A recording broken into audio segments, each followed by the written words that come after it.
The way I do this beat gon' have them bodies jump in, and afterwards to be with me because I got her blushing. I mean it happen every time that I be in discussion, and actually dog is starting to get disgusting. The way I filter through their mind gon' make it meditate.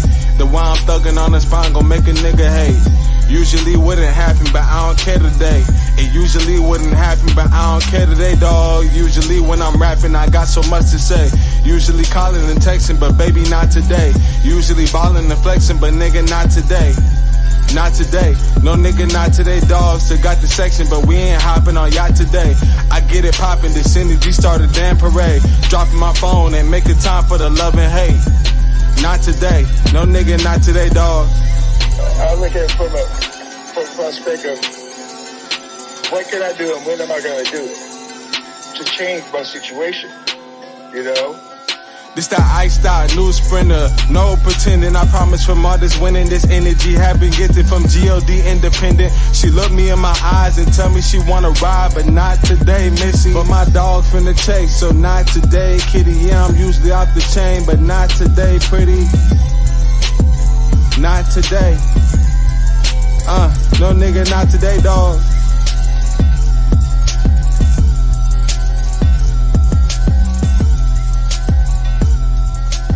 By Stephen R. Covey. Part 1. Paradigms and Principles. Inside Out. There is no real excellence in all this world which can be separated from right living.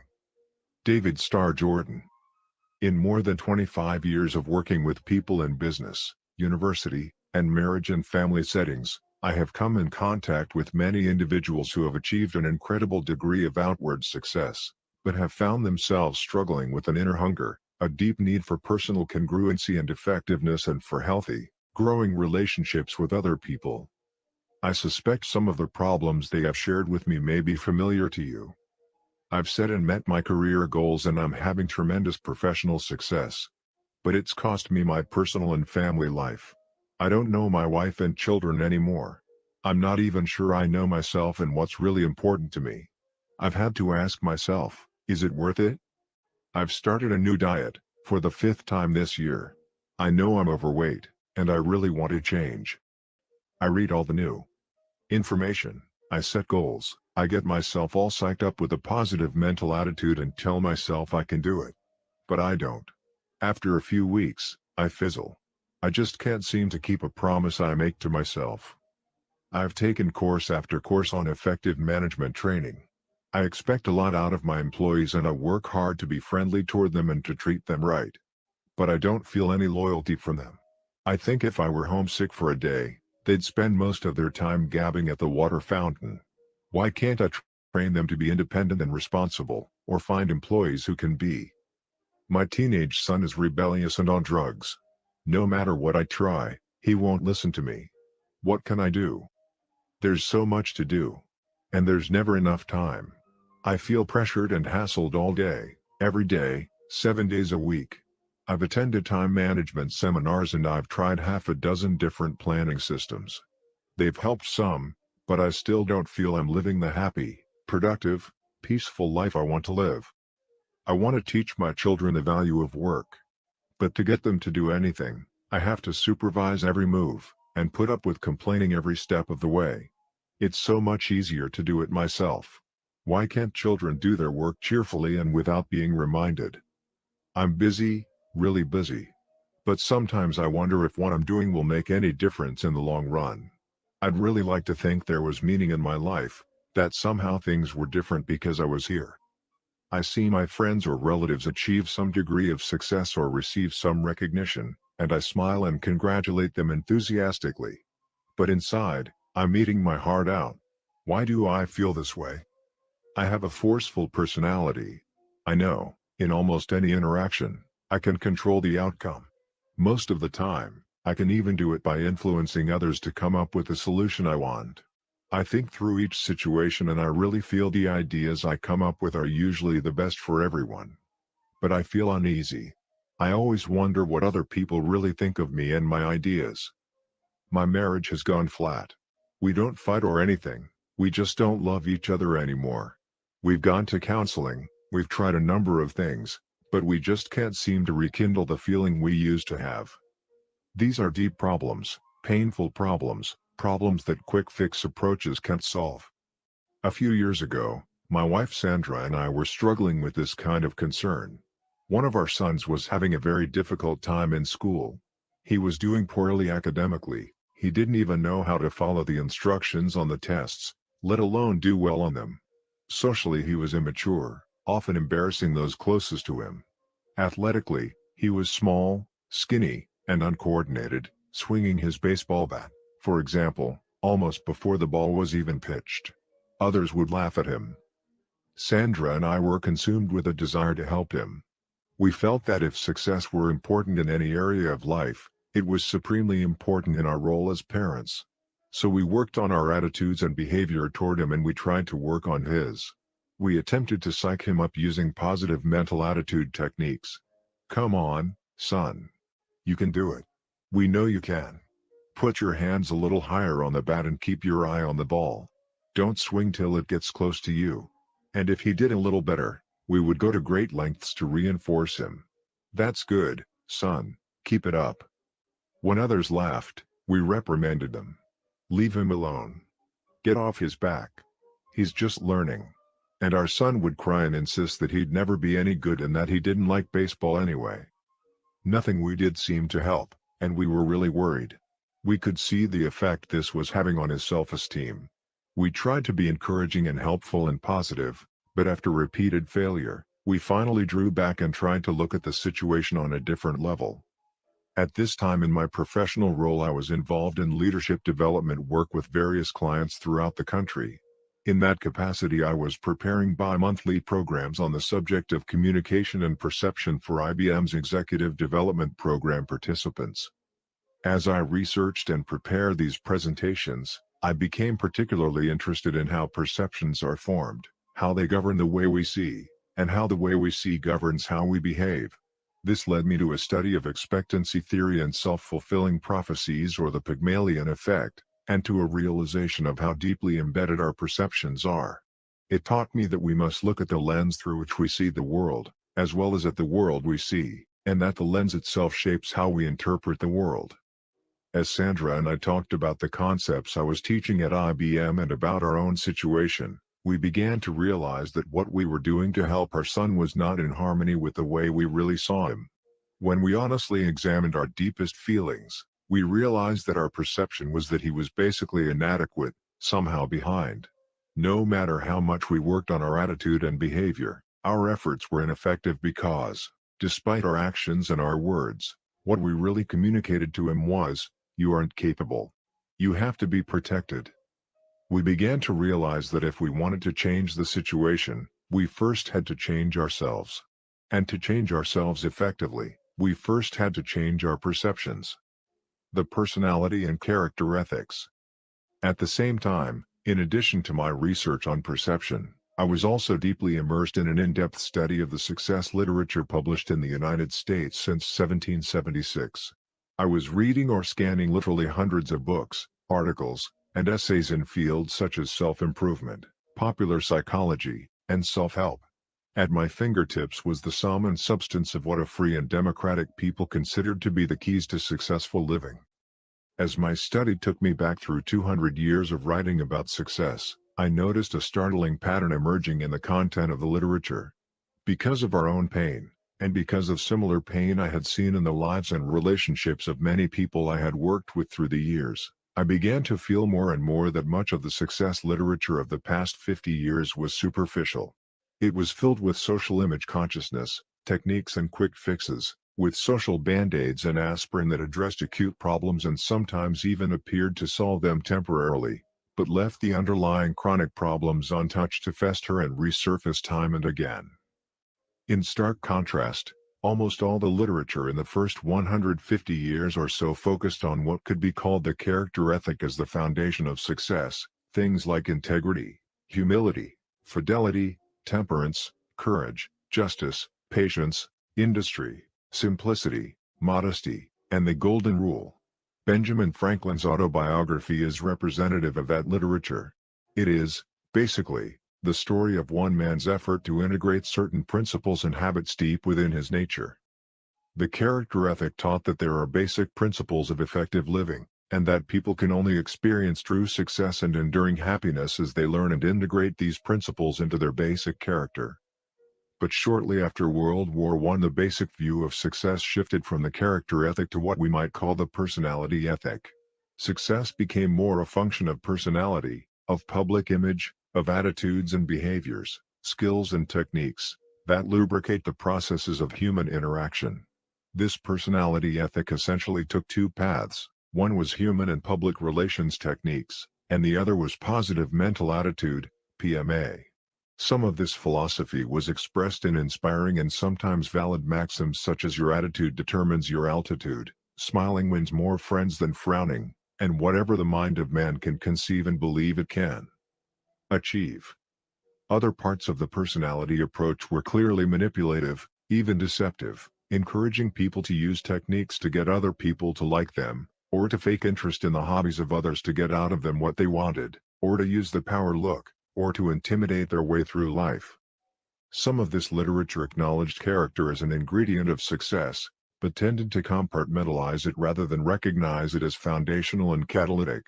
Reference to the character ethic became mostly lip service. The basic thrust was quick fix influence techniques, power strategies, communication skills, and positive attitudes. This personality ethic, I began to realize, was the subconscious source of the solutions Sandra and I were attempting to use with our son. As I thought more deeply about the difference between the personality and character ethics, I realized that Sandra and I had been getting social mileage out of our children's good behavior, and, in our eyes, this son simply didn't measure up. Our image of ourselves, and our role as good, caring parents was even deeper than our image of our son and perhaps influenced it. There was a lot more wrapped up in the way we were seeing and handling the problem than our concern for our son's welfare. As Sandra and I talked, we became painfully aware of the powerful influence of our own character and motives and of our perception of him. We knew that social comparison motives were out of harmony with our deeper values and could lead to conditional love and eventually to our son's lessened sense of self-worth. So we determined to focus our efforts on us, not on our techniques, but on our deepest motives and our perception of him. Instead of trying to change him, we tried to stand apart, to separate us from him, and to sense his identity, individuality, separateness, and worth. Through deep thought and the exercise of faith and prayer, we began to see our son in terms of his own uniqueness. We saw within him layers and layers of potential that would be realized at his own pace and speed. We decided to relax and get out of his way and let his own personality emerge. We saw our natural role as being to affirm, enjoy, and value him. We also conscientiously worked on our motives and cultivated internal sources of security so that our own feelings of worth were not dependent on our children's acceptable behavior. As we loosened up our old perception of our son and developed value-based motives, new feelings began to emerge. We found ourselves enjoying him instead of comparing or judging him. We stopped trying to clone him in our own image or measure him against social expectations. We stopped trying to kindly, positively manipulate him into an acceptable social mold. Because we saw him as fundamentally adequate and able to cope with life, we stopped protecting him against the ridicule of others. He had been nurtured on this protection, so he went through some withdrawal pains, which he expressed and which we accepted, but did not necessarily respond to. "We don't need to protect you," was the unspoken message. "You're fundamentally okay." As the weeks and months passed, he began to feel a quiet confidence and affirmed himself. He began to blossom, at his own pace and speed. He became outstanding as measured by standard social criteria, academically, socially and athletically, at a rapid clip, far beyond the so-called natural developmental process. As the years passed, he was elected to several student body leadership positions, developed into an all-state athlete and started bringing home straight-A report cards. He developed an engaging and guileless personality that has enabled him to relate in non-threatening ways to all kinds of people. Sandra and I believe that our son's socially impressive accomplishments were more a serendipitous expression of the feelings he had about himself than merely a response to social reward. This was an amazing experience for Sandra and me, and a very instructional one in dealing with our other children and in other roles as well. It brought to our awareness on a very personal level the vital difference between the personality ethic and the character ethic of success. The psalmist expressed our conviction well: search your own heart with all diligence, for out of it flow the issues of life. Primary and secondary greatness. My experience with my son, my study of perception and my reading of the success literature coalesced to create one of those aha experiences in life when suddenly things click into place. I was suddenly able to see the powerful impact of the personality ethic and to clearly understand those subtle, often consciously unidentified discrepancies between what I knew to be true, some things I had been taught many years ago as a child, and things that were deep in my own inner sense of value, and the quick fix philosophies that surrounded me every day. I understood at a deeper level why, as I had worked through the years with people from all walks of life, I had found that the things I was teaching and knew to be effective were often at variance with these popular voices. I am not suggesting that elements of the personality ethic, personality growth, communication skill training, and education in the field of influence strategies and positive thinking are not beneficial, in fact sometimes essential for success. I believe they are. But these are secondary, not primary traits.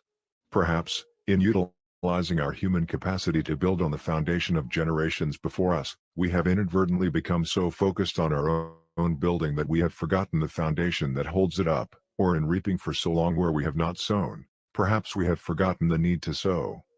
If I try to use human influence strategies and tactics of how to get other people to do what I want, to work better, to be more motivated, to like me and each other, while my character is fundamentally flawed, marked by duplicity and insincerity, then, in the long run, I cannot be successful. My duplicity will breed distrust, and everything I do, even using so-called good human relations techniques, will be perceived as manipulative. It simply makes no difference how good the rhetoric is or even how good the intentions are. If there is little or no trust, there is no foundation for permanent success. Only basic goodness gives life to technique. To focus on technique is like cramming your way through school. You sometimes get by, perhaps even get good grades, but if you don't pay the price day in and day out, you never achieve true mastery of the subjects you study or develop an educated mind. Did you ever consider how ridiculous it would be to try to cram on a farm, to forget to plant in the spring, play all summer and then cram in the fall to bring in the harvest? The farm is a natural system. The price must be paid and the process followed. You always reap what you sow, there is no shortcut. This principle is also true, ultimately, in human behavior, in human relationships. They, too, are natural systems based on the law of the harvest. In the short run, in an artificial social system such as school, you may be able to get by if you learn how to manipulate the man-made rules, to play the game. In most one-shot or short-lived human interactions, you can use the personality ethic to get by and to make favorable impressions through charm and skill and pretending to be interested in other people's hobbies. You can pick up quick, easy techniques that may work in short-term situations. But secondary traits alone have no permanent worth in long-term relationships. Eventually, if there isn't deep integrity and fundamental character strength, the challenges of life will cause true motives to surface and human relationship failure will replace short-term success. Many people with secondary greatness, that is, social recognition for their talents, lack primary greatness or goodness in their. Sooner or later, you'll see this in every long-term relationship they have, whether it is with a business associate, a spouse, a friend, or a teenage child going through an identity crisis. It is character that communicates most eloquently. As Emerson once put it, "What you are shouts so loudly in my ears I cannot hear what you say." There are, of course, situations where people have character strength but they lack communication skills, and that undoubtedly affects the quality of relationships as well. But the effects are still secondary. In the last analysis, what we are communicates far more eloquently than anything we say or do. We all know it. There are people we trust absolutely because we know their character. Whether they're eloquent or not, whether they have the human relations techniques or not, we trust them, and we work successfully with them. In the words of William George Jordan, "Into the hands of every individual is given a marvelous power for good or evil, the silent, unconscious, unseen influence of his life." This is simply the constant radiation of what man really is, not what he pretends to be. The power of a paradigm. The 7 habits of highly effective people embody many of the fundamental principles of human effectiveness. These habits are basic, they are primary. They represent the internalization of correct principles upon which enduring happiness and success are based. But before we can really understand these 7 habits, we need to understand our own paradigms and how to make a paradigm shift. Both the character ethic and the personality ethic are examples of social paradigms. The word paradigm comes from the Greek. It was originally a scientific term, and is more commonly used today to mean a model, theory, perception, assumption, or frame of reference. In the more general sense, it's the way we see the world, not in terms of our visual sense of sight, but in terms of perceiving, understanding, interpreting. For our purposes, a simple way to understand paradigms is to see them as maps. We all know that the map is not the territory. A map is simply an explanation of certain aspects of the territory. That's exactly what a paradigm is. It is a theory, an explanation, or model of something else. Suppose you wanted to arrive at a specific location in central Chicago. A street map of the city would be a great help to you in reaching your destination. But suppose you were given the wrong map. Through a printing error, the map labeled Chicago was actually a map of Detroit. Can you imagine the frustration, the ineffectiveness of trying to reach your destination? You might work on your behavior, you could try harder, be more diligent, double your speed. But your efforts would only succeed in getting you to the wrong place faster. You might work on your attitude, you could think more positively. You still wouldn't get to the right place, but perhaps you wouldn't care. Your attitude would be so positive, you'd be happy wherever you were. The point is, you'd still be lost. The fundamental problem has nothing to do with your behavior or your attitude. It has everything to do with having a wrong map. If you have the right map of Chicago, then diligence becomes important, and when you encounter frustrating obstacles along the way, then attitude can make a real difference. But the first and most important requirement is the accuracy of the map. Each of us has many maps in our head, which can be divided into 2 main categories: maps of the way things are, or realities, and maps of the way things should be, or values. We interpret everything we experience through these mental maps. We seldom question their accuracy, we're usually even unaware that we have them. We simply assume that the way we see things is the way they really are or the way they should be. And our attitudes and behaviors grow out of those assumptions. The way we see things is the source of the way we think and the way we act. Before going any further, I invite you to have an intellectual and emotional experience. Take a few seconds and just look at the picture on the following page. Now look at the picture and carefully describe what you see. Do you see a woman?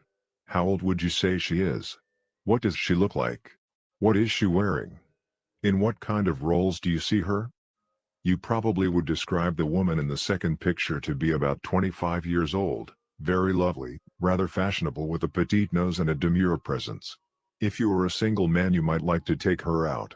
If you were in retailing, you might hire her as a fashion model. But what if I were to tell you that you're wrong? What if I said this picture is of a woman in her 60s or 70s who looks sad, has a huge nose, and is certainly no model? She's someone you probably would help across the street. Who's right? Look at the picture again. Can you see the old woman? If you can't, keep trying. Can you see her big hook nose? Her shawl? If you and I were talking face to face, we could discuss the picture. You could describe what you see to me, and I could talk to you about what I see. We could continue to communicate until you clearly showed me what you see in the picture and I clearly showed you what I see. Because we can't do that, and study the picture there and then look at this picture again. Can you see the old woman now? It's important that you see her before you continue reading. I first encountered this exercise many years ago at the Harvard Business School. The instructor was using it to demonstrate clearly and eloquently that 2 people can see the same thing, disagree, and yet both be right. It's not logical, it's psychological. He brought into the room a stack of large cards, half of which had the image of the young woman you saw and the other half of which had the image of the old woman. He passed them out to the class, the picture of the young woman to one side of the room and the picture of the old woman to the other. He asked us to look at the cards, concentrate on them for about 10 seconds and then pass them back in. He then projected upon the screen the picture you saw combining both images and asked the class to describe what they saw. Almost every person in that class who had first seen the young woman's image on a card saw the young woman in the picture. And almost every person who had first seen the old woman's image on a card saw an old woman in the picture. The professor then asked one student to explain what he saw to a student on the opposite side of the room. As they talked back and forth, communication problems flared up. "What do you mean, old lady? She couldn't be more than 20 or 22 years old." "Oh, come on. You have to be joking. She's 70, could be pushing 80. What's the matter with you? Are you blind? This lady is young, good looking. I'd like to take her out. She's lovely." "Lovely? She's an old hag."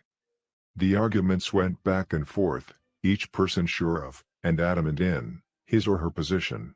All of this occurred in spite of one exceedingly important advantage the students had. Most of them knew early in the demonstration that another point of view did, in fact, exist, something many of us would never admit. Nevertheless, at first, only a few students really tried to see this picture from another frame of reference. After a period of futile communication, one student went up to the screen and pointed to a line on the drawing. "There is the young woman's necklace." The other one said, "No, that is the old woman's mouth." Gradually, they began to calmly discuss specific points of difference, and finally one student, and then another, experienced sudden recognition when the images of both came into focus. Through continued calm, respectful, and specific communication, each of us in the room was finally able to see the other point of view. But when we looked away and then back, most of us would immediately see the image we had been conditioned to see in the 10-second period of time. I frequently use this perception demonstration in working with people and organizations because it yields so many deep insights into both personal and interpersonal effectiveness. It shows, first of all, how powerfully conditioning affects our perceptions, our paradigms. If 10 seconds can have that kind of impact on the way we see things, what about the conditioning of a lifetime? The influences in our lives, family, school, church, work environment, friends, associates, and current social paradigms such as the personality ethic, all have made their silent unconscious impact on us and help shape our frame of reference, our paradigms, our maps. It also shows that these paradigms are the source of our attitudes and behaviors. We cannot act with integrity outside of them. We simply cannot maintain wholeness if we talk and walk differently than we see. If you were among the 90% who typically see the young woman in the composite picture when conditioned to do so, you undoubtedly found it difficult to think in terms of having to help her cross the street. Both your attitude about her and your behavior toward her had to be congruent with the way you saw her. This brings into focus one of the basic flaws of the personality ethic. To try to change outward attitudes and behaviors does very little good in the long run if we fail to examine the basic paradigms from which those attitudes and behaviors flow. This perception demonstration also shows how powerfully our paradigms affect the way we interact with other people. As clearly and objectively as we think we see things, we begin to realize that others see them differently from their own apparently equally clear and objective point of view. Where we stand depends on where we sit. Each of us tends to think we see things as they are, that we are objective. But this is not the case. We see the world, not as it is, but as we are, or, as we are conditioned to see it. When we open our mouths to describe what we see, we in effect describe ourselves, our perceptions, our paradigms. When other people disagree with us, we immediately think something is wrong with them. But, as the demonstration shows, sincere, clear-headed people see things differently, each looking through the unique lens of experience. This does not mean that there are no facts. In the demonstration, two individuals who initially have been influenced by different conditioning pictures look at the third picture together. They are now both looking at the same identical facts, black lines and white spaces, and they would both acknowledge these as facts. But each person's interpretation of these facts represents prior experiences, and the facts have no meaning whatsoever apart from the interpretation. The more aware we are of our basic paradigms, maps, or assumptions, and the extent to which we have been influenced by our experience, the more we can take responsibility for those paradigms, examine them, test them against reality, listen to others and be open to their perceptions, thereby getting a larger picture and a far more objective view. The power of a paradigm shift. Perhaps the most important insight to be gained from the perception demonstration is in the area of paradigm shifting, what we might call the aha experience when someone finally sees the composite picture in another way. The more bound a person is by the initial perception, the more powerful the aha experience is. It's as though a light were suddenly turned on inside. The term paradigm shift was introduced by Thomas Kuhn in his highly influential landmark book, The Structure of Scientific Revolutions.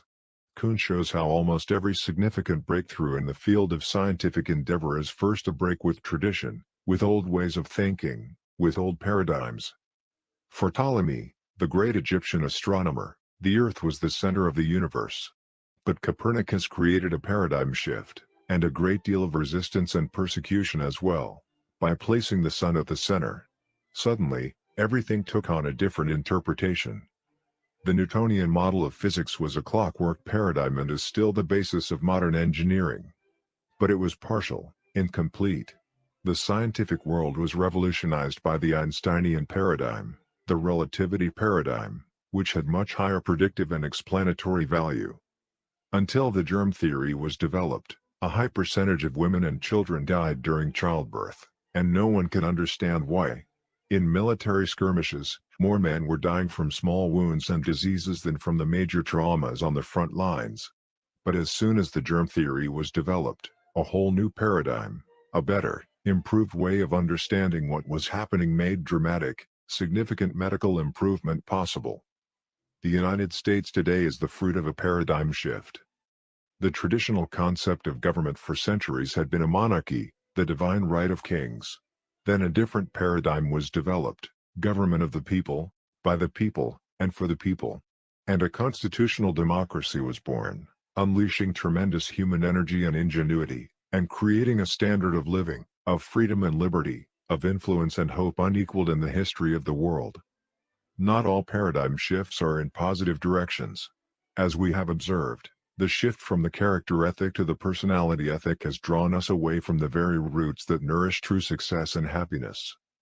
But whether they shift us in positive or negative directions, whether they are instantaneous or developmental, paradigm shifts move us from one way of seeing the world to another.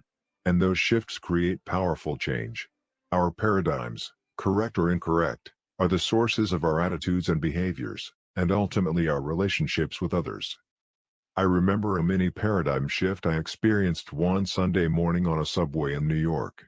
People were sitting quietly, some reading newspapers, some lost in thought, some resting with their eyes closed. It was a calm, peaceful scene. Then suddenly, a man and his children entered the subway car. The children were so loud and rambunctious that instantly the whole climate changed.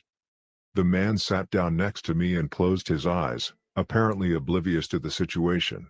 The children were yelling back and forth, throwing things, even grabbing people's papers. It was very disturbing. And yet, the man sitting next to me did nothing. It was difficult not to feel irritated.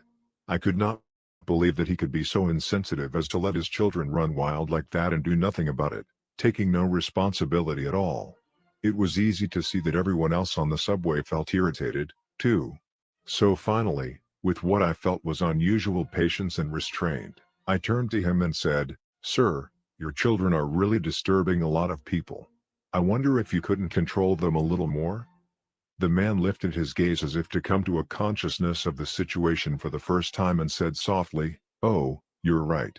I guess I should do something about it. We just came from the hospital where their mother died about an hour ago. I don't know what to think, and I guess they don't know how to handle it either." Can you imagine what I felt at that moment? My paradigm shifted. Suddenly I saw things differently, and because I saw differently, I thought differently, I felt differently, I behaved differently. My irritation vanished. I didn't have to worry about controlling my attitude or my behavior. My heart was filled with the man's pain. Feelings of sympathy and compassion flowed freely. "Your wife just died? Oh, I'm so sorry. Can you tell me about it? What can I do to help? Everything changed in an instant. Many people experience a similar fundamental shift in thinking when they face a life-threatening crisis and suddenly see their priorities in a different light. Or when they suddenly step into a new role, such as that of husband or wife, parent or grandparent, manager or leader. We could spend weeks, months, even years laboring with the personality ethic trying to change our attitudes and behaviors and not even begin to approach the phenomenon of change that occurs spontaneously when we see things differently. It becomes obvious that if we want to make relatively minor changes in our lives, we can perhaps appropriately focus on our attitudes and behaviors. But if we want to make significant, quantum change, we need to work on our basic paradigms. In the words of Thoreau, for every 1,000 hacking at the leaves of evil, there is one striking at the root. We can only achieve quantum improvements in our lives as we quit hacking at the leaves of attitude and behavior and get to work on the root, the paradigms from which our attitudes and behaviors flow. Seeing and being. Of course, not all paradigm shifts are instantaneous. Unlike my instant insight on the subway, the paradigm shifting experience Sandra and I had with our son was a slow, difficult, and deliberate process. The approach we had first taken with him was the outgrowth of years of conditioning and experience in the personality ethic. It was the result of deeper paradigms we held about our own success as parents as well as the measure of success of our children. And it was not until we changed those basic paradigms, until we saw things differently, that we were able to create quantum change in ourselves and in the situation. In order to see our son differently, Sandra and I had to be differently. Our new paradigm was created as we invested in the growth and development of our own character. Paradigms are inseparable from character. Being is seeing in the human dimension. And what we see is highly interrelated to what we are. We can't go very far to change our seeing without simultaneously changing our being, and vice versa. Even in my apparently instantaneous paradigm-shifting experience that morning on the subway, my change of vision was a result of, and limited by, my basic character. I'm sure there are people who, even suddenly understanding the true situation, would have felt no more than a twinge of regret or vague guilt as they continued to sit in embarrassed silence beside the grieving, confused man. On the other hand, I am equally certain there are people who would have been far more sensitive in the first place, who may have recognized that a deeper problem existed and reached out to understand and help before I did. Paradigms are powerful because they create the lens through which we see the world. The power of a paradigm shift is the essential power of quantum change, whether that shift is an instantaneous or a slow and deliberate process. The principle-centered paradigm. The character ethic is based on the fundamental idea that there are principles that govern human effectiveness, natural laws in the human dimension that are just as real, just as unchanging and unarguably there as laws such as gravity are in the physical dimension. An idea of the reality, and the impact, of these principles can be captured in another paradigm-shifting experience as told by Frank Koch in Proceedings, the magazine of the Naval Institute. 2 battleships assigned to the training squadron had been at sea on maneuvers in heavy weather for several days. I was serving on the lead battleship and was on watch on the bridge as night fell. The visibility was poor with patchy fog, so the captain remained on the bridge keeping an eye on all activities. Shortly after dark, the lookout on the wing of the bridge reported, "Light, bearing on the starboard bow." "Is it steady or moving astern?" the captain called out. Lookout replied, "Steady, Captain," which meant we were on a dangerous collision course with that ship. The captain then called to the signalman, "Signal that ship, we are on a collision course, advise you change course 20 degrees. Back came a signal, "Advisable for you to change course 20 degrees. The captain said, "Send, I'm a captain, change course 20 degrees. I'm a seaman second class," came the reply. "You had better change course 20 degrees. By that time, the captain was furious. He spat out, "Send, I'm a battleship. Change course 20 degrees. Back came the flashing light, "I'm a lighthouse." We changed course. The paradigm shift experienced by the captain, and by us as we read this account, puts the situation in a totally different light. We can see a reality that is superseded by his limited perception, a reality that is as critical for us to understand in our daily lives as it was for the captain in the fog. Principles are like lighthouses. They are natural laws that cannot be broken. As Cecil B. DeMille observed of the principles contained in his monumental movie, The Ten Commandments, it is impossible for us to break the law. We can only break ourselves against the law. While individuals may look at their own lives and interactions in terms of paradigms or maps emerging out of their experience and conditioning, these maps are not the territory. They are a subjective reality, only an attempt to describe the territory. The objective reality, or the territory itself, is composed of lighthouse principles that govern human growth and happiness, natural laws that are woven into the fabric of every civilized society throughout history and comprise the roots of every family and institution that has endured and prospered. The degree to which our mental maps accurately describe the territory does not alter its existence. The reality of such principles or natural laws becomes obvious to anyone who thinks deeply and examines the cycles of social history. These principles surface time and time again, and the degree to which people in a society recognize and live in harmony with them moves them toward either survival and stability or disintegration and destruction. The principles I am referring to are not esoteric, mysterious, or religious ideas. There is not one principle taught in this book that is unique to any specific faith or religion, including my own. These principles are a part of most every major enduring religion, as well as enduring social philosophies and ethical systems. They are self-evident and can easily be validated by any individual. It's almost as if these principles or natural laws are part of the human condition, part of the human consciousness, part of the human conscience. They seem to exist in all human beings, regardless of social conditioning and loyalty to them, even though they might be submerged or numbed by such conditions or disloyalty. I am referring, for example, to the principle of fairness, out of which our whole concept of equity and justice is developed. Little children seem to have an innate sense of the idea of fairness even apart from opposite conditioning experiences. There are vast differences in how fairness is defined and achieved, but there is almost universal awareness of the idea. Other examples would include integrity and honesty. They create the foundation of trust which is essential to cooperation and long-term personal and interpersonal growth. Another principle is human dignity. The basic concept in the United States Declaration of Independence bespeaks this value or principle. We hold these truths to be self-evident, that all men are created equal and endowed by their Creator with certain inalienable rights, that among these are life, liberty and the pursuit of happiness. Another principle is service, or the idea of making a contribution. Another is quality or excellence. There is the principle of potential, the idea that we are embryonic and can grow and develop and release more and more potential, develop more and more talents. Highly related to potential is the principle of growth, the process of releasing potential and developing talents, with the accompanying need for principles such as patience, nurturance, and encouragement. Principles are not practices. A practice is a specific activity or action.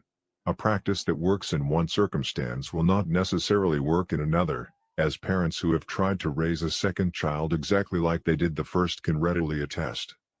While practices are situationally specific, principles are deep, fundamental truths that have universal application.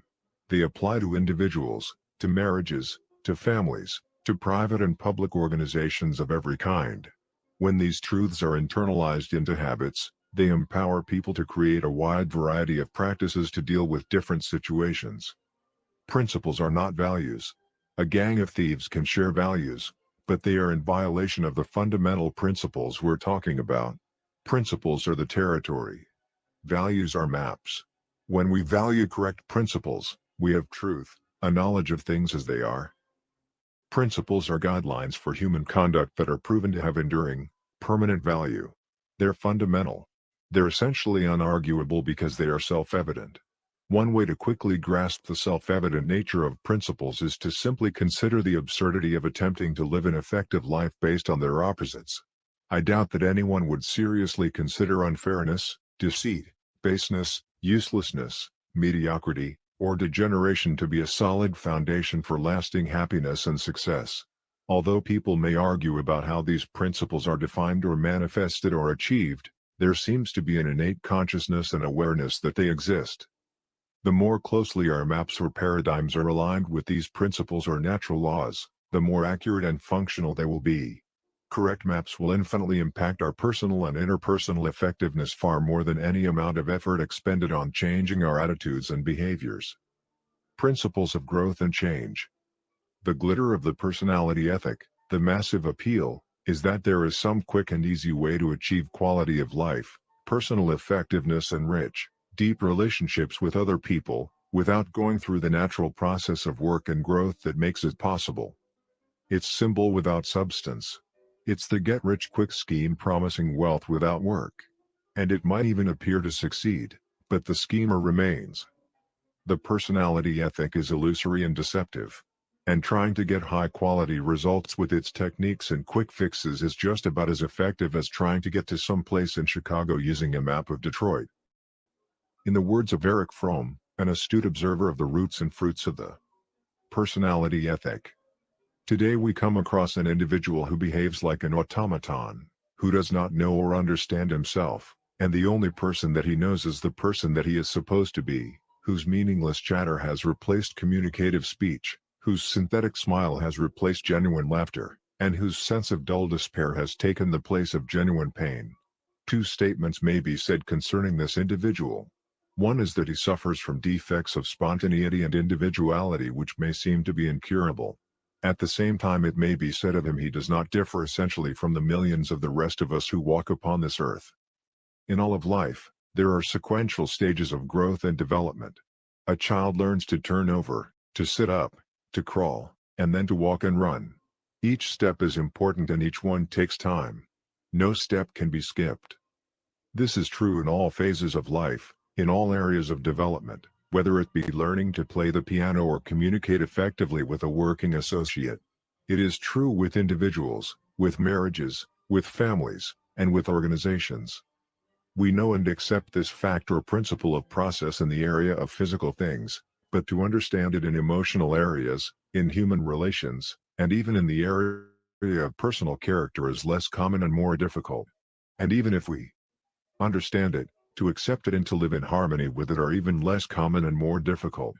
Consequently, we sometimes look for a shortcut, expecting to be able to skip some of these vital steps in order to save time and effort and still reap the desired result.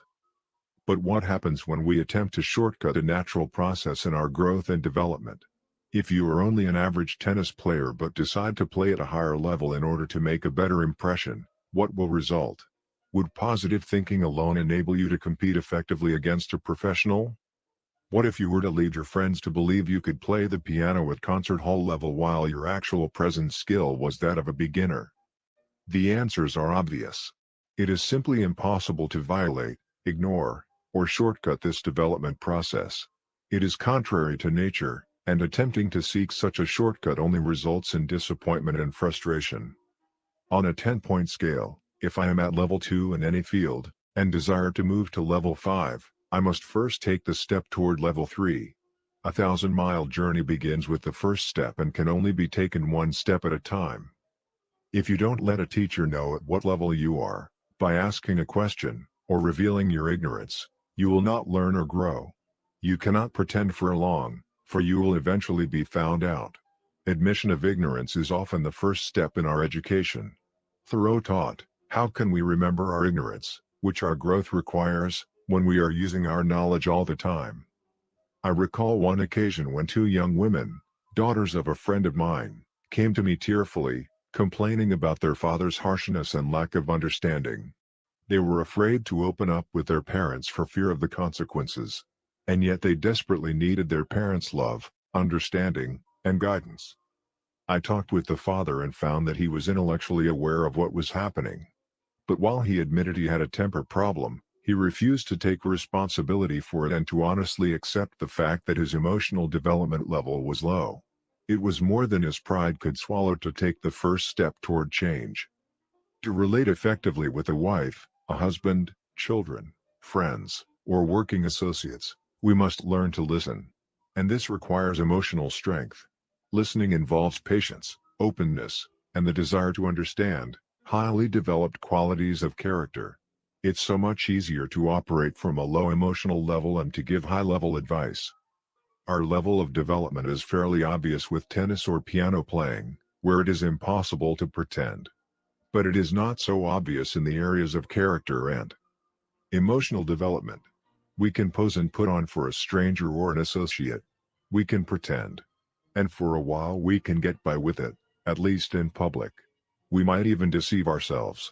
Yet I believe that most of us know the truth of what we really are inside, and I think many of those we live with and work with do as well. I have seen the consequences of attempting to shortcut this natural process of growth often in the business world, where executives attempt to buy a new culture of improved productivity, quality, morale, and customer service with strong speeches, smile training, and external interventions, or through mergers, acquisitions, and friendly or unfriendly takeovers. But they ignore the low-trust climate produced by such manipulations. When these methods don't work, they look for other personality ethic techniques that will, all the time ignoring and violating the natural principles and processes on which a high-trust culture is based. I remember violating this principle myself as a father many years ago. One day I returned home to my little girl's third-year birthday party to find her in the corner of the front room, defiantly clutching all of her presents, unwilling to let the other children play with them. The first thing I noticed was several parents in the room witnessing this selfish display. I was embarrassed, and doubly so because at the time I was teaching university classes in human relations. And I knew, or at least felt, the expectation of these parents. The atmosphere in the room was really charged. The children were crowding around my little daughter with their hands out, asking to play with the presents they had just given, and my daughter was adamantly refusing. I said to myself, certainly I should teach my daughter to share. The value of sharing is one of the most basic things we believe in. So I first tried a simple request. Honey, would you please share with your friends the toys they've given you? No, she replied flatly. My second method was to use a little reasoning. Honey, if you learn to share your toys with them when they are at your home, then when you go to their homes they will share their toys with you. Again, the immediate reply was no. I was becoming a little more embarrassed, for it was evident I was having no influence. The third method was bribery. Very softly I said, honey, if you share, I've got a special surprise for you. I'll give you a piece of gum. I don't want gum. She exploded. Now I was becoming exasperated. For my fourth attempt, I resorted to fear and threat. Unless you share, you'll be in real trouble. I don't care. She cried. These are my things. I don't have to share. Finally, I resorted to force. I merely took some of the toys and gave them to the other kids. Here, kids, play with these. Perhaps my daughter needed the experience of possessing the things before she could give them. In fact, unless I possess something, can I ever really give it? She needed me as her father to have a higher level of emotional maturity to give her that experience. But at that moment, I valued the opinion those parents had of me more than the growth and development of my child and our relationship together. I simply made an initial judgment that I was right, she should share, and she was wrong in not doing so. Perhaps I superimposed a higher level expectation on her simply because on my own scale I was at a lower level. I was unable or unwilling to give patience or understanding, so I expected her to give things. In an attempt to compensate for my deficiency, I borrowed strength from my position and authority and forced her to do what I wanted her to do. But borrowing strength builds weakness. It builds weakness in the borrower because it reinforces dependence on external factors to get things done. It builds weakness in the person forced to acquiesce, stunting the development of independent reasoning, growth, and internal discipline. And finally, it builds weakness in the relationship. Fear replaces cooperation, and both people involved become more arbitrary and defensive. And what happens when the source of borrowed strength, be it superior size or physical strength, position, authority, credentials, status symbols, appearance, or past achievements, changes or is no longer there? Had I been more mature, I could have relied on my own intrinsic strength, my understanding of sharing and of growth and my capacity to love and nurture, and allowed my daughter to make a free choice as to whether she wanted to share or not to share. Perhaps after attempting to reason with her, I could have turned the attention of the children to an interesting game, taking all that emotional pressure off my child. I've learned that once children gain a sense of real possession, They share very naturally, freely, and spontaneously. My experience has been that there are times to teach and times not to teach. When relationships are strained and the air charged with emotion, an attempt to teach is often perceived as a form of judgment and rejection. But to take the child alone, quietly, when the relationship is good and to discuss the teaching or the value seems to have much greater impact. It may have been that the emotional maturity to do that was beyond my level of patience and internal control at the time. Perhaps a sense of possessing needs to come before a sense of genuine sharing. Many people who give mechanically or refuse to give and share in their marriages and families may never have experienced what it means to possess themselves, their own sense of identity and self-worth. Really helping our children grow may involve being patient enough to allow them the sense of possession as well as being wise enough to teach them the value of giving and providing the example ourselves. The way we see the problem is the problem. People are intrigued when they see good things happening in the lives of individuals, families, and organizations that are based on solid principles.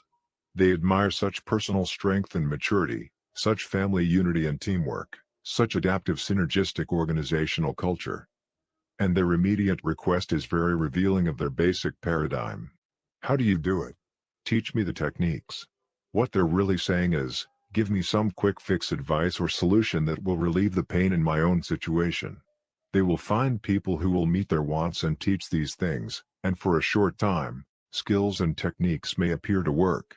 They may eliminate some of the cosmetic or acute problems through social aspirin and band-aids. But the underlying chronic condition remains, and eventually new acute symptoms will appear. The more people are into quick fix and focus on the acute problems and pain, the more that very approach contributes to the underlying chronic condition. The way we see the problem is the problem. Look again at some of the concerns that introduce this chapter, and at the impact of personality ethic thinking. I've taken course after course on effective management training. I expect a lot out of my employees and I work hard to be friendly toward them and to treat them right. But I don't feel any loyalty from them. I think if I were homesick for a day, they'd spend most of their time gabbing at the water fountain. Why can't I train them to be independent and responsible, or find employees who can be? The personality ethic tells me I could take some kind of dramatic action, shake things up, make heads roll, that would make my employees shape up and appreciate what they have. Or that I could find some motivational training program that would get them committed. Or even that I could hire new people that would do a better job.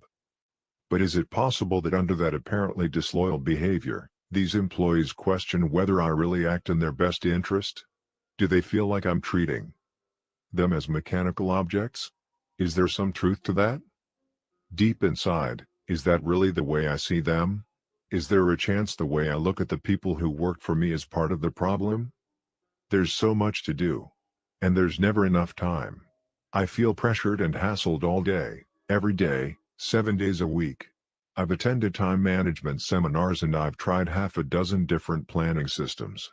They've helped some, but I still don't feel I'm living the happy, productive, peaceful life I want to live. The personality ethic tells me there must be something out there, some new planner or seminar that will help me handle all these pressures in a more efficient way. But is there a chance that efficiency is not the answer? Is getting more things done in less time going to make a difference, or will it just increase the pace at which I react to the people and circumstances that seem to control my life? Could there be something I need to see in a deeper, more fundamental way, some paradigm within myself that affects the way I see my time, my life, and my own nature? My marriage has gone flat. We don't fight or anything, we just don't love each other anymore. We've gone to counseling, we've tried a number of things, but we just can't seem to rekindle the feeling we used to have. The personality ethic tells me there must be some new book or some seminar where people get all their feelings out that would help my wife understand me better. Or maybe that it's useless, and only a new relationship will provide the love I need. But is it possible that my spouse isn't the real problem? Could I be empowering my spouse's weaknesses and making my life a function of the way I'm treated? Do I have some basic paradigm about my spouse, about marriage, about what love really is, that is feeding the problem? Can you see how fundamentally the paradigms of the personality ethic affect the very way we see our problems as well as the way we attempt to solve them? Whether people see it or not, many are becoming disillusioned with the empty promises of the personality ethic. As I travel around the country and work with organizations, I find that long-term thinking executives are simply turned off by psychology and motivational speakers who have nothing more to share than entertaining stories mingled with platitudes. They want substance, they want process. They want more than aspirin and band-aids. They want to solve the chronic underlying problems and focus on the principles that bring long-term results. A new level of thinking. Albert Einstein observed, the significant problems we face cannot be solved at the same level of thinking we were at when we created them. As we look around us and within us and recognize the problems created as we live and interact within the personality ethic, we begin to realize that these are deep, fundamental problems that cannot be solved on the superficial level on which they were created. We need a new level, a deeper level of thinking, a paradigm based on the principles that accurately describe the territory of effective human being and interacting, to solve these deep concerns. This new level of thinking is what 7 Habits of Highly Effective People is about. It's a principle-centered, character-based, inside-out approach to personal and interpersonal effectiveness. Inside out means to start first with self, even more fundamentally, to start with the most inside part of self, with your paradigms, your character, and your motives. It says if you want to have a happy marriage, be the kind of person who generates positive energy and sidesteps negative energy rather than empowering it. If you want to have a more pleasant, cooperative teenager, be a more understanding, empathic, consistent, loving parent. If you want to have more freedom, more latitude in your job, be a more responsible, a more helpful, a more contributing employee. If you want to be trusted, be trustworthy. If you want the secondary greatness of recognized talent, focus first on primary greatness of character. The inside-out approach says that private victories precede public victories, that making and keeping promises to ourselves precedes making and keeping promises to others. It says it is futile to put personality ahead of character, to try to improve relationships with others before improving ourselves. Inside Out is a process, a continuing process of renewal based on the natural laws that govern human growth and progress. It's an upward spiral of growth that leads to progressively higher forms of responsible independence and effective interdependence.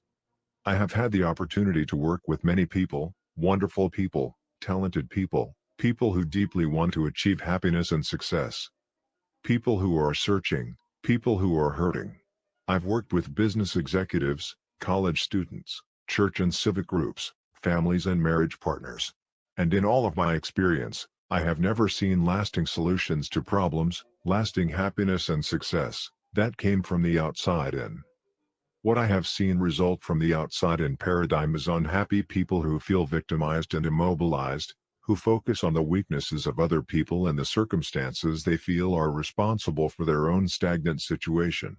I've seen unhappy marriages where each spouse wants the other to change, where each is confessing the other's sins, where each is trying to shape up the other. I've seen labor management disputes where people spend tremendous amounts of time and energy trying to create legislation that would force people to act as though the foundation of trust were really there. Members of our family have lived in 3 of the hottest spots on earth, South Africa, Israel, and Ireland, and I believe the source of the continuing problems in each of these places has been the dominant social paradigm of outside in. Each involved group is convinced the problem is out there, and if they, meaning others, would shape up or suddenly ship out of existence, the problem would be solved. Inside Out is a dramatic paradigm shift for most people, largely because of the powerful impact of conditioning in the current social paradigm of the personality ethic. But from my own experience, both personal and in working with thousands of other people, and from careful examination of successful individuals and societies throughout history, I am persuaded that many of the principles embodied in the 7 habits are already deep within us, in our conscience and our common sense. To recognize and develop them and to use them in meeting our deepest concerns, we need to think differently, to shift our paradigms to a new, deeper, inside-out level. As we sincerely seek to understand and integrate these principles into our lives, I am convinced we will discover and rediscover the truth of T.S. Eliot's observation. We must not cease from exploration, and the end of all our exploring will be to arrive where we began and to know the place for the first time. The 7 Habits. An overview. We are what we repeatedly do. Excellence, then, is not an act, but a habit. Aristotle. Our character, basically, is a composite of our habits. Sow a thought, reap an action. Sow an action, reap a habit. Sow a habit, reap a character. Sow a character, reap a destiny, the maxim goes. Habits are powerful factors in our lives. Because they are consistent, often unconscious patterns, they constantly, daily, express our character and produce our effectiveness, or ineffectiveness. As Horace Mann, the great educator, once said, habits are like a cable. We weave a strand of it every day and soon it cannot be broken. I personally do not agree with the last part of his expression. I know they can be broken. Habits can be learned and unlearned. But I also know it isn't a quick fix. It involves a process and a tremendous commitment. Those of us who watched the lunar voyage of Apollo 11 were transfixed as we saw the first men walk on the moon and return to Earth. Superlatives such as fantastic and incredible were inadequate to describe those eventful days. But to get there, those astronauts literally had to break out of the tremendous gravity pull of the Earth. More energy was spent in the first few minutes of liftoff, in the first few miles of travel, than was used over the next several days to travel 500,000 miles. Habits, too, have tremendous gravity pull, more than most people realize or would admit. Breaking deeply embedded habitual tendencies such as procrastination, impatience, criticalness, or selfishness that violate basic principles of human effectiveness involves more than a little willpower and a few minor changes in our lives. Liftoff takes a tremendous effort, but once we break out of the gravity pull, our freedom takes on a whole new dimension. Like any natural force, gravity pull can work with us or against us. The gravity pull of some of our habits may currently be keeping us from going where we want to go. But it is also gravity pull that keeps our world together, that keeps the planets in their orbits and our universe in order. It is a powerful force, and if we use it effectively, we can use the gravity pull of habit to create the cohesiveness and order necessary to establish effectiveness in our lives. Habits defined. For our purposes, we will define a habit as the intersection of knowledge, skill, and desire. Knowledge is the theoretical paradigm, the what to do and the why. Skill is the how to do. And desire is the motivation, the want to do. In order to make something a habit in our lives, we have to have all three. I may be ineffective in my interactions with my work associates, my spouse, or my children because I constantly tell them what I think, but I never really listen to them. Unless I search out correct principles of human interaction, I may not even know I need to listen. Even if I do know that in order to interact effectively with others I really need to listen to them, I may not have the skill. I may not know how to really listen deeply to another human being. But knowing I need to listen and knowing how to listen is not enough. Unless I want to listen, unless I have the desire, it won't be a habit in my life. Creating a habit requires work in all three dimensions. The being/seeing change is an upward process, being changing seeing, which in turn changes being, and so forth, as we move in an upward spiral of growth. By working on knowledge, skill, and desire, we can break through to new levels of personal and interpersonal effectiveness as we break with old paradigms that may have been a source of pseudo-security for years. It's sometimes a painful process. It's a change that has to be motivated by a higher purpose, by the willingness to subordinate what you think you want now for what you want later.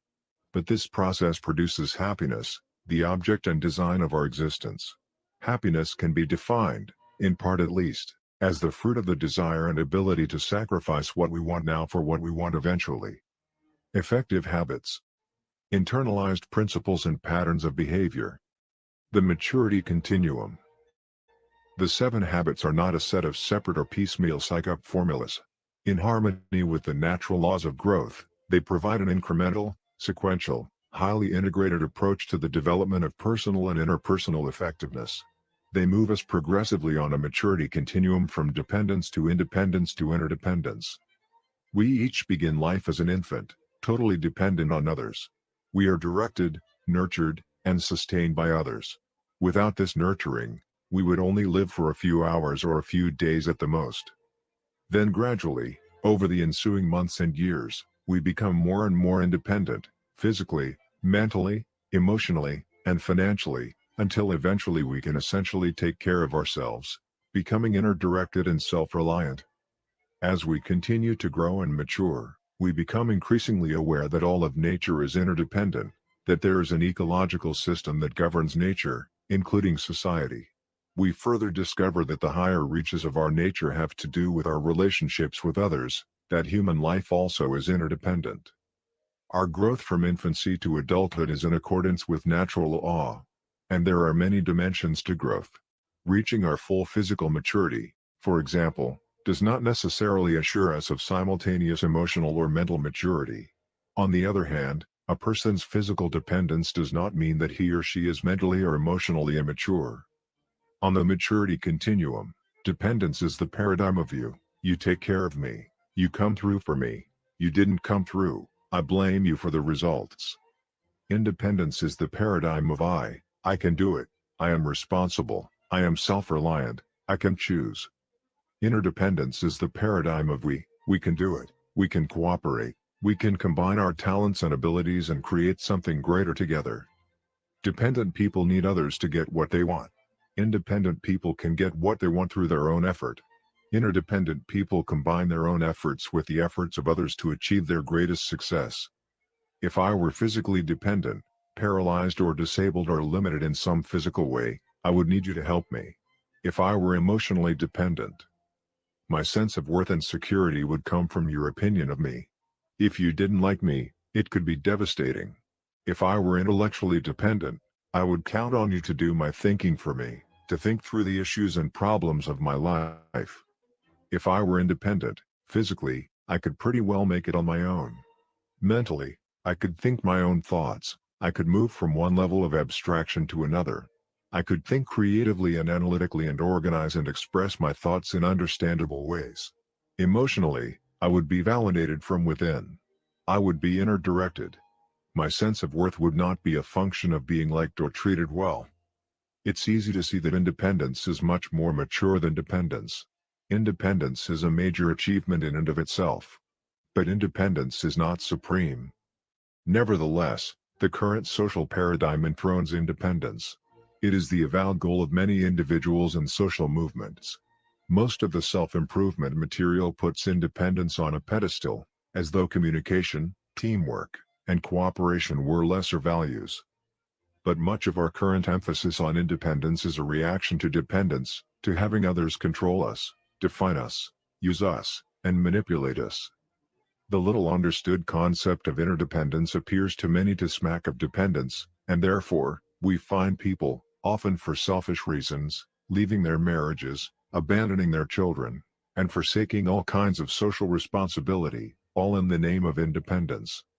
The kind of reaction that results in people throwing off their shackles, becoming liberated, asserting themselves, and doing their own thing often reveals more fundamental dependencies that cannot be run away from because they are internal rather than external, dependencies such as letting the weaknesses of other people ruin our emotional lives or feeling victimized by people and events out of our control. Of course, we may need to change our circumstances. But the dependence problem is a personal maturity issue that has little to do with circumstances. Even with better circumstances, immaturity and dependence often persist. True independence of character empowers us to act rather than be acted upon. It frees us from our dependence on circumstances and other people and is a worthy, liberating goal. But it is not the ultimate goal in effective living. Independent thinking alone is not suited to interdependent reality. Independent people who do not have the maturity to think and act interdependently may be good individual producers, but they won't be good leaders or team players. They're not coming from the paradigm of interdependence necessary to succeed in marriage, family, or organizational reality. Life is, by nature, highly interdependent. To try to achieve maximum effectiveness through independence is like trying to play tennis with a golf club. The tool is not suited to the reality. Interdependence is a far more mature, more advanced concept. If I am physically interdependent, I am self-reliant and capable, but I also realize that you and I working together can accomplish accomplish far more than, even at my best, I could accomplish alone. If I am emotionally interdependent, I derive a great sense of worth within myself, but I also recognize the need for love, for giving, and for receiving love from others. If I am intellectually interdependent, I realize that I need the best thinking of other people to join with my own. As an interdependent person, I have the opportunity to share myself deeply, meaningfully, with others, and I have access to the vast resources and potential of other human beings. Interdependence is a choice only independent people can make. Dependent people cannot choose to become interdependent. They don't have the character to do it, they don't own enough of themselves. That's why habits 1, 2, and 3 in the following chapters deal with self-mastery. They move a person from dependence to independence. They are the private victories, the essence of character growth. Private victories precede public victories. You can't invert that process any more than you can harvest a crop before you plant it. It's inside out. As you become truly independent, you have the foundation for effective interdependence. You have the character base from which you can effectively work on the more personality-oriented public victories of teamwork, cooperation, and communication in habits 4, 5, and 6. That does not mean you have to be perfect in habits 1, 2, and 3 before working on habits 4, 5, and 6. Understanding the sequence will help you manage your growth more effectively, but I'm not suggesting that you put yourself in isolation for several years until you fully develop habits 1, 2, and 3. As part of an interdependent world, you have to relate to that world every day. But the acute problems of that world can easily obscure the chronic character causes. Understanding how what you are impacts every interdependent interaction will help you to focus your efforts sequentially, in harmony with the natural laws of growth. Habit 7 is the habit of renewal, a regular, balanced renewal of the 4 basic dimensions of life. It circles and embodies all the other habits. It is the habit of continuous improvement that creates the upward spiral of growth that lifts you to new levels of understanding and living each of the habits as you come around to them on a progressively higher plane. The diagram on the next page is a visual representation of the sequence and the interdependence of the 7 habits, and will be used throughout this book as we explore both the sequential relationship between the habits and also their synergy, how, in relating to each other, they create bold new forms of each other that add even more to their value. Each concept or habit will be highlighted as it is introduced. Effectiveness defined. The 7 habits are habits of effectiveness. Because they are based on principles, they bring the maximum long-term beneficial results possible. They become the basis of a person's character, creating an empowering center of correct maps from which an individual can effectively solve problems, maximize opportunities, and continually learn and integrate other principles in an upward spiral of growth. They are also habits of effectiveness because they are based on a paradigm of effectiveness that is in harmony with the natural law, a principle I call the P/PC balance, which many people break themselves against. This principle can be easily understood by remembering Aesop's fable of the goose and the golden egg. This fable is the story of a poor farmer who one day discovers in the nest of his pet goose a glittering golden egg. At first, he thinks it must be some kind of trick. But as he starts to throw the egg aside, he has second thoughts and takes it in to be appraised instead. The egg is pure gold. The farmer can't believe his good fortune. He becomes even more incredulous the following day when the experience is repeated. Day after day, he awakens to rush to the nest and find another golden egg. He becomes fabulously wealthy. It all seems too good to be true. The 7 habits paradigm. But with his increasing wealth comes greed and impatience. Unable to wait day after day for the golden eggs, the farmer decides he will kill the goose and get them all at once. But when he opens the goose, he finds it empty. There are no golden eggs, and now there is no way to get any more. The farmer has destroyed the goose that produced them. I suggest that within this fable is a natural law, a principle, the basic definition of effectiveness. Most people see effectiveness from the golden egg paradigm. The more you produce, the more you do, the more effective you are. But as the story shows, true effectiveness is a function of 2 things: what is produced, the golden eggs, and the producing asset or capacity to produce, the goose. If you adopt a pattern of life that focuses on golden eggs and neglects the goose, You will soon be without the asset that produces golden eggs. On the other hand, if you only take care of the goose with no aim toward the golden eggs, you soon won't have the wherewithal to feed yourself or the goose. Effectiveness lies in the balance, what I call the P/PC balance. P stands for production of desired results, the golden eggs. PC stands for production capability, the ability or asset that produces the golden eggs. Three kinds of assets. Basically, there are three kinds of assets: physical, financial, and human. Let's look at each one in turn. A few years ago, I purchased a physical asset, a power lawnmower. I used it over and over again without doing anything to maintain it. The mower worked well for 2 seasons, but then it began to break down. When I tried to revive it with service and sharpening, I discovered the engine had lost over half its original power capacity. It was essentially worthless. Had I invested in PC, in preserving and maintaining the asset, I would still be enjoying its the mowed lawn. As it was, I had to spend far more time and money replacing the mower than I ever would have spent, had I maintained it. It simply wasn't effective.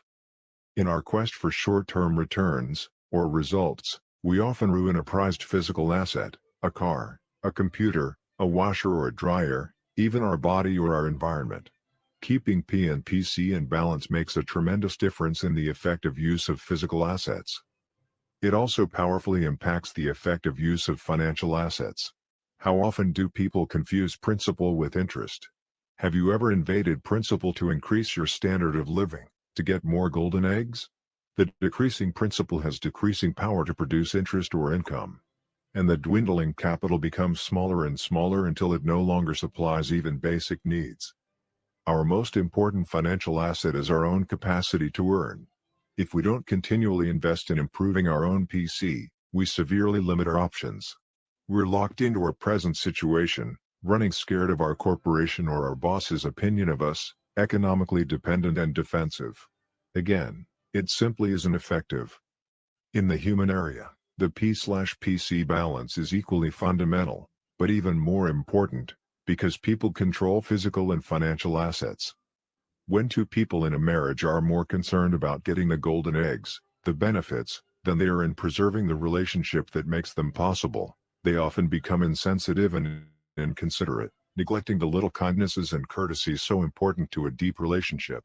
They begin to use control levers to manipulate each other, to focus on their own needs, to justify their own position and look for evidence to show the wrongness of the other person. The love, the richness, the softness and spontaneity begin to deteriorate. The goose gets sicker day by day. And what about a parent's relationship with a child? When children are little, they are very dependent, very vulnerable. It becomes so easy to neglect the PC work, the training, the communicating, the relating, the listening. It's easy to take advantage, to manipulate, to get what you want the way you want it, right now. You're bigger, you're smarter, and you're right. So why not just tell them what to do? If necessary, yell at them, intimidate them, insist on your way. Or you can indulge them. You can go for the golden egg of popularity, of pleasing them, giving them their way all the time. Then they grow up without any internal sense of standards or expectations, without a personal commitment to being disciplined or responsible. Either way, authoritarian or permissive, you have the golden egg mentality. You want to have your way or you want to be liked. But what happens, meantime, to the goose? What sense of responsibility, of self-discipline, of confidence in the ability to make good choices or achieve important goals is a child going to have a few years down the road? And what about your relationship? When he reaches those critical teenage years, the identity crises, will he know from his experience with you that you will listen without judging, that you really, deeply care about him as a person, that you can be trusted, no matter what? Will the relationship be strong enough for you to reach him, to communicate with him, to influence him? Suppose you want your daughter to have a clean room, that's P, production, the golden egg. And suppose you want her to clean it, that's PC, production capability. Your daughter is the goose, the asset, that produces the golden egg. If you have P and PC in balance, she cleans the room cheerfully, without being reminded, because she is committed and has the discipline to stay with the commitment. She is a valuable asset, a goose that can produce golden eggs. But if your paradigm is focused on production, on getting the room clean, you might find yourself nagging her to do it. You might even escalate your efforts to threatening or yelling, and in your desire to get the golden egg, you undermine the health and welfare of the goose. Let me share with you an interesting PC experience I had with one of my daughters. We were planning a private date, which is something I enjoy regularly with each of my children. We find that the anticipation of the date is as satisfying as the realization. So I approached my daughter and said, "Honey, tonight's your night. What do you want to do?" "Oh, Dad, that's okay," she replied. "No, really," I said. "What would you like to do?" "Well," she finally said, "what I want to do, you don't really want to do." "Really, honey," I said earnestly, "I want to do it. No matter what, it's your choice." "I want to go see Star Wars," she replied. "But I know you don't like Star Wars. You slept through it before. You don't like these fantasy movies." "That's okay, Dad." "No, honey, if that's what you'd like to do, I'd like to do it." "Dad, don't worry about it. We don't always have to have this date." She paused and then added, "But you know why you don't like Star Wars? It's because you don't understand the philosophy and training of a Jedi Knight." "What? You know the things you teach, Dad? Those are the same things that go into the training of a Jedi Knight."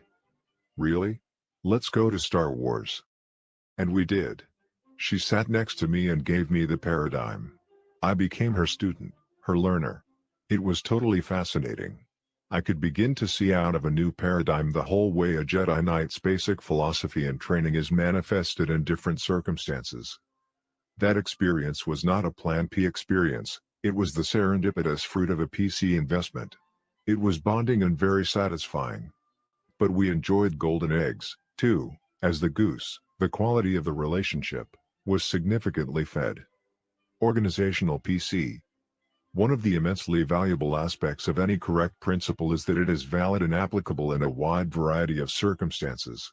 Throughout this book, I would like to share with you some of the ways in which these principles apply to organizations, including families, as well as to individuals. When people fail to respect the P/PC balance in their use of physical assets in organizations, they decrease organizational effectiveness and often leave others with dying geese. For example, a person in charge of a physical asset, such as a machine, may be eager to make a good impression on his superiors. Perhaps the company is in a rapid growth stage and promotions are coming fast. So he produces at optimum levels, no downtime, no maintenance. He runs the machine day and night. The production is phenomenal, costs are down, and profits skyrocket. Within a short time, he's promoted. Golden eggs. But suppose you are his successor on the job. You inherit a very sick goose, a machine that, by this time, is rusted and starts to break down. You have to invest heavily in downtime and maintenance. Costs skyrocket, profits nosedive. And who gets blamed for the loss of golden eggs? You do. Your predecessor liquidated the asset, but the accounting system only reported unit production, costs, and profit. The P/PC balance is particularly important as it applies to the human assets of an organization, the customers and the employees. I know of a restaurant that served a fantastic clam chowder and was packed with customers every day at lunchtime. Then the business was sold, and the new owner focused on golden eggs. He decided to water down the chowder. For about a month, with costs down and revenues constant, profits zoomed. But little by little, the customers began to disappear.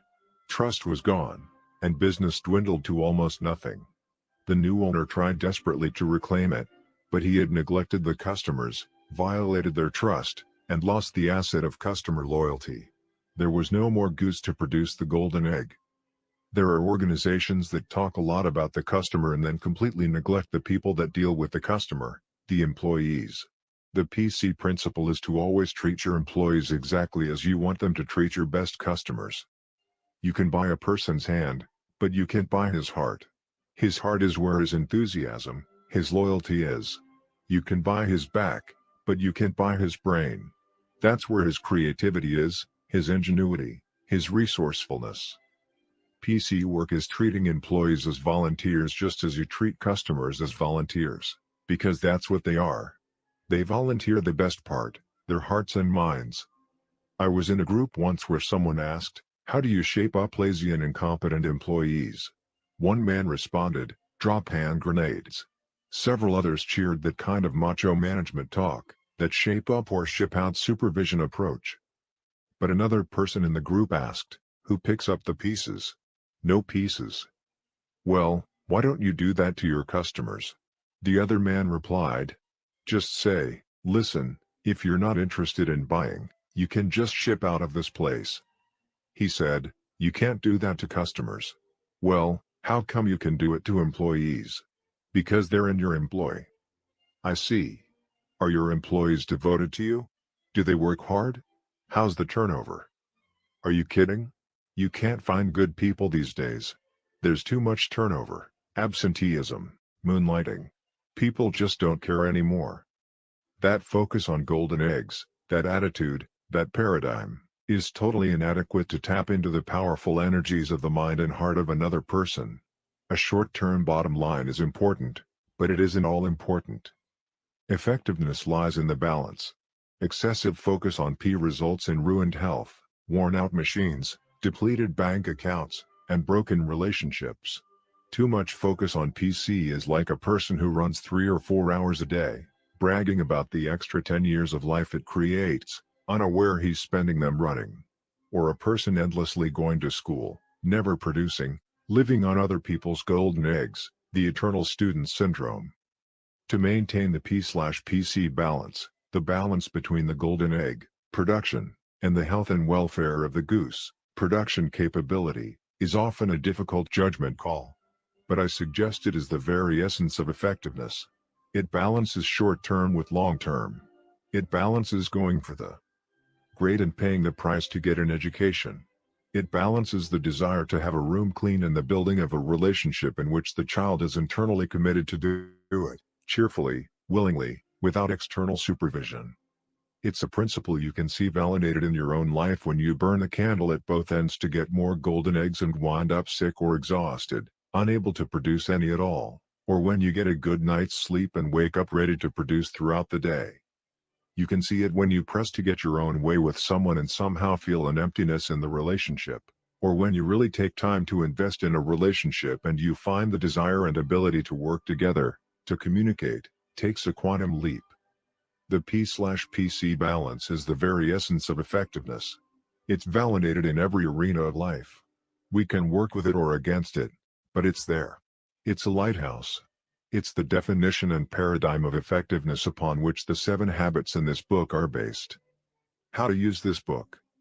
Before we begin work on the 7 habits of highly effective people, I would like to suggest 2 paradigm shifts that will greatly increase the value you will receive from this material. First, I would recommend that you not see this material as a book, in the sense that it is something to read once and put on a shelf. You may choose to read it completely through once for a sense of the whole. But the material is designed to be a companion in the continual process of change and growth. It is organized incrementally and with suggestions for application at the end of each habit so that you can study and focus on any particular habit as you are ready. As you progress to deeper levels of understanding and implementation, you can go back time and again to the principles contained in each habit and work to expand your knowledge, skill, and desire. Second, I would suggest that you shift your paradigm of your own involvement in this material from the role of learner to that of teacher. Take an inside-out approach, and read with the purpose in mind of sharing or discussing what you learn with someone else within 48 hours after you learn it. If you had known, for example, that you would be teaching the material on the P/PC balance principle to someone else within 48 hours, would it have made a difference in your reading experience? Try it now as you read the final section in this chapter. Read as though you are going to teach it to your spouse, your child, a business associate, or a friend today or tomorrow, while it is still fresh, and notice the difference in your mental and emotional process. I guarantee that if you approach the material in each of the following chapters in this way, you will not only better remember what you read, but your perspective will be expanded, your understanding deepened, and your motivation to apply the material increased. In addition, as you openly, honestly share what you're learning with others, you may be surprised to find that negative labels or perceptions others may have of you tend to disappear. Those you teach will see you as a changing, growing person, and will be more inclined to be helpful and supportive as you work, perhaps together, to integrate the 7 habits into your lives. What you can expect. In the last analysis, as Marilyn Ferguson observed, no one can persuade another to change. Each of us guards a gate of change that can only be opened from the inside. We cannot open the gate of another, either by argument or by emotional appeal. If you decide to open your gate of change to really understand and live the principles embodied in the 7 habits, I feel comfortable in assuring you several positive things will happen. First, your growth will be evolutionary, but the net effect will be revolutionary. Would you not agree that the P/PC balance principle alone, if fully lived, would transform most individuals and organizations? The net effect of opening the gate of change to the first 3 habits, the habits of private victory, will be significantly increased self-confidence. You will come to know yourself in a deeper, more meaningful way, your nature, your deepest values and your unique contribution capacity. As you live your values, your sense of identity, integrity, control, and inner directedness will infuse you with both exhilaration and peace. You will define yourself from within, rather than by people's opinions or by comparisons to others. Wrong and right will have little to do with being found out. Ironically, you'll find that as you care less about what others think of you, you will care more about what others think of themselves and their worlds, including their relationship with you. You'll no longer build your emotional life on other people's weaknesses. In addition, you'll find it easier and more desirable to change because there is something, some core deep within, that is essentially changeless. As you open yourself to the next 3 habits, the habits of public victory, you will discover and unleash both the desire and the resources to heal and rebuild important relationships that have deteriorated, or even broken. Good relationships will improve, become deeper, more solid, more creative, and more adventuresome. The 7th habit, if deeply internalized, will renew the first 6 and will make you truly independent and capable of effective interdependence. Through it, you can charge your own batteries. Whatever your present situation, I assure you that you are not your habits. You can replace old patterns of self-defeating behavior with new patterns, new habits of effectiveness, happiness, and trust-based relationships. With genuine caring, I encourage you to open the gate of change and growth as you study these habits. Be patient with yourself. Self-growth is tender, it's holy ground. There's no greater investment. It's obviously not a quick fix. But I assure you, you will feel benefits and see immediate payoffs that will be encouraging. In the words of Thomas Paine, that which we obtain too easily, we esteem too lightly. It is dearness only which gives everything its value. Heaven knows how to put a proper price on its goods. Part 2. Private Victory. Habit 1. Be proactive. Principles of Personal Vision. I know of no more encouraging fact than the unquestionable ability of man to elevate his life by conscious endeavor. Henry David Thoreau. As you read this book, try to stand apart from yourself. Try to project your consciousness upward into a corner of the room and see yourself, in your mind's eye, reading. Can you look at yourself almost as though you were someone else? Now try something else. Think about the mood you are now in. Can you identify it? What are you feeling? How would you describe your present mental state? Now think for a minute about how your mind is working. Is it quick and alert? Do you sense that you are torn between doing this mental exercise and evaluating the point to be made out of it? Your ability to do what you just did is uniquely human. Animals do not possess this ability. We call it self-awareness or the ability to think about your very thought process. This is the reason why man has dominion over all things in the world and why he can make significant advances from generation to generation. This is why we can evaluate and learn from others' experiences as well as our own. This is also why we can make and break our habits. We are not our feelings. We are not our moods. We are not even our thoughts. The very fact that we can think about these things separates us from them and from the animal world. Self-awareness enables us to stand apart and examine even the way we see ourselves, our self-paradigm, the most fundamental paradigm of effectiveness.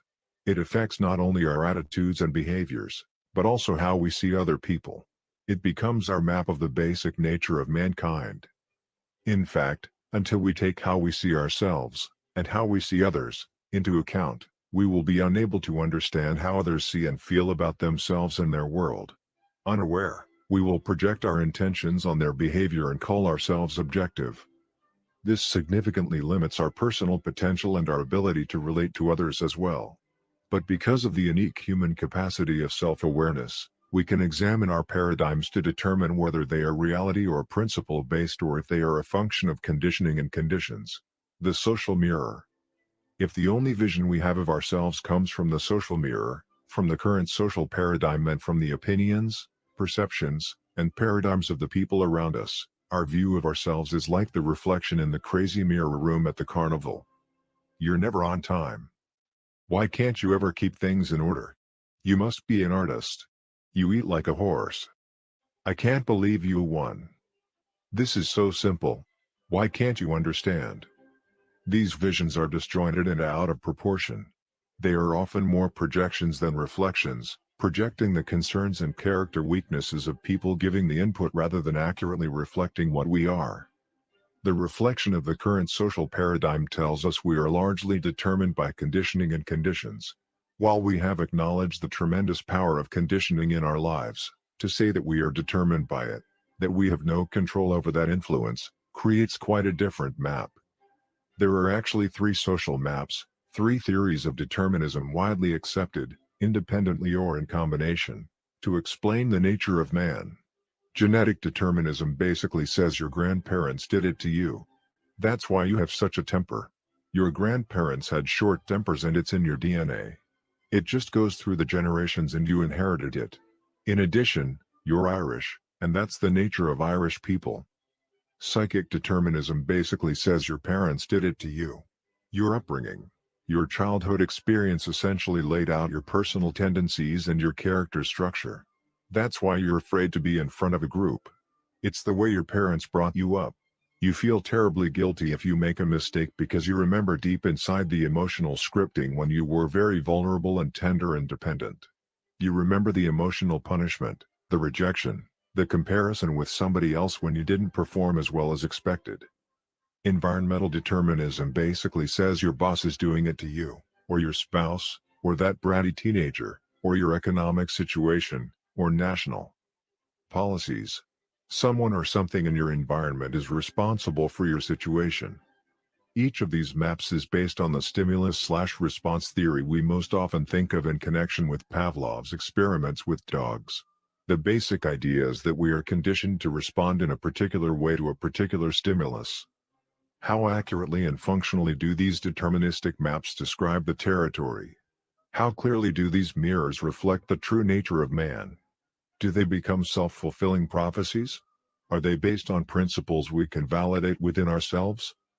Between stimulus and response. In answer to those questions, let me share with you the catalytic story of Viktor Frankl. Frankl was a determinist raised in the tradition of Freudian psychology, which postulates that whatever happens to you as a child shapes your character and personality and basically governs your whole life. The limits and parameters of your life are set, and, basically, you can't do much about it. Frankl was also a psychiatrist and a Jew. He was imprisoned in the death camps of Nazi Germany, where he experienced things that were so repugnant to our sense of decency that we shudder to even repeat them. His parents, his brother, and his wife died in the camps or were sent to the gas ovens. Except for his sister, his entire family perished. Frankl himself suffered torture and innumerable indignities, never knowing from one moment to the next if his path would lead to the ovens or if he would be among the saved who would remove the bodies or shovel out the ashes of those so fated. One day, naked and alone in a small room, he began to become aware of what he later called the last of the human freedoms, the freedom his Nazi captors could not take away. They could control his entire environment, they could do what they wanted to his body, but Viktor Frankl himself was a self-aware being who could look as an observer at his very involvement. His basic identity was intact. He could decide within himself how all of this was going to affect him. Between what happened to him, or the stimulus, and his response to it, Was his freedom or power to choose that response? In the midst of his experiences, Frankl would project himself into different circumstances, such as lecturing to his students after his release from the death camps. He would describe himself in the classroom, in his mind's eye, and give his students the lessons he was learning during his very torture. Through a series of such disciplines, mental, emotional, and moral, principally using memory and imagination, he exercised his small, embryonic freedom until it grew larger and larger, until he had more freedom than his Nazi captors. They had more liberty, more options to choose from in their environment, but he had more freedom, more internal power to exercise his options. He became an inspiration to those around him, even to some of the guards. He helped others find meaning in their suffering and dignity in their prison existence. In the midst of the most degrading circumstances imaginable, Frankl used the human endowment of self-awareness to discover a fundamental principle about the nature of man. Between stimulus and response, man has the freedom to choose. Within the freedom to choose are those endowments that make us uniquely human. In addition to self-awareness, we have imagination, the ability to create in our minds beyond our present reality. We have conscience, a deep inner awareness of right and wrong, of the principles that govern our behavior, and a sense of the degree to which our thoughts and actions are in harmony with them. And we have independent will, the ability to act based on our self-awareness, free of all other influences. Even the most intelligent animals have none of these endowments. To use a computer metaphor, they are programmed by instinct and/or training. They can be trained to be responsible, but they can't take responsibility for that training. In other words, they can't direct it. They can't change the programming. They're not even aware of it. But because of our unique human endowments, we can write new programs for ourselves totally apart from our instincts and training. This is why an animal's capacity is relatively limited and man's is unlimited. But if we live like animals, out of our own instincts and conditioning and conditions, out of our collective memory, we too will be limited. The deterministic paradigm comes primarily from the study of animals, rats, monkeys, pigeons, dogs, and neurotic and psychotic people. While this may meet certain criteria of some researchers because it seems measurable and predictable, the history of mankind and our own self-awareness tell us that this map doesn't describe the territory at all. Our unique human endowments lift us above the animal world. The extent to which we exercise and develop these endowments empowers us to fulfill our uniquely human potential. Between stimulus and response is our greatest power, the freedom to choose. Proactivity defined. In discovering the basic principle of the nature of man, Frankl described an accurate self-map from which he began to develop the first and most basic habit of a highly effective person in any environment, the habit of proactivity.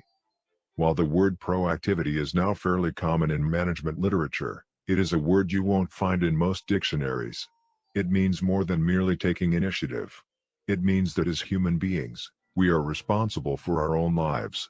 Our behavior is a function of our decisions, not our conditions. We can subordinate feelings to values. We have the initiative and the responsibility to make things happen. Proactive model. Look at the word responsibility. Responsibility, the ability to choose your response. Highly proactive people recognize that responsibility. They do not blame circumstances, conditions, or conditioning for their behavior. Their behavior is a product of their own conscious choice, based on values, rather than a product of their conditions, based on feeling. Because we are, by nature, proactive, if our lives are a function of conditioning and conditions, it is because we have, by conscious decision or by default, chosen to empower those things to control us. In making such a choice, we become reactive. Reactive people are often affected by their physical environment. If the weather is good, they feel good. If it isn't, it affects their attitude and their performance. Proactive people can carry their own weather with them. Whether it rains or shines makes no difference to them. They are value-driven, and if their value is to produce good quality work, it isn't a function of whether the weather is conducive to it or not. Reactive people are also affected by their social environment, by the social weather. When people treat them well, they feel well. When people don't, they become defensive or protective. Reactive people build their emotional lives around the behavior of others, empowering the weaknesses of other people to control them. The ability to subordinate an impulse to a value is the essence of the proactive person. Reactive people are driven by feelings, by circumstances, by conditions, by their environment. Proactive people are driven by values, carefully thought about, selected and internalized values. Proactive people are still influenced by external stimuli, whether physical, social, or psychological. But their response to the stimuli, conscious or unconscious, is a value-based choice or response. As Eleanor Roosevelt observed, no one can hurt you without your consent. In the words of Gandhi, they cannot take away our self-respect if we do not give it to them. It is our willing permission, our consent to what happens to us, that hurts us far more than what happens to us in the first place. I admit this is very hard to accept emotionally, especially if we have had years and years of explaining our misery in the name of circumstance or someone else's behavior. But until a person can say deeply and honestly, I am what I am today because of the choices I made yesterday, that person cannot say, I choose otherwise. Once in Sacramento when I was speaking on the subject of proactivity, a woman in the audience stood up in the middle of my presentation and started talking excitedly. It was a large audience, and as a number of people turned to look at her, she suddenly became aware of what she was doing, grew embarrassed and sat back down. But she seemed to find it difficult to restrain herself and started talking to the people around her. She seemed so happy. I could hardly wait for a break to find out what had happened. When it finally came, I immediately went to her and asked if she would be willing to share her experience. You just can't imagine what's happened to me, she exclaimed. I'm a full-time nurse to the most miserable, ungrateful man you can possibly imagine. Nothing I do is good enough for him. He never expresses appreciation, he hardly even acknowledges me. He constantly harps at me and finds fault with everything I do. This man has made my life miserable and I often take my frustration out on my family. The other nurses feel the same way. We almost pray for his demise. And for you to have the gall to stand up there and suggest that nothing can hurt me, that no one can hurt me without my consent, and that I have chosen my own emotional life of being miserable, well, there was just no way I could buy into that. But I kept thinking about it. I really went inside myself and began to ask, do I have the power to choose my response? When I finally realized that I do have that power, when I swallowed that bitter pill and realized that I had chosen to be miserable, I also realized that I could choose not to be miserable. At that moment I stood up. I felt as though I was being let out of San Quentin. I wanted to yell to the whole world, I am free. I am let out of prison. No longer am I going to be controlled by the treatment of some person. It's not what happens to us, but our response to what happens to us that hurts us. Of course, things can hurt us physically or economically and can cause sorrow. But our character, our basic identity, does not have to be hurt at all. In fact, our most difficult experiences become the crucibles that forge our character and develop the internal powers, the freedom to handle difficult circumstances in the future and to inspire others to do so as well. Frankl is one of many who have been able to develop the personal freedom in difficult circumstances to lift and inspire others. The autobiographical accounts of Vietnam prisoners of war provide additional persuasive testimony of the transforming power of such personal freedom and the effect of the responsible use of that freedom on the prison culture and on the prisoners, both then and now. We have all known individuals in very difficult circumstances, perhaps with a terminal illness or a severe physical handicap, who maintain magnificent emotional strength. How inspired we are by their integrity. Nothing has a greater, longer-lasting impression upon another person than the awareness that someone has transcended suffering, has transcended circumstance, and is embodying and expressing a value that inspires and ennobles and lifts life. One of the most inspiring times Sandra and I have ever had took place over a 4-year period with a dear friend of ours named Carol, who had a wasting cancer disease. She had been one of Sandra's bridesmaids, and they had been best friends for over 25 years. When Carol was in the very last stages of the disease, Sandra spent time at her bedside helping her write her personal history. She returned from those protracted and difficult sessions almost transfixed by admiration for her friend's courage and her desire to write special messages to be given to her children at different stages in their lives. Carol would take as little pain-killing medication as possible, so that she had full access to her mental and emotional faculties. Then she would whisper into a tape recorder or to Sandra directly as she took notes. Carol was so proactive, so brave, and so concerned about others that she became an enormous source of inspiration to many people around her. I'll never forget the experience of looking deeply into Carol's eyes the day before she passed away and sensing out of that deep hollowed agony a person of tremendous intrinsic worth. I could see in her eyes a life of character, contribution, and service as well as love and concern and appreciation. Many times over the years, I have asked groups of people how many have ever experienced being in the presence of a dying individual who had a magnificent attitude and communicated love and compassion and served in unmatchable ways to the very end. Usually, about 1/4 of the audience respond in the affirmative. I then ask how many of them will never forget these individuals, how many were transformed, at least temporarily, by the inspiration of such courage, and were deeply moved and motivated to more noble acts of service and compassion. The same people respond again, almost inevitably. Viktor Frankl suggests that there are 3 central values in life: the experiential, or that which happens to us; the creative, or that which we bring into existence; and the attitudinal, or our response in difficult circumstances such as terminal illness. My own experience with people confirms the point Frankl makes, that the highest of the 3 values is attitudinal, in the paradigm or reframing sense. In other words, what matters most is how we respond to what we experience in life. Difficult circumstances often create paradigm shifts, whole new frames of reference by which people see the world and themselves and others in it, and what life is asking of them. Their larger perspective reflects the attitudinal values that lift and inspire us all. Taking the initiative. Our basic nature is to act, and not be acted upon. As well as enabling us to choose our response to particular circumstances, this empowers us to create circumstances. Taking initiative does not mean being pushy, obnoxious, or aggressive. It does mean recognizing our responsibility to make things happen.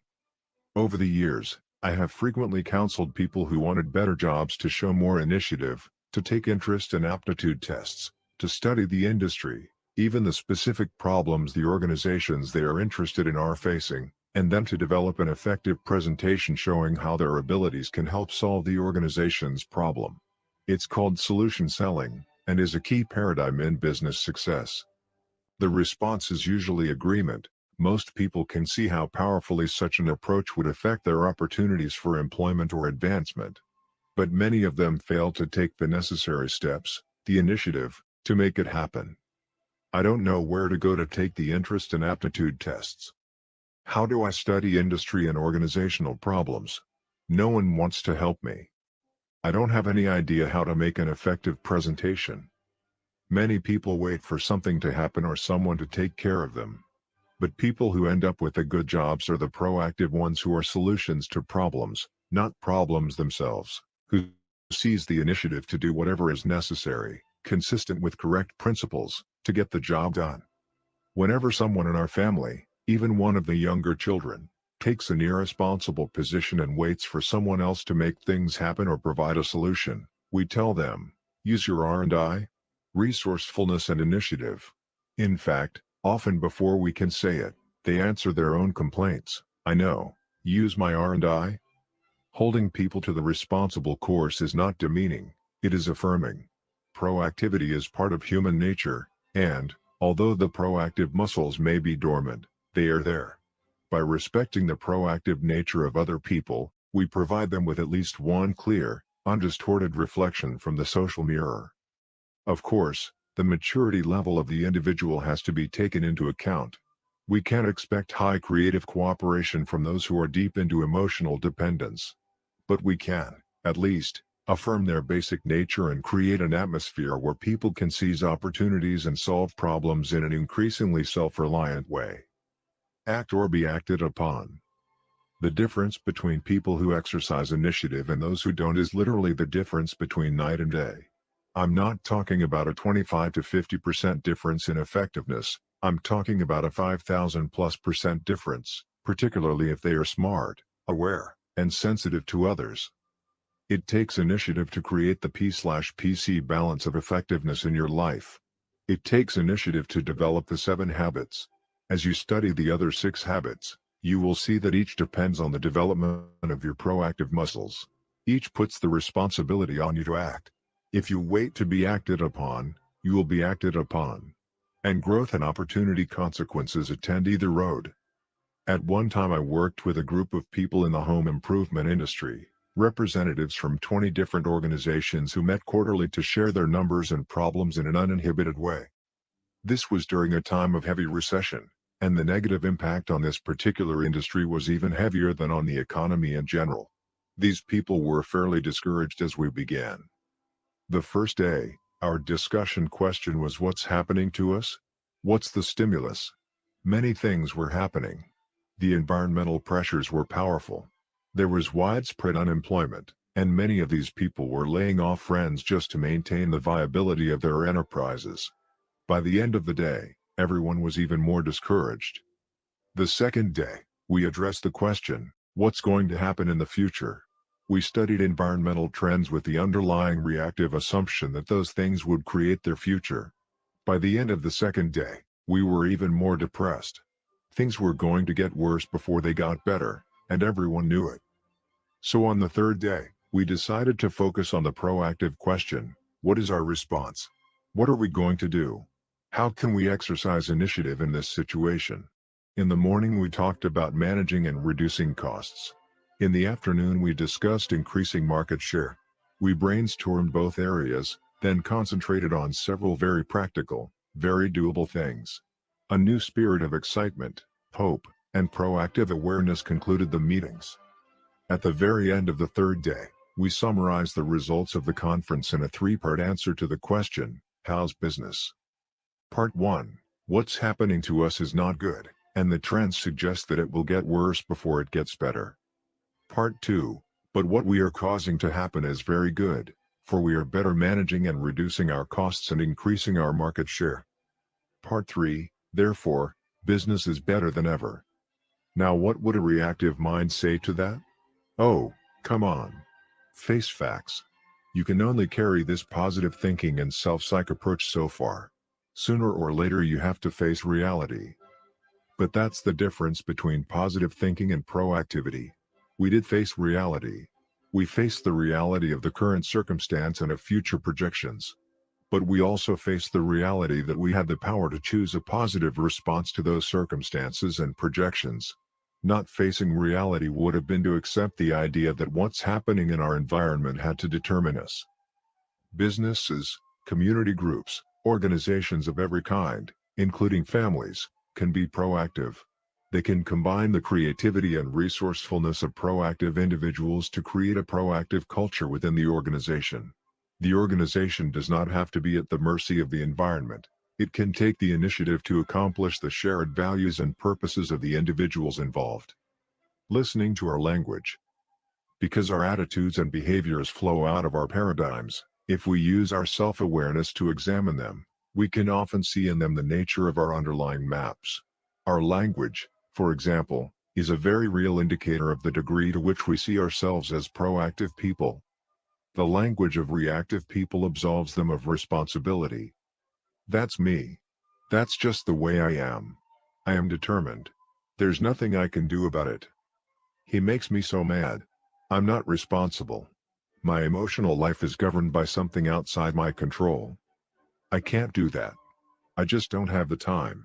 Something outside me, limited time, is controlling me. If only my wife were more patient. Someone else's behavior is limiting my effectiveness. I have to do it. Circumstances or other people are forcing me to do what I do. I'm not free to choose my own actions. Reactive language. Proactive language. There's nothing I can do. Let's look at our alternatives. That's just the way I am. I can choose a different approach. He makes me so mad. I control my own feelings. They won't allow that. I can create an effective presentation. I have to do that. I will choose an appropriate response. I can't. I choose. I must. I prefer. If only. I will. That language comes from a basic paradigm of determinism. And the whole spirit of it is the transfer of responsibility. I am not responsible, not able to choose my response. One time a student asked me, "Will you excuse me from class? I have to go on a tennis trip." "You have to go, or you choose to go?" I asked. "I really have to," he exclaimed. "What will happen if you don't?" "Why, they'll kick me off the team." "How would you like that consequence?" "I wouldn't." In other words, you choose to go because you want the consequence of staying on the team. What will happen if you miss my class? I don't know. Think hard. What do you think would be the natural consequence of not coming to class? You wouldn't kick me out, would you? That would be a social consequence. That would be artificial. If you don't participate on the tennis team, you don't play. That's natural. But if you don't come to class, what would be the natural consequence? I guess I'll miss the learning. That's right. So you have to weigh that consequence against the other consequence and make a choice. I know if it were me, I'd choose to go on a tennis trip. But never say you have to do anything. "I choose to go on a tennis trip," he meekly replied. "And miss my class?" I replied in mock disbelief. A serious problem with reactive language is that it becomes a self-fulfilling prophecy. People become reinforced in the paradigm that they are determined, and they produce evidence to support the belief. They feel increasingly victimized and out of control, not in charge of their life or their destiny. They blame outside forces, other people, circumstances, even the stars, for their own situation. At one seminar where I was speaking on the concept of proactivity, a man came up and said, "Stephen, I like what you're saying. But every situation is so different. Look at my marriage. I'm really worried. My wife and I just don't have the same feelings for each other we used to have. I guess I just don't love her anymore and she doesn't love me. What can I do?" "The feeling isn't there anymore?" I asked. "That's right," he reaffirmed. "And we have 3 children we're really concerned about. What do you suggest?" "Love her," I replied. "I told you, the feeling just isn't there anymore. Love her." "You don't understand. The feeling of love just isn't there." "Then love her. If the feeling isn't there, that's a good reason to love her. But how do you love when you don't love?" "My friend, love is a verb. Love, the feeling, is a fruit of love, the verb. So love her. Serve her. Sacrifice. Listen to her. Empathize. Appreciate. Affirm her. Are you willing to do that?" In the great literature of all progressive societies, love is a verb. Reactive people make it a feeling. They're driven by feelings. Hollywood has generally scripted us to believe that we are not responsible, that we are a product of our feelings. But the Hollywood script does not describe the reality. If our feelings control our actions, it is because we have abdicated our responsibility and empowered them to do so. Proactive people make love a verb.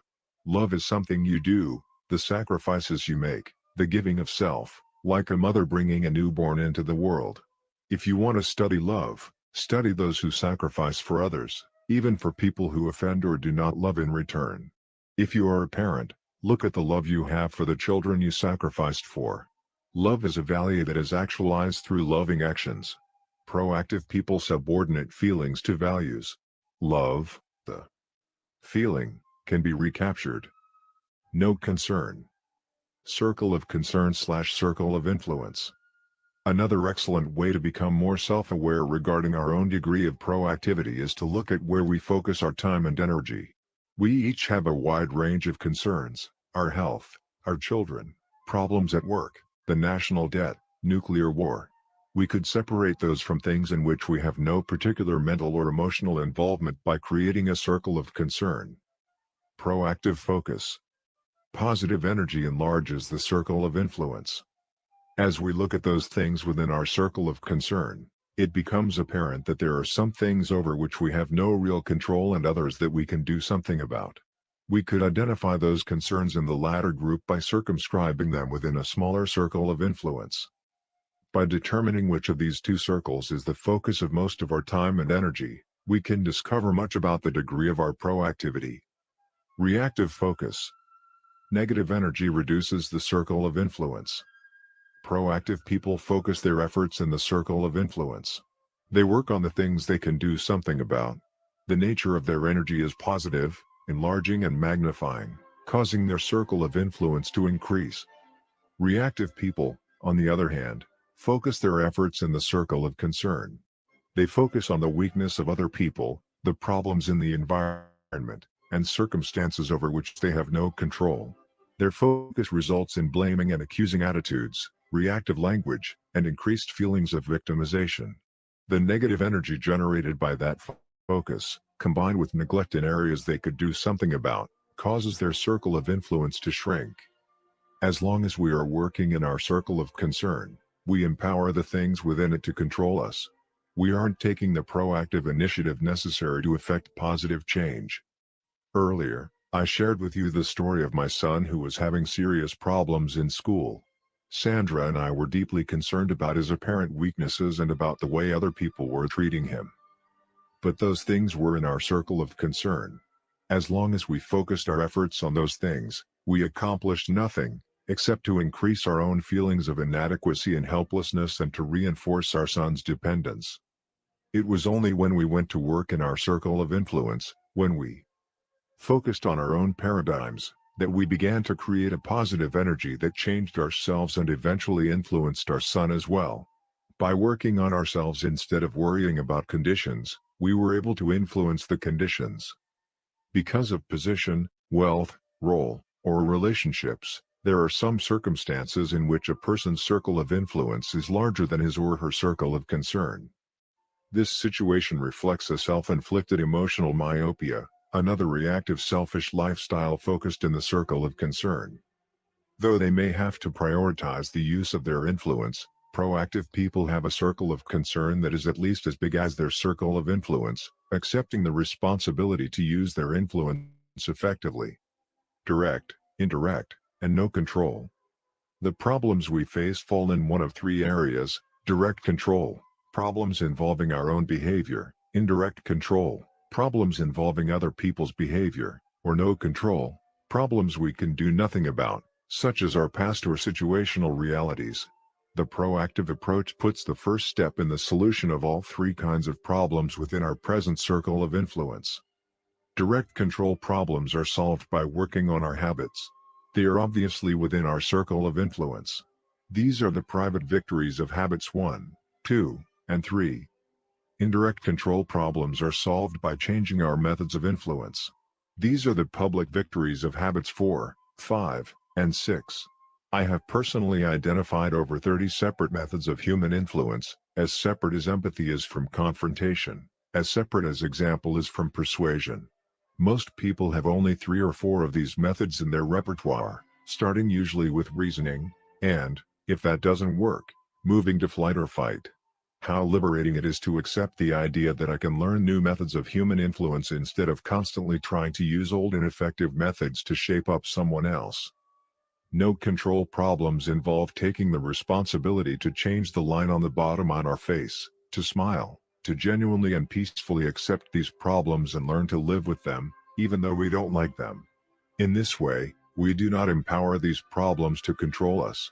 We share in the spirit embodied in the Alcoholics Anonymous prayer: Lord, give me the courage to change the things which can and ought to be changed, the serenity to accept the things which cannot be changed, and the wisdom to know the difference. Whether a problem is direct, indirect, or no control, we have in our hands the first step to the solution. Changing our habits, changing our methods of influence, and changing the way we see our no-control problems are all within our circle of influence. Expanding the circle of influence. It is inspiring to realize that in choosing our response to circumstance, we powerfully affect our circumstance. When we change one part of the chemical formula, we change the nature of the results. I worked with one organization for several years that was headed by a very dynamic person. He could read trends. He was creative, talented, capable, and brilliant, and everyone knew it. But he had a very dictatorial style of management. He tended to treat people like golfers, as if they didn't have any judgment. His manner of speaking to those who worked in the organization was, "Go for this, go for that. Now do this, now do that. I'll make the decisions." The net effect was that he alienated almost the entire executive team surrounding him. They would gather in the quarters and complain to each other about him. Their discussion was all very sophisticated, very articulate, as if they were trying to help the situation. But they did it endlessly, absolving themselves of responsibility in the name of the president's weaknesses. "You can't imagine what's happened this time," someone would say. "The other day he went into my department. I had everything all laid out. But he came in and gave totally different signals. Everything I'd done for months was shot, just like that. I don't know how I'm supposed to keep working for him. How long will it be until he retires?" "He's only 59, someone else would respond. "Do you think you can survive for 6 more years?" "I don't know. He's the kind of person they probably won't retire anyway." But one of the executives was proactive. He was driven by values, not feelings. He took the initiative, he anticipated, he empathized, he read the situation. He was not blind to the president's weaknesses, but instead of criticizing them, he would compensate for them.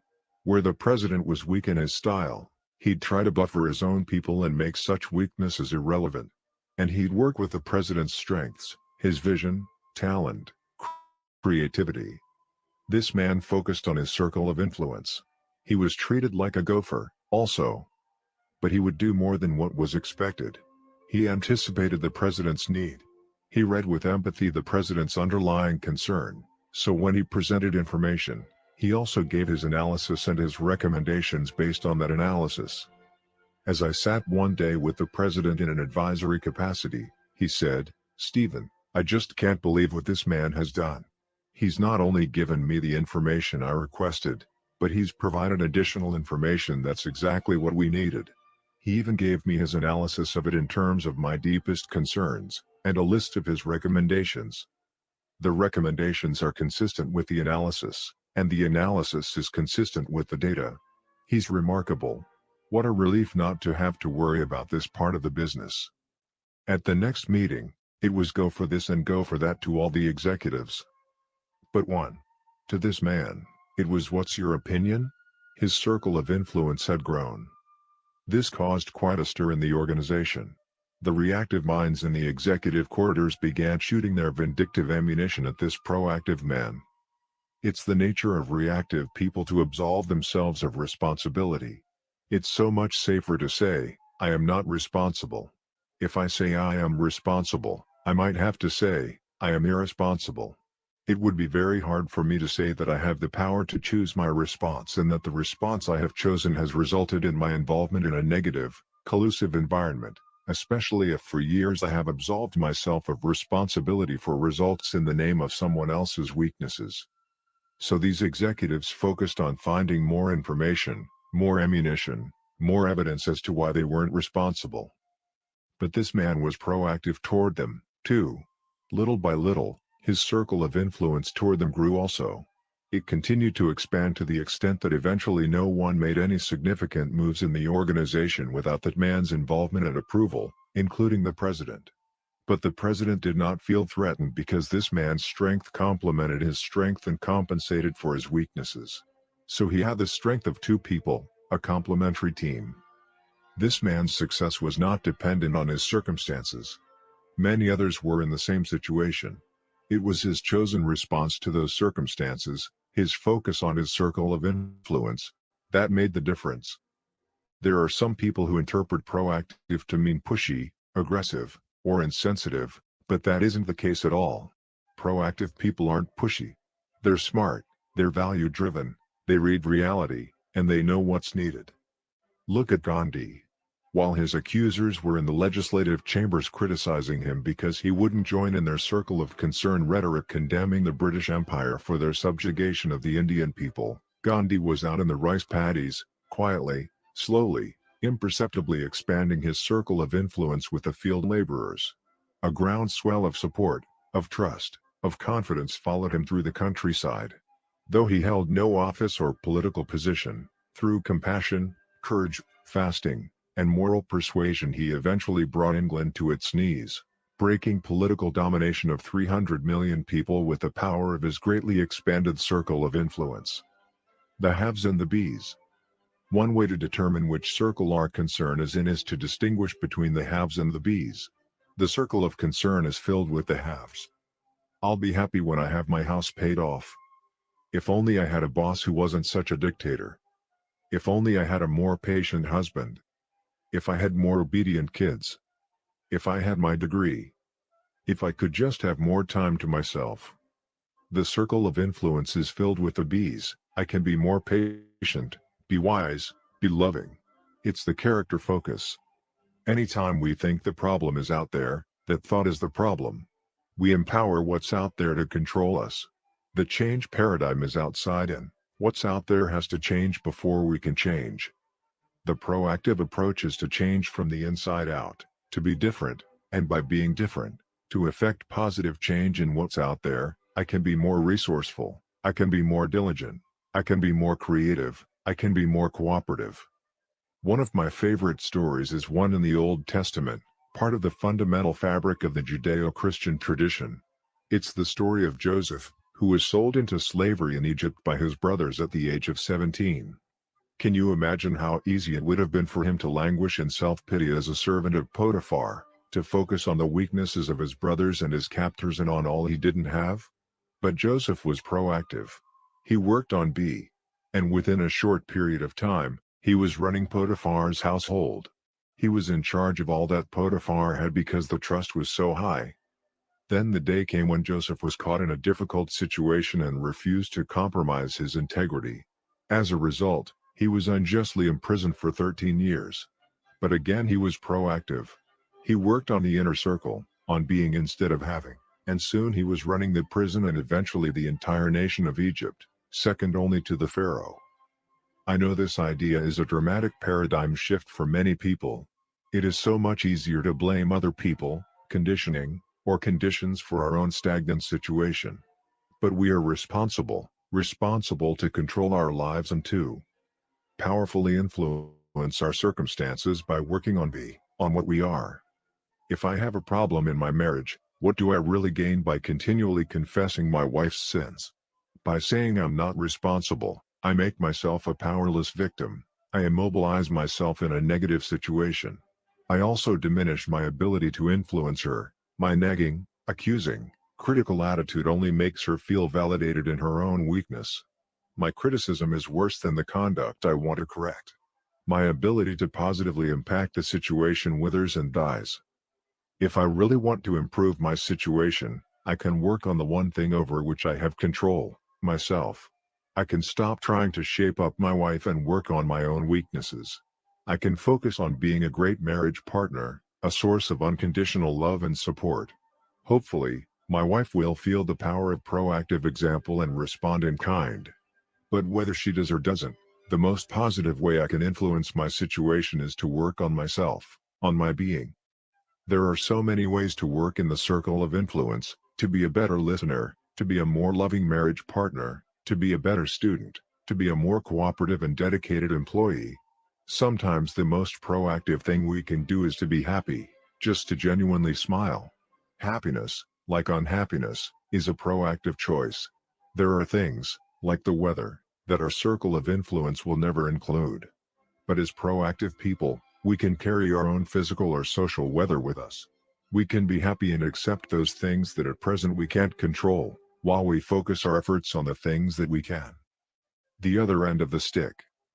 Before we totally shift our life focus to our circle of influence, we need to consider two things in our circle of concern that merit deeper thought: consequences and mistakes. While we are free to choose our actions, we are not free to choose the consequences of those actions. Consequences are governed by natural law.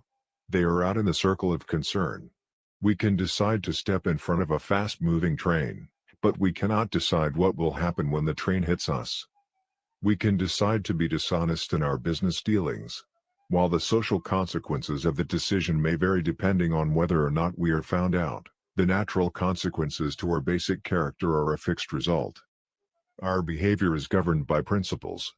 Living in harmony with them brings positive consequences, violating them brings negative consequences. We are free to choose our response in any situation, but in doing so, we choose the attendant consequence. When we pick up one end of the stick, we pick up the other. Undoubtedly, there have been times in each of our lives when we have picked up what we later felt was the wrong stick. Our choices have brought consequences we would rather have lived without. If we had the choice to make over again, we would make it differently. We call these choices mistakes, and they are the second thing that merits our deeper thought. For those filled with regret, perhaps the most needful exercise of proactivity is to realize that past mistakes are also out there in the circle of concern. We can't recall them, we can't undo them, we can't control the consequences that came as a result. As a college quarterback, one of my sons learned to snap check off whenever he or anyone made a setting back mistake, so the last mistake wouldn't affect the resolve and execution of the next play. The proactive approach to it instantly, correct and learn from it. This literally turns a failure into a success. Success, said IBM founder DJ Watson, is on the far side of failure. But not to acknowledge a mistake, not to correct it and learn from it, is a mistake of a different order. It usually puts a person on a self-deceiving, self-justifying path, often involving rationalization, rational lies, to self and to others. This second mistake, this cover-up, empowers the first, giving it disproportionate importance, and causes far deeper injury to self. It is not what others do or even our own mistakes that hurt us the most, it is our response to those things. Chasing after the poisonous snake that bites us will only drive the poison through our entire system. It is far better to take measures immediately to get the poison out. Our response to any mistake affects the quality of the next moment. It is important to immediately admit and correct our mistakes so that they have no power over that next moment and we are empowered again. Making and keeping commitments. At the very heart of our circle of influence is our ability to make and keep commitments and promises. The commitments we make to ourselves and to others, and our integrity to those commitments, is the essence and clearest manifestation of our proactivity. It is also the essence of our growth. Through our human endowments of self-awareness and conscience, we become conscious of areas of weakness, areas for improvement, areas of talent that could be developed, areas that need to be changed or eliminated from our lives. Then, as we recognize and use our imagination and independent will to act on that awareness, making promises, setting goals, and being true to them, we build the strength of character, the being, that makes possible every other positive thing in our lives. It is here that we find two ways to put ourselves in control of our lives immediately. We can make a promise, and keep it. Or we can set a goal, and work to achieve it. As we make and keep commitments, even small commitments, we begin to establish an inner integrity that gives us the awareness of self-control and the courage and strength to accept more of the responsibility for our own lives. By making and keeping promises to ourselves and others, little by little, our honor becomes greater than our moods. The power to make and keep commitments to ourselves is the essence of developing the basic habits of effectiveness. Knowledge, skill, and desire are all within our control. We can work on any one to improve the balance of the three. As the area of intersection becomes larger, we more deeply internalize the principles upon which the habits are based and create the strength of character to move us in a balanced way toward increasing effectiveness in our lives. Proactivity, the 30-day test. We don't have to go through the death camp experience of Frankl to recognize and develop our own proactivity. It is in the ordinary events of every day that we develop the proactive capacity to handle the extraordinary pressures of life. It's how we make and keep commitments, how we handle a traffic jam, how we respond to an irate customer or a disobedient child. It's how we view our problems and where we focus our energies. It's the language we use. I would challenge you to test the principle of proactivity for 30 days. Simply try it and see what happens. For 30 days, work only in your circle of influence. Make small commitments and keep them. Be a light, not a judge. Be a model, not a critic. Be part of the solution, not part of the problem. Try it in your marriage, in your family, in your job. Don't argue for other people's weaknesses. Don't argue for your own. When you make a mistake, admit it, correct it, and learn from it immediately. Don't get into a blaming, accusing mode. Work on things you have control over. Work on you. On B. Look at the weaknesses of others with compassion, not accusation. It's not what they're not doing or should be doing that's the issue. The issue is your own chosen response to the situation and what you should be doing. If you start to think the problem is out there, stop yourself. That thought is the problem. People who exercise their embryonic freedom day after day will, little by little, expand that freedom. People who do not will find that it withers until they are literally being lived. They are acting out the scripts written by parents, associates, and society. We are responsible for our own effectiveness, for our own happiness, and ultimately, I would say, for most of our circumstances. Samuel Johnson observed, "The fountain of content must spring up in the mind, and he who hath so little knowledge of human nature as to seek happiness by changing anything but his own disposition, will waste his life in fruitless efforts and multiply the grief he proposes to remove." Knowing that we are responsible is fundamental to effectiveness and to every other habit of effectiveness we will discuss. Application suggestions. 1. For a full day, listen to your language and to the language of the people around you. How often do you use and hear reactive phrases such as "if only," "I can't," or "I have to"? 2. Identify an experience you might encounter in the near future where, based on past experience, you would probably behave reactively. Review the situation in the context of your circle of influence. How could you respond proactively? Take several moments and create the experience vividly in your mind, picturing yourself responding in a proactive manner. Remind yourself of the gap between stimulus and response. Make a commitment to yourself to exercise your freedom to choose. 3. Select a problem from your work or personal life that is frustrating to you. Determine whether it is a direct, indirect, or no-control problem. Identify the first step you can take in your circle of influence to solve it and then take that step. 4. Try the 30-day test of proactivity. Be aware of the change in your circle of influence. Habit 2. Begin with the end in mind. Principles of personal leadership. What lies behind us and what lies before us are tiny matters compared to what lies within us. Oliver Wendell Holmes. Please find a place to read these next few pages where you can be alone and uninterrupted. Clear your mind of everything except what you will read and what I will invite you to do. Don't worry about your schedule, your business, your family, or your friends. Just focus with me and to really open your mind. In your mind's eye, see yourself going to the funeral of a loved one. Picture yourself driving to the funeral parlor or chapel, parking the car, and getting out. As you walk inside the building, you notice the flowers, the soft organ music. You see the faces of friends and family you pass along the way. You feel the shared sorrow of losing, the joy of having known, that radiates from the hearts of the people there. As you walk down to the front of the room and look inside the casket, you suddenly come face to face with yourself. This is your funeral, 3 years from today. All these people have come to honor you, to express feelings of love and appreciation for your life. As you take a seat and wait for the services to begin, you look at the program in your hand. There are to be 4 speakers.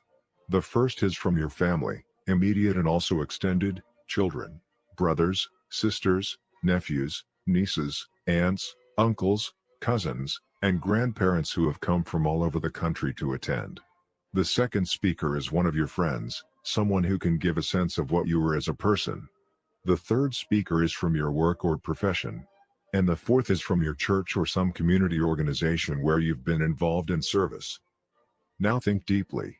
What would you like each of these speakers to say about you and your life? What kind of husband, wife, father, or mother would you like their words to reflect? What kind of son or daughter or cousin? What kind of friend? What kind of working associate? What character would you like them to have seen in you? What contributions, what achievements would you want them to remember? Look carefully at the people around you. What difference would you like to have made in their lives? Before you read further, take a few minutes to jot down your impressions. It will greatly increase your personal understanding of habit 2. What IT means to begin with the end in mind. If you participated seriously in this visualization experience, you touched for a moment some of your deep, fundamental values. You established brief contact with that inner guidance system at the heart of your circle of influence. Consider the words of Joseph Addison. When I look upon the tombs of the great, every emotion of envy dies in me. When I read the epitaphs of the beautiful, every inordinate desire goes out. When I meet with the grief of parents upon a tombstone, my heart melts with compassion. When I see the tomb of the parents themselves, I consider the vanity of grieving o'er those whom we must quickly follow. When I see kings lying by those who depose them, when I consider rival wits placed side by side, or the holy men that divided the world with their contests and disputes, I reflect with sorrow and astonishment on the little competitions, factions, and debates of mankind. When I read the several dates of the tombs, of some that died yesterday, and some 600 years ago, I consider that great day when we shall all of us be contemporaries, and make our appearance together. Although habit too applies to many different circumstances and levels of life, the most fundamental application of begin with the end in mind is to begin today with the image, picture, or paradigm of the end of your life as your frame of reference or the criterion by which everything else is examined. Each part of your life, today's behavior, tomorrow's behavior, next week's behavior, next month's behavior, can be examined in the context of the whole, of what really matters most to you. By keeping that end clearly in mind, you can make certain that whatever you do on any particular day does not violate the criteria you have defined as supremely important, and that each day of your life contributes in a meaningful way to the vision you have of your life as a whole.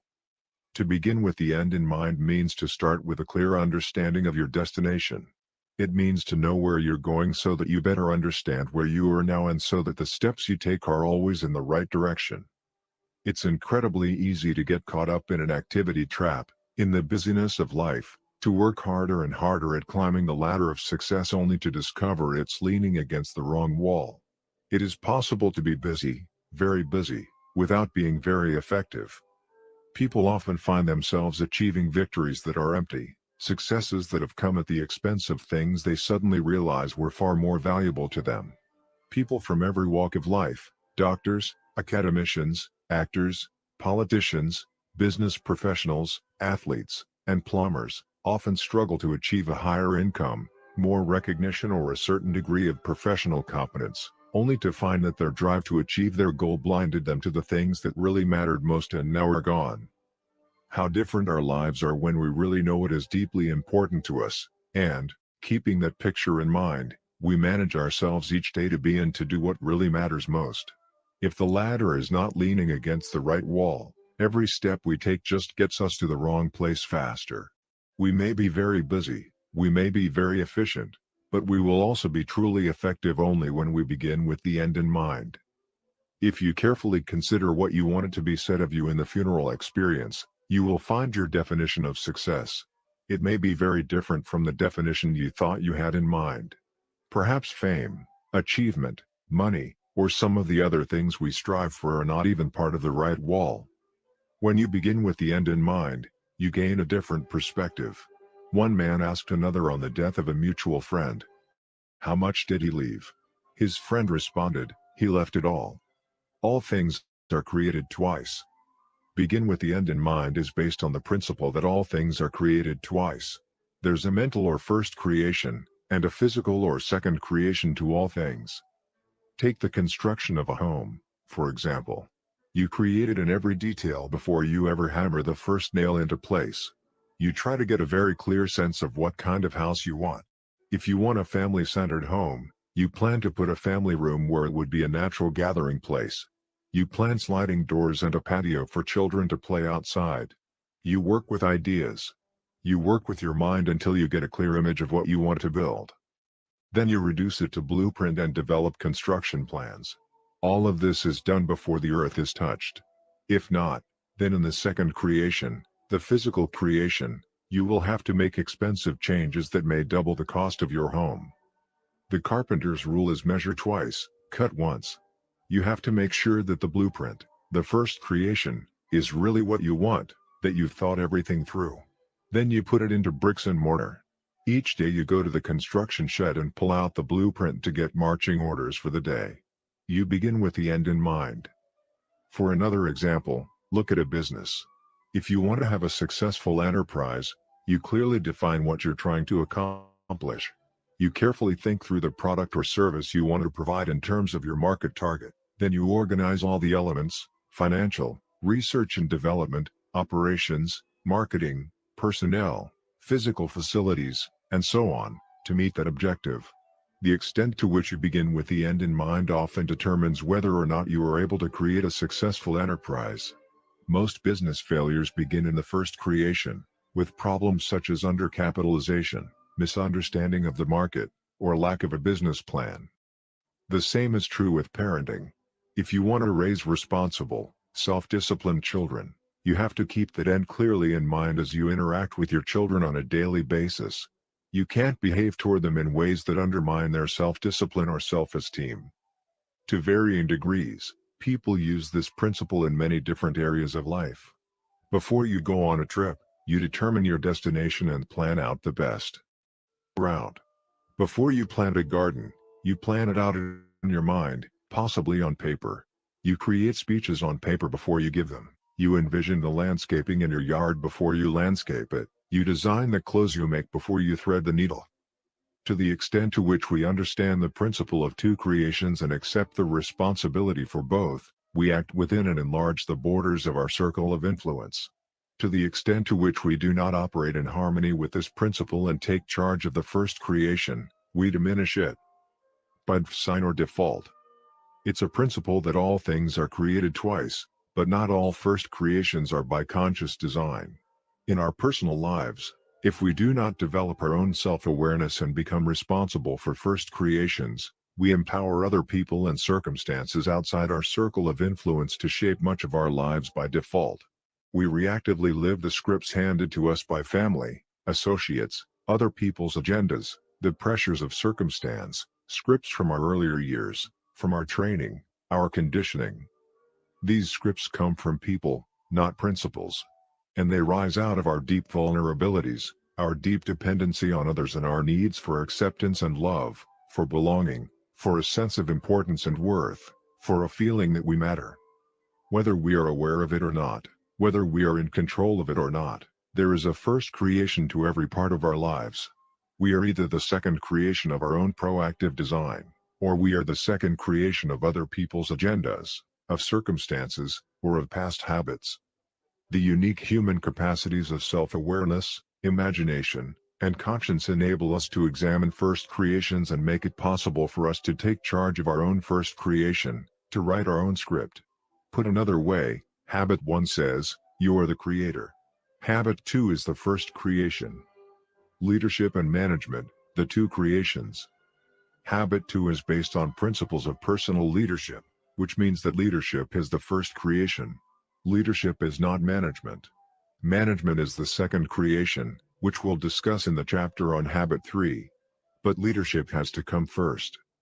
Management is a bottom-line focus. How can I best accomplish certain things? Leadership deals with the top line. What are the things I want to accomplish? In the words of both Peter Drucker and Warren Bennis, management is doing things right. Leadership is doing the right things. Management is efficiency and climbing the ladder of success. Leadership determines whether the ladder is leaning against the right wall. You can quickly grasp the important difference between the two if you envision a group of producers cutting their way through the jungle with machetes. They're the producers, the problem solvers. They're cutting through the undergrowth, clearing it out.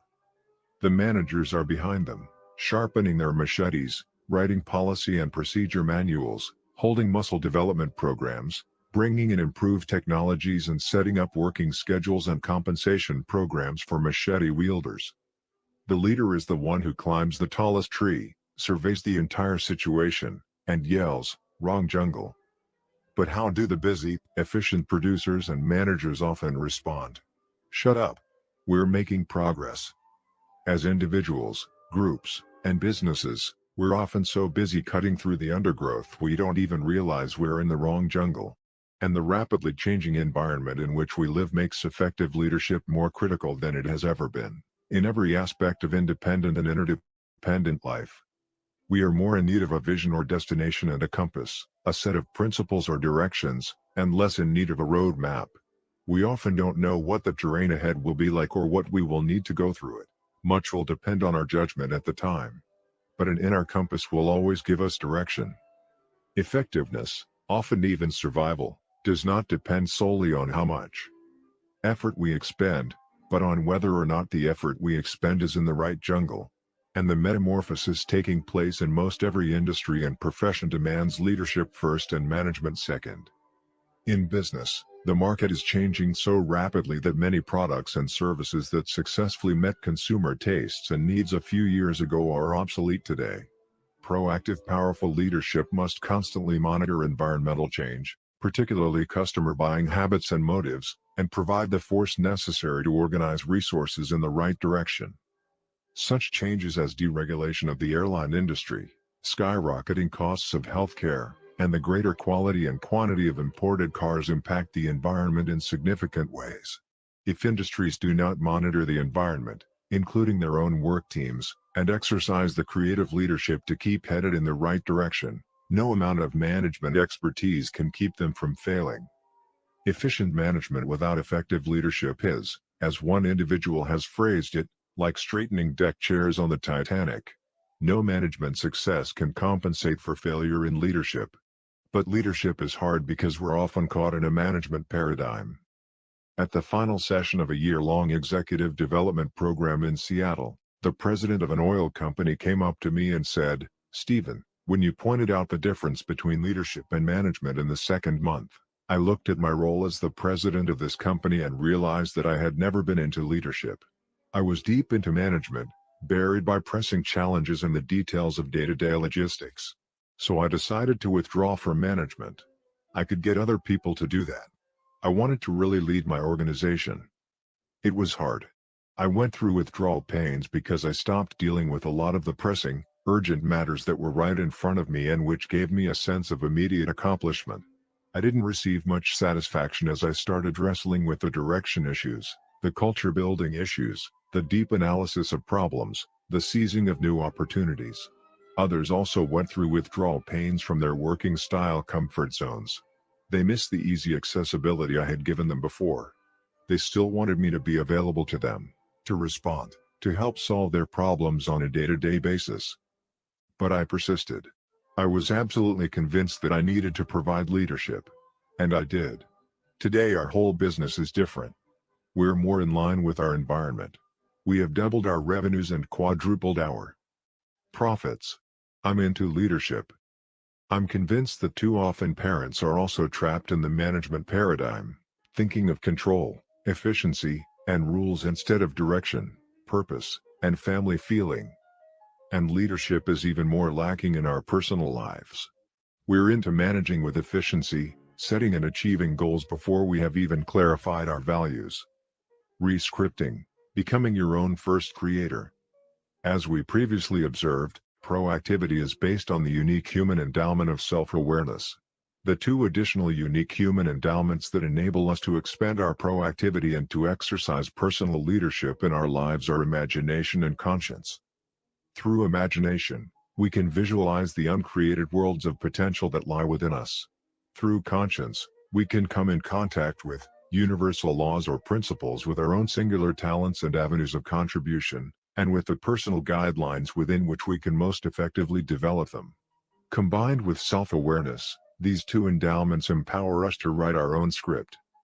Because we already live with many scripts that have been handed to us, the process of writing our own script is actually more a process of rescripting, or paradigm shifting, of changing some of the basic paradigms that we already have. As we recognize the ineffective scripts, the incorrect or incomplete paradigms within us, we can proactively begin to rescript ourselves. I think one of the most inspiring accounts of the rescripting process comes from the autobiography of Anwar Sadat, past president of Egypt. Sadat had been reared, nurtured, and deeply scripted in a hatred for Israel.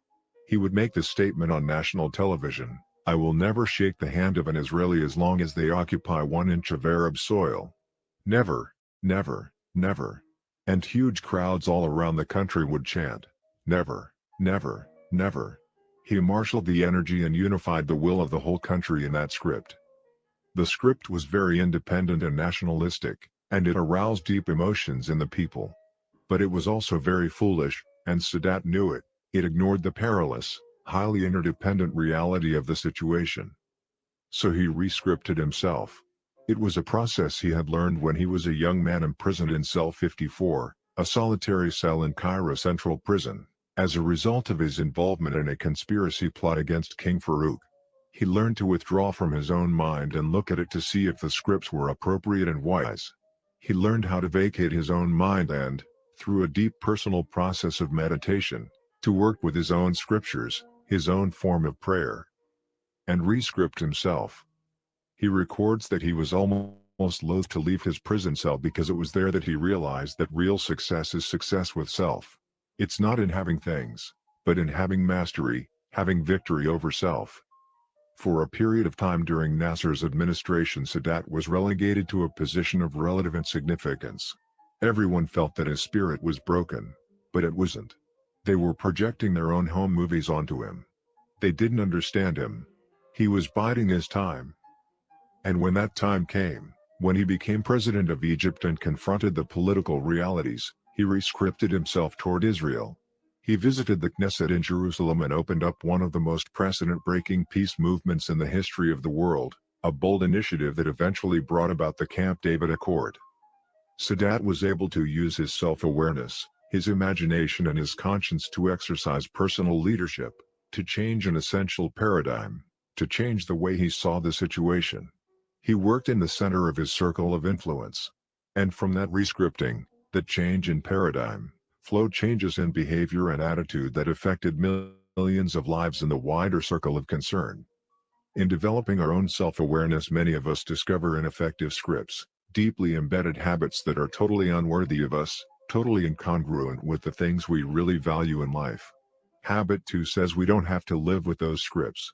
We are responsible to use our imagination and creativity to write new ones that are more effective, more congruent with our deepest values and with the correct principles that give our values meaning.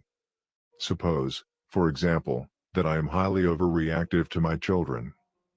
Suppose that whenever they begin to do something I feel is inappropriate, I sense an immediate tensing in the pit of my stomach. I feel defensive walls go up, I prepare for battle. My focus is not on long-term growth and understanding but on the short-term behavior. I'm trying to win the battle, not the war. I pull out my ammunition, my superior size, my position of authority, and I yell or intimidate or I threaten or punish. And I win. I stand there, victorious, in the middle of the debris of a shattered relationship while my children are outwardly submissive and inwardly rebellious, suppressing feelings that will come out later in uglier ways.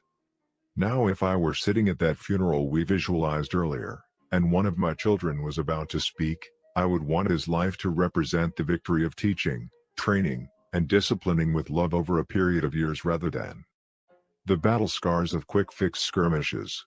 I would want his heart and mind to be filled with the pleasant memories of deep, meaningful times together. I would want him to remember me as a loving father who shared the fun and the pain of growing up. I would want him to remember the times he came to me with his problems and concerns. I would want to have listened and loved and helped. I would want him to know I wasn't perfect, but that I had tried with everything I had. And that, perhaps more than anybody in the world, I loved him. The reason I would want those things is because, deep down, I value my children. I love them, I want to help them. I value my role as their father. But I don't always see those values. I get caught up in the thick of thin things. What matters most gets buried under layers of pressing problems, immediate concerns, and outward behaviors. I become reactive. And the way I interact with my children every day often bears little resemblance to the way I deeply feel about them. Because I am self-aware, because I have imagination and conscience, I can examine my deepest values. I can realize that the script I'm living is not in harmony with those values, that my life is not the product of my own proactive design, but the result of the first creation I have deferred to circumstances and other people. And I can change. I can live out of my imagination instead of my memory. I can tie myself to my limitless potential instead of my limiting past. I can become my own first creator. To begin with the end in mind means to approach my role as a parent, as well as my other roles in life, with my values and directions clear. It means to be responsible for my own first creation, to rescript myself so that the paradigms from which my behavior and attitude flow are congruent with my deepest values and in harmony with correct principles. It also means to begin each day with those values firmly in mind. Then as the vicissitudes, as the challenges come, I can make my decisions based on those values. I can act with integrity. I don't have to react to the emotion, the circumstance. I can be truly proactive, value-driven, because my values are clear. A personal mission statement. The most effective way I know to begin with the end in mind is to develop a personal mission statement or philosophy or creed. It focuses on what you want to be, character, and to do, contributions and achievements, and on the values or principles upon which being and doing are based. Because each individual is unique, a personal mission statement will reflect that uniqueness, both in content and form. My friend, Rolf Kerr, has expressed his personal creed in this way. Succeed at home first. Seek and merit divine help. Never compromise with honesty. Remember the people involved. Hear both sides before judging. Obtain counsel of others. Defend those who are absent. Be sincere yet decisive. Develop one new proficiency a year. Plan tomorrow's work today. Hustle while you wait. Maintain a positive attitude. Keep a sense of humor. Be orderly in person and in work. Do not fear mistakes, fear only the absence of creative, constructive, and corrective responses to those mistakes. Facilitate the success of subordinates. Listen twice as much as you speak. Concentrate all abilities and efforts on the task at hand, not worrying about the next job or promotion. A woman seeking to balance family and work values has expressed her sense of personal mission differently. I will seek to balance career and family as best I can since both are important to me. My home will be a place where I and my family, friends, and guests find joy, comfort, peace, and happiness. Still I will seek to create a clean and orderly environment, yet livable and comfortable. I will exercise wisdom in what we choose to eat, read, see, and do at home.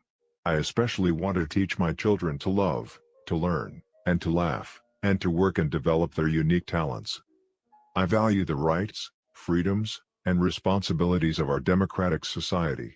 I will be a concerned and informed citizen, involved in the political process to ensure my voice is heard and my vote is counted. I will be a self-starting individual who exercises initiative in accomplishing my life's goals. I will act on situations and opportunities, rather than to be acted upon. I will always try to keep myself free from addictive and destructive habits. I will develop habits that free me from old labels and limits and expand my capabilities and choices. My money will be my servant, not my master. I will seek financial independence over time. My wants will be subject to my needs and my means. Except for long-term home and car loans, I will seek to keep myself free from consumer debt. I will spend less than I earn and regularly save or invest part of my income. Moreover, I will use what money and talents I have to make life more enjoyable for others through service and charitable giving. You could call a personal mission statement a personal constitution. Like the United States Constitution, it's fundamentally changeless. In over 200 years, there have been only 26 amendments, 10 of which were in the original Bill of Rights.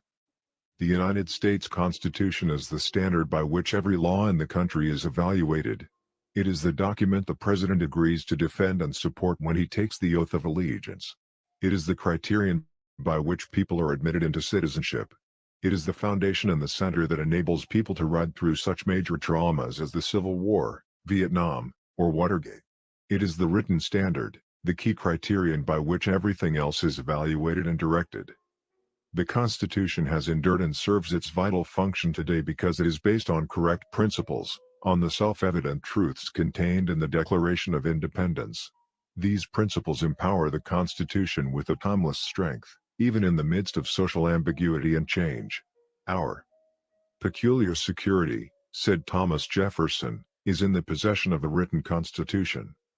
A personal mission statement based on correct principles becomes the same kind of standard for an individual.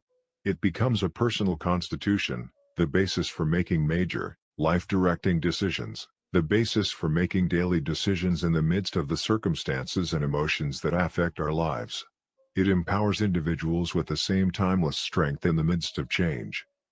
People can't live with change if there's not a changeless core inside them. The key to the ability to change is a changeless sense of who you are, what you are about and what you value. With a mission statement, we can flow with changes. We don't need prejudgments or prejudices. We don't need to figure out everything else in life, to stereotype and categorize everything and everybody in order to accommodate reality. Our personal environment is also changing at an ever-increasing pace. Such rapid change burns out a large number of people who feel they can hardly handle it, can hardly cope with life. They become reactive and essentially give up, hoping that the things that happen to them will be good. But it doesn't have to be that way. In the Nazi death camps where Viktor Frankl learned the principle of proactivity, he also learned the importance of purpose, of meaning in life. The essence of logotherapy, the philosophy he later developed and taught, is that many so-called mental and emotional illnesses are really symptoms of an underlying sense of meaninglessness or emptiness. Logotherapy eliminates that emptiness by helping the individual to detect his unique meaning, his mission in life. Once you have that sense of mission, you have the essence of your own proactivity. You have the vision and the values which direct your life. You have the basic direction from which you set your long and short-term goals. You have the power of a written constitution based on correct principles, against which every decision concerning the most effective use of your time, your talents, and your energies can be effectively measured. At the center. In order to write a personal mission statement, we must begin at the very center of our circle of influence, that center comprised of our most basic paradigms, the lens through which we see the world. It is here that we deal with our vision and our values. It is here that we use our endowment of self-awareness to examine our maps and, if we value correct principles, to make certain that our maps accurately describe the territory, that our paradigms are based on principles and reality. It is here that we use our endowment of conscience as a compass to help us detect our own unique talents and areas of contribution. It is here that we use our endowment of imagination to mentally create the end we desire, giving direction and purpose to our beginnings and providing the substance of a written personal constitution. It is also here that our focused efforts achieve the greatest results. As we work within the very center of our circle of influence, we expand it. This is highest leverage PC work, significantly impacting the effectiveness of every aspect of our lives. Whatever is at the center of our life will be the source of our security, guidance, wisdom, and power. Security represents your sense of worth, your identity, your emotional anchorage, your self-esteem, your basic personal strength or lack of it. Guidance means your source of direction in life, encompassed by your map, your internal frame of reference that interprets for you what is happening out there. Our standards or principles are implicit criteria that govern moment-by-moment decision-making and doing. Wisdom is your perspective on life, your sense of balance, your understanding of how the various parts and principles apply and relate to each other. It embraces judgment, discernment, comprehension. It is a gestalt or oneness, an integrated wholeness. Power is the faculty or capacity to act, the strength and potency to accomplish something. It is the vital energy to make choices and decisions. It also includes the capacity to overcome deeply embedded habits and to cultivate higher, more effective ones. These four factors, security, guidance, wisdom, and power, are interdependent. Security and clear guidance bring true wisdom, and wisdom becomes the spark or catalyst to release and direct power. When these four factors are present together, harmonized and enlivened by each other, they create the great force of a noble personality, a balanced character, a beautifully integrated individual. These life support factors also undergird every other dimension of life. And none of them is an all-or-nothing matter. The degree to which you have developed each one could be charted somewhere on a continuum, much like the maturity continuum described earlier. At the bottom end, the four factors are weak. You are basically dependent on circumstances or other people, things over which you have no direct control. At the top end you are in control. You have independent strength and the foundation for rich, interdependent relationships. Your security lies somewhere on the continuum between extreme insecurity on one end, wherein your life is buffeted by all the fickle forces that play upon it, and a deep sense of high intrinsic worth and personal security on the other end. Your guidance ranges on the continuum from dependence on the social mirror or other unstable, fluctuating sources to strong inner direction. Your wisdom falls somewhere between a totally inaccurate map where everything is distorted and nothing seems to fit, and a complete and accurate map of life wherein all the parts and principles are properly related to each other. Your power lies somewhere between immobilization or being a puppet pulled by someone else's strings to high proactivity, the power to act according to your own values instead of being acted upon by other people and circumstances. The location of these factors on the continuum, the resulting degree of their integration, harmony, and balance, and their positive impact on every aspect of your life is a function of your center, the basic paradigms at your very core. Alternative centers. Each of us has a center, though we usually don't recognize it as such. Neither do we recognize the all-encompassing effects of that center on every aspect of our lives. Let's briefly examine several centers or core paradigms people typically have for a better understanding of how they affect these four fundamental dimensions and, ultimately, the sum of life that flows from them. Spouse-centeredness. Marriage can be the most intimate, the most satisfying, the most enduring, growth-producing of human relationships. It might seem natural and proper to be centered on one's husband or wife. But experience and observation tell a different story. Over the years, I have been involved in working with many troubled marriages, and I have observed a certain thread weaving itself through almost every spouse-centered relationship I have encountered. That thread is strong emotional dependence.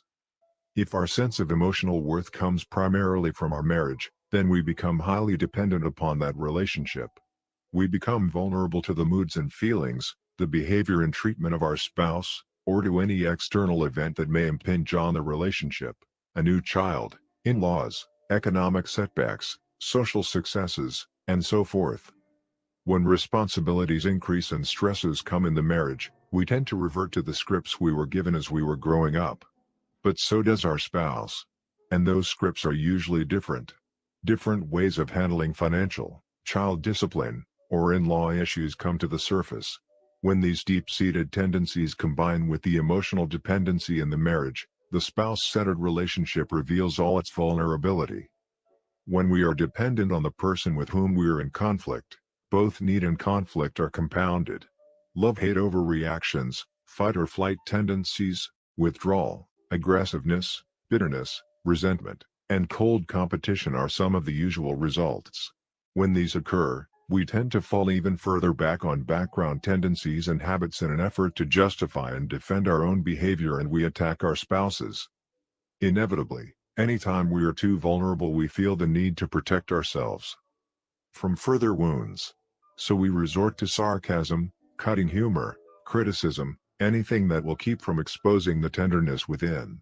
Each partner tends to wait on the initiative of the other for love, only to be disappointed but also confirmed as to the rightness of the accusations made. There is only phantom security in such a relationship when all appears to be going well. Guidance is based on the emotion of the moment. Wisdom and power are lost in the counterdependent negative interactions. Family-centeredness. Another common center is the family. This, too, may seem to be natural and proper. As an area of focus and deep investment, it provides great opportunities for deep relationships, for loving, for sharing, for much that makes life worthwhile.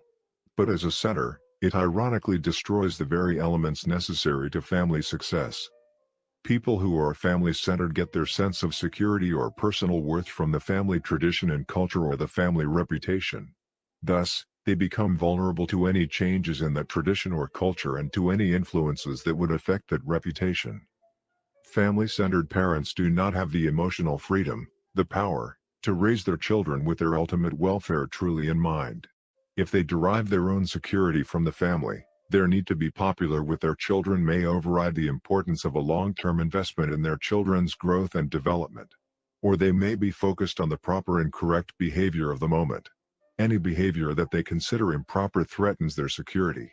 They become upset, guided by the emotions of the moment, spontaneously reacting to the immediate concern rather than the long-term growth and development of the child. They may yell or scream. They may overreact and punish out of bad temper. They tend to love their children conditionally, making them emotionally dependent or counterdependent and rebellious. Money-centeredness. Another logical and extremely common center to people's lives is making money. Economic security is basic to one's opportunity to do much in any other dimension. In a hierarchy or continuum of needs, physical survival and financial security comes first. Other needs are not even activated until that basic need is satisfied, at least minimally. Most of us face economic worries. Many forces in the wider culture can and do act upon our economic situation, causing or threatening such disruption that we often experience concern and worry that may not always rise to the conscious surface. Sometimes there are apparently noble reasons given for making money, such as the desire to take care of one's family. And these things are important. But to focus on money making as a center will bring about its own undoing. Consider again the four life support factors: security, guidance, wisdom, and power. Suppose I derive much of my security from my employment or from my income or net worth. Since many factors affect these economic foundations, I become anxious and uneasy, protective and defensive, about anything that may affect them. When my sense of personal worth comes from my net worth, I am vulnerable to anything that will affect that net worth. But work and money, per se, provide no wisdom, no guidance, and only a limited degree of power and security. All it takes to show the limitations of a money center is a crisis in my life or in the life of a loved one. Money-centered people often put aside family or other priorities, assuming everyone will understand that economic demands come first. I know one father who was leaving with his children for a promised trip to the circus when a phone call came for him to come to work instead. He declined. When his wife suggested that perhaps he should have gone to work, he responded, "The work will come again. But childhood won't." For the rest of their lives his children remembered this little act of priority setting, not only as an object lesson in their minds but as an expression of love in their hearts. Work-centeredness. Work-centered people may become workaholics, driving themselves to produce at the sacrifice of health, relationships, and other important areas of their lives. Their fundamental identity comes from their work. I'm a doctor, I'm a writer, I'm an actor. Because their identity and sense of self-worth are wrapped up in their work, their security is vulnerable to anything that happens to prevent them from continuing in it. Their guidance is a function of the demands of the work. Their wisdom and power come in the limited areas of their work, rendering them ineffective in other areas of life. Possession-centeredness. A driving force of many people is possessions, not only tangible, material possessions such as fashionable clothes, homes, cars, boats, and jewelry, but also the intangible possessions of fame, glory, or social prominence. Most of us are aware, through our own experience, how singularly flawed such a center is, simply because it can vanish rapidly and it is influenced by so many forces. If my sense of security lies in my reputation or in the things I have, my life will be in a constant state of threat and jeopardy that these possessions may be lost or stolen or devalued. If I'm in the presence of someone of greater net worth or fame or status, I feel inferior. If I'm in the presence of someone of lesser net worth or fame or status, I feel superior. My sense of self-worth constantly fluctuates. I don't have any sense of constancy or anchorage or persistent selfhood. I am constantly trying to protect and ensure my assets, properties, securities, position, or reputation. We have all heard stories of people committing suicide after losing their fortunes in a significant stock decline or their fame in a political reversal. Pleasure-centeredness. Another common center, closely allied with possessions, is that of fun and pleasure. We live in a world where instant gratification is available and encouraged. Television and movies are major influences in increasing people's expectations. They graphically portray what other people have and can do in living the life of ease and fun.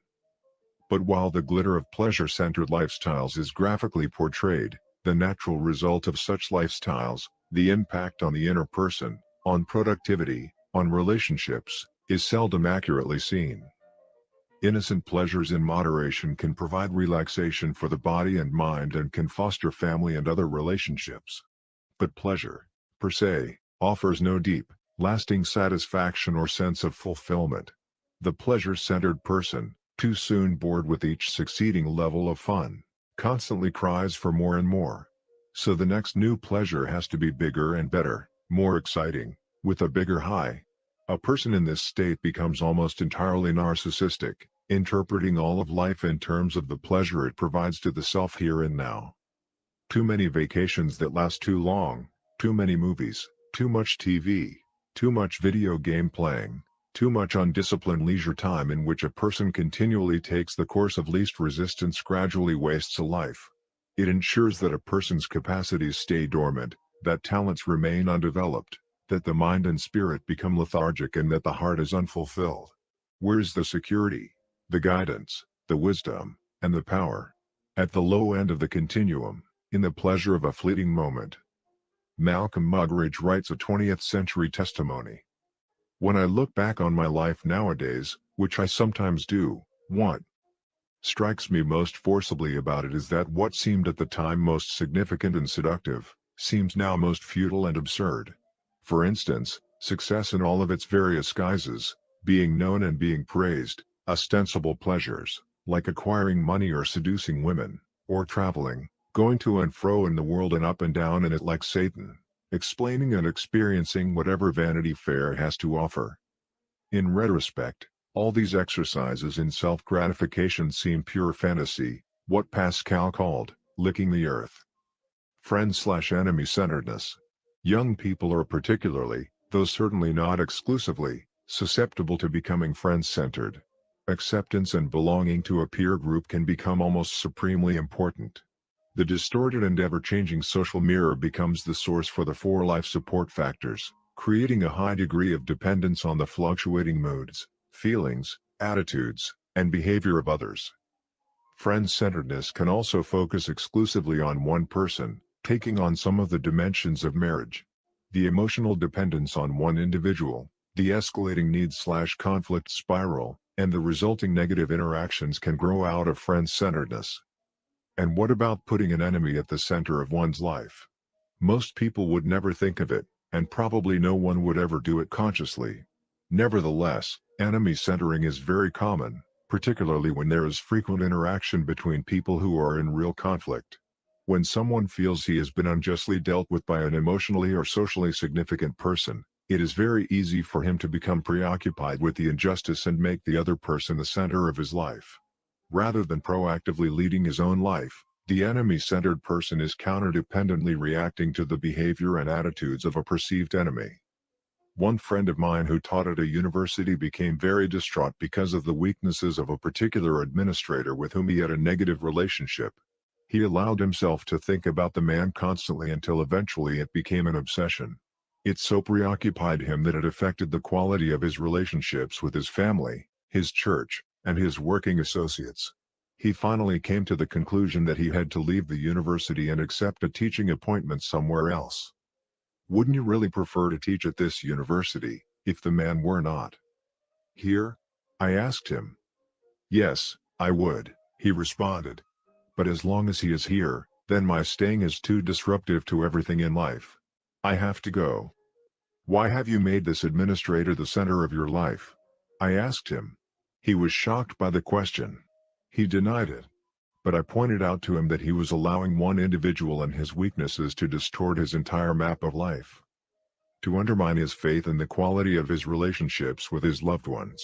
He finally admitted that this individual had had such an impact on him, but he denied that he himself had made all these choices. He attributed the responsibility for the unhappy situation to the administrator.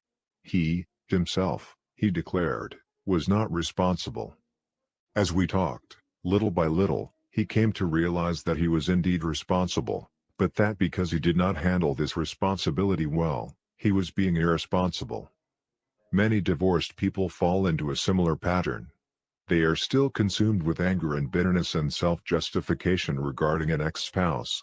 In a negative sense, psychologically they are still married. They each need the weaknesses of the former partner to justify their accusations. Many older children go through life either secretly or openly hating their parents. They blame them for past abuses, neglect, or favoritism, and they center their adult life on that hatred, living out the reactive, justifying script that accompanies it. The individual who is friend or enemy-centered has no intrinsic security. Feelings of self-worth are volatile, a function of the emotional state or behavior of other people. Guidance comes from the person's perception of how others will respond, and wisdom is limited by the social lens or by an enemy-centered paranoia. The individual has no power. Other people are pulling the strings. Church-centeredness. I believe that almost anyone who is seriously involved in any church will recognize that church-going is not synonymous with personal spirituality. There are some people who get so busy in church worship and projects that they become insensitive to the pressing human needs that surround them, contradicting the very precepts they profess to believe deeply. There are others who attend church less frequently or not at all, but whose attitudes and behavior reflect a more genuine centering in the principles of the basic Judeo-Christian ethic. Having participated throughout my life in organized church and community service groups, I have found that attending church does not necessarily mean living the principles taught in those meetings. You can be active in a church but inactive in its gospel. In the church-centered life, image or appearance can become a person's dominant consideration, leading to hypocrisy that undermines personal security and intrinsic worth. Guidance comes from a social conscience, and the church-centered person tends to label others artificially in terms of active, inactive, liberal, orthodox, or conservative. Because the church is a formal organization made up of policies, programs, practices, and people, it cannot by itself give a person any deep, permanent security or sense of intrinsic worth. Living the principles taught by the church can do this, but the organization alone cannot. Nor can the church give a person a constant sense of guidance. Church-centered people often tend to live in compartments, acting and thinking and feeling in certain ways on the Sabbath and in totally different ways on weekdays.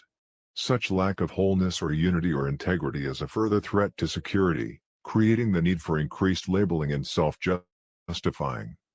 Seeing the church as an end rather than as a means to an end undermines a person's wisdom and sense of balance. Although the church claims to teach people about the source of power, it does not claim to be that power itself. It claims to be one vehicle through which divine power can be channeled into man's nature. Self-centeredness. Perhaps the most common center today is the self. The most obvious form is selfishness, which violates the values of most people. But if we look closely at many of the popular approaches to growth and self-fulfillment, we often find self-centering at their core. There is little security, guidance, wisdom, or power in the limited center of self. Like the Dead Sea in Israel, it accepts but never gives. It becomes stagnant. On the other hand, paying attention to the development of self in the greater perspective of improving one's ability to serve, to produce, to contribute in meaningful ways, gives context for dramatic increase in the 4 life support factors. These are some of the more common centers from which people approach life. It is often much easier to recognize the center in someone else's life than to see it in your own.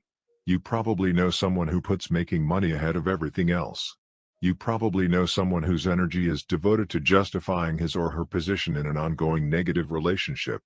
If you look, you can sometimes see beyond behavior into the center that creates it. Identifying your center. But where do you stand? What is at the center of your own life? Sometimes that isn't easy to see.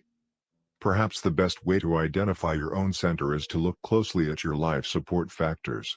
If you can identify with one or more of the descriptions below, you can trace it back to the center from which it flows, a center which may be limiting your personal effectiveness. More often than not, a person's center is some combination of these and/or other centers.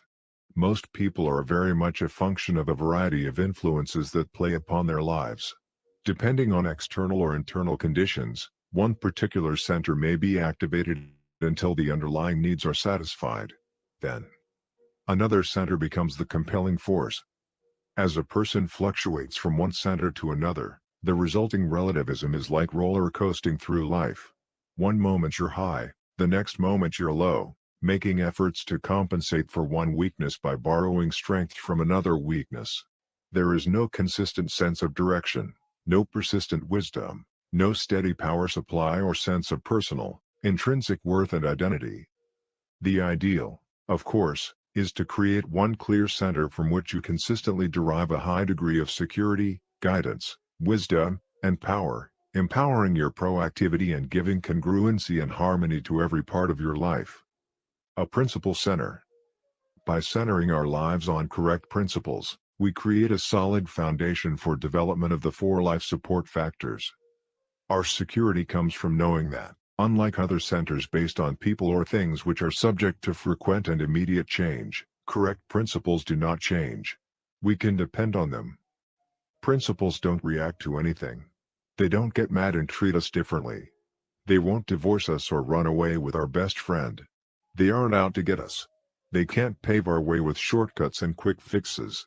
They don't depend on the behavior of others, the environment, or the current fad for their validity. Principles don't die. They aren't here one day and gone the next. They can't be destroyed by fire, earthquake, or theft. Principles are deep, fundamental truths, classic truths, generic common denominators. They are tightly interwoven threads running with exactness, consistency, beauty, and strength through the fabric of life. Even in the midst of people or circumstances that seem to ignore the principles, we can be secure in the knowledge that principles are bigger than people or circumstances, and that thousands of years of history have seen them triumph, time and time again. Even more important, we can be secure in the knowledge that we can validate them in our own lives, by our own experience. Admittedly, we're not omniscient. Our knowledge and understanding of correct principles is limited by our own lack of awareness of our true nature and the world around us, and by the flood of trendy philosophies and theories that are not in harmony with correct principles. These ideas will have their season of acceptance, but, like many before them, they won't endure because they're built on false foundations. We are limited, but we can push back the borders of our limitations. An understanding of the principle of our own growth enables us to search out correct principles with the confidence that the more we learn, the more clearly we can focus the lens through which we see the world. The principles don't change, our understanding of them does. The wisdom and guidance that accompany principle-centered living come from correct maps, from the way things really are, have been, and will be. Correct maps enable us to clearly see where we want to go and how to get there. We can make our decisions using the correct data that will make their implementation possible and meaningful. The personal power that comes from principle-centered living is the power of a self-aware, knowledgeable, proactive individual, unrestricted by the attitudes, behaviors, and actions of others or by many of the circumstances and environmental influences that limit other people. The only real limitation of power is the natural consequences of the principles themselves. We are free to choose our actions, based on our knowledge of correct principles, but we are not free to choose the consequences of those actions. Remember, if you pick up one end of the stick, you pick up the other. Principles always have natural consequences attached to them. There are positive consequences when we live in harmony with the principles. There are negative consequences when we ignore them. But because these principles apply to everyone, whether or not they are aware, this limitation is universal. And the more we know of correct principles, the greater is our personal freedom to act wisely. By centering our lives on timeless, unchanging principles, we create a fundamental paradigm of effective living. It is the center that puts all other centers in perspective. Remember that your paradigm is the source from which your attitudes and behaviors flow. A paradigm is like a pair of glasses, it affects the way you see everything in your life. If you look at things through the paradigm of correct principles, what you see in life is dramatically different from what you see through any other centered paradigm. I have included in the appendix section of this book a detailed chart which shows how each center we've discussed might possibly affect the way you see everything else. But for a quick understanding of the difference your center makes, let's look at just one example of a specific problem as seen through the different paradigms. As you read, try to put on each pair of glasses. Try to feel the response that flows from the different centers. Suppose tonight you have invited your wife to go to a concert. You have the tickets, she's excited about going. It's 4 o'clock in the afternoon. All of a sudden, your boss calls you into his office and says he needs your help through the evening to get ready for an important meeting at 9 a.m. tomorrow. If you're looking through spouse-centered or family-centered glasses, your main concern will be your wife. You may tell the boss you can't stay and you take her to the concert in an effort to please her. You may feel you have to stay to protect your job, but you'll do so grudgingly, anxious about her response, trying to justify your decision and protect yourself from her disappointment or anger. If you're looking through a money-centered lens, Your main thought will be of the overtime you will get or the influence working late will have on a potential raise. You may call your wife and simply tell her you have to stay, assuming she'll understand that economic demands come first. If you're work-centered, you may be thinking of the opportunity. You can learn more about the job. You can make some points with the boss and further your career. You may give yourself a pat on the back for putting in hours well beyond what is required, evidence of what a hard worker you are. Your wife should be proud of you. If you're possession-centered, you might be thinking of the things the overtime income could buy. Or you might consider what an asset to your reputation at the office it would be if you stayed. Everyone would hear tomorrow how noble, how sacrificing and dedicated you are. If you're pleasure-centered, you'll probably can work and go to the concert, even if your wife would be happy for you to work late. You deserve a night out. If you're friend-centered, your decision would be influenced by whether or not you had invited friends to attend the concert with you. Or whether your friends at work were going to stay late, too. If you're enemy-centered, you may stay late because you know it will give you a big edge over that person in the office who thinks he's the company's greatest asset. While he's off having fun, you'll be working and slaving, doing his work and yours, sacrificing your personal pleasure for the good of the company he can so blithely ignore. If you're church-centered, you might be influenced by plans other church members have to attend the concert, by whether or not any church members work at your office, or by the nature of the concert. Handel's Messiah might rate higher priority than a rock concert. Your decision might also be affected by what you think a good church member would do and by whether you view the extra work as service or seeking after material wealth. If you're self-centered, you'll be focused on what will do you the most good. Would it be better for you to go out for the evening?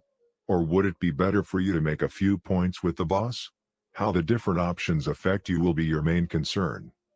As we consider various ways of looking at a single event, is it any wonder that we have young lady/old lady perception problems in our interactions with each other? Can you see how fundamentally our centers affect us? Right down to our motivations, our daily decisions, our actions, or, in too many cases, our reactions, our interpretations of events? That's why understanding your own center is so important. And if that center does not empower you as a proactive person, it becomes fundamental to your effectiveness to make the necessary paradigm shifts to create a center that will. As a principle-centered person, you try to stand apart from the emotion of the situation and from other factors that would act on you, and evaluate the options. Looking at the balanced whole, the work needs, the family needs, other needs that may be involved in the possible implications of the various alternative decisions, you'll try to come up with the best solution, taking all factors into consideration. Whether you go to the concert or stay and work is really a small part of an effective decision.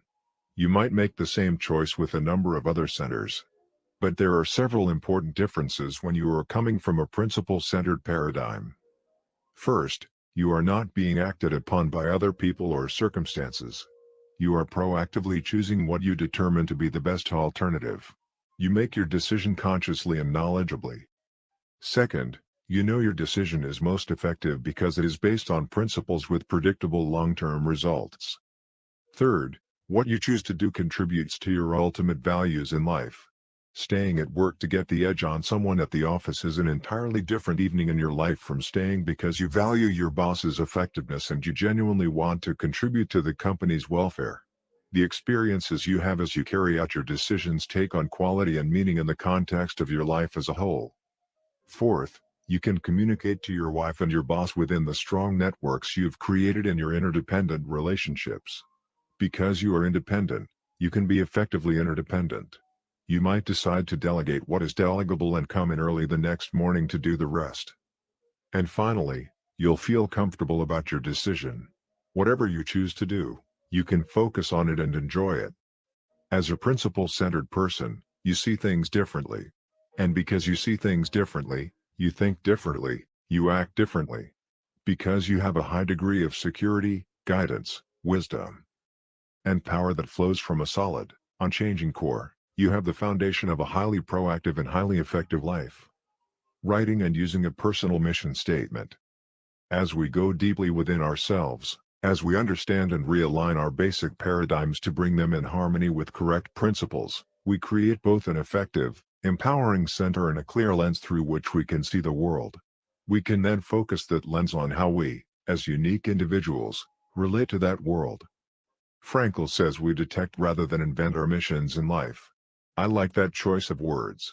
I think each of us has an internal monitor or sense, a conscience, that gives us an awareness of our own uniqueness and the singular contributions that we can make.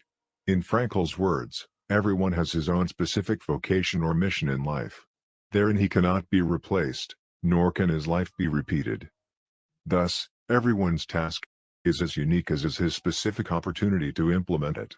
In seeking to give verbal expression to that uniqueness, we are again reminded of the fundamental importance of proactivity and of working within our circle of influence.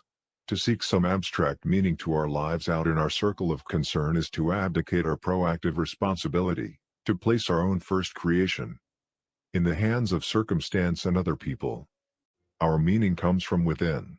Again, in the words of Frankl, ultimately, man should not ask what the meaning of his life is, but rather must recognize that it is he who is asked.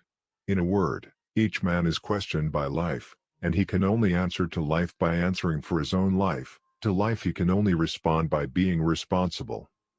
Personal responsibility, or proactivity, is fundamental to the first creation. Returning to the computer metaphor, Habit 1 says you are the programmer. Habit 2, then, says, write the program. Until you accept the idea that you are responsible, that you are the programmer, you won't really invest in writing the program. As proactive people, we can begin to give expression to what we want to be and to do in our lives. We can write a personal mission statement, a personal constitution. A mission statement is not something you write overnight. It takes deep introspection, careful analysis, thoughtful expression, and often many rewrites to produce it in final form. It may take you several weeks or even months before you feel really comfortable with it, before you feel it is a complete and concise expression of your innermost values and directions.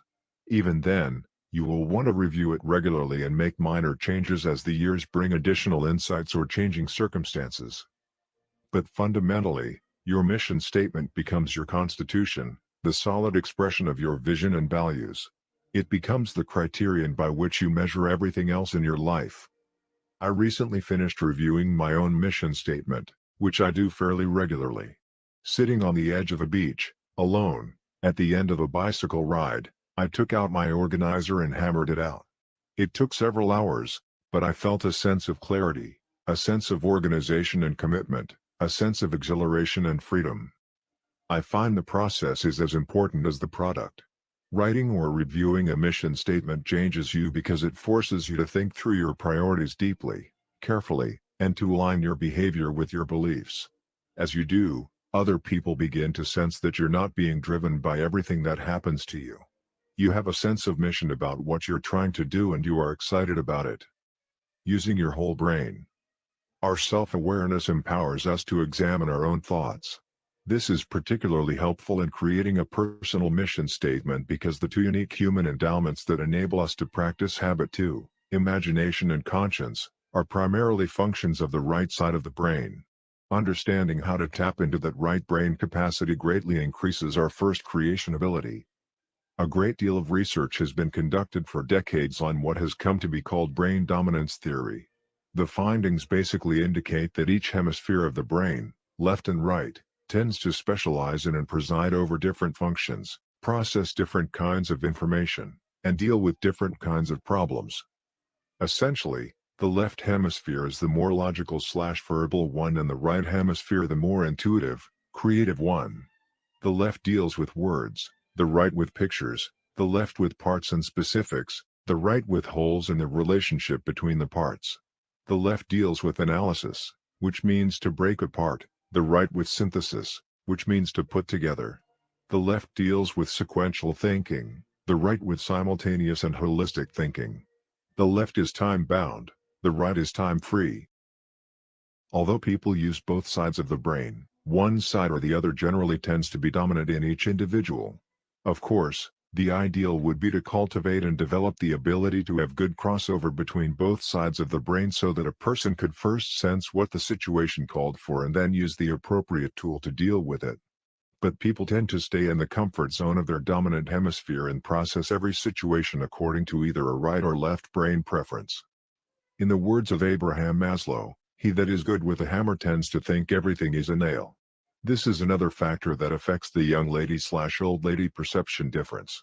Right brain and left brain people tend to look at things in different ways. We live in a primarily left brain dominant world, where words and measurement and logic are enthroned, and the more creative, intuitive, sensing, artistic aspect of our nature is often subordinated. Many of us find it more difficult to tap into our right brain capacity. Admittedly, this description is oversimplified and new studies will undoubtedly throw more light on brain functioning. But the point here is that we are capable of performing many different kinds of thought processes and we barely tap our potential. As we become aware of its different capacities, we can consciously use our minds to meet specific needs in more effective ways. 2 ways to tap the right brain. If we use the brain dominance theory as a model, it becomes evident that the quality of our first creation is significantly impacted by our ability to use our creative right brain. The more we are able to draw upon our right brain capacity, the more fully we will be able to visualize, to synthesize, to transcend time and present circumstances, to project a holistic picture of what we want to do and to be in life. Expand perspective. Sometimes we are knocked out of our left brain environment and thought patterns and into the right brain by an unplanned experience. The death of a loved one, a severe illness, a financial setback, or extreme adversity can cause us to stand back, look at our lives, and ask ourselves some hard questions. What's really important? Why am I doing what I'm doing? But if you're proactive, you don't have to wait for circumstances or other people to create perspective-expanding experiences. You can consciously create your own. There are a number of ways to do this. Through the powers of your imagination, you can visualize your own funeral, as we did at the beginning of this chapter. Write your own eulogy. Actually write it out. Be specific. You can visualize your 25th and then your 50th wedding anniversary. Have your spouse visualize this with you. Try to capture the essence of the family relationship you want to have created through your day-by-day investment over a period of that many years. You can visualize your retirement from your present occupation. What contributions, what achievements will you want to have made in your field? What plans will you have after retirement? Will you enter a second career? Expand your mind. Visualize in rich detail. Involve as many emotions and feelings as possible. Involve as many of the senses as you can. I have done similar visualization exercises with some of my university classes. Assume you only have this one semester to live, I tell my students, and that during this semester you are to stay in school as a good student. Visualize how you would spend your semester. Things are suddenly placed in a different perspective. Values quickly surface that before weren't even recognized. I have also asked students to live with that expanded perspective for a week and keep a diary of their experiences. The results are very revealing. They start writing to parents to tell them how much they love and appreciate them. They reconcile with a brother, a sister, a friend where the relationship has deteriorated. The dominant, central theme of their activities, the underlying principle, is love. The futility of bad-mouthing, bad thinking, put-downs, and accusation becomes very evident when they think in terms of having only a short time to live. Principles and values become more evident to everybody. There are a number of techniques using your imagination that can put you in touch with your values. But the net effect of every one I have ever used is the same. When people seriously undertake to identify what really matters most to them in their lives, what they really want to be and to do, they become very reverent. They start to think in larger terms than today and tomorrow. Visualization and affirmation. Personal leadership is not a singular experience. It doesn't begin and end with the writing of a personal mission statement. It is, rather, the ongoing process of keeping your vision and values before you and aligning your life to be congruent with those most important things. And in that effort, your powerful right brain capacity can be a great help to you on a daily basis as you work to integrate your personal mission statement into your life. It's another application of begin with the end in mind. Let's go back to an example we mentioned before. Suppose I am a parent who really deeply loves my children. Suppose I identify that as one of my fundamental values in my personal mission statement. But suppose, on a daily basis, I have trouble overreacting. I can use my right brain power of visualization to write an affirmation that will help me become more congruent with my deeper values in my daily life. A good affirmation has 5 basic ingredients: it's personal, it's positive, it's present tense, it's visual, and it's emotional. So I might write something like this: it is deeply satisfying, emotional, that I, personal, respond, present tense, with wisdom, love, firmness, and self-control, positive, when my children misbehave. Then I can visualize it. I can spend a few minutes each day and totally relax my mind and body. I can think about situations in which my children might misbehave. I can visualize them in rich detail. I can feel the texture of the chair I might be sitting on, the floor under my feet, the sweater I'm wearing. I can see the dress my daughter has on, the expression on her face. The more clearly and vividly I can imagine the detail, the more deeply I will experience it, the less I will see it as a spectator. Then I can see her do something very specific which normally makes my heart pound and my temper start to flare.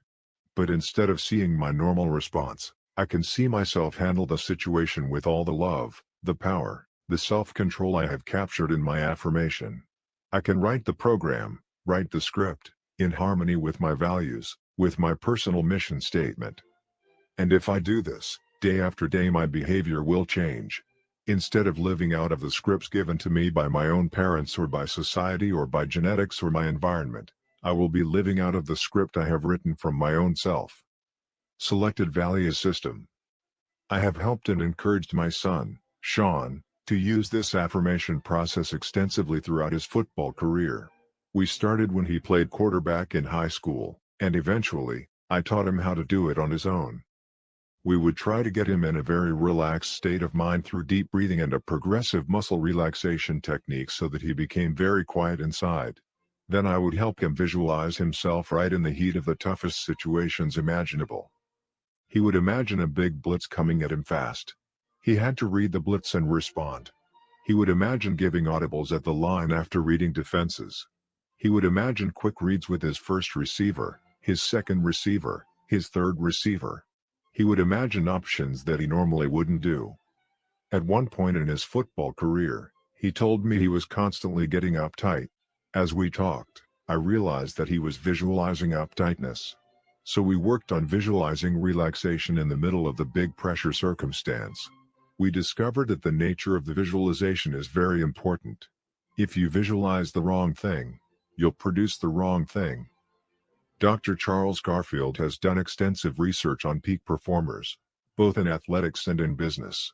He became fascinated with peak performance in his work with the NASA program, watching the astronauts rehearse everything on Earth, again and again in a simulated environment before they went to space.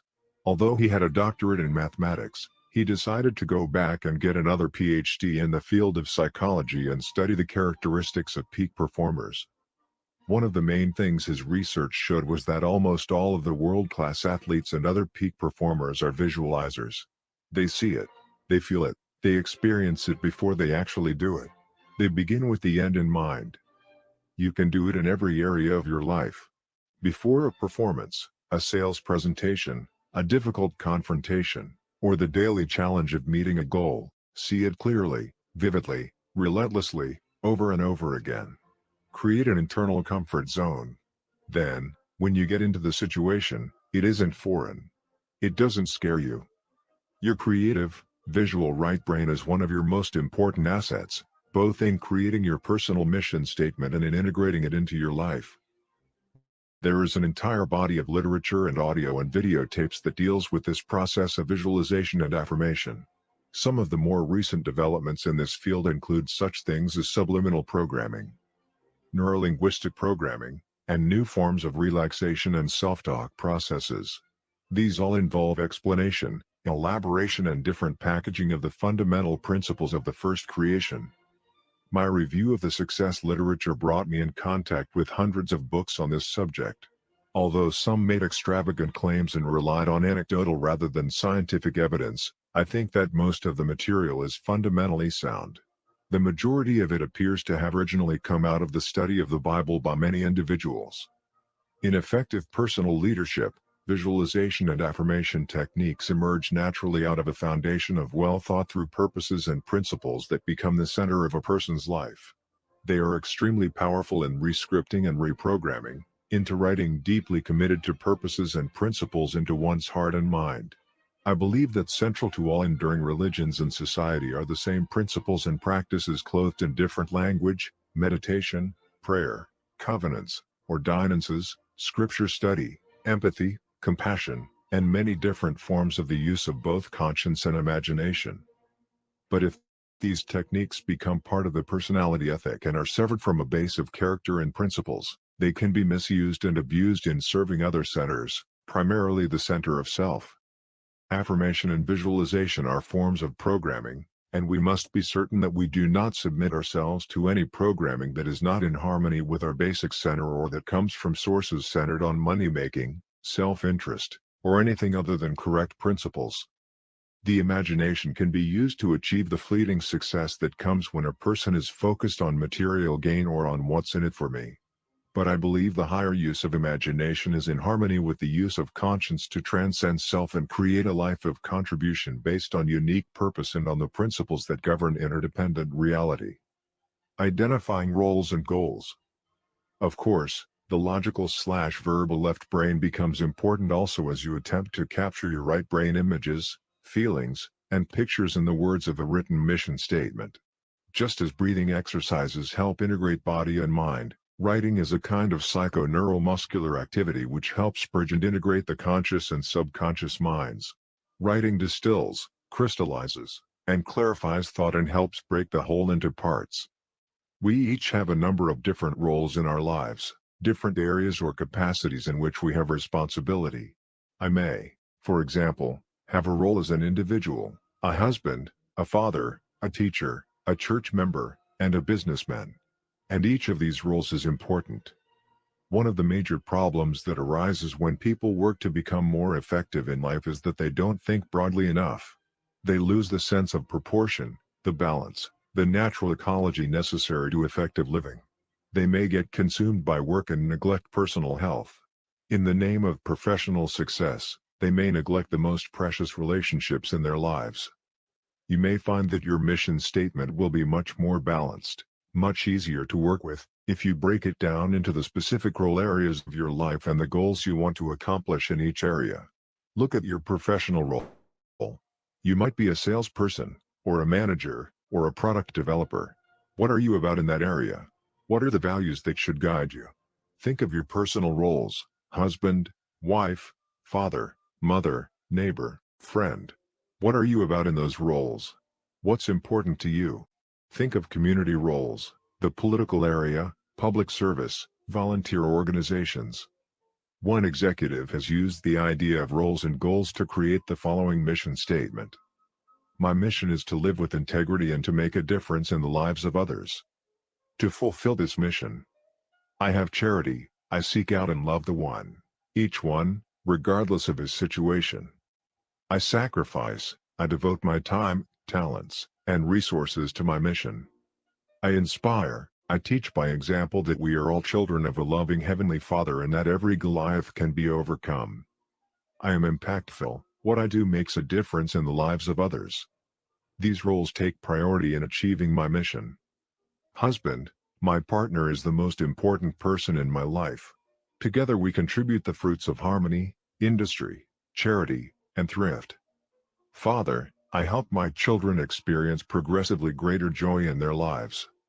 Son/brother, I am frequently there for support and love. Christian, God can count on me to keep my covenants and to serve his other children. Neighbor, the love of Christ is visible through my actions toward others. Change agent, I am a catalyst for developing high performance in large organizations. Scholar, I learn important new things every day. Writing your mission in terms of the important roles in your life gives you balance and harmony. It keeps each role clearly before you. You can review your roles frequently to make sure that you don't get totally absorbed by one role to the exclusion of others that are equally or even more important in your life. After you identify your various roles, Then you can think about the long-term goals you want to accomplish in each of those roles. We're into the right brain again. Using imagination, creativity, conscience, and inspiration. If these goals are the extension of a mission statement based on correct principles, they will be vitally different from the goals people normally set. They will be in harmony with correct principles, with natural laws, which gives you greater power to achieve them. They are not someone else's goals you have absorbed. They are your goals. They reflect your deepest values, your unique talent, your sense of mission. And they grow out of your chosen roles in life. An effective goal focuses primarily on results rather than activity. It identifies where you want to be, and, in the process, helps you determine where you are. It gives you important information on how to get there, and it tells you when you have arrived. It unifies your efforts and energy. It gives meaning and purpose to all you do. And it can finally translate itself into daily activities so that you are proactive, you are in charge of your life, you are making happen each day the things that will enable you to fulfill your personal mission statement. Roles and goals give structure and organized direction to your personal mission. If you don't yet have a personal mission statement, it's a good place to begin. Just identifying the various areas of your life and the 2 or 3 important results you feel you should accomplish in each area to move ahead gives you an overall perspective of your life and a sense of direction. As we move into Habit 3, we'll go into greater depth in the area of short-term goals. The important application at this point is to identify roles and long-term goals as they relate to your personal mission statement. These roles and goals will provide the foundation for effective goal setting and achieving when we get to the Habit 3 day-to-day management of life and time. Family mission statements. Because Habit 2 is based on principle, it has broad application. In addition to individuals, families, service groups, and organizations of all kinds become significantly more effective as they begin with the end in mind. Many families are managed on the basis of crises, moods, quick fixes, and instant gratification, not on sound principles. Symptoms surface whenever stress and pressure mount. People become cynical, critical, or silent, or they start yelling and overreacting. Children who observe these kinds of behavior grow up thinking the only way to solve problems is flight or fight. The core of any family is what is changeless, what is always going to be their shared vision and values. By writing a family mission statement, you give expression to its true foundation.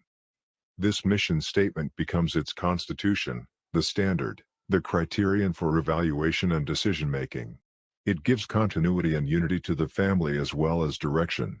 When individual values are harmonized with those of the family, members work together for common purposes that are deeply felt. Again, the process is as important as the product. The very process of writing and refining a mission statement becomes a key way to improve the family. Working together to create a mission statement builds the PC capacity to live it. By getting input from every family member, drafting a statement, getting feedback, revising it, and using wording from different family members, you get the family talking, communicating, on things that really matter deeply. The best mission statements are the result of family members coming together in a spirit of mutual respect, expressing their different views, and working together to create something greater than any one individual could do alone. Periodic review to expand perspective, shift emphasis or direction, amend or give new meaning to time-worn phrases can keep the family united in common values and purposes. The mission statement becomes the framework for thinking, for governing the family. When the problems and crises come, the Constitution is there to remind family members of the things that matter most and to provide direction for problem-solving and decision-making based on correct principles. In our home, we put our mission statement up on a wall in the family room so that we can look at it and monitor ourselves daily. When we read the phrases about the sounds of love in our home, order, responsible independence, cooperation, helpfulness, meeting needs, developing talents, showing interest in each other's talents, and giving service to others, it gives us some criteria to know how we're doing in the things that matter most to us as a family. When we plan our family goals and activities, we say, in light of these principles, what are the goals we're going to work on? What are our action plans to accomplish our goals and actualize these values? We review the statement frequently and rework goals and jobs twice a year, in September and June. The beginning of school and the end of school, to reflect the situation as it is, to improve it, to strengthen it. It renews us, it recommits us to what we believe in, what we stand for. Organizational mission statements. Mission statements are also vital to successful organizations. One of the most important thrusts of my work with organizations is to assist them in developing effective mission statements.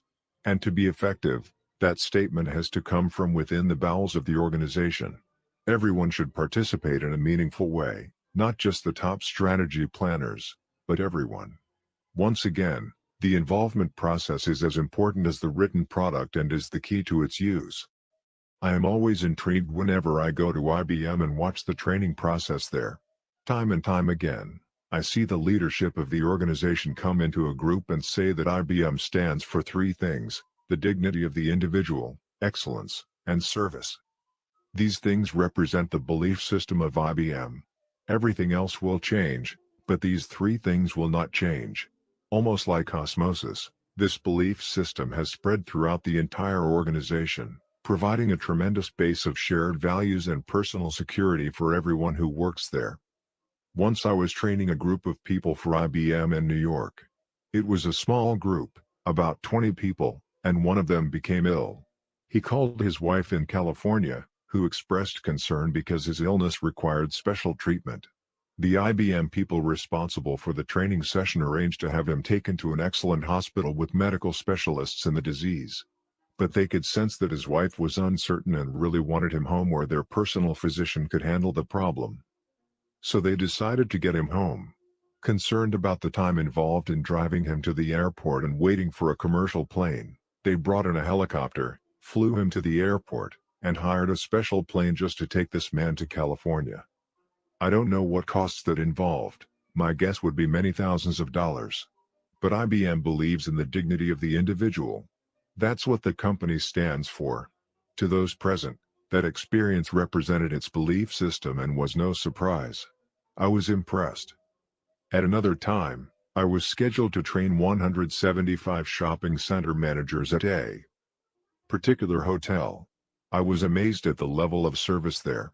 It wasn't a cosmetic thing. It was evident at all levels, spontaneously, without supervision. I arrived quite late, checked in, and asked if room service were available. The man at the desk said, "No, Mr. Covey, but if you're interested, I could go back and get a sandwich or a salad or whatever you'd like that we have in the kitchen." His attitude was one of total concern about my comfort and welfare. "Would you like to see your convention room?" he continued. "Do you have everything you need? What can I do for you? I'm here to serve you." There was no supervisor there checking up. This man was sincere. The next day I was in the middle of a presentation when I discovered that I didn't have all the colored markers I needed. So I went out into the hall during the brief break and found a bellboy running to another convention. "I've got a problem," I said. "I'm here training a group of managers and I only have a short break. I need some more colored pens." He whipped around and almost came to attention. He glanced at my name tag and said, "Mr. Covey, I will solve your problem." He didn't say, "I don't know where to go," or, "Well, go and check at the front desk." He just took care of it. And he made me feel like it was his privilege to do so. Later, I was in the side lobby, looking at some of the art objects. Someone from the hotel came up to me and said, "Mr. Covey, would you like to see a book that describes the art objects in this hotel?" How anticipatory. How service-oriented. I next observed one of the employees high up on a ladder cleaning windows in the lobby. From his vantage point he saw a woman having a little difficulty in the garden with a walker. She hadn't really fallen, and she was with other people. But he climbed down that ladder, went outside, helped the woman into the lobby and saw that she was properly taken care of. Then he went back and finished cleaning the windows. I wanted to find out how this organization had created a culture where people bought so deeply into the value of customer service. I interviewed housekeepers, waitresses, bellboys in that hotel and found that this attitude had impregnated the minds, hearts, and attitudes of every employee there. I went through the back door into the kitchen, where I saw the central value, uncompromising personalized service. I finally went to the manager and said, My business is helping organizations develop a powerful team character, a team culture. I am amazed at what you have here. Do you want to know the real key? He inquired. He pulled out the mission statement for the hotel chain. After reading it, I acknowledged, that's an impressive statement. But I know many companies that have impressive mission statements. Do you want to see the one for this hotel? He asked. Do you mean you developed one just for this hotel? Yes. Different from the one for the hotel chain? Yes. It's in harmony with that statement, but this one pertains to our situation, our environment, our time. He handed me another paper. Who developed this mission statement? I asked. Everybody, he replied. Everybody? Really, everybody? Yes. Housekeepers? Yes. Waitresses? Yes. Desk clerks? Yes. Do you want to see the mission statement written by the people who greeted you last night?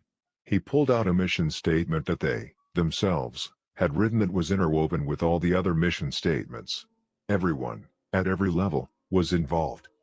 The mission statement for that hotel was the hub of a great wheel. It spawned the thoughtful, more specialized mission statements of particular groups of employees. It was used as the criterion for every decision that was made. It clarified what those people stood for, how they related to the customer, how they related to each other. It affected the style of the managers and the leaders. It affected the compensation system. It affected the kind of people they recruited and how they trained and developed them. Every aspect of that organization, essentially, was a function of that hub, that mission statement. I later visited another hotel in the same chain, and the first thing I did when I checked in was to ask to see their mission statement, which they promptly gave me. At this hotel, I came to understand the motto uncompromising personalized service a little more. For a 3-day period, I watched every conceivable situation where service was called for. I always found that service was delivered in a very impressive, excellent way. But it was always also very personalized. For instance, in the swimming area I asked the attendant where the drinking fountain was. He walked me to it. But the thing that impressed me the very most was to see an employee, on his own, admit a mistake to his boss. We ordered room service, and were told when it would be delivered to the room. On the way to our room, the room service person spilled the hot chocolate, and it took a few extra minutes to go back and change the linen on the tray and replace the drink. So the room service was about 15 minutes late, which was really not that important to us. Nevertheless, the next morning the room service manager phoned us to apologize and invited us to have either the buffet breakfast or a room service breakfast, compliments of the hotel, to in some way compensate for the inconvenience. What does it say about the culture of an organization when an employee admits his own mistake, unknown to anyone else, to the manager so that customer or guest is better taken care of? As I told the manager of the first hotel I visited, I know a lot of companies with impressive mission statements. But there is a real difference, all the difference in the world, in the effectiveness of a mission statement created by everyone involved in the organization and one written by a few top executives behind a mahogany wall. One of the fundamental problems in organizations, including families, is that people are not committed to the determinations of other people for their lives. They simply don't buy into them. Many times as I work with organizations, I find people whose goals are totally different from the goals of the enterprise.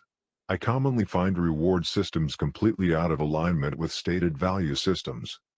When I begin work with companies that have already developed some kind of mission statement, I ask them, how many of the people here know that you have a mission statement?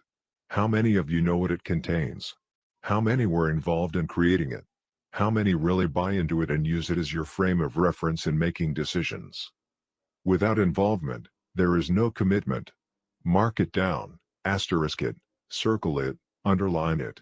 No involvement, no commitment. Now, in the early stages, when a person is new to an organization or when a child in the family is young, you can pretty well give them a goal and they'll buy it, particularly if the relationship, orientation, and training are good.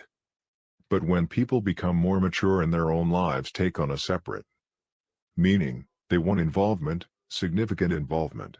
And if they don't have that involvement, they don't buy it. then you have a significant motivational problem which cannot be solved at the same level of thinking that created it. That's why creating an organizational mission statement takes time, patience, involvement, skill, and empathy. Again, it's not a quick fix.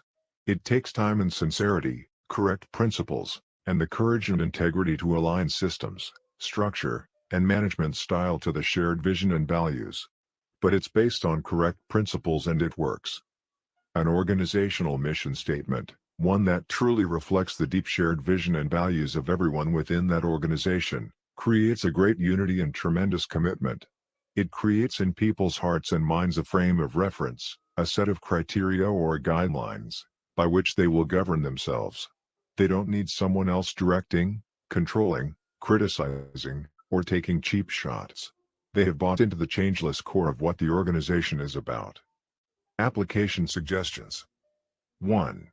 Take the time to record the impressions you had in the funeral visualization at the beginning of this chapter. You may want to use the chart below to organize your thoughts. 2. Take a few moments and write down your roles as you now see them. Are you satisfied with that mirror image of your life? 3. Set up time to completely separate yourself from daily activities and to begin work on your personal mission statement. 4. Go through the chart in Appendix A showing different centers and circle all those you can identify with. Do they form a pattern for the behavior in your life? Are you comfortable with the implications of your analysis? 5. Start a collection of notes, quotes, and ideas you may want to use as resource material in writing your personal mission statement. 6. Identify a project you will be facing in the near future and apply the principle of mental creation. Write down the results you desire and what steps will lead to those results. 7. Share the principles of Habit 2 with your family or work group and suggest that together you begin the process of developing a family or group mission statement. Please refer to Appendix A. Habit 3. Put first things first. Principles of personal management. Things which matter most must never be at the mercy of things which matter least. Gouda. Will you take just a moment and write down a short answer to the following 2 questions? Your answers will be important to you as you begin work on Habit 3. Question 1. What one thing could you do, you aren't doing now, that if you did on a regular basis, would make a tremendous positive difference in your personal life? Question 2. What one thing in your business or professional life would bring similar results? We'll come back to these answers later. But first, let's put Habit 3 in perspective. Habit 3 is the personal fruit, the practical fulfillment of Habits 1 and 2. Habit 1 says, you're the creator. You're in charge. It's based on the 4 unique human endowments of imagination, conscience, independent will, and, particularly, self-awareness. It empowers you to say, that's an unhealthy program I've been given from my childhood, from my social mirror. I don't like that ineffective script. I can change. Habit 2 is the first or mental creation. It's based on imagination, the ability to envision, to see the potential, to create with our minds what we cannot at present see with our eyes, and conscience, the ability to detect our own uniqueness and the personal, moral, and ethical guidelines within which we can most happily fulfill it. It's the deep contact with our basic paradigms and values and the vision of what we can become.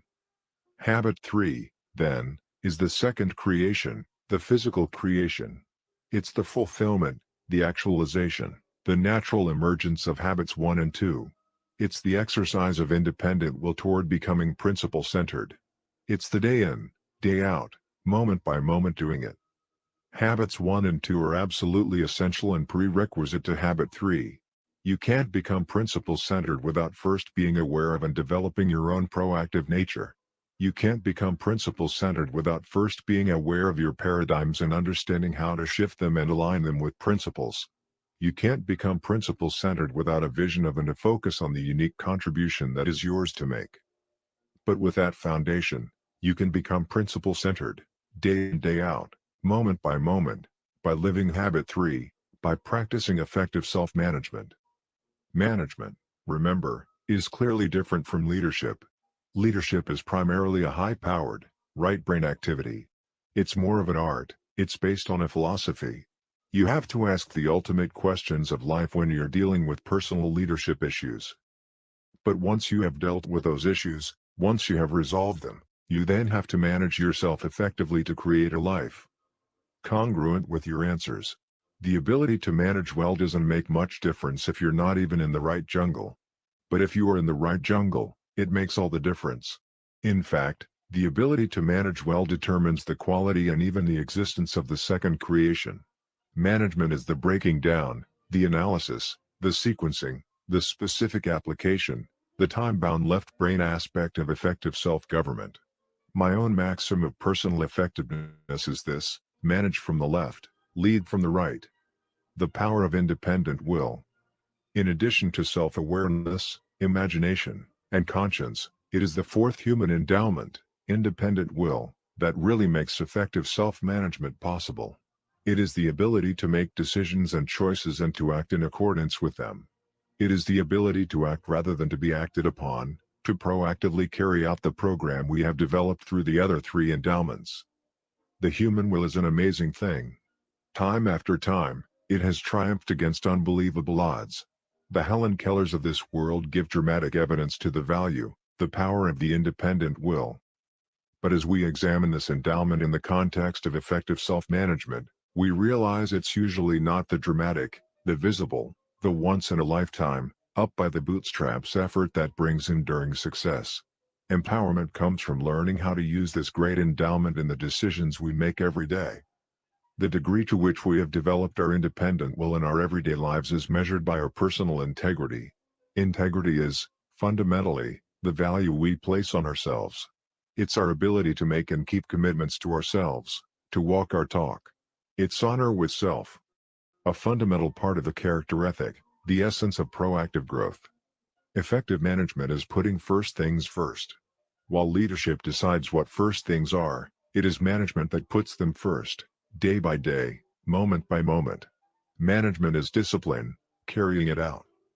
Discipline derives from disciple, disciple to a philosophy, disciple to a set of principles, disciple to a set of values, disciple to an overriding purpose, to a superordinate goal or a person who represents that goal. In other words, if you are an effective manager of yourself, your discipline comes from within. It is a function of your independent will. You are a disciple, a follower, of your own deep values and their source. And you have the will, the integrity, to subordinate your feelings, your impulses, your moods to those values. One of my favorite essays is The Common Denominator of Success, written by E.M. Gray. He spent his life searching for the one denominator that all successful people share. He found it wasn't hard work, good luck, or astute human relations, though those were all important. The one factor that seemed to transcend all the rest embodies the essence of habit 3, putting first things first. The successful person has the habit of doing the things failures don't like to do, he observed. They don't like doing them either necessarily, but their disliking is subordinated to the strength of their purpose. That subordination requires a purpose, a mission, a habit 2 clear sense of direction and value, a burning yes inside that makes it possible to say no to other things. It also requires independent will, the power to do something when you don't want to do it, to be a function of your values rather than a function of the impulse or desire of any given moment. It's the power to act with integrity to your proactive first creation.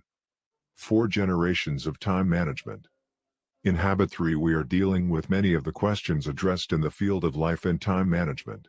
As a longtime student of this fascinating field, I am personally persuaded that the essence of the best thinking in the area of time management can be captured in a single phrase: organize and execute around priorities. That phrase represents the evolution of 3 generations of time management theory, and how to best do it is the focus of a wide variety of approaches and materials. Personal management has evolved in a pattern similar to many other areas of human endeavor. Major developmental thrusts, or waves as Alvin Toffler calls them, follow each other in succession, each adding a vital new dimension. For example, in social development, the agricultural revolution was followed by the industrial revolution, which was followed by the informational revolution. Each succeeding wave created a surge of social and personal progress. Likewise, in the area of time management, Each generation builds on the one before it. Each one moves us toward greater control of our lives. The first wave or generation could be characterized by notes and checklists, an effort to give some semblance of recognition and inclusiveness to the many demands placed on our time and energy. The second generation could be characterized by calendars and appointment books. This wave reflects an attempt to look ahead, to schedule events and activities in the future. The third generation reflects the current time management field.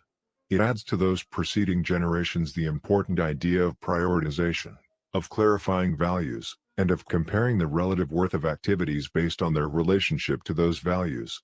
In addition, it focuses on setting goals, specific long, intermediate, and short-term targets toward which time and energy would be directed in harmony with values. It also includes the concept of daily planning, of making a specific plan to accomplish those goals and activities determined to be of greatest worth. While the third generation has made a significant contribution, people have begun to realize that efficient scheduling and control of time are often counterproductive. The efficiency focus creates expectations that clash with the opportunities to develop rich relationships, to meet human needs, and to enjoy spontaneous moments on a daily basis. As a result, many people have become turned off by time management programs and planners that make them feel too scheduled, too restricted, and they throw the baby out with the bathwater, reverting to first or second generation techniques to preserve relationships, spontaneity, and quality of life. But there is an emerging fourth generation that is different in kind. It recognizes that time management is really a misnomer. The challenge is not to manage time, but to manage ourselves.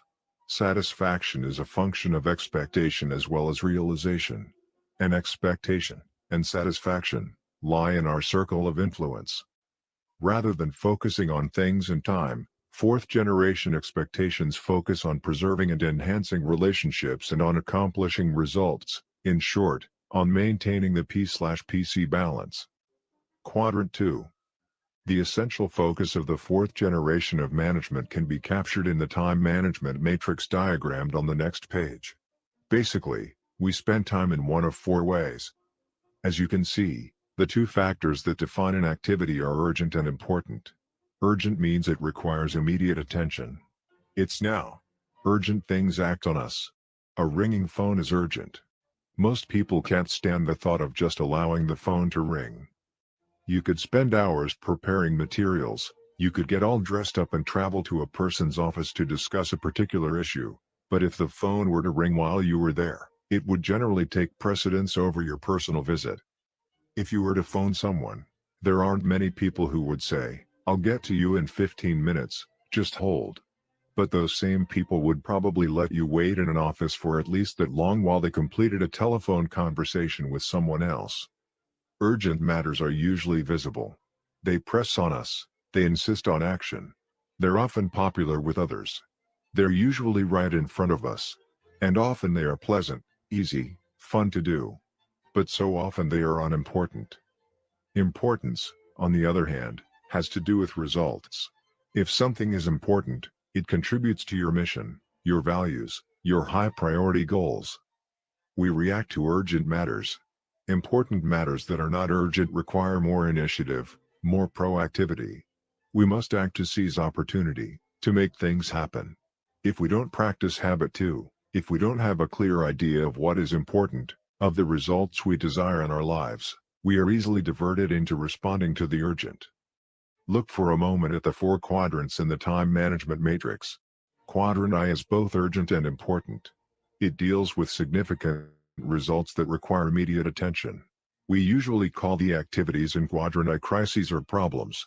We all have some Quadrant I activities in our lives. But Quadrant I consumes many people. They are crisis managers, problem-minded people, deadline-driven producers. As long as you focus on Quadrant I, it keeps getting bigger and bigger until it dominates you. It's like the pounding surf. A huge problem comes and knocks you down and you're wiped out. You struggle back up only to face another one that knocks you down and slams you to the ground. Some people are literally beaten up by problems all day every day. The only relief they have is in escaping to the not important, not urgent activities of Quadrant 4. So when you look at their total matrix, 90% of their time is in Quadrant I and most of the remaining 10% is in Quadrant 4, with only negligible attention paid to Quadrants 2 and 3. That's how people who manage their lives by crisis live. There are other people who spend a great deal of time in urgent, but not important Quadrant 3, thinking they're in Quadrant I. They spend most of their time reacting to things that are urgent, assuming they are also important. But the reality is that the urgency of these matters is often based on the priorities and expectations of others. People who spend time almost exclusively in Quadrants 3 and 4 basically lead irresponsible lives. Effective people stay out of Quadrants 3 and 4 because, urgent or not, they aren't important. They also shrink Quadrant I down to size by spending more time in Quadrant 2. Quadrant 2 is the heart of effective personal management. It deals with things that are not urgent, but are important. It deals with things like building relationships, writing a personal mission statement, long-range planning, exercising, preventive maintenance, preparation, all those things we know we need to do, but somehow seldom get around to doing, because they aren't urgent. To paraphrase Peter Drucker, effective people are not problem-minded, they're opportunity-minded. They feed opportunities and starve problems. They think preventively. They have genuine Quadrant I crises and emergencies that require their immediate attention, but the number is comparatively small. They keep P and PC in balance by focusing on the important, but not urgent, high-leverage capacity-building activities of Quadrant 2. With the time management matrix in mind, take a moment now and consider how you answered the questions at the beginning of this chapter. What quadrant do they fit in? Are they important? Are they urgent? My guess is that they probably fit into Quadrant 2. They are obviously important, deeply important, but not urgent. And because they aren't urgent, you don't do them. Now look again at the nature of those questions. What one thing could you do in your personal and professional life that, if you did on a regular basis, would make a tremendous positive difference in your life? Quadrant 2 activities have that kind of impact. Our effectiveness takes quantum leaps when we do them. I asked a similar question to a group of shopping center managers. If you were to do one thing in your professional work that you know would have enormously positive effects on the results, what would it be? Their unanimous response was to build helpful personal relationships with the tenants, the owners of the stores inside the shopping center, which is a Quadrant 2 activity. We did an analysis of the time they were spending on that activity. It was less than 5%. They had good reasons, problems, one right after another. They had reports to make out, meetings to go to, correspondence to answer, phone calls to make, constant interruptions. Quadrant I had consumed them. They were spending very little time with the store managers, and the time they did spend was filled with negative energy. The only reason they visited the store managers at all was to enforce the contract, to collect the money or discuss advertising or other practices that were out of harmony with center guidelines, or some similar thing. The store owners were struggling for survival, let alone prosperity. They had employment problems, cost problems, inventory problems, and a host of other problems. Most of them had no training in management at all. Some were fairly good merchandisers, but they needed help. The tenants didn't even want to see the shopping center owners. They were just one more problem to contend with. So the owners decided to be proactive. They determined their purpose, their values, their priorities. In harmony with those priorities, they decided to spend about 1/3 of their time in helping relationships with the tenants. In working with that organization for about a year and a half, I saw them climb to around 20%, which represented more than a fourfold increase. In addition, they changed their role. They became listeners, trainers, consultants to the tenants. Their interchanges were filled with positive energy. The effect was dramatic, profound. By focusing on relationships and results rather than time and methods, the numbers went up, the tenants were thrilled with the results created by new ideas and skills, and the shopping center managers were more effective and satisfied and increased their list of potential tenants and lease revenue based on increased sales by the tenant stores. They were no longer policemen or hovering supervisors. They were problem solvers, helpers. Whether you are a student at the university, a worker in an assembly line, a homemaker, fashion designer, or president of a company, I believe that if you were to ask what lies in Quadrant 2 and cultivate the proactivity to go after it, you would find the same results. Your effectiveness would increase dramatically. Your crises and problems would shrink to manageable proportions because you would be thinking ahead, working on the roots, doing the preventive things that keep situations from developing into crises in the first place. In time management jargon, this is called the Pareto principle. 80% of the results flow out of 20% of the activities. What it takes to say no. The only place to get time for Quadrant 2 in the beginning is from Quadrants 3 and 4. You can't ignore the urgent and important activities of Quadrant I, although it will shrink in size as you spend more time with prevention and preparation in Quadrant 2. But the initial time for Quadrant 2 has to come out of 3 and 4. You have to be proactive to work on Quadrant 2 because Quadrants 1 and 3 work on you. To say yes to important Quadrant 2 priorities, you have to learn to say no to other activities, sometimes apparently urgent things. Some time ago, my wife was invited to serve as chairman of a committee in a community endeavor. She had a number of truly important things she was trying to work on, and she really didn't want to do it. But she felt pressured into it and finally agreed. Then she called one of her dear friends to ask if she would serve on her committee. Her friend listened for a long time and then said, "Sandra, that sounds like a wonderful project, a really worthy undertaking. I appreciate so much you're inviting me to be a part of it. I feel honored by it. For a number of reasons, I won't be participating myself, but I want you to know how much I appreciate your invitation." Sandra was ready for anything but a pleasant no. She turned to me and sighed, "I wish I'd said that." I don't mean to imply that you shouldn't be involved in significant service projects. Those things are important. But you have to decide what your highest priorities are and have the courage, pleasantly, smilingly, non-apologetically, to say no to other things. And the way you do that is by having a bigger yes burning inside. The enemy of the best is often the good. Keep in mind that you are always saying no to something. If it isn't to the apparent, urgent things in your life, it is probably to the more fundamental, highly important things. Even when the urgent is good, the good can keep you from your best, keep you from your unique contribution, if you let it. When I was director of university relations at a large university, I hired a very talented, proactive, creative writer. One day, after he had been on the job for a few months, I went into his office and asked him to work on some urgent matters that were pressing on me. He said, "Stephen, I'll do whatever you want me to do. Just let me share with you my situation." Then he took me over to his wallboard, where he had listed over 24 projects he was working on, together with performance criteria and deadline dates that had been clearly negotiated before. He was highly disciplined, which is why I went to see him in the first place. If you want to get something done, give it to a busy man. Then he said, "Stephen, to do the jobs that you want done right would take several days. Which of these projects would you like me to delay or cancel to satisfy your request?" Well, I didn't want to take the responsibility for that. I didn't want to put a cog in the wheel of one of the most productive people on the staff just because I happened to be managing by crisis at the time. The jobs I wanted done were urgent, but not important.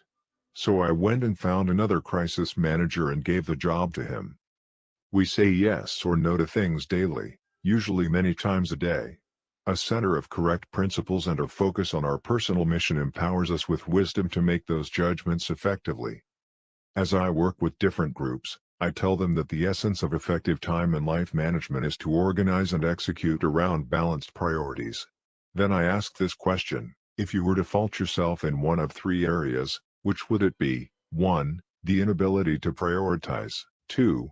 The inability or desire to organize around those priorities. Or, 3. The lack of discipline to execute around them, to stay with your priorities and organization? Most people say their main fault is a lack of discipline. On deeper thought, I believe that is not the case.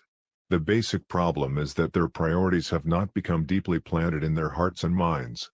They haven't really internalized habit 2. There are many people who recognize the value of Quadrant 2 activities in their lives, whether they identify them as such or not. And they attempt to give priority to those activities and integrate them into their lives through self-discipline alone. But without a principle center and a personal mission statement, They don't have the necessary foundation to sustain their efforts.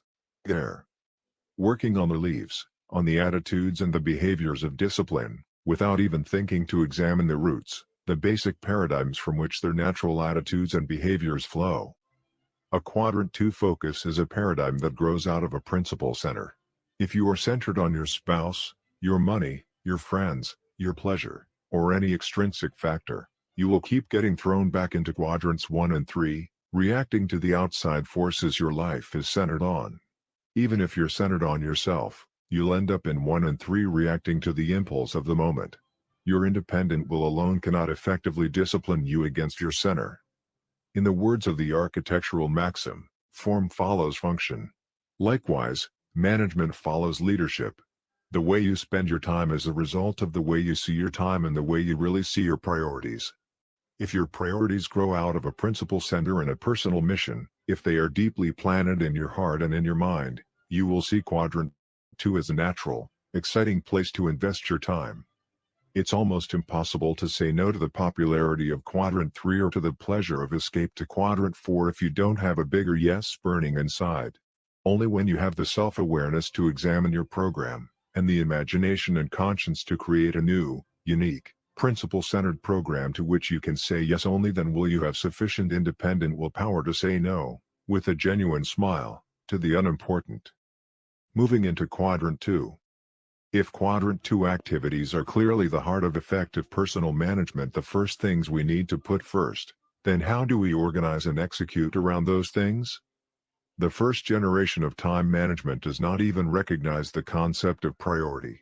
It gives us notes and to-do lists that we can cross off, and we feel a temporary sense of accomplishment every time we check something off, but no priority is attached to items on the list. In addition, there is no correlation between what's on the list and our ultimate values and purposes in life. We simply respond to whatever penetrates our awareness and apparently needs to be done. Many people manage from this first-generation paradigm. It's the course of least resistance. There's no pain or strain. It's fun to go with the flow. Externally imposed disciplines and schedules give people the feeling that they aren't responsible for results. But first-generation managers, by definition, are not effective people. They produce very little, and their lifestyle does nothing to build their production capability. Buffeted by outside forces, they are often seen as undependable and irresponsible, and they have very little sense of control and self-esteem. Second-generation managers assume a little more control. They plan and schedule in advance and generally are seen as more responsible because they show up when they're supposed to. But again, the activities they schedule have no priority or recognized correlation to deeper values and goals. They have few significant achievements and tend to be schedule-oriented. Third-generation managers take a significant step forward. They clarify their values and set goals. They plan each day and prioritize their activities. As I have said, this is where most of the time management field is today. But this third generation has some critical limitations. First, it limits vision. Daily planning often misses important things that can only be seen from a larger perspective. The very language daily planning focuses on the urgent, the now. While third-generation prioritization provides order to activity, it doesn't question the essential importance of the activity in the first place. It doesn't place the activity in the context of principles, personal mission, roles, and goals. The third-generation value-driven daily planning approach basically prioritizes the quadrant 1 and 3 problems and crises of the day. In addition, the third generation makes no provision for managing roles in a balanced way. It lacks realism, creating the tendency to overschedule the day, resulting in frustration and the desire to occasionally throw away the plan and escape to quadrant 4. And its efficiency, time management focus tends to strain relationships rather than build them. While each of the three generations has recognized the value of some kind of management tool, none has produced a tool that empowers a person to live a principle-centered, quadrant 2 lifestyle. The first generation notepads and to-do lists give us no more than a place to capture those things that penetrate our awareness so we won't forget them. The second generation appointment books and calendars merely provide a place to record our future commitments so that we can be where we have agreed to be at the appropriate time. Even the third generation, with its vast array of planners and materials, focuses primarily on helping people prioritize and plan their quadrants 1 and 3 activities. Though many trainers and consultants recognize the value of quadrant 2 activities, the actual planning tools of the third generation do not facilitate organizing and executing around them. As each generation builds on those that have preceded it, the strengths and some of the tools of each of the first 3 generations provide elemental material for the fourth. But there is an added need for a new dimension, for the paradigm and the implementation that will empower us to move into quadrant 2, to become principle-centered and to manage ourselves to do what is truly most important. The Quadrant 2 tool. The objective of Quadrant 2 management is to manage our lives effectively, from a center of sound principles, from a knowledge of our personal mission, with a focus on the important as well as the urgent, and within the framework of maintaining a balance between increasing our production and increasing our production capability. This is, admittedly, an ambitious objective for people caught in the thick of thin things in quadrants 3 and 4. But striving to achieve it will have a phenomenal impact on personal effectiveness. A quadrant 2 organizer will need to meet 6 important criteria. Coherence.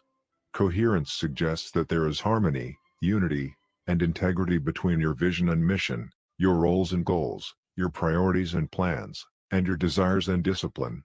In your planner, there should be a place for your personal mission statement so that you can constantly refer to it. There also needs to be a place for your roles and for both short and long-term goals. Balance.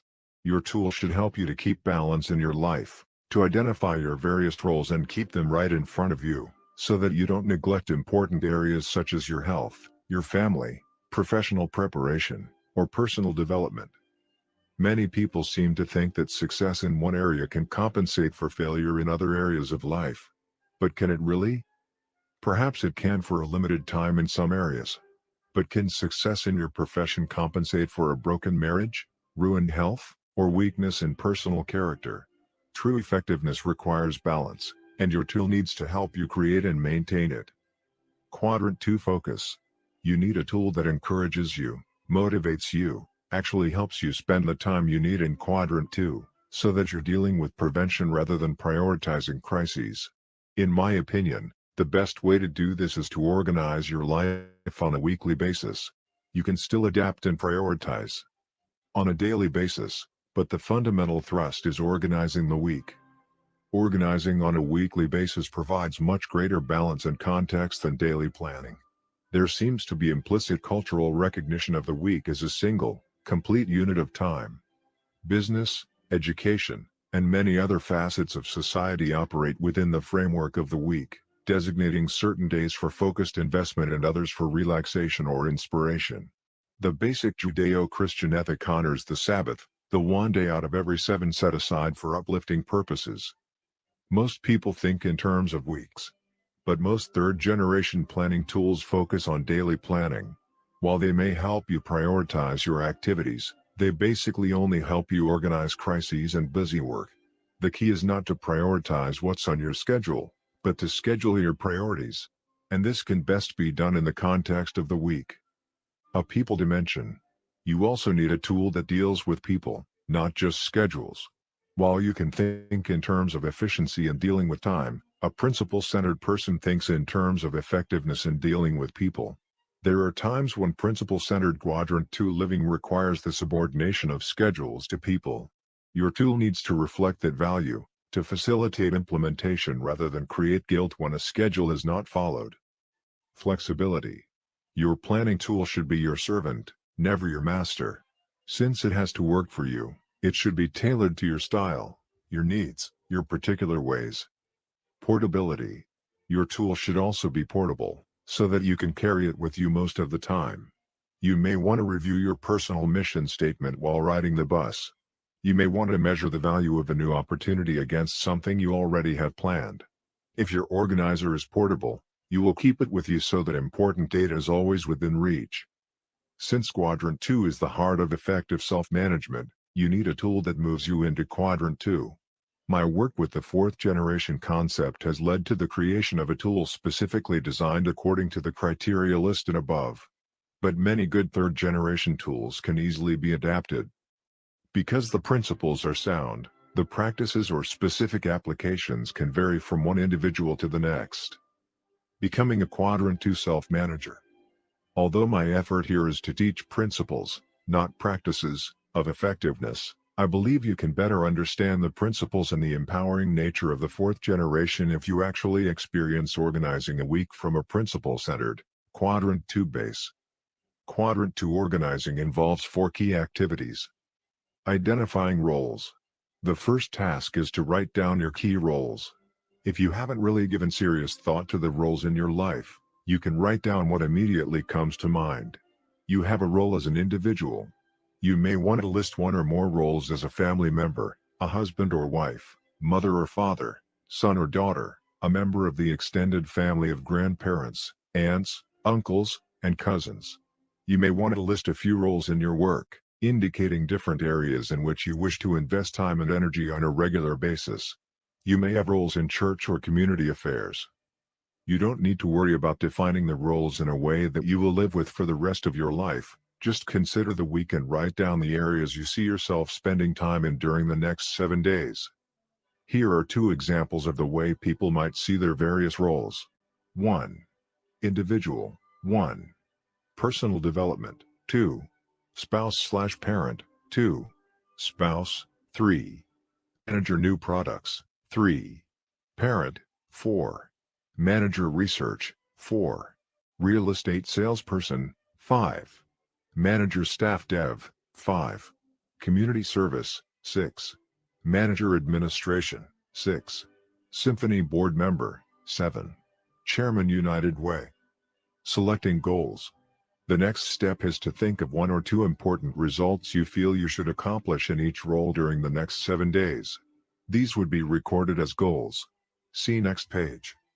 At least some of these goals should reflect Quadrant 2 activities. Ideally, these weekly goals would be tied to the longer-term goals you have identified in conjunction with your personal mission statement.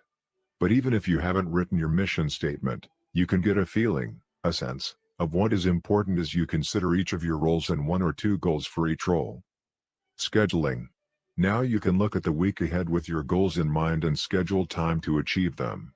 For example, if your goal is to produce the first draft of your personal mission statement, you may want to set aside a 2-hour block of time on Sunday to work on it. Sunday, or some other day of the week that is special to you, your faith, or your circumstances, is often the ideal time to plan your more personally uplifting activities, including weekly organizing. It's a good time to draw back, to seek inspiration, to look at your life in the context of principles and values. If you set a goal to become physically fit through exercise, you may want to set aside an hour 3 or 4 days during the week, or possibly every day during the week, to accomplish that goal. There are some goals that you may only be able to accomplish during business hours, or some that you can only do on Saturday when your children are home. Can you begin to see some of the advantages of organizing the week instead of the day? Having identified roles and set goals, you can translate each goal to a specific day of the week, either as a priority item or, even better, as a specific appointment. You can also check your annual or monthly calendar for any appointments you may have previously made and evaluate their importance in the context of your goals, transferring those you decide to keep to your schedule and making plans to reschedule or cancel others. As you study the following weekly schedule, observe how each of the 19 most important, often Quadrant 2, goals has been scheduled or translated into a specific action plan. In addition, notice the box labeled Sharpen the Saw that provides a place to plan vital renewing Quadrant 2 activities in each of the 4 human dimensions that will be explained in Habit 7. Even with time set aside to accomplish 19 important goals during the week, look at the amount of remaining unscheduled space on the schedule. As well as empowering you to put first things first, Quadrant 2 weekly organizing gives you the freedom and the flexibility to handle unanticipated events, to shift appointments if you need to savor relationships and interactions with others, to deeply enjoy spontaneous experiences, knowing that you have proactively organized your week to accomplish key goals in every area of your life. Daily adapting.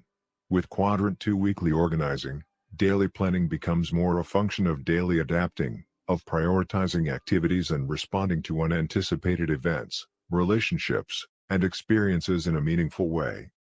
Taking a few minutes each morning to review your schedule can put you in touch with the value-based decisions you made as you organize the week, as well as unanticipated factors that may have come up. As you overview the day, you can see that your roles and goals provide a natural prioritization that grows out of your innate sense of balance. It is a softer, more right-brain prioritization that ultimately comes out of your sense of personal mission. You may still find that the third generation A, B, C or 1, 2, 3 prioritization gives needed order to daily activities. It would be a false dichotomy to say that activities are either important or they aren't. They are obviously on a continuum, and some important activities are more important than others. In the context of weekly organizing, third generation prioritization gives order to daily focus. But trying to prioritize activities before you even know how they relate to your sense of personal mission and how they fit into the balance of your life is not effective. You may be prioritizing and accomplishing things you don't want or need to be doing at all. Long-term organizing. Weekly organizing. Can you begin to see the difference between organizing your week as a principle-centered, Quadrant 2 manager and planning your days as an individual centered on something else? Can you begin to sense the tremendous difference the Quadrant 2 focus would make in your current level of effectiveness? Having experienced the power of principle-centered Quadrant 2 organizing in my own life and having seen it transform the lives of hundreds of other people, I am persuaded it makes a difference, a quantum positive difference. And the more completely weekly goals are tied into a wider framework of correct principles and into a personal mission statement, the greater the increase in effectiveness will be. Living it. Returning once more to the computer metaphor, if habit I says you're the programmer and habit 2 says write the program, then habit 3 says run the program, live the program. And living it is primarily a function of our independent will, our self-discipline, our integrity, and commitment, not to short-term goals and schedules or to the impulse of the moment, but to the correct principles and our own deepest values, which give meaning and context to our goals, our schedules, and our lives. As you go through your week, there will undoubtedly be times when your integrity will be placed on the line. The popularity of reacting to the urgent but unimportant priorities of other people in Quadrant 3 or the pleasure of escaping to Quadrant 4 will threaten to overpower the important Quadrant 2 activities you have planned. Your principle center, your self-awareness, and your conscience can provide a high degree of intrinsic security, guidance, and wisdom to empower you to use your independent will and maintain integrity to the truly important. But because you aren't omniscient, you can't always know in advance what is truly important. As carefully as you organize the week, there will be times when, as a principle-centered person, you will need to subordinate your schedule to a higher value. Because you are principle-centered, you can do that with an inner sense of peace. At one point, one of my sons was deeply into scheduling and efficiency. One day he had a very tight schedule, which included down to the minute time allocations for every activity, including picking up some books, washing his car, and dropping Carol, his girlfriend, among other things. Everything went according to schedule until it came to Carol. They had been dating for a long period of time, and he had finally come to the conclusion that a continued relationship would not work out. So, congruent with his efficiency model, he had scheduled a 10 to 15-minute telephone call to tell her. But the news was very traumatic to her. 1.5 hours later, he was still deeply involved in a very intense conversation with her. Even then, the one visit was not enough. The situation was a very frustrating experience for them. Both. Again, you simply can't think efficiency with people. You think effectiveness with people and efficiency with things. I've tried to be efficient with a disagreeing or disagreeable person and it simply doesn't work. I've tried to give 10 minutes of quality time to a child or an employee to solve a problem, only to discover such efficiency creates new problems and seldom resolves the deepest concern. I see many parents, particularly mothers with small children, often frustrated in their desire to accomplish a lot because all they seem to do is meet the needs of little children all day. Remember, frustration is a function of our expectations, and our expectations are often a reflection of the social mirror rather than our own values and priorities. But if you have habit too deep inside your heart and mind, you have those higher values driving you. You can subordinate your schedule to those values with integrity. You can adapt. You can be flexible. You don't feel guilty when you don't meet your schedule or when you have to change it. Advances of the fourth generation. One of the reasons why people resist using third-generation time management tools is because they lose spontaneity, they become rigid and inflexible. They subordinate people to schedules because the efficiency paradigm of the third generation of management is out of harmony with the principle that people are more important than things. The fourth generation tool recognizes that principle. It also recognizes that the first person you need to consider in terms of effectiveness rather than efficiency is yourself. It encourages you to spend time in quadrant 2, to understand and center your life on principles, to give clear expression to the purposes and values you want to direct your daily decisions. It helps you to create balance in your life. It helps you rise above the limitations of daily planning and organize and schedule in the context of the week. And when a higher value conflicts with what you have planned, it empowers you to use your self-awareness and your conscience to maintain integrity to the principles and purposes you have determined are most important. Instead of using a roadmap, you're using a compass. The fourth generation of self-management is more advanced than the third in 5 important ways. First, it's principle-centered. More than giving lip service to quadrant 2, it creates the central paradigm that empowers you to see your time in the context of what is really important and effective. Second, it's conscience-directed. It gives you the opportunity to organize your life to the best of your ability in harmony with your deepest values. But it also gives you the freedom to peacefully subordinate your schedule to higher values. Third, it defines your unique mission, including values and long-term goals. This gives direction and purpose to the way you spend each day. Fourth, it helps you balance your life by identifying roles, and by setting goals and scheduling activities in each key role every week.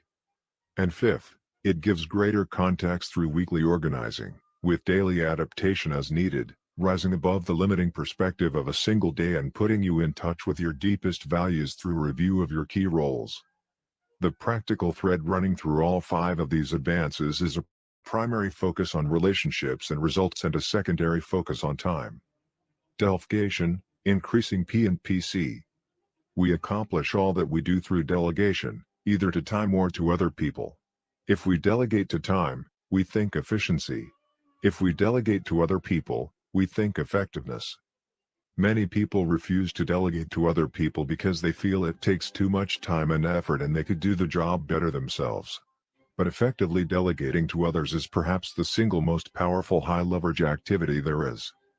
Transferring responsibility to other skilled and trained people enables you to give your energies to other high-leverage activities. Delegation means growth, both for individuals and for organizations. The late J.C. Penney was quoted as saying that the wisest decision he ever made was to let go after realizing that he couldn't do it all by himself any longer. That decision, made long ago, enabled the development and growth of hundreds of stores and thousands of people. Because delegation involves other people, it is a public victory and could well be included in Habit 4. But because we are focusing here on principles of personal management, and the ability to delegate to others is the main difference between the role of manager and independent producer, I am approaching delegation from the standpoint of your personal managerial skills. A producer does whatever is necessary to accomplish desired results, to get the golden eggs. A parent who washes the dishes, an architect who draws up blueprints, or a secretary who types correspondence is a producer. But when a person sets up and works with and through people and systems to produce golden eggs, that person becomes a manager in the interdependent sense. A parent who delegates washing the dishes to a child is a manager. An architect who heads a team of other architects is a manager. A secretary who supervises other secretaries and office personnel is an office manager. A producer can invest 1 hour of effort and produce 1 unit of results, assuming no loss of efficiency. A manager, on the other hand, can invest 1 hour of effort and produce 10 or 50 or 100 units through effective delegation. Management is essentially moving the fulcrum over, and the key to effective management is delegation. Go for delegation. There are basically 2 kinds of delegation: go for delegation and stewardship delegation. Go for delegation means go for this, go for that, do this, do that, and tell me when it's done. Most people who are producers have a go for delegation paradigm. Remember the machete wielders in the jungle? They are the producers. They roll up their sleeves and get the job done. If they are given a position of supervision or management, they still think like producers. They don't know how to set up a full delegation so that another person is committed to achieve results. Because they are focused on methods, they become responsible for the results. I was involved in a gopher delegation once when our family went water skiing. My son, who is an excellent skier, was in the water being pulled and I was driving the boat. I handed the camera to Sandra and asked her to take some pictures. At first, I told her to be selective in her picture taking because we didn't have much film left. Then I realized she was unfamiliar with the camera, so I became a little more specific. I told her to be sure to wait until the sun was ahead of the boat and until our son was jumping the wake or making a turn and touching his elbow. But the more I thought about our limited footage and her inexperience with the camera, the more concerned I became. I finally said, "Look, Sandra. Just push the button when I tell you. Okay?" And I spent the next few minutes yelling, "Take it. Take it. Don't take it. Don't take it." I was afraid that if I didn't direct her every move every second, it wouldn't be done right. That was true gopher delegation, one-on-one supervision of methods. Many people consistently delegate that way. But how much does it really accomplish? And how many people is it possible to supervise or manage when you have to be involved in every move they make? There's a much better way, a more effective way to delegate to other people. And it's based on a paradigm of appreciation of the self-awareness, the imagination, the conscience, and the free will of other people. Stewardship delegation. Stewardship delegation is focused on results instead of methods. It gives people a choice of method and makes them responsible for results. It takes more time in the beginning, but it's time well invested. You can move the fulcrum over, you can increase your leverage, through stewardship delegation.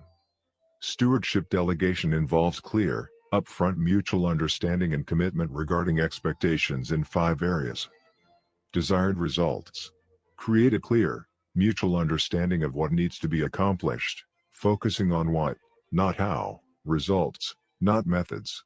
Spend time. Be patient. Visualize the desired result. Have the person see it, describe it, make out a quality statement of what the results will look like, and by when they will be accomplished. Guidelines. Identify the parameters within which the individual should operate. These should be as few as possible to avoid methods delegation, but should include any formidable restrictions. You wouldn't want a person to think he had considerable latitude as long as he accomplished the objectives, only to violate some long-standing traditional practice or value.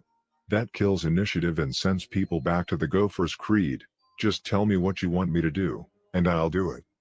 If you know the failure paths of the job, identify them. Be honest and open. Tell a person where the quicksand is and where the wild animals are. You don't want to have to reinvent the wheel every day. Let people learn from your mistakes or the mistakes of others. Point out the potential failure paths, what not to do, but don't tell them what to do. Keep the responsibility for results with them, to do whatever is necessary within the guidelines. Resources. Identify the human, financial, technical, or organizational resources the person can draw on to accomplish the desired results. Accountability.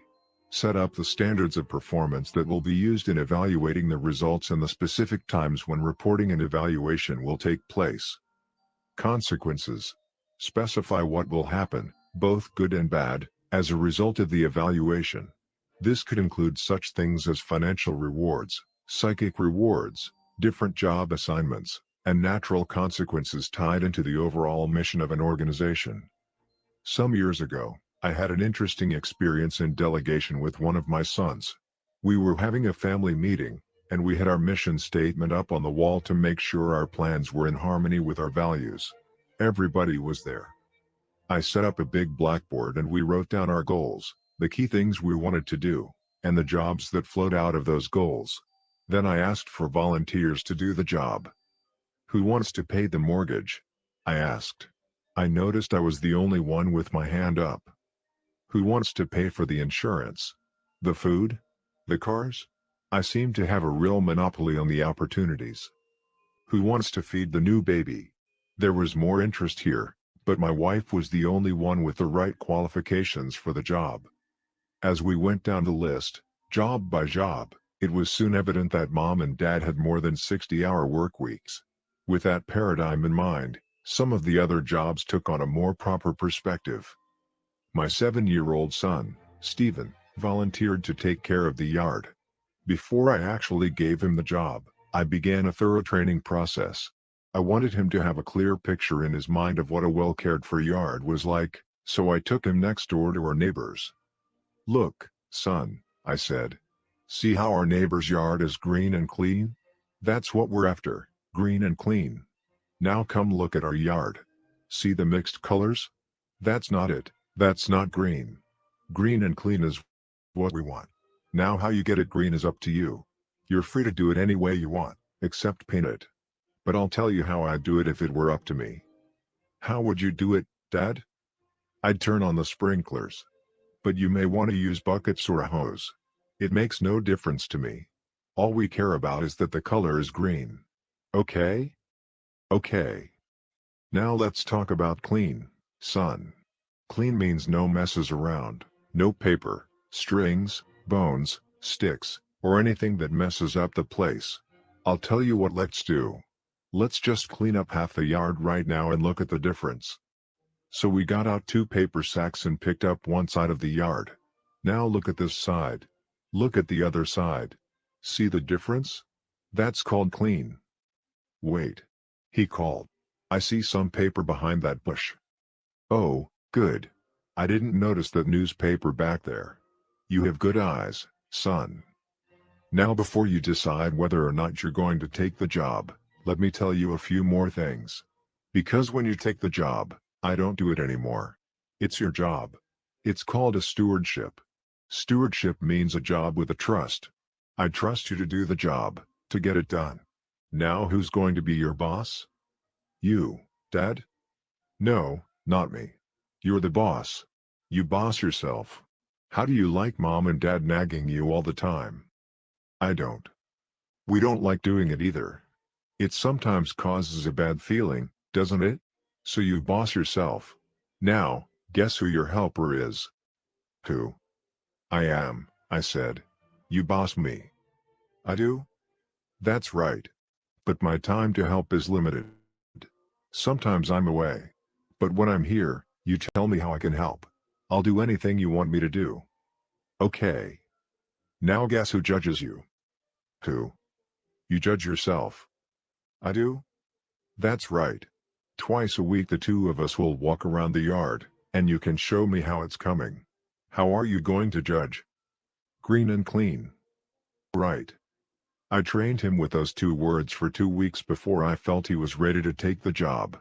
Finally, the big day came. Is it a deal, son? It's a deal. What's the job? Green and clean. What's green? He looked at our yard, which was beginning to look better. Then he pointed next door. That's the color of his yard. What's clean? No messes. Who's the boss? I am. Who's your helper? You are, when you have time. Who's the judge? I am. We'll walk around 2 times a week and I can show you how it's coming. And what will we look for? Green and clean. At that time I didn't mention an allowance. But I wouldn't hesitate to attach an allowance to such a stewardship. 2 weeks and 2 words. I thought he was ready. It was Saturday. And he did nothing. Sunday, nothing. Monday, nothing. As I pulled out of the driveway on my way to work on Tuesday, I looked at the yellow, cluttered yard and the hot July sun on its way up. Surely he'll do it today, I thought. I could rationalize Saturday because that was the day we made the agreement. I could rationalize Sunday. Sunday was for other things. But I couldn't rationalize Monday. And now it was Tuesday. Certainly he'd do it today. It was summertime. What else did he have to do? All day I could hardly wait to return home to see what happened. As I rounded the corner, I was met with the same picture I left that morning. And there was my son at the park across the street playing. This was not acceptable. I was upset and disillusioned by his performance after 2 weeks of training and all those commitments. We had a lot of effort, pride, and money invested in the yard, and I could see it going down the drain.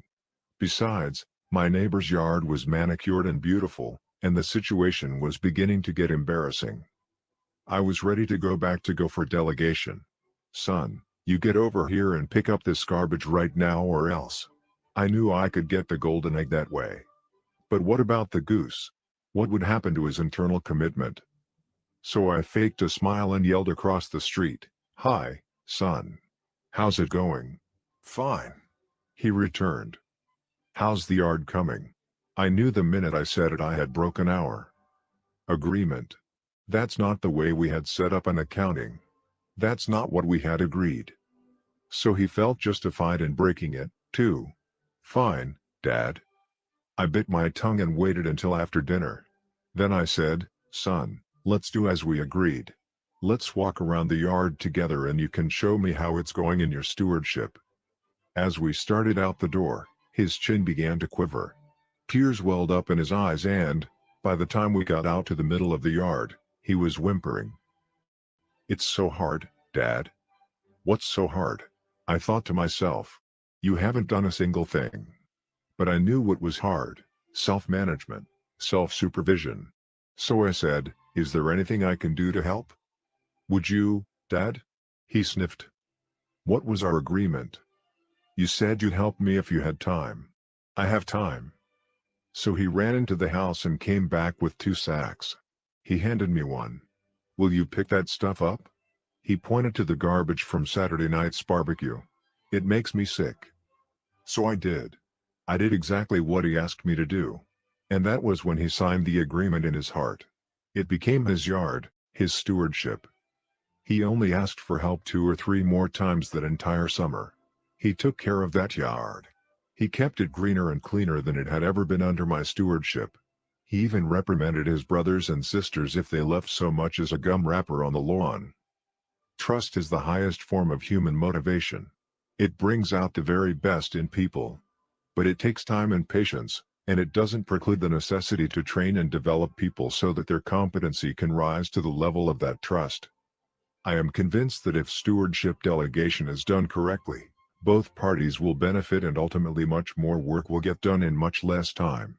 I believe that a family that is well organized, whose time has been spent effectively delegating on a one-on-one basis, can organize the work so that everyone can do everything in about an hour a day. But that takes the internal capacity to want to manage, not just to produce. The focus is on effectiveness, not efficiency. Certainly you can pick up that room better than a child, but the key is that you want to empower the child to do it. It takes time. You have to get involved in the training and development. It takes time, but how valuable that time is downstream. It saves you so much in the long run. This approach involves an entirely new paradigm of delegation. In effect, it changes the nature of the relationship. The steward becomes his own boss, governed by a conscience that contains the commitment to agreed-upon desired results. But it also releases his creative energies toward doing whatever is necessary in harmony with correct principles to achieve those desired results. The principles involved in stewardship delegation are correct and applicable to any kind of person or situation. With immature people, you specify fewer desired results and more guidelines, identify more resources, conduct more frequent accountability interviews, and apply more immediate consequences. With more mature people, you have more challenging desired results, fewer guidelines, less frequent accountability, and less measurable but more discernible criteria. Effective delegation is perhaps the best indicator of effective management simply because it is so basic to both personal and organizational growth. The Quadrant 2 Paradigm. The key to effective management of self, or of others through delegation, is not in any technique or tool or extrinsic factor. It is intrinsic, in the Quadrant 2 paradigm that empowers you to see through the lens of importance rather than urgency. I have included in the appendix an exercise called a Quadrant 2 Day at the Office, which will enable you to see in a business setting how powerfully this paradigm can impact your effectiveness. As you work to develop a Quadrant 2 paradigm, you will increase your ability to organize and execute every week of your life around your deepest priorities, to walk your talk. You will not be dependent on any other person or thing for the effective management of your life. Interestingly, every one of the 7 habits is in quadrant 2. Every one deals with fundamentally important things that, if done on a regular basis, would make a tremendous positive difference in our lives. Application suggestions. 1. Identify a quadrant 2 activity you know has been neglected in your life, one that, if done well, would have a significant impact in your life, either personally or professionally. Write it down and commit to implement it. 2. Draw a time management matrix and try to estimate what percentage of your time you spend in each quadrant. Then log your time for 3 days in 15-minute intervals. How accurate was your estimate? Are you satisfied with the way you spend your time? What do you need to change? 3. Make a list of responsibilities you could delegate and the people you could delegate to or train to be responsible in these areas. Determine what is needed to start the process of delegation or training. 4. Organize your next week. Start by writing down your roles and goals for the week, then transfer the goals to a specific action plan. At the end of the week, evaluate how well your plan translated your deep values and purposes into your daily life and the degree of integrity you were able to maintain to those values and purposes. 5. Commit yourself to start organizing on a weekly basis and set up a regular time to do it. 6.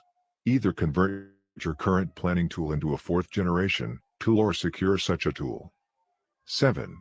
Go through a quadrant 2 day at the office, Appendix B, for a more in-depth understanding of the impact of a quadrant 2 paradigm. Please refer to Appendix B. On the previous pages is a sample weekly schedule from the 7 Habits Organizer. If you would like samples of these schedules, which you can adapt to your current system, please call 1-800-255-0777 or visit our internet homepage at http://www.franklincovey.com. These schedules are also a feature of Microsoft Schedule Plus with 7 habits. Part 3. Public Victory. Paradigms of Interdependence.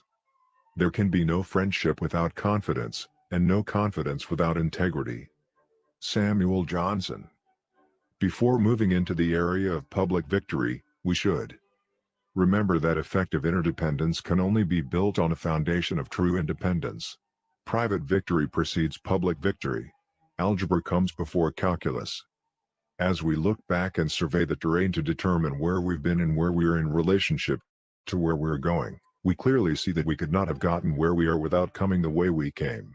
There aren't any other roads, there aren't any shortcuts. There's no way to parachute into this terrain. The landscape ahead is covered with the fragments of broken relationships of people who have tried. They've tried to jump into effective relationships without the maturity, the strength of character, to maintain them. But you just can't do it, you simply have to travel the road. You can't be successful with other people if you haven't paid the price of success with yourself. A few years ago when I was giving a seminar on the Oregon coast, a man came up to me and said, "You know, Stephen, I really don't enjoy coming to these seminars." He had my attention. "Look at everyone else here," he continued. "Look at this beautiful coastline and the sea out there and all that's happening. And all I can do is sit and worry about the grilling I'm going to get from my wife tonight on the phone. She gives me the 3rd degree every time I'm away. Where did I eat breakfast? Who else was there? Was I in meetings all morning? When did we stop for lunch? What did I do during lunch? How did I spend the afternoon? What did I do for entertainment in the evening? Who was with me? What did we talk about?" And what she really wants to know, but never quite asks, is who she can call to verify everything I tell her. She just nags me and questions everything I do whenever I'm away. It's taken the bloom out of this whole experience. I really don't enjoy it at all. He did look pretty miserable. We talked for a while, and then he made a very interesting comment. "I guess she knows all the questions to ask," he said a little sheepishly. It was at a seminar like this that I met her, when I was married to someone else. I considered the implications of his comment and then said, "You're kind of into quick fix, aren't you?" "What do you mean?" He replied, "Well, you'd like to take a screwdriver and just open up your wife's head and rewire that attitude of hers really fast, wouldn't you?" "Sure, I'd like her to change," he exclaimed. I don't think it's right for her to constantly grill me like she does. My friend, I said, you can't talk your way out of problems you behave yourself into. We're dealing with a very dramatic and very fundamental paradigm shift here. You may try to lubricate your social interactions with personality techniques and skills, but in the process, you may truncate the vital character base. You can't have the fruits without the roots. It's the principle of sequencing. Private victory precedes public victory. Self-mastery and self-discipline are the foundation of good relationships with others. Some people say that you have to like yourself before you can like others. I think that idea has merit, but if you don't know yourself, if you don't control yourself, if you don't have mastery over yourself, it's very hard to like yourself, except in some short-term, psych-up, superficial way. Real self-respect comes from dominion over self, from true independence. And that's the focus of habits 1, 2, and 3. Independence is an achievement. Interdependence is a choice only independent people can make. Unless we are willing to achieve real independence, it's foolish to try to develop human relation skills. We might try. We might even have some degree of success when the sun is shining. But when the difficult times come, and they will, we won't have the foundation to keep things together. The most important ingredient we put into any relationship is not what we say or what we do, but what we are. And if our words and our actions come from superficial human relations techniques, the personality ethic, rather than from our own inner core, the character ethic, others will sense the duplicity. We simply won't be able to create and sustain the foundation necessary for effective interdependence. The techniques and skills that really make a difference in human interaction are the ones that almost naturally flow from a truly independent character. So the place to begin building any relationship is inside ourselves, inside our circle of influence, our own character. As we become independent, proactive, centered in correct principles, value-driven and able to organize and execute around the priorities in our life with integrity, we then can choose to become interdependent, capable of building rich, enduring, highly productive relationships with other people. As we look at the terrain ahead, we see that we're entering a whole new dimension. Interdependence opens up worlds of possibilities for deep, rich, meaningful associations, for geometrically increased productivity, for serving, for contributing, for learning, for growing. But it is also where we feel the greatest pain, the greatest frustration, the greatest roadblocks to happiness and success. And we're very aware of that pain because it is acute. We can often live for years with the chronic pain of our lack of vision, leadership or management in our personal lives. We feel vaguely uneasy and uncomfortable and occasionally take steps to ease the pain, at least for a time. Because the pain is chronic, we get used to it, we learn to live with it. But when we have problems in our interactions with other people, we're very aware of acute pain. It's often intense, and we want it to go away. That's when we try to treat the symptoms with quick fixes and techniques, the band-aids of the personality ethic. We don't understand that the acute pain is an outgrowth of the deeper, chronic problem. And until we stop treating the symptoms and start treating the problem, our efforts will only bring counterproductive results. We will only be successful at obscuring the chronic pain even more. Now, as we think of effective interaction with others, let's go back to our earlier definition of effectiveness. We've said it's the P/PC balance, the fundamental concept in the story of the goose and the golden egg. In an interdependent situation, the golden eggs are the effectiveness, the wonderful synergy, the results created by open communication and positive interaction with others. And to get those eggs on a regular basis, we need to take care of the goose. We need to create and care for the relationships that make those results realities.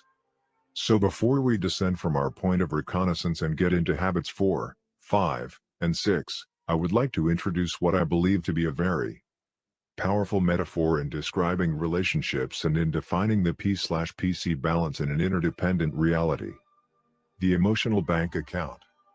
We all know what a financial bank account is. We make deposits into it and build up a reserve from which we can make withdrawals when we need to. An emotional bank account is a metaphor that describes the amount of trust that's been built up in a relationship. It's the feeling of safeness you have with another human being.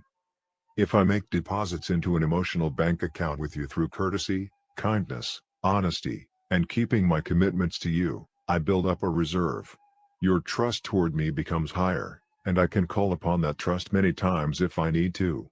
I can even make mistakes, and that trust level, that emotional reserve, will compensate for it. My communication may not be clear, but you'll get my meaning anyway. You won't make me an offender for a word. When the trust account is high, communication is easy, instant, and effective. But if I have a habit of showing discourtesy, disrespect, cutting you off, overreacting, ignoring you, becoming arbitrary, betraying your trust, threatening you, or playing Littleton God in your life, eventually my emotional bank account is overdrawn. The trust level gets very low. Then what flexibility do I have? None. I'm walking on minefields. I have to be very careful of everything I say. I measure every word. It's Tension City, Memo Haven. It's protecting my backside, politicking. And many organizations are filled with it. Many families are filled with it. Many marriages are filled with it. If a large reserve of trust is not sustained by continuing deposits, a marriage will deteriorate. Instead of rich, spontaneous understanding and communication, the situation becomes one of accommodation, where two people simply attempt to live independent lifestyles in a fairly respectful and tolerant way. The relationship may further deteriorate to one of hostility and defensiveness. The fight or flight response creates verbal battles, slammed doors, refusal to talk, emotional withdrawal and self-pity. It may end up in a cold war at home, sustained only by children, sex, social pressure, or image protection. Or it may end up in open warfare in the courts, where bitter ego-decimating legal battles can be carried on for years as people endlessly confess the sins of a former spouse. And this is in the most intimate, the most potentially rich, joyful, satisfying and productive relationship possible between two people on this earth. The P/PC lighthouse is there. We can either break ourselves against it or we can use it as a guiding light. Our most constant relationships, like marriage, require our most constant deposits. With continuing expectations, old deposits evaporate. If you suddenly run into an old high school friend you haven't seen for years, you can pick up right where you left off because the earlier deposits are still there. But your accounts with the people you interact with on a regular basis require more constant investment. There are sometimes automatic withdrawals in your daily interactions or in their perception of you that you don't even know about. This is especially true with teenagers in the home. Suppose you have a teenage son and your normal conversation is something like, clean your room, button your shirt, turn down the radio, go get a haircut, and don't forget to take out the garbage. Over a period of time, the withdrawals far exceed the deposits. Now, suppose this son is in the process of making some important decisions that will affect the rest of his life. But the trust level is so low and the communication process so closed, mechanical, and unsatisfying that he simply will not be open to your counsel. You may have the wisdom and the knowledge to help him, but because your account is so overdrawn, he will end up making his decisions from a short-range emotional perspective, which may well result in many negative long-range consequences. You need a positive balance to communicate on these tender issues. What do you do? What would happen if you started making deposits into the relationship? Maybe the opportunity comes up to do him a little kindness, to bring home a magazine on skateboarding, if that's his interest, or just to walk up to him when he's working on a project and offer to help. Perhaps you could invite him to go to a movie with you or take him out for some ice cream. Probably the most important deposit you could make would be just to listen, without judging or preaching or reading your own autobiography into what he says. Just listen and seek to understand. Let him feel your concern for him, your acceptance of him as a person. He may not respond at first. He may even be suspicious. What's Dad up to now? What technique is Mom trying on me this time? But as those genuine deposits keep coming, they begin to add up. That overdrawn balance is shrinking. Remember that quick fix is a mirage. Building and repairing relationships takes time. If you become impatient with his apparent lack of response or his seeming ingratitude, you may make huge withdrawals and undo all the good you've done. After all we've done for you, the sacrifices we've made, how can you be so ungrateful? We try to be nice and you act like this. I can't believe it. It's hard not to get impatient. It takes character to be proactive, to focus on your circle of influence, to nurture growing things, and not to pull at the flowers to see how the roots are coming. But there really is no quick fix. Building and repairing relationships are long-term investments. 6 major deposits. Let me suggest 6 major deposits that build the emotional bank account. Understanding the individual. Really seeking to understand another person is probably one of the most important deposits you can make, and it is the key to every other deposit. You simply don't know what constitutes a deposit to another person until you understand that individual. What might be a deposit for you? Going for a walk to talk things over, going out for ice cream together, working on a common project might not be perceived by someone else as a deposit at all. It might even be perceived as a withdrawal, if it doesn't touch the person's deep interests or needs. One person's mission is another person's minutiae.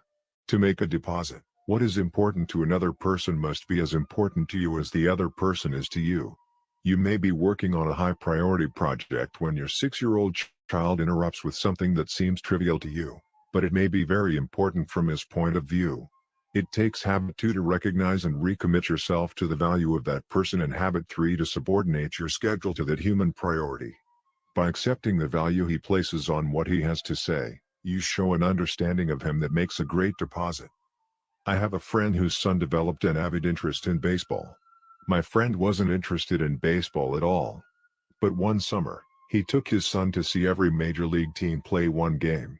The trip took over 6 weeks and cost a great deal of money, but it became a powerful bonding experience in their relationship. My friend was asked on his return, "Do you like baseball that much?" "No," he replied, "but I like my son that much." I have another friend, a college professor, who had a terrible relationship with his teenage son. This man's entire life was essentially academic, and he felt his son was totally wasting his life by working with his hands instead of working to develop his mind. As a result, he was almost constantly on the boy's back, and, in moments of regret, he would try to make deposits that just didn't work.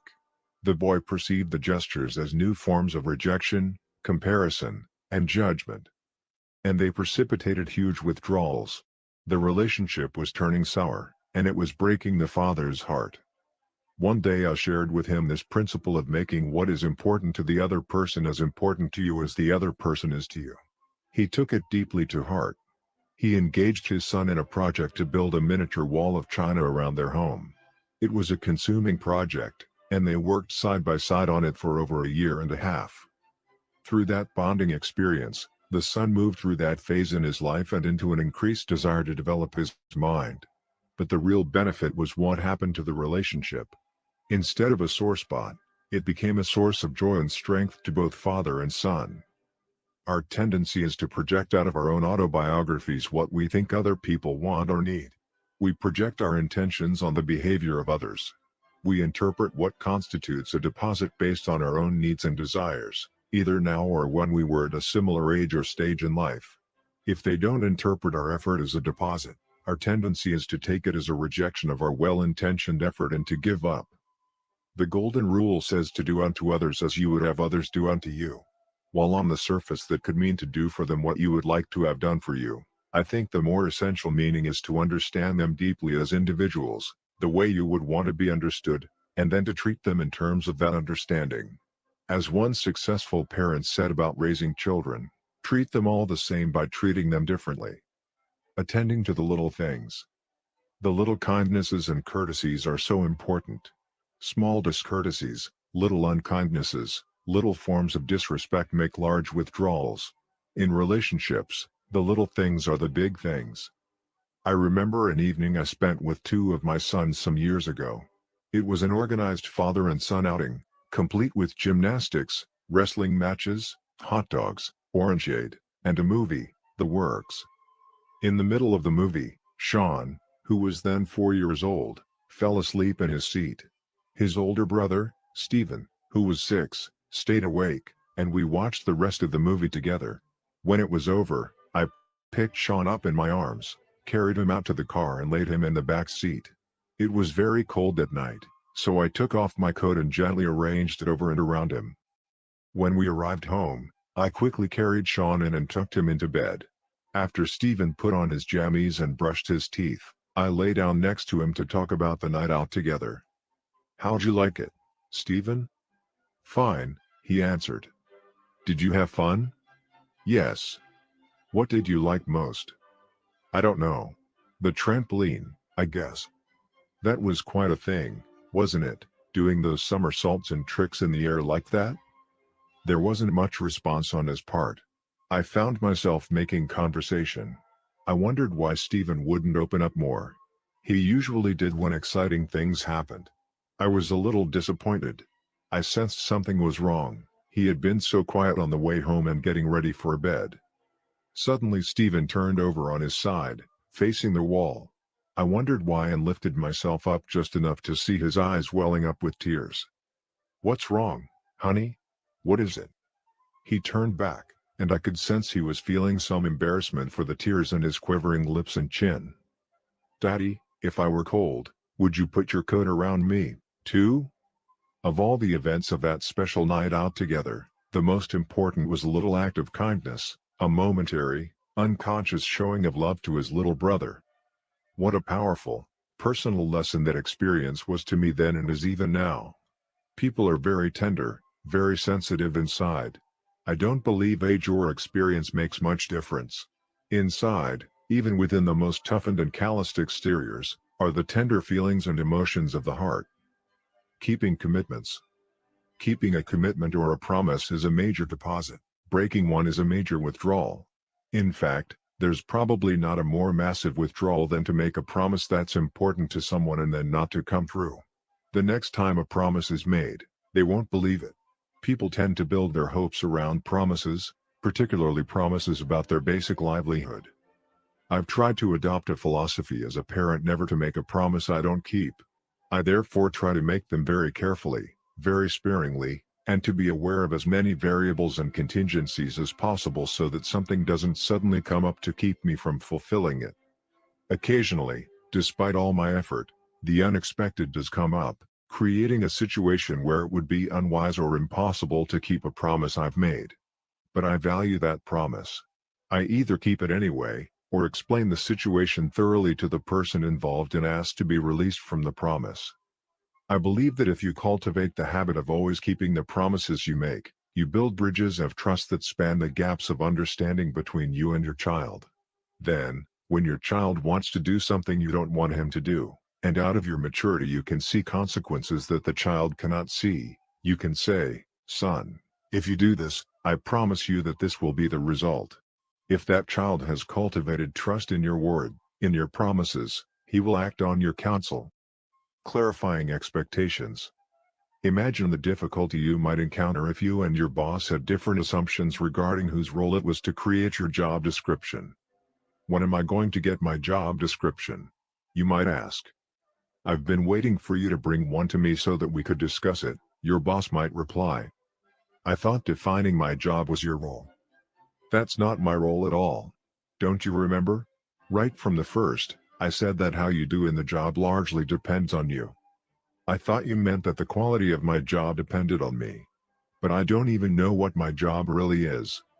Unclear expectations in the area of goals also undermine communication and trust. "I did exactly what you asked me to do and here is the report." I don't want a report. The goal was to solve the problem, not to analyze it and report on it. I thought the goal was to get a handle on the problem so we could delegate it to someone else. How many times have we had these kinds of conversations? You said, "No, you're wrong." I said, "You did not. You never said I was supposed to." "Oh, yes I did. I clearly said, you never even mentioned." But that was our agreement. The cause of almost all relationship difficulties is rooted in conflicting or ambiguous expectations around roles and goals. Whether we are dealing with the question of who does what at work, how you communicate with your daughter when you tell her to clean her room, or who feeds the fish and takes out the garbage, we can be certain that unclear expectations will lead to misunderstanding, disappointment, and withdrawals of trust. Many expectations are implicit. They haven't been explicitly stated or announced, but people nevertheless bring them to a particular situation.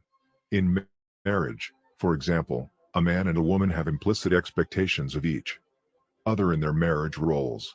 Although these expectations have not been discussed, or sometimes even recognized by the person who has them, fulfilling them makes great deposits in the relationship and violating them makes withdrawals.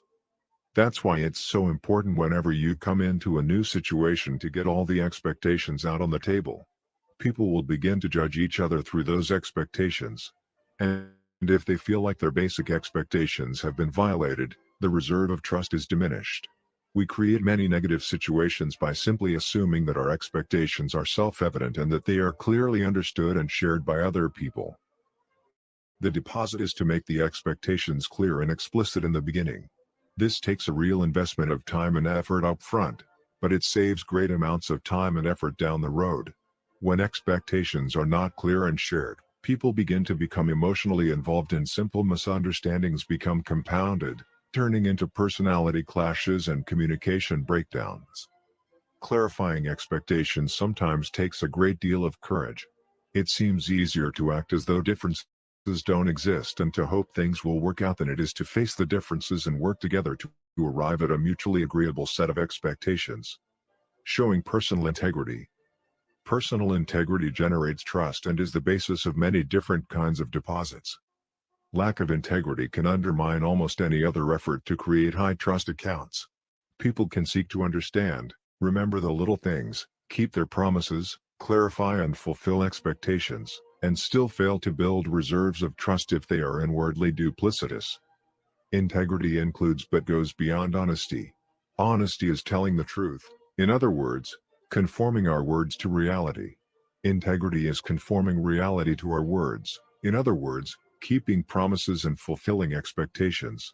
This requires an integrated character, a oneness, primarily with self but also with life. One of the most important ways to manifest integrity is to be loyal to those who are not present. In doing so, we build the trust of those who are present. When you defend those who are absent, you retain the trust of those present. Suppose you and I were talking alone, and we were criticizing our supervisor in a way that we would not dare to do if he were present. Now what will happen when you and I have a falling out? You know I'm going to be discussing your weaknesses with someone else. That's what you and I did behind our supervisor's back. You know my nature. I'll sweet talk you to your face and badmouth you behind your back. You've seen me do it. That's the essence of duplicity. Does that build a reserve of trust in my account with you? On the other hand, suppose you were to start criticizing our supervisor and I basically told you I agree with the content of some of the criticism and suggest that the two of us go directly to him and make an effective presentation on how things might be improved. Then what would you know I would do if someone were to criticize you to me behind your back? For another example, suppose in my effort to build a relationship with you, I told you something someone else had shared with me in confidence. I really shouldn't tell you this, I might say, but since you're my friend, would my betraying another person build my trust account with you? Or would you wonder if the things you had told me in confidence were being shared with others? Such duplicity might appear to be making a deposit with the person you're with, but it is actually a withdrawal because you communicate your own lack of integrity. You may get the golden egg of temporary pleasure from putting someone down or sharing privileged information, but you're strangling the goose, weakening the relationship that provides enduring pleasure in association. Integrity in an interdependent reality is simply this: you treat everyone by the same set of principles. As you do, people will come to trust you. They may not at first appreciate the honest confrontational experiences such integrity might generate. Confrontation takes considerable courage, and many people would prefer to take the course of least resistance, belittling and criticizing, betraying confidences, or participating in gossip about others behind their backs. But in the long run, people will trust and respect you if you are honest and open and kind with them. You care enough to confront. And to be trusted, it is said, is greater than to be loved. In the long run, I am convinced, to be trusted will be also to be loved. When my son Joshua was quite young, he would frequently ask me a soul-searching question. Whenever I overreacted to someone else or was the least bit impatient or unkind, he was so vulnerable and so honest and our relationship was so good that he would simply look me in the eye and say, "Dad, do you love me?" If he thought I was breaking a basic principle of life towards someone else, he wondered if I wouldn't break it with him.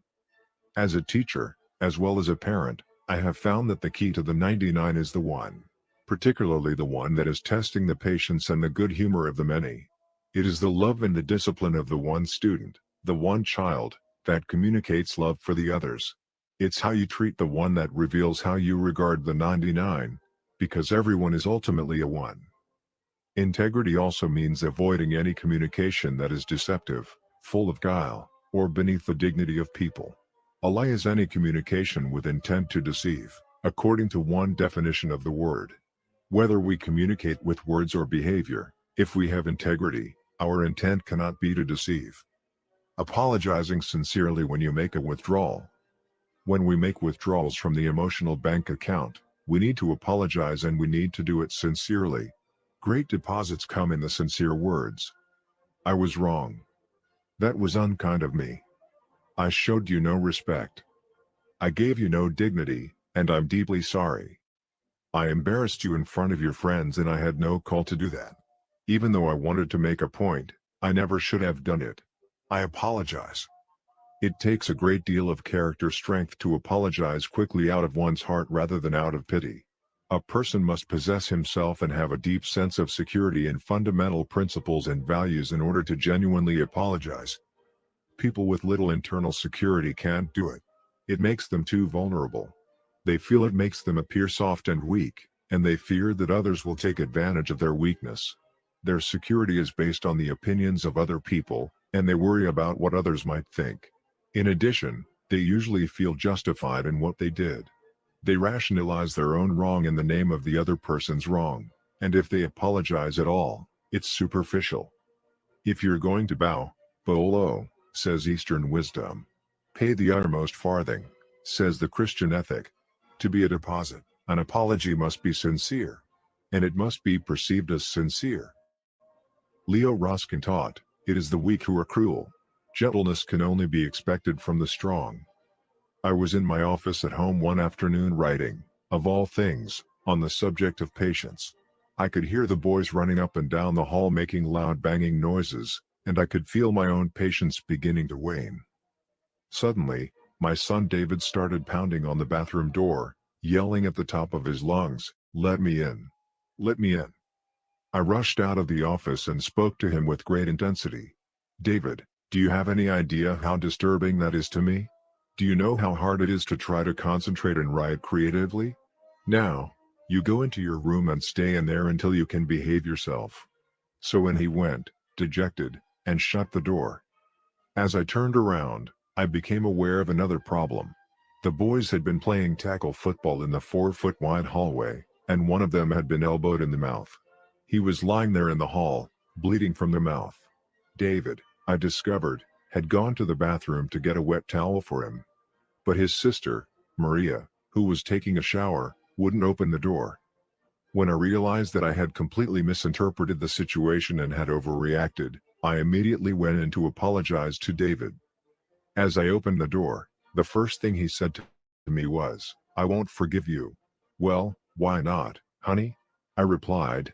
"Honestly, I didn't realize you were trying to help your brother. Why won't you forgive me?"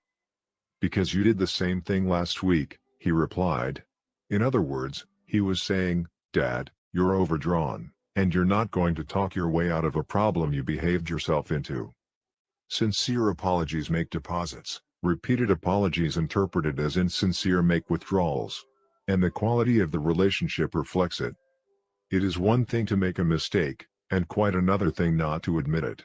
People will forgive mistakes, because mistakes are usually of the mind, mistakes of judgment. But people will not easily forgive the mistakes of the heart, the ill intention, the bad motives, the prideful justifying cover-up of the first mistake. The laws of love and the laws of life. When we make deposits of unconditional love, when we live the primary laws of love, we encourage others to live the primary laws of life. In other words, when we truly love others without condition, without strings, we help them feel secure and safe and validated and affirmed in their essential worth, identity, and integrity. Their natural growth process is encouraged. We make it easier for them to live the laws of life, cooperation, contribution, self-discipline, integrity, and to discover and live true to the highest and best within them.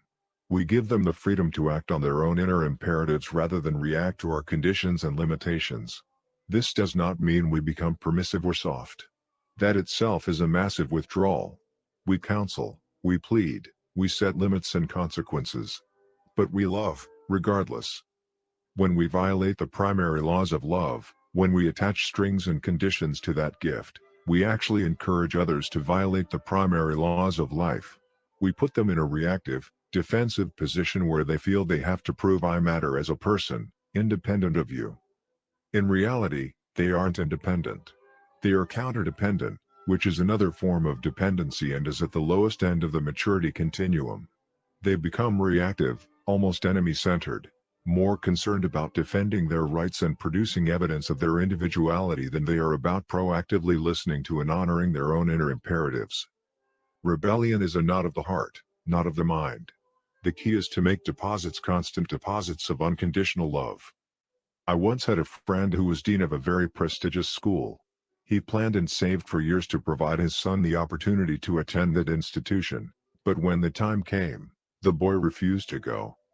This deeply concerned his father. Graduating from that particular school would have been a great asset to the boy. Besides, it was a family tradition. 3 generations of attendance preceded the boy. The father pleaded and urged and talked. He also tried to listen to the boy to understand him, all the while hoping that the son would change his mind. The subtle message being communicated was one of conditional love. The son felt that in a sense the father's desire for him to attend the school outweighed the value he placed on him as a person and as a son, which was terribly threatening.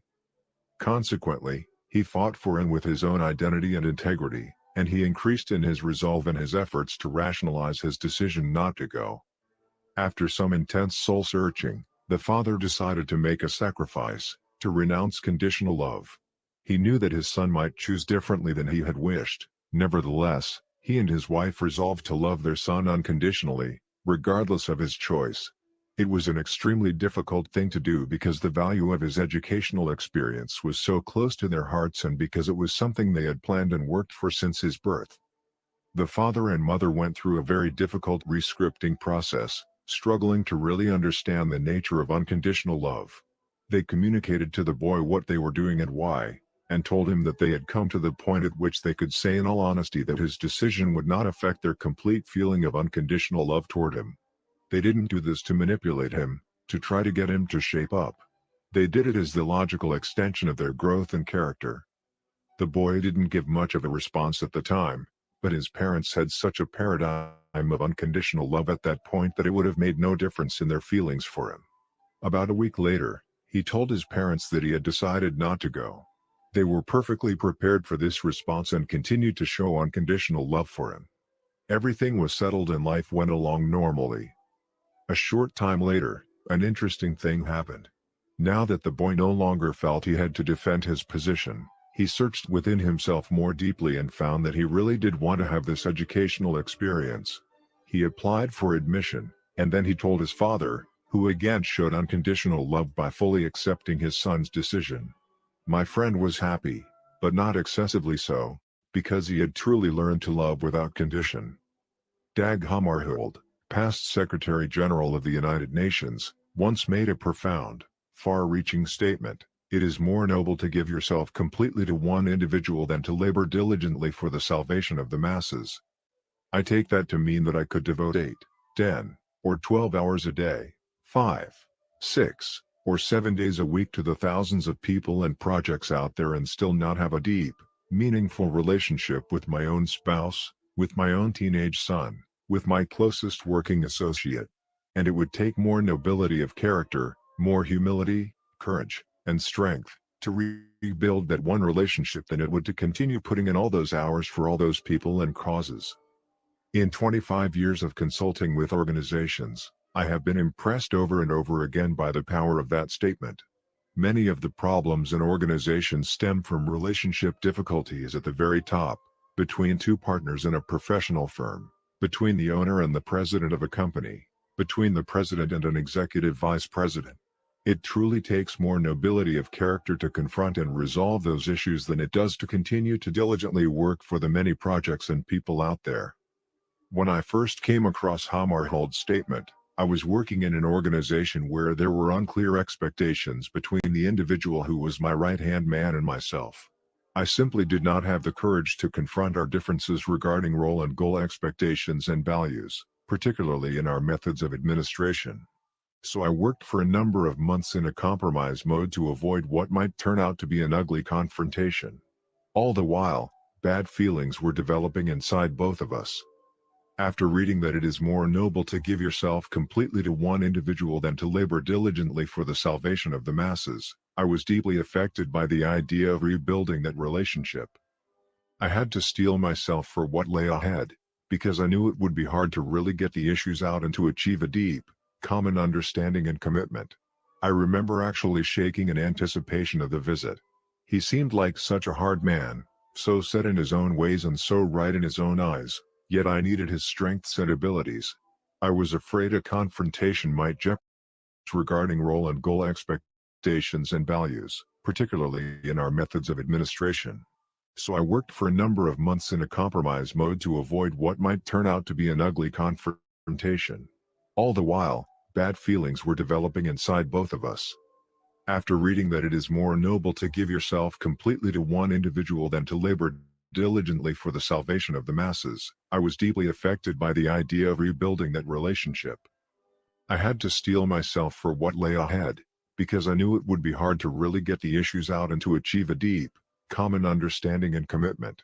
I remember actually shaking in anticipation of the visit. He seemed like such a hard man, so set in his own ways and so right in his own eyes, yet I needed his strengths and abilities. I was afraid a confrontation might jeopardize the relationship and result in my losing those strengths. I went through a mental dress rehearsal of the anticipated visit, and I finally became settled within myself around the principles rather than the practices of what I was going to do and say. At last I felt peace of mind and the courage to have the communication. When we met together, to my total surprise, I discovered that this man had been going through the very same process and had been longing for such a conversation. He was anything but hard and defensive. Nevertheless, our administrative styles were considerably different, and the entire organization was responding to these differences. We both acknowledged the problems that our disunity had created. Over several visits, we were able to confront the deeper issues, to get them all out on the table, and to resolve them, one by one, with a spirit of high mutual respect. We were able to develop a powerful complementary team and a deep personal affection which added tremendously to our ability to work effectively together. Creating the unity necessary to run an effective business or a family or a marriage requires great personal strength and courage. No amount of technical administrative skill in laboring for the masses can make up for lack of nobility of personal character in developing relationships. It is at a very essential, one-on-one level, that we live the primary laws of love and life. Problems are PC opportunities. This experience also taught me another powerful paradigm of interdependence. It deals with the way in which we see problems. I had lived for months trying to avoid the problem, seeing it as a source of irritation, a stumbling block, and wishing it would somehow go away. But, as it turned out, the very problem created the opportunity to build a deep relationship that empowered us to work together as a strong complementary team. I suggest that in an interdependent situation, every P problem is a PC opportunity, a chance to build the emotional bank accounts that significantly affect interdependent production.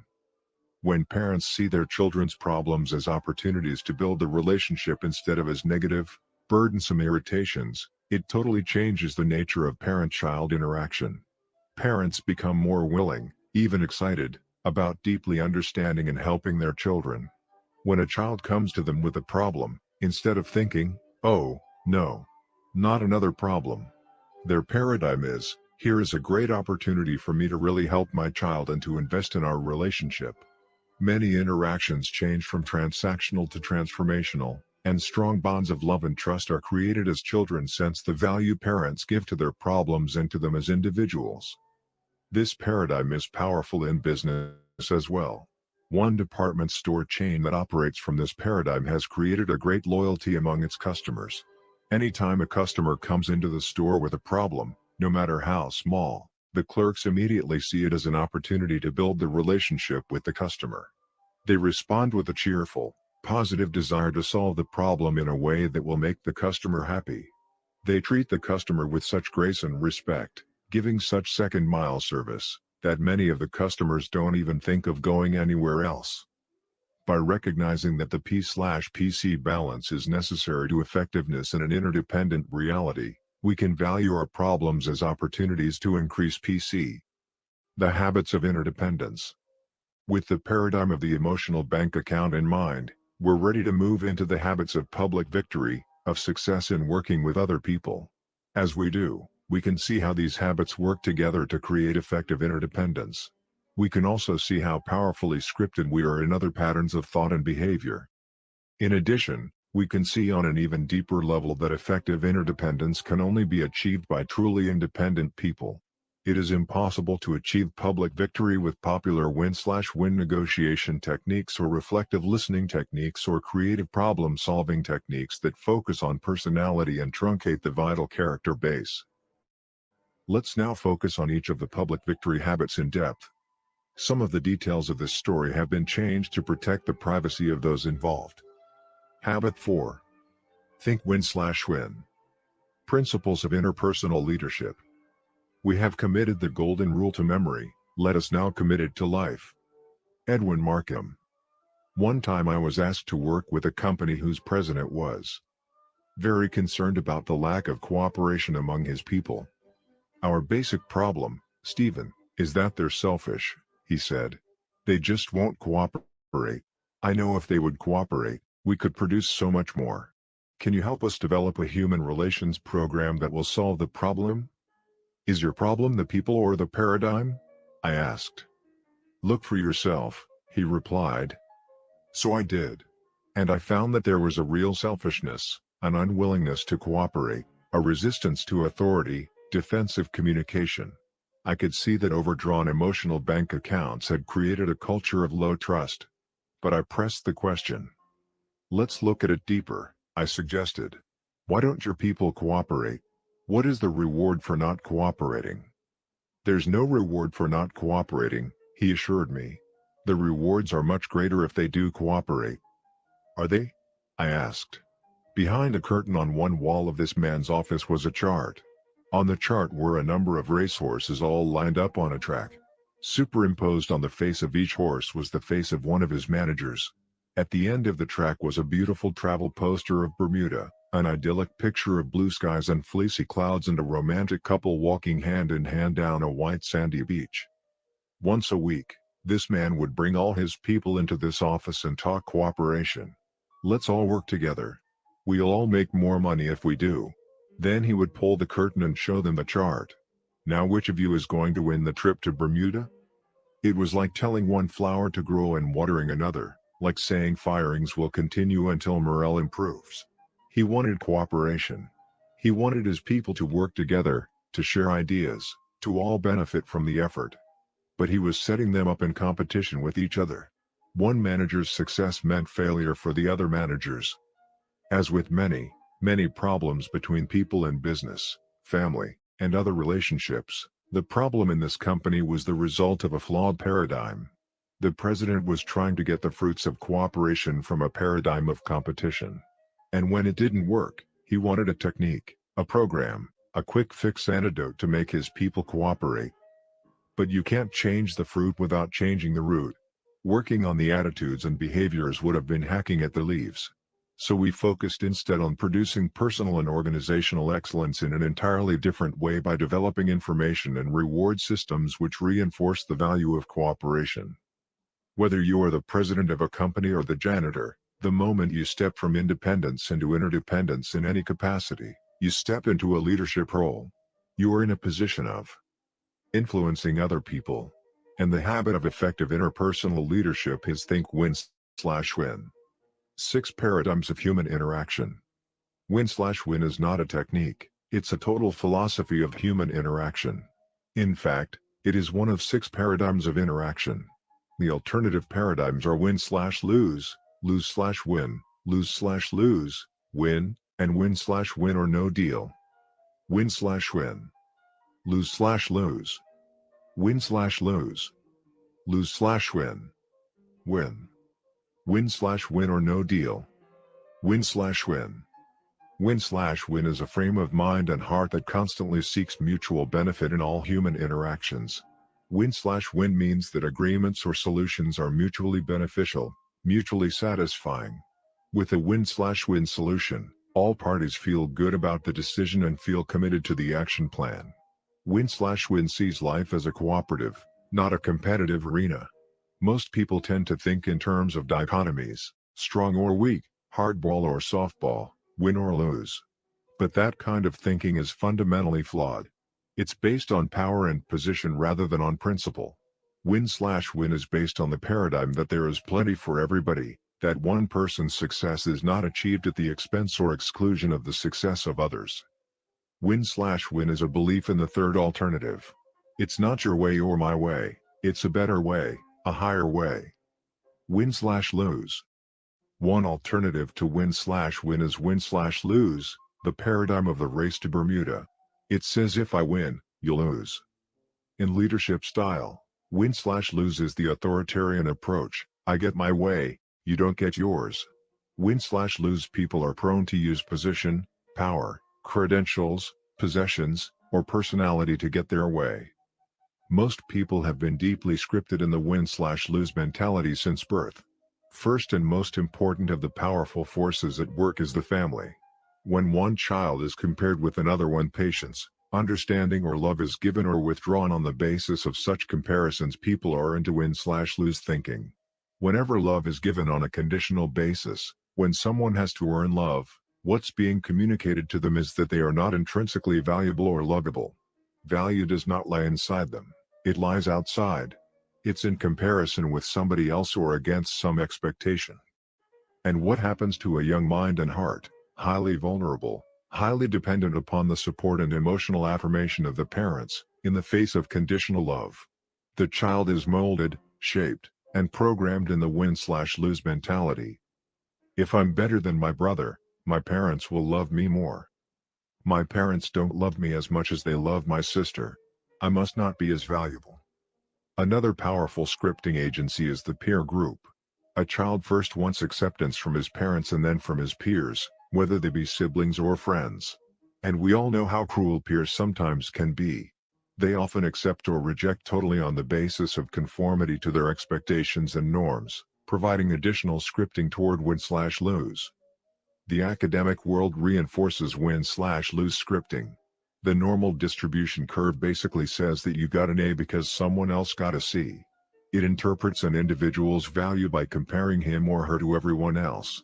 No recognition is given to intrinsic value, everyone is extrinsically defined. Oh, how nice to see you here at our PTA meeting. You ought to be really proud of your daughter, Caroline. She's in the upper 10%. That makes me feel good. But your son, Johnny, is in trouble. He's in the lower quartile. Really? Oh, that's terrible. What can we do about it? What this kind of comparative information doesn't tell you is that perhaps Johnny is going on all 8 cylinders while Caroline is coasting on 4 of her 8. But people are not graded against their potential or against the full use of their present capacity. They are graded in relation to other people. And grades are carriers of social value. They open doors of opportunity or they close them. Competition, not cooperation, lies at the core of the educational process.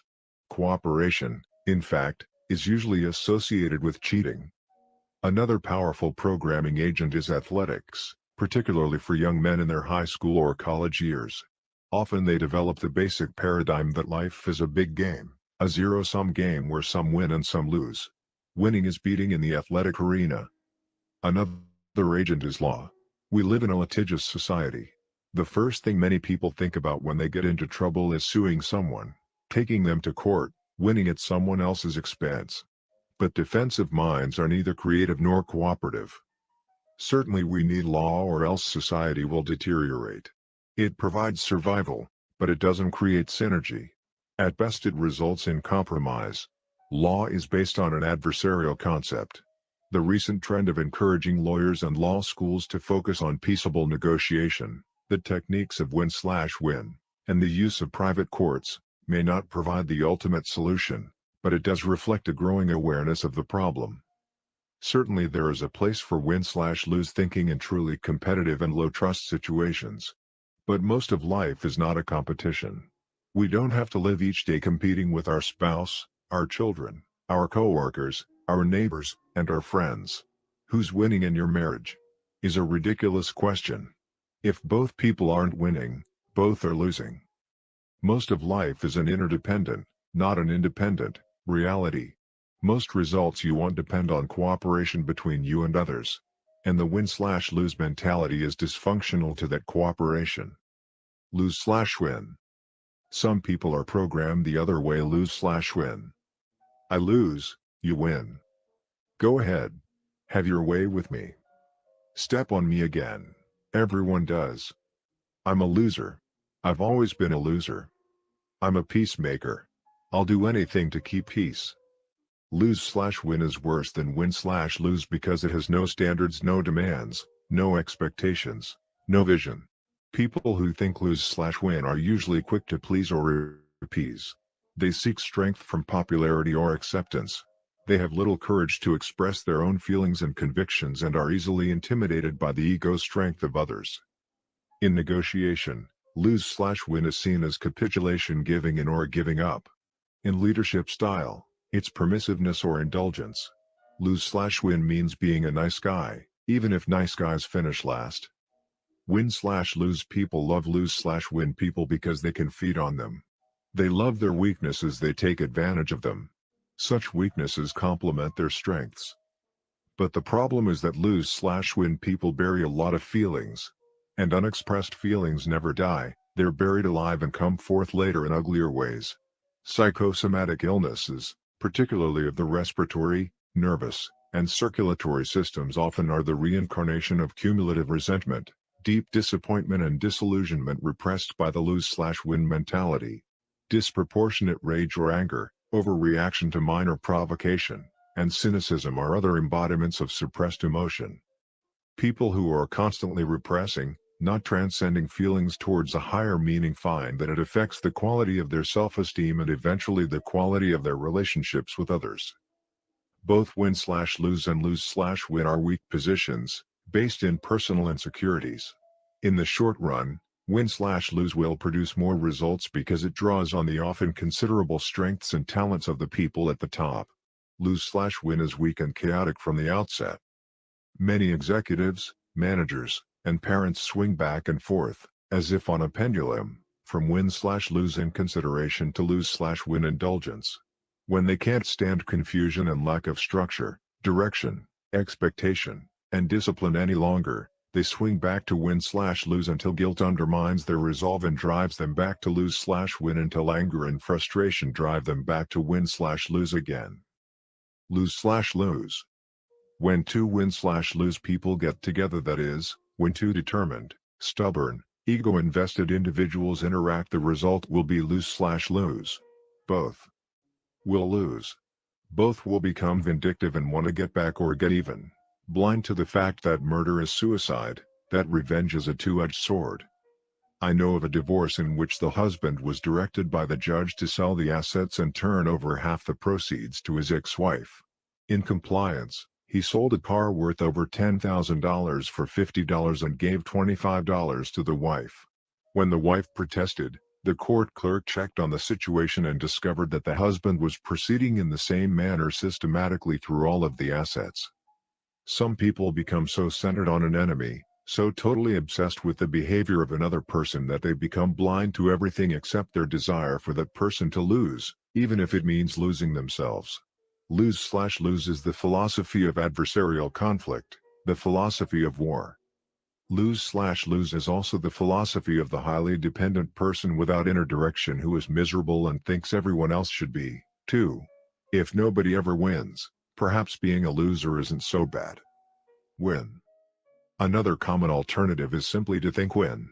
People with the win mentality don't necessarily want someone else to lose. That's irrelevant. What matters is that they get what they want. When there is no sense of contest or competition, win is probably the most common approach in everyday negotiation. A person with a win mentality thinks in terms of securing his own ends and leaving it to others to secure theirs. Which option is best? Of these 5 philosophies discussed so far, win/win, win/lose, lose/win, lose/lose, and win, which is the most effective? The answer is, it depends. If you win a football game, that means the other team loses. If you work in a regional office that is miles away from another regional office, and you don't have any functional relationship between the offices, you may want to compete in a win/lose situation to stimulate business.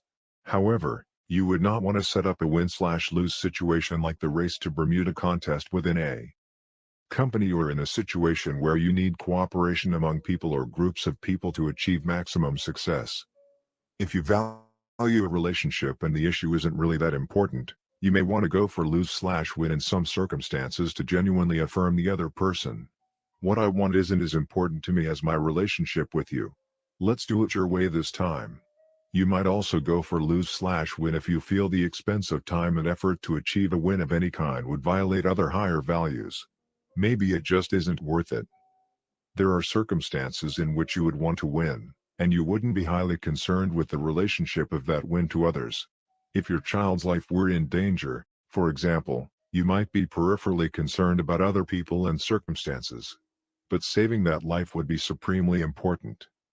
The best choice, then, depends on reality. The challenge is to read that reality accurately and not to translate win/lose or other scripting into every situation.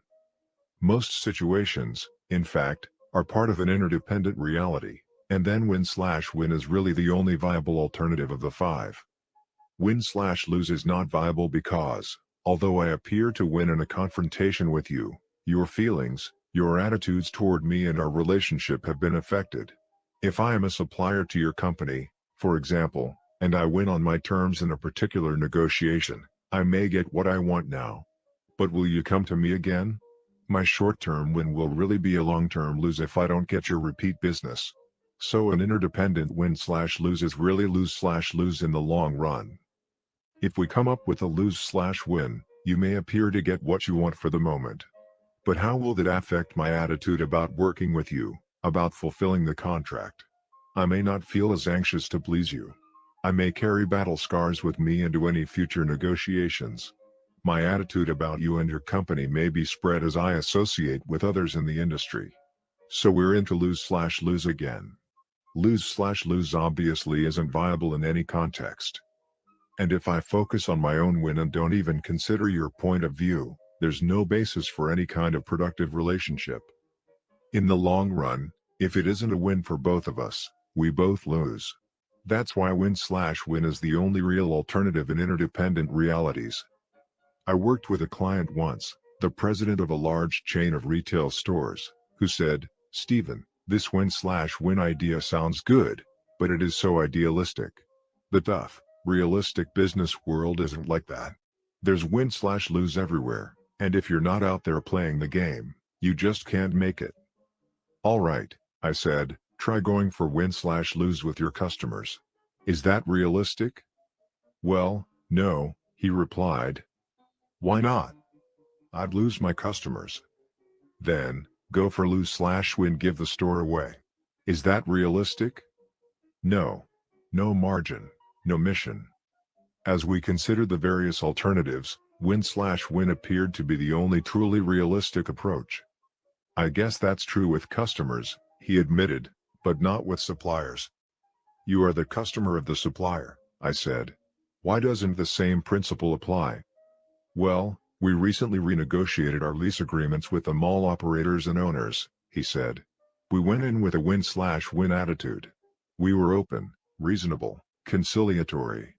But they saw that position as being soft and weak, and they took us to the cleaners."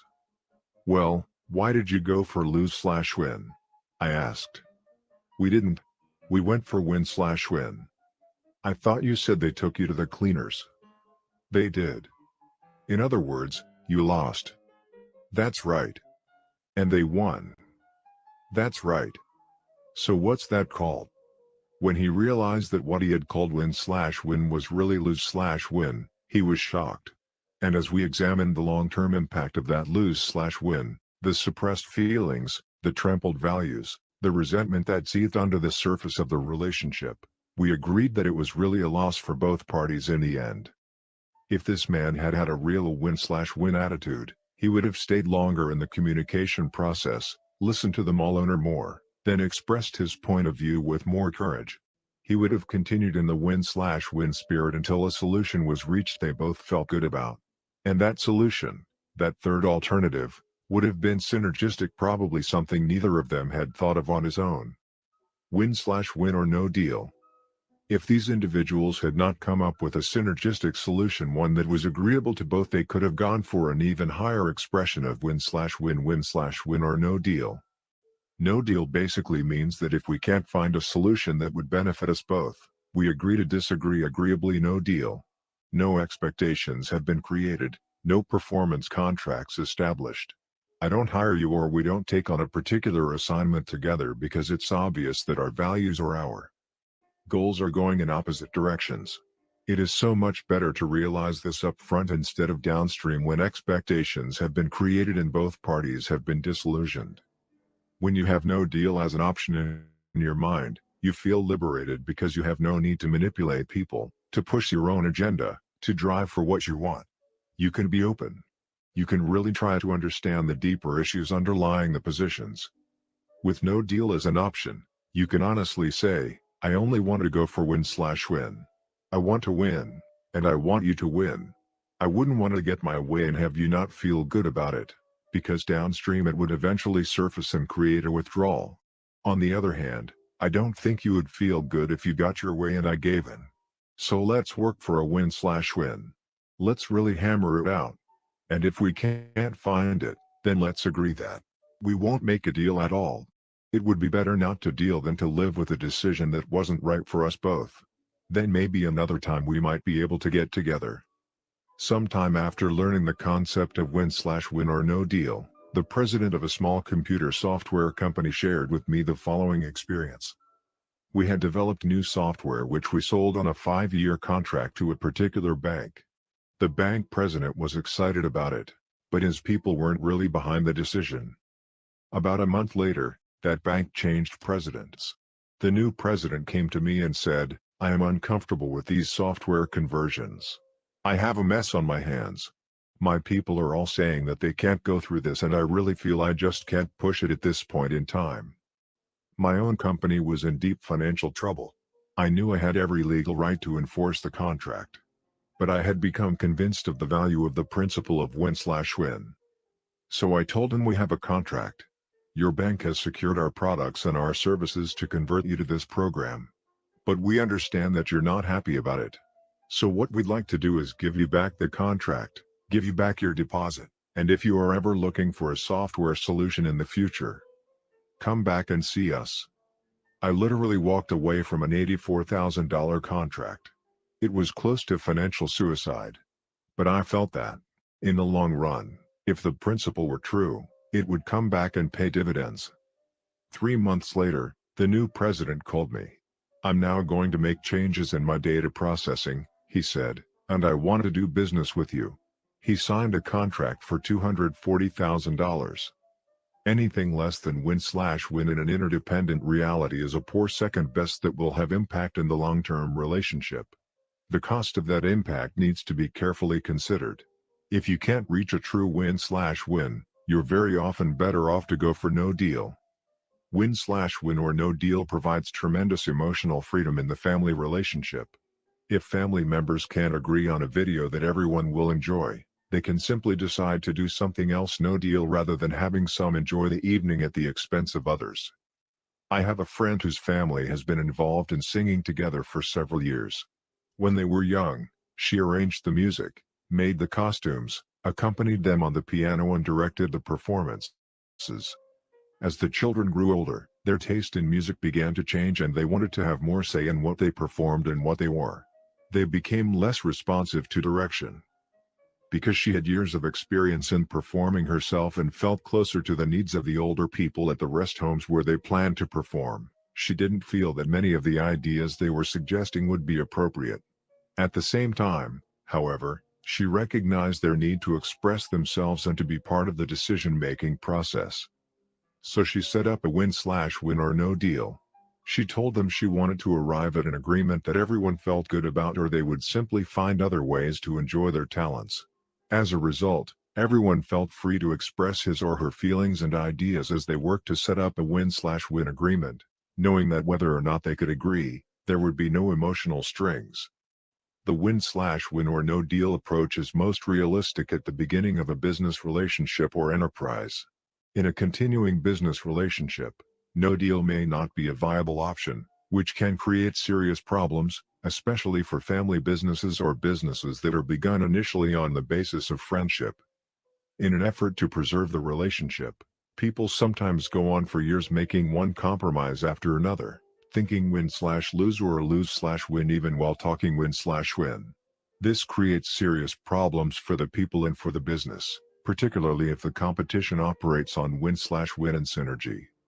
Without no deal, many such businesses simply deteriorate and either fail or have to be turned over to professional managers. Experience shows that it is often better in setting up a family business or a business between friends to acknowledge the possibility of no deal downstream and to establish some kind of buy/sell agreement so that the business can prosper without permanently damaging the relationship. Of course, there are some relationships where no deal is not viable. I wouldn't abandon my child or my spouse and go for no deal. It would be better, if necessary, to go for compromise, a low form of win/win. But in many cases, it is possible to go into negotiation with a full win/win or no deal attitude. And the freedom in that attitude is incredible. 5 dimensions of win/win. Think win/win is the habit of interpersonal leadership. It involves the exercise of each of the unique human endowments: self-awareness, imagination, conscience, and independent will in our relationships with others. It involves mutual learning, mutual influence, mutual benefits. It takes great courage as well as consideration to create these mutual benefits, particularly if we're interacting with others who are deeply scripted in win/lose. That is why this habit involves principles of interpersonal leadership. Effective interpersonal leadership requires the vision, the proactive initiative, and the security, guidance, wisdom, and power that come from principle-centered personal leadership. The principle of win/win is fundamental to success in all our interactions, and it embraces 5 interdependent dimensions of life. It begins with character and moves toward relationships, out of which flow agreements. It is nurtured in an environment where structure and systems are based on win/win. And it involves process. We cannot achieve win/win ends with win/lose or lose/win means. The following diagram shows how these 5 dimensions relate to each other. Now let's consider each of the 5 dimensions in turn. Character. Character is the foundation of win/win, and everything else builds on that foundation. There are 3 character traits essential to the win/win paradigm. Integrity. We've already defined integrity as the value we place on ourselves. Habits 1, 2, and 3 help us develop and maintain integrity. As we clearly identify our values and proactively organize and execute around those values on a daily basis, we develop self-awareness and independent will by making and keeping meaningful promises and commitments. There's no way to go for a win in our own lives if we don't ever know, in a deep sense, what constitutes a win, what is, in fact, harmonious with our innermost values. And if we can't make and keep commitments to ourselves as well as to others, our commitments become meaningless. We know it, others know it. They sense duplicity and become guarded. There's no foundation of trust, and win/win becomes an ineffective superficial technique. Integrity is the cornerstone in the foundation. Maturity. Maturity is the balance between courage and consideration. I first learned this definition of maturity in the fall of 1955 from a marvelous professor, Rin Saxenian, who instructed my control class at the Harvard Business School. He taught the finest, simplest, most practical, yet profound, definition of emotional maturity I've ever come across: the ability to express one's own feelings and convictions balanced with consideration for the thoughts and feelings of others. As a part of his doctoral research, Rin Saxanian had developed this criterion over years of historical and direct field research. He later wrote up his original research format and its completeness with supportive reasoning and application suggestions in a Harvard Business Review article, January to February 1958. Even though it is complementary and also developmental, Rin's use of the word maturity is different from its use in the 7 Habits maturity continuum, which focuses on a growth and development process from dependency through independency to interdependency. If you examine many of the psychological tests used for hiring, promoting, and training purposes, you will find that they are designed to evaluate this kind of maturity. Whether it's called the ego strength/empathy balance, the self-confidence/respect for others balance, the concern for people/concern for tasks balance, I'm okay, you're okay in transactional analysis language, or 9.1, 1.9, 5.5, 9.9, in management grid language. The quality sought for is the balance of what I call courage and consideration. Respect for this quality is deeply ingrained in the theory of human interaction, management, and leadership. It is a deep embodiment of the P/PC balance. While courage may focus on getting the golden egg, consideration deals with the long-term welfare of other stakeholders. The basic task of leadership is to increase the standard of living and the quality of life for all stakeholders. Many people think in dichotomies, in either/or terms. They think if you're nice, you're not tough. But win/win is nice and tough. It's twice as tough as win/lose. To go for win/win, you not only have to be nice, you have to be courageous. You not only have to be empathic, you have to be confident. You not only have to be considerate and sensitive, you have to be brave. To do that, to achieve that balance between courage and consideration, is the essence of real maturity and is fundamental to win/win. If I'm high on courage and low on consideration, how will I think? Win/lose. I'll be strong and ego-bound. I'll have the courage of my convictions, but I won't be very considerate of yours. To compensate for my lack of internal maturity and emotional strength, I might borrow strength from my position and power, or from my credentials, my seniority, my affiliations. If I'm high on consideration and low on courage, I'll think lose/win. I'll be so considerate of your convictions and desires that I won't have the courage to express and actualize my own. High courage and consideration are both essential to win/win. It is the balance that is the mark of real maturity. If I have it, I can listen, I can empathically understand, but I can also courageously confront. Abundance mentality. The third character trait essential to winning word is the abundance mentality, the paradigm that there is plenty out there for everybody. Most people are deeply scripted in what I call the scarcity mentality. They see life as having only so much, as though there were only one pie out there. And if someone were to get a big piece of the pie, it would mean less for everybody else. The scarcity mentality is the zero-sum paradigm of life. People with a scarcity mentality have a very difficult time sharing recognition and credit, power or profit even with those who help in the production. They also have a very hard time being genuinely happy for the successes of other people even, and sometimes especially, members of their own family or close friends and associates. It's almost as if something is being taken from them when someone else receives special recognition or windfall gain or has remarkable success or achievement. Although they might verbally express happiness for others' success, inwardly they are eating their hearts out. Their sense of worth comes from being compared, and someone else's success, to some degree, means their failure. Only so many people can be a students, only one person can be number one. To win simply means to beat. Often, people with a scarcity mentality harbor secret hopes that others might suffer misfortune, not terrible misfortune, but acceptable misfortune that would keep them in their place. They're always comparing, always competing. They give their energies to possessing things or other people in order to increase their sense of worth. They want other people to be the way they want them to be. They often want to clone them, and they surround themselves with yes people who won't challenge them, people who are weaker than they. It's difficult for people with a scarcity mentality to be members of a complementary team. They look on differences as signs of insubordination and disloyalty. The abundance mentality, on the other hand, flows out of a deep inner sense of personal worth and security. It is the paradigm that there is plenty out there and enough to spare for everybody. It results in sharing of prestige, of recognition, of profits, of decision-making.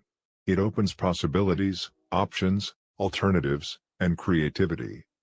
The abundance mentality takes the personal joy, satisfaction, and fulfillment of habits 1, 2, and 3 and turns it outward, appreciating the uniqueness, the inner direction, the proactive nature of others.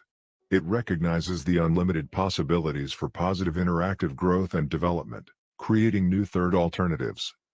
Public victory does not mean victory over other people. It means success in effective interaction that brings mutually beneficial results to everyone involved. Public victory means working together, communicating together, making things happen together that even the same people couldn't make happen by working independently. And public victory is an outgrowth of the abundance mentality paradigm. A character rich in integrity, maturity, and the abundance mentality has a genuineness that goes far beyond technique, or lack of it, in human interaction.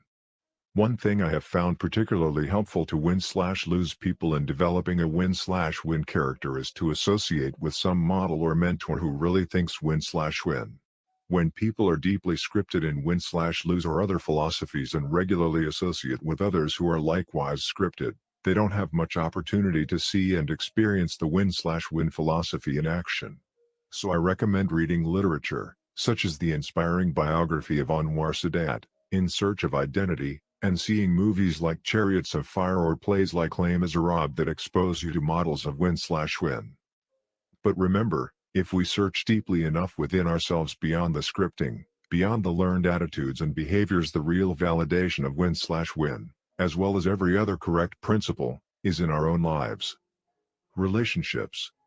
From the foundation of character, we build and maintain win/win relationships. The trust, the emotional bank account, is the essence of win/win. Without trust, the best we can do is compromise. Without trust, we lack the credibility for open, mutual learning and communication and real creativity. But if our emotional bank account is high, credibility is no longer an issue. Enough deposits have been made so that you know and I know that we deeply respect each other. We're focused on the issues, not on personalities or positions. Because we trust each other, we're open. We put our cards on the table. Even though we see things differently, I know that you're willing to listen with respect while I describe the young woman to you, and you know that I'll treat your description of the old woman with the same respect. We're both committed to try to understand each other's point of view deeply and to work together for the third alternative, the synergistic solution, that will be a better answer for both of us. A relationship where bank accounts are high and both parties are deeply committed to win/win is the ideal springboard for tremendous synergy. Habit 6. That relationship neither makes the issues any less real or important, nor eliminates the differences in perspective.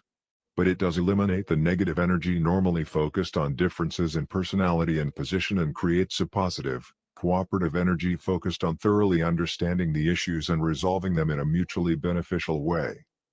But what if that kind of relationship isn't there?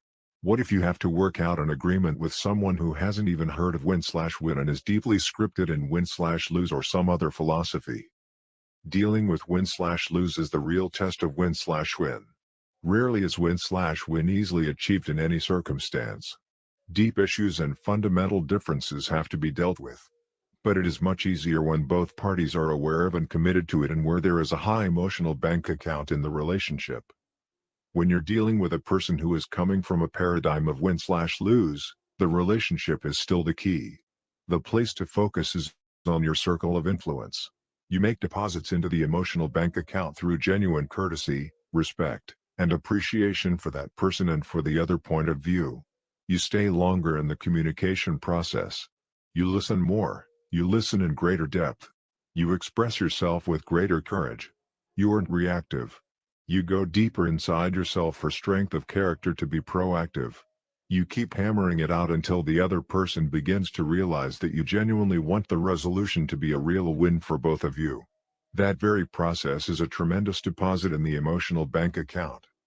And the stronger you are, the more genuine your character, the higher your level of proactivity, The more committed you really are to win/win, the more powerful your influence will be with that other person. This is the real test of interpersonal leadership. It goes beyond transactional leadership into transformational leadership, transforming the individuals involved as well as the relationship. Because win/win is a principle people can validate in their own lives, you will be able to bring most people to a realization that they will win more of what they want by going for what you both want. But there will be a few who are so deeply embedded in the win/lose mentality that they just won't think win/win. So remember that no deal is always an option. Or you may occasionally choose to go for the low form of win/win compromise. It's important to realize that not all decisions need to be win/win, even when the emotional bank account is high. Again, the key is the relationship.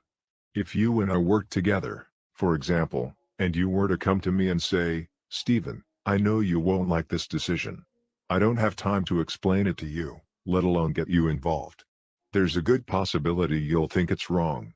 But will you support it? If you had a positive emotional bank account with me, of course I'd support it. I'd hope you were right and I was wrong. I'd work to make your decision work. But if the emotional bank account weren't there, and if I were reactive, I wouldn't really support it. I might say I would to your face, but behind your back I wouldn't be very enthusiastic. I wouldn't make the investment necessary to make it succeed. It didn't work, I'd say. So what do you want me to do now? If I were overreactive, I might even torpedo your decision and do what I could to make sure others did too. Or I might become maliciously obedient and do exactly and only what you tell me to do, accepting no responsibility for results. During the 5 years I lived in Great Britain, I saw that country brought twice to its knees because the train conductors were maliciously obedient and following all the rules and procedures written on paper. An agreement means very little in letter without the character and relationship base to sustain it in spirit. So we need to approach win/win from a genuine desire to invest in the relationships that make it possible. Agreements.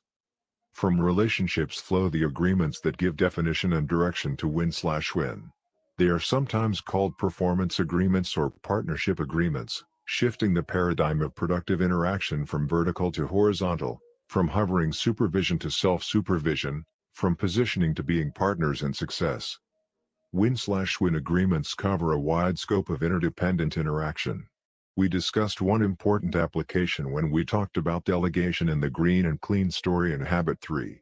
The same 5 elements we listed there provide the structure for win/win agreements between employers and employees, between independent people working together on projects, between groups of people cooperatively focused on a common objective, between companies and suppliers, between any people who need to interact to accomplish. They create an effective way to clarify and manage expectations between people involved in any interdependent endeavor.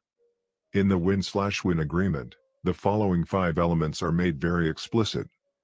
Desired results, not methods, identify what is to be done and when. Guidelines specify the parameters, principles, policies, etc., within which results are to be accomplished. Resources identify the human, financial, technical, or organizational support available to help accomplish the results. Accountability sets up the standards of performance and the time of evaluation. Consequences specify good and bad, natural and logical what does and will happen as a result of the evaluation. These 5 elements give win/win agreements a life of their own.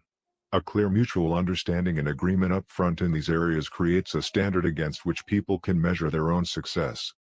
Traditional authoritarian supervision is a win/lose paradigm. It's also the result of an overdrawn emotional bank account. If you don't have trust or a common vision of desired results, you tend to hover over, check up on, and direct. Trust isn't there, so you feel as though you have to control people. But if the trust account is high, what is your method? Get out of their way. As long as you have an upfront win/win agreement and they know exactly what is expected, your role is to be a source of help and to receive their accountability reports. It is much more ennobling to the human spirit to let people judge themselves than to judge them. And in a high-trust culture, it's much more accurate. In many cases people know in their hearts how things are going much better than the records show. Discernment is often far more accurate than either observation or measurement. Win/win management training. Several years ago, I was indirectly involved in a consulting project with a very large banking institution that had scores of branches. They wanted us to evaluate and improve their management training program, which was supported by an annual budget of $750,000. The program involved selecting college graduates and putting them through 12 two-week assignments in various departments over a 6-month period of time so that they could get a general sense of the industry. They spent 2 weeks in commerce loans, 2 weeks in industrial loans, 2 weeks in marketing, 2 weeks in operations, and so forth. At the end of the 6-month period, they were assigned as assistant managers in the various branch banks. Our assignment was to evaluate the 6-month formal training period. As we began, we discovered that the most difficult part of the assignment was to get a clear picture of the desired results. We asked the top executives the key hard question: what should these people be able to do when they finish the program? And the answers we got were vague and often contradictory.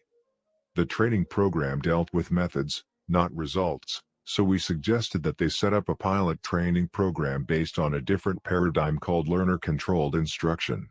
This was a win/win agreement that involved identifying specific objectives and criteria that would demonstrate their accomplishment and identifying the guidelines, resources, accountability, and consequences that would result when the objectives were met.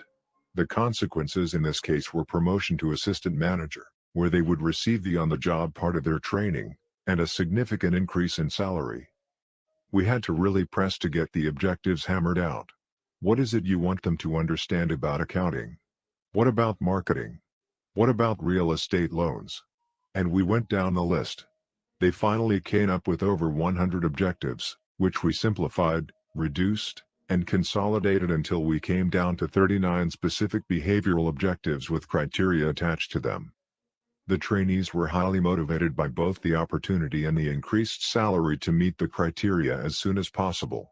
There was a big win in it for them, and there was also a big win for the company because they would have assistant branch managers who met results-oriented criteria instead of just showing up for 12 different activity traps. So we explained the difference between learner-controlled instruction and system-controlled instruction to the trainees. We basically said, here are the objectives and the criteria. Here are the resources, including learning from each other. So go to it. As soon as you meet the criteria, you will be promoted to assistant managers. They were finished in 3.5 weeks. Shifting the training paradigm had released unbelievable motivation and creativity. As with many paradigm shifts, there was resistance. Almost all of the top executives simply wouldn't believe it. When they were shown the evidence that the criteria had been met, they basically said, these trainees don't have the experience. They lack the seasoning necessary to give them the kind of judgment we want them to have as assistant branch managers.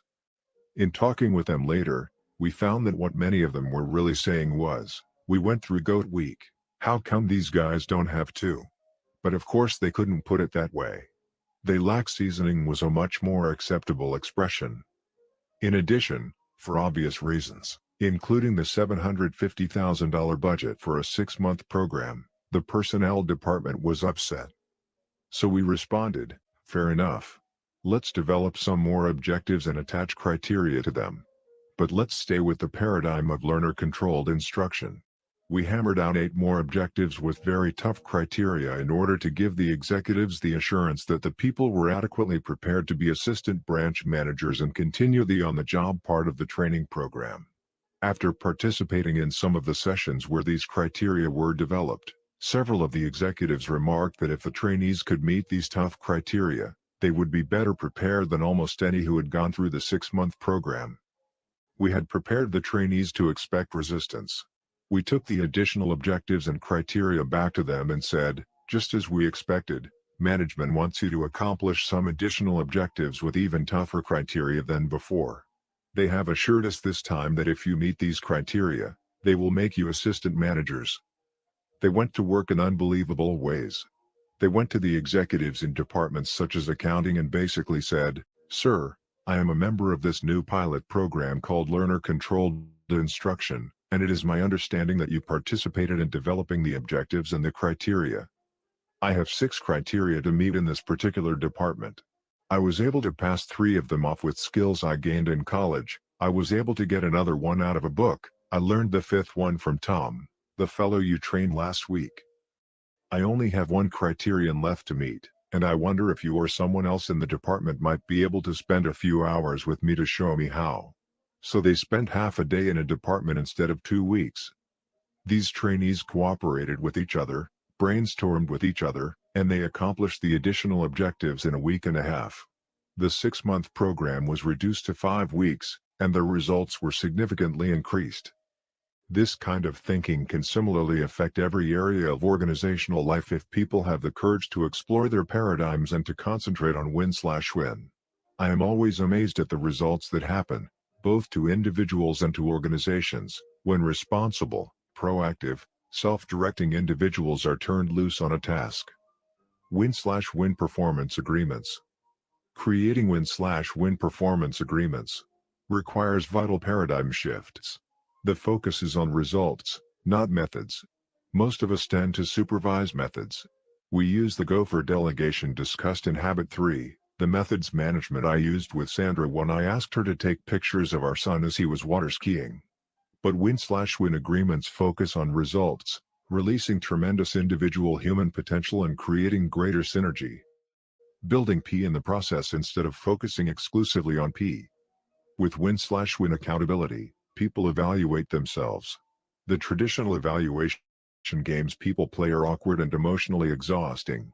In win/win, people evaluate themselves, using the criteria that they themselves help to create up front.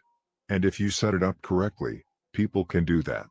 With a win/win delegation agreement, even a 7-year-old boy can tell for himself how well he's keeping the yard green and clean. My best experiences in teaching university classes have come when I have created a win/win shared understanding of the goal, up front. This is what we're trying to accomplish. Here are the basic requirements for an A, B, or E grade.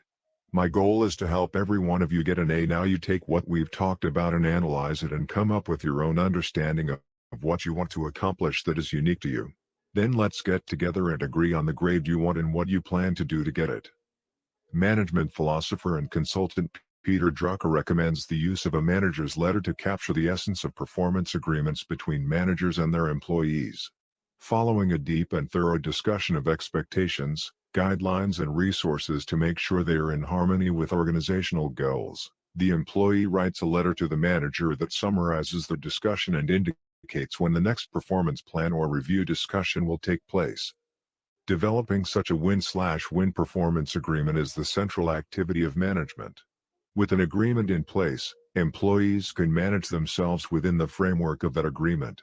The manager then can serve like a pace car in a race. He can get things going and then get out of the way. His job from then on is to remove the oil spills. When a boss becomes the first assistant to each of his subordinates, he can greatly increase his span of control. Entire levels of administration and overhead can be eliminated. Instead of supervising 6 or 8, such a manager can supervise 20, 30, 50, or more. In win/win performance agreements, consequences become the natural or logical result of performance rather than a reward or punishment arbitrarily handed out by the person in charge. There are basically 4 kinds of consequences, rewards and penalties, that management or parents can control: financial, psychic, opportunity, and responsibility. Financial consequences include such things as income, stock options, allowances, or penalties. Psychic or psychological consequences include recognition, approval, respect, credibility, or the loss of them. Unless people are in a survival mode, psychic compensation is often more motivating than financial compensation. Opportunity includes training, development, perks, and other benefits.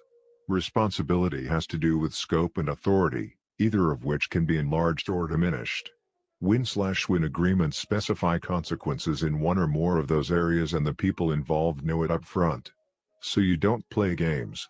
Everything is clear from the beginning. In addition to these logical, personal consequences, it is also important to clearly identify what the natural organizational consequences are. For example, what will happen if I'm late to work, if I refuse to cooperate with others, If I don't develop good win/win performance agreements with my subordinates, if I don't hold them accountable for desired results, or if I don't promote their professional growth and career development. When my daughter turned 16, we set up a win/win agreement regarding use of the family car. We agreed that she would obey the laws of the land and that she would keep the car clean and properly maintained. We agreed that she would use the car only for responsible purposes and would serve as a cab driver for her mother and me within reason. And we also agreed that she would do all her other jobs cheerfully without being reminded. These were our wins. We also agreed that I would provide some resources: the car, gas, and insurance. And we agreed that she would meet weekly with me, usually on Sunday afternoon, to evaluate how she was doing based on our agreement. The consequences were clear. As long as she kept her part of the agreement, she could use the car. If she didn't keep it, she would lose the privilege until she decided to. This win/win agreement set up clear expectations from the beginning on both our parts. It was a win for her; she got to use the car, and it was certainly a win for Sandra and me. Now she could handle her own transportation needs and even some of ours. We didn't have to worry about maintaining the car or keeping it clean. And we had a built-in accountability, which meant I didn't have to hover over her or manage her methods. Her integrity, her conscience, her power of discernment, and our high emotional bank account managed her infinitely better. We didn't have to get emotionally strung out, trying to supervise her every move and coming up with punishments or rewards on the spot if she didn't do things the way we thought she should. We had a win/win agreement, and it liberated us all. Win/win agreements are tremendously liberating. But as the product of isolated techniques, they won't hold up. Even if you set them up in the beginning, there is no way to maintain them without personal integrity and a relationship of trust. A true win/win agreement is the product of the paradigm, the character, and the relationships out of which it grows. In that context, it defines and directs the interdependent interaction for which it was created. Systems. Win/win can only survive in an organization when the systems support it. If you talk win/win but reward win/lose, you've got a losing program on your hands. You basically get what you reward. If you want to achieve the goals and reflect the values in your mission statement, then you need to align the reward system with these goals and values. If it isn't aligned systemically, you won't be walking your talk. You'll be in the situation of the manager I mentioned earlier who talked cooperation, but practiced competition by creating a race to Bermuda contest. I worked for several years with a very large real estate organization in the Middle West. My first experience with this organization was at a large sales rally where over 800 sales associates gathered for the annual reward program. It was a psych-up cheerleading session, complete with high school bands and a great deal of frenzied screaming. Out of the 800 people there, around 40 received awards for top performance, such as most sales, greatest volume, highest earned commissions, and most listings. There was a lot of hoopla, excitement, cheering, applause around the presentation of these awards. There was no doubt that those 40 people had won, but there was also the underlying awareness that 760 people had lost. We immediately began educational and organizational development work to align the systems and structures of the organization toward the win/win paradigm. We involved people at a grassroots level to develop the kinds of systems that would motivate them. We also encouraged them to cooperate and synergize with each other so that as many as possible could achieve the desired results of their individually tailored performance agreements. At the next rally 1 year later, there were over 1,000 sales associates present, and about 800 of them received awards. There were a few individual winners based on comparisons, but the program primarily focused on people achieving self-selected performance objectives and on groups achieving team objectives. There was no need to bring in the high school bands to artificially contrive the fanfare, the cheerleading, and the psych-up. There was tremendous natural interest and excitement because people could share in each other's happiness, and teams of sales associates could experience rewards together, including a vacation trip for the entire office. The remarkable thing was that almost all of the 800 who received the awards that year had produced as much per person in terms of volume and profit as the previous year's 40.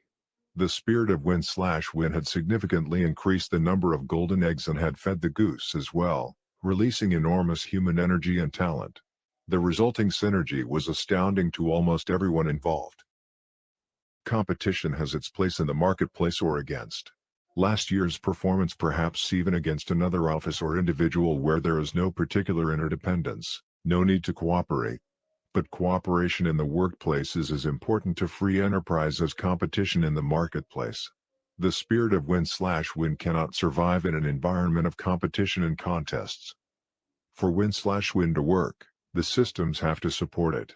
The training system, the planning system, the communication system, the budgeting system, the information system, the compensation system all have to be based on the principle of win/win. I did some consulting for another company that wanted training for their people in human relations. The underlying assumption was that the problem was the people. The president said, "Go into any store you want and see how they treat you. They're just order takers. They don't understand how to get close to the customers. They don't know the product, and they don't have the knowledge and the skill in the sales process necessary to create a marriage between the product and the need." So I went to the various stores. And he was right. But that still didn't answer the question in my mind: what caused the attitude? "Look, we're on top of the problem," the president said. "We have department heads out there setting a great example. We've told them their job is 2/3 selling and 1/3 management, and they're outselling everybody. We just want you to provide some training for the salespeople." Those words raised a red flag. "Let's get some more data," I said. He didn't like that. He knew what the problem was, and he wanted to get on with training. But I persisted, and within 2 days we uncovered the real problem. Because of the job definition and the compensation system, the managers were creaming. They'd stand behind the cash register and cream all the business during the slow times. Half the time in retail is slow and the other half is frantic. So the managers would give all the dirty jobs, inventory control, stock work, and cleaning to the salespeople. And they would stand behind the registers and cream. That's why the department heads were tops in sales. So we changed one system, the compensation system, and the problem was corrected overnight. We set up a system whereby the managers only made money when their salespeople made money. We overlapped the needs and goals of the managers with the needs and goals of the salespeople. And the need for human relations training suddenly disappeared. The key was developing a true win/win reward system. In another instance, I worked with a manager in a company that required formal performance evaluations. He was frustrated over the evaluation rating he had given a particular manager. He deserved a 3, he said, but I had to give him a 1, which meant superior, promotable. "What did you give him a 1 for?" I asked. "He gets the numbers," was his reply. "So why do you think he deserves a 3? "It's the way he gets them. He neglects people, he runs over them. He's a troublemaker." It sounds like he's totally focused on peon production. And that's what he's being rewarded for. But what would happen if you talked with him about the problem, if you helped him understand the importance of PC? He said he had done so, with no effect. Then what if you set up a win/win contract with him where you both agreed that 2/3 of his compensation would come from P, from the numbers, and the other 1/3 would come from PC, how other people perceive him, what kind of leader, people builder, team builder he is? Now that would get his attention, he replied. So often the problem is in the system, not in the people. If you put good people in bad systems, you get bad results. You have to water the flowers you want to grow. As people really learn to think win/win, they can set up the systems to create and reinforce it. They can transform unnecessarily competitive situations to cooperative ones and can powerfully impact their effectiveness by building both P and PC. In business, executives can align their systems to create teams of highly productive people working together to compete against external standards of performance. In education, teachers can set up grading systems based on an individual's performance in the context of agreed-upon criteria and can encourage students to cooperate in productive ways to help each other learn and achieve. In families, parents can shift the focus from competition with each other to cooperation. In activities such as bowling, for example, they can keep a family score and try to beat a previous one. They can set up home responsibilities with win/win agreements that eliminate constant nagging and enable parents to do the things only they can do. A friend once shared with me a cartoon he'd seen of two children talking to each other. "If mommy doesn't get us up soon," one was saying, "we're going to be late for school." These words brought forcibly to his attention the nature of the problems created when families are not organized on a responsible win-slash-win basis. Win-slash-win puts the responsibility on the individual for accomplishing specified results within clear guidelines and available resources. It makes a person accountable to perform and evaluate the results and provides consequences as a natural result of performance. And win-slash-win systems create the environment which supports and reinforces the win-slash-win performance agreements. Processes. There's no way to achieve win-slash-win ends with win-slash-lose or lose-slash-win means. You can't say, "You're going to think win-slash-win, whether you like it or not." So the question becomes how to arrive at a win-slash-win solution. Roger Fisher and William Ury, two Harvard law professors, have done some outstanding work in what they call the principled approach versus the positional approach to bargaining in their tremendously useful and insightful book, Getting to Yes. Although the words win-slash-win are not used, the spirit and underlying philosophy of the book are in harmony with the win-slash-win approach. They suggest that the essence of principled negotiation is to separate the person from the problem, to focus on interests and not on positions, to invent options for mutual gain, and to insist on objective criteria, some external standard or principle that both parties can buy into. In my own work with various people and organizations seeking win-slash-win solutions, I suggest that they become involved in the following four-step process. First, see the problem from the other point of view. Really seek to understand and to give expression to the needs and concerns of the other party as well as or better than they can themselves. Second, identify the key issues and concerns, not positions, involved. Third, determine what results would constitute a fully acceptable solution. And fourth, identify possible new options to achieve those results. Habits 5 and 6 deal directly with two of the elements of this process, and we will go into those in depth in the next two chapters. But at this juncture, let me point out the highly interrelated nature of the process of win-slash-win with the essence of win-slash-win itself. You can only achieve win-slash-win solutions with win-slash-win processes. The end and the means are the same. Win-slash-win is not a personality technique. It's a total paradigm of human interaction. It comes from a character of integrity, maturity, and the abundance mentality. It grows out of high-trust relationships. It is embodied in agreements that effectively clarify and manage expectations as well as accomplishment. It thrives in supportive systems. And it is achieved through the process we are now prepared to more fully examine in Habits 5 and 6. Application suggestions. 1. Think about an upcoming interaction wherein you will be attempting to reach an agreement or negotiate a solution. Commit to maintain a balance between courage and consideration. 2. Make a list of obstacles that keep you from applying the win-slash-win paradigm more frequently. Determine what could be done within your circle of influence to eliminate some of those obstacles. 3. Select a specific relationship where you would like to develop a win-slash-win agreement.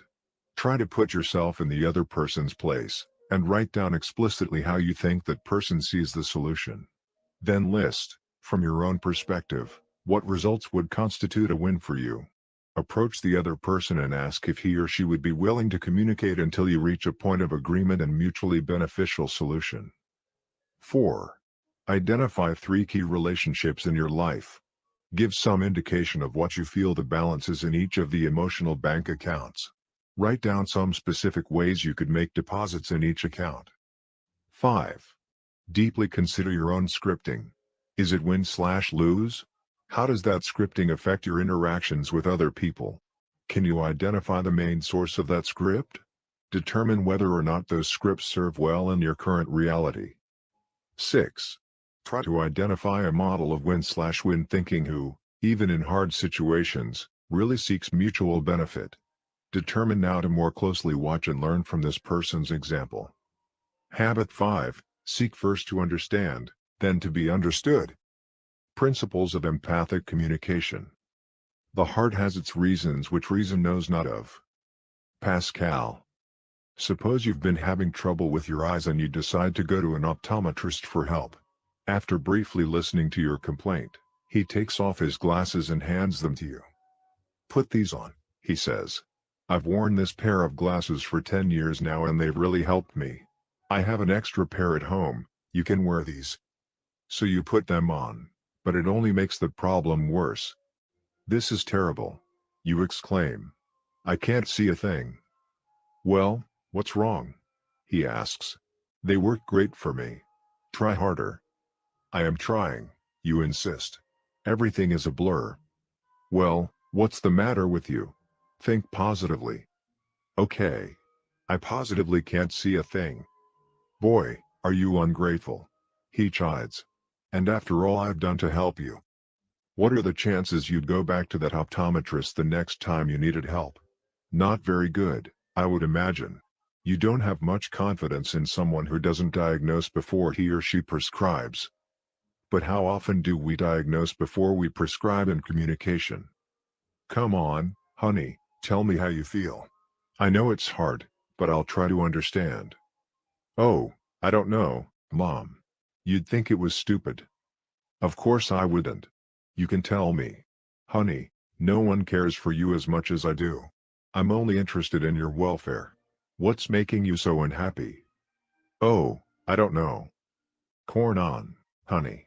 What is it?" "Well, to tell you the truth, I just don't like school anymore." "What?"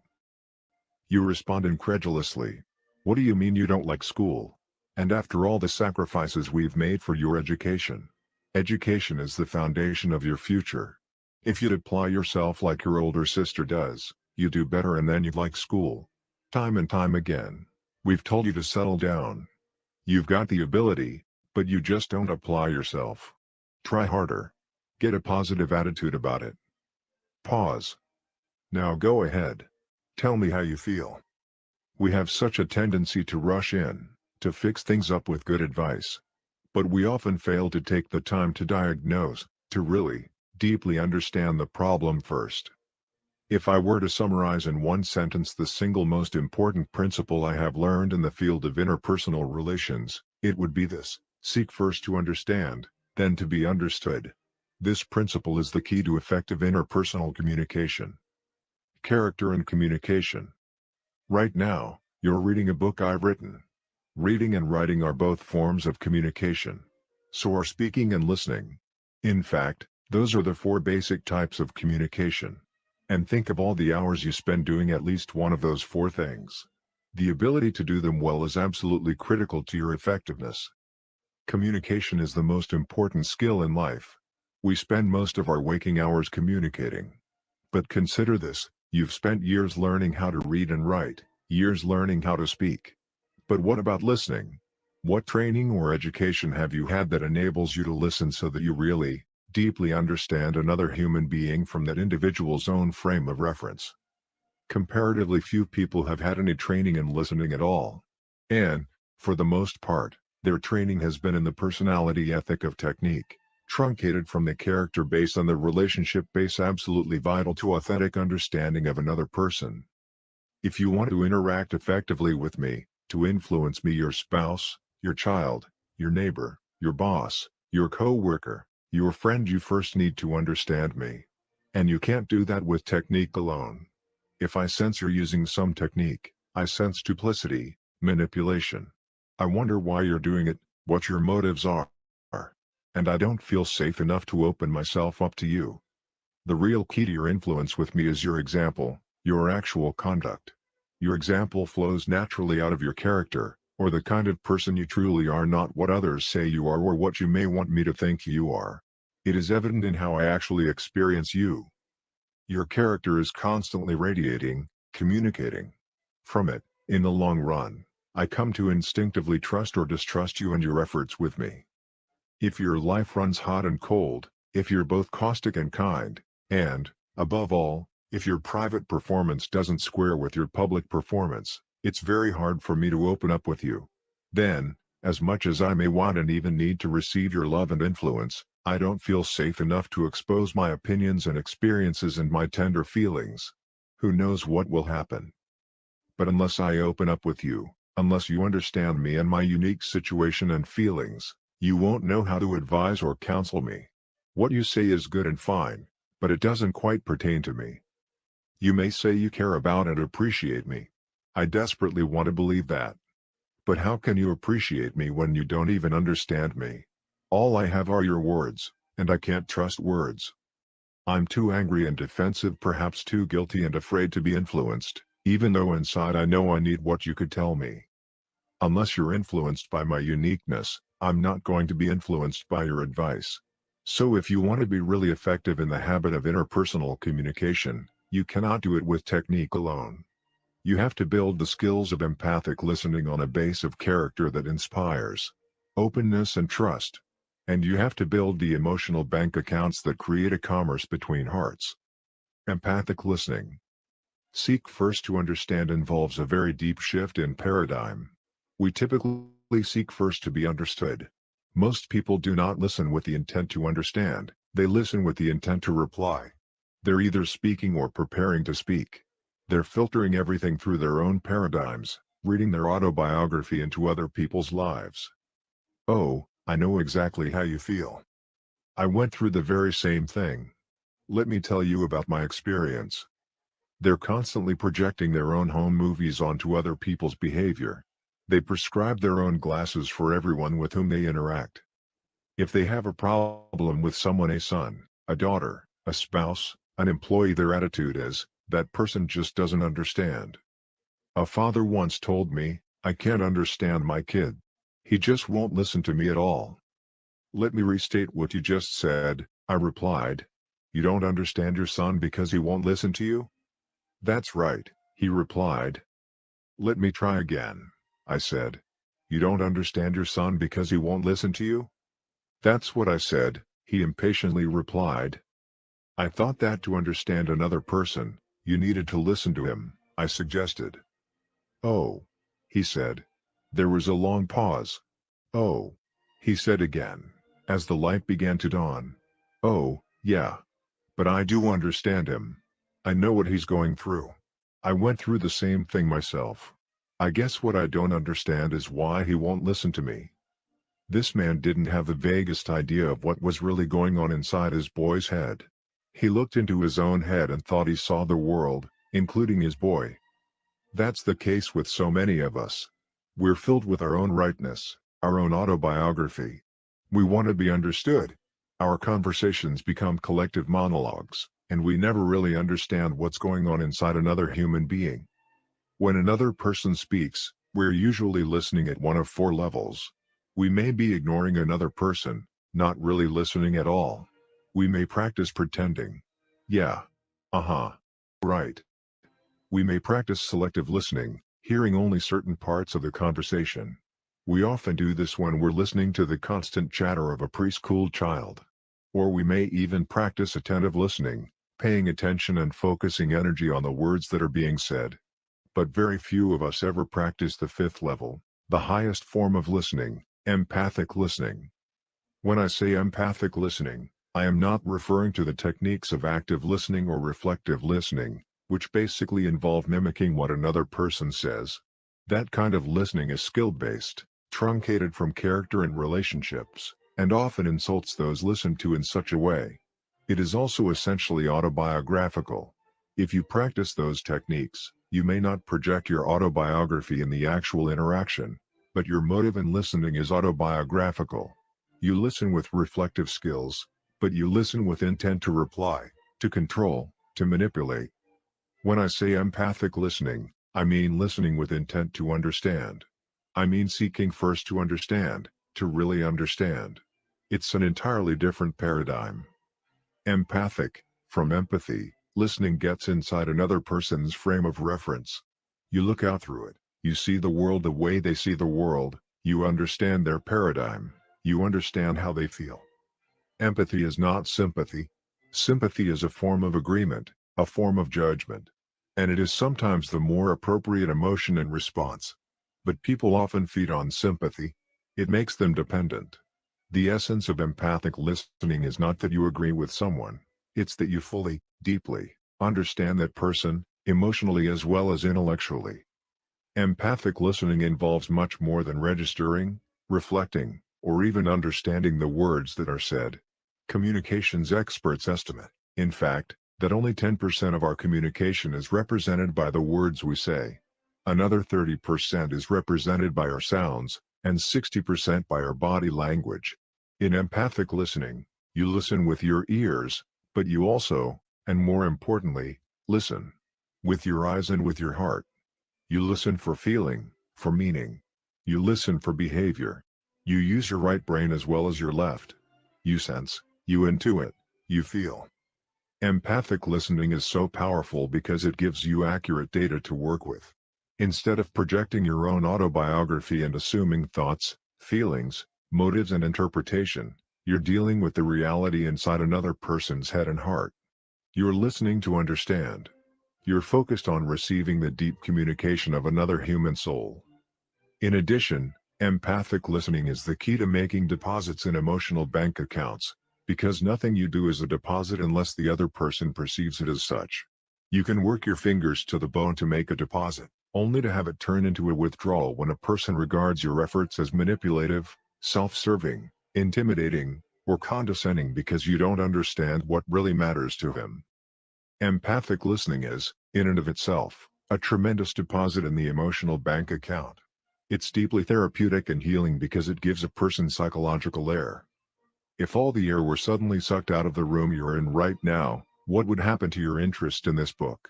You wouldn't care about the book, you wouldn't care about anything except getting air. Survival would be your only motivation. But now that you have air, it doesn't motivate you.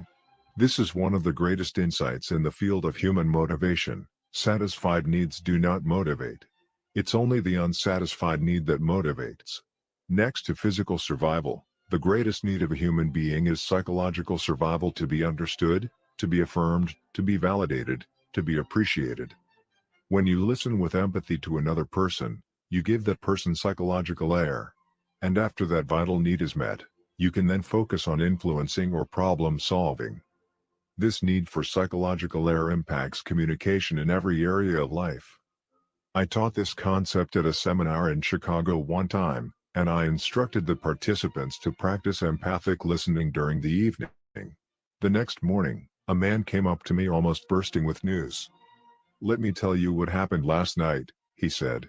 "I was trying to close a big commercial real estate deal while I was here in Chicago. I met with the principals, their attorneys, and another real estate agent who had just been brought in with an alternative proposal. It looked as if I were going to lose the deal. I had been working on this deal for over 6 months and, in a very real sense, all my eggs were in this one basket. All of them. I panicked. I did everything I could. I pulled out all the stops. I used every sales technique I could. The final stop was to say, could we delay this decision just a little longer? But the momentum was so strong and they were so disgusted by having this thing go on so long, it was obvious they were going to close. So I said to myself, well, why not try it? Why not practice what I learned today and seek first to understand, then to be understood? I've got nothing to lose. I just said to the man, let me see if I really understand what your position is and what your concerns about my recommendations really are. When you feel I understand them, then we'll see whether my proposal has any relevance or not. I really tried to put myself in his shoes. I tried to verbalize his needs and concerns, and he began to open up. The more I sensed and expressed the things he was worried about, the results he anticipated, the more he opened up. Finally, in the middle of our conversation, he stood up, walked over to the phone, and dialed his wife. Putting his hand over the mouthpiece, he said, "You've got the deal." I was totally dumbfounded, he told me. I still am this morning. He had made a huge deposit in the emotional bank account by giving the man psychological air. When it comes right down to it, other things being relatively equal, the human dynamic is more important than the technical dimensions of the deal. Seeking first to understand, diagnosing before you prescribe, is hard. It's so much easier in the short run to hand someone a pair of glasses that have fit you so well these many years. But in the long run, it severely depletes both P and PC. You can achieve maximum interdependent production from an inaccurate understanding of where other people are coming from. And you can have interpersonal PC. High emotional bank accounts if the people you relate with don't really feel understood. Empathic listening is also risky. It takes a great deal of security to go into a deep listening experience because you open yourself up to be influenced. You become vulnerable. It's a paradox, in a sense, because in order to have influence, you have to be influenced. That means you have to really understand. That's why habits 1, 2, and 3 are so foundational. They give you the changeless inner core, the principal center, from which you can handle the more outward vulnerability with peace and strength. Diagnose before you prescribe. Although it's risky and hard, seek first to understand, or diagnose before you prescribe, is a correct principle manifest in many areas of life. It's the mark of all true professionals. It's critical for the optometrist, it's critical for the physician. You wouldn't have any confidence in a doctor's prescription unless you had confidence in the diagnosis. When our daughter Jenny was only 2 months old, she was sick one Saturday, the day of a football game in our community that dominated the consciousness of almost everyone. It was an important game, some 60,000 people were there. Sandra and I would like to have gone, but we didn't want to leave little Jenny. Her vomiting and diarrhea had us concerned. The doctor was at that game. He wasn't our personal physician, but he was the one on call. When Jenny's situation got worse, we decided we needed some medical advice. Sandra dialed the stadium and had him paged. It was right at a critical time in the game, and she could sense an officious tone in his voice. "Yes?" he said briskly. "What is it?" "This is Mrs. Covey, doctor, and we're concerned about our daughter, Jenny." "What's the situation?" he asked. Sandra described the symptoms, and he said, "Okay. I'll call in a prescription." Which is youth pharmacy. When she hung up, Sandra felt that in her rush she hadn't really given him full data, but that what she had told him was adequate. "Do you think he realizes that Jenny is just a newborn?" I asked her. "I'm sure he does," Sandra replied. "But he's not our doctor. He's never even treated her." "Well, I'm pretty sure he knows." "Are you willing to give her the medicine unless you're absolutely sure he knows?" Sandra was silent. "What are we going to do?" she finally said. "Call him back," I said. "You call him back," Sandra replied. So I did. He was paged out of the game once again. "Doctor," I said, "when you called in that prescription, did you realize that Jenny is just 2 months old?" "No," he exclaimed. "I didn't realize that. It's good you called me back. I'll change the prescription immediately." If you don't have confidence in the diagnosis, you won't have confidence in the prescription. This principle is also true in sales. An effective salesperson first seeks to understand the needs, the concerns, the situation of the customer. The amateur salesman sells products, the professional sells solutions to needs and problems. It's a totally different approach. The professional learns how to diagnose, how to understand. He also learns how to relate people's needs to his products and services. And he has to have the integrity to say, "My product or service will not meet that need if it will not." Diagnosing before you prescribe is also fundamental to law.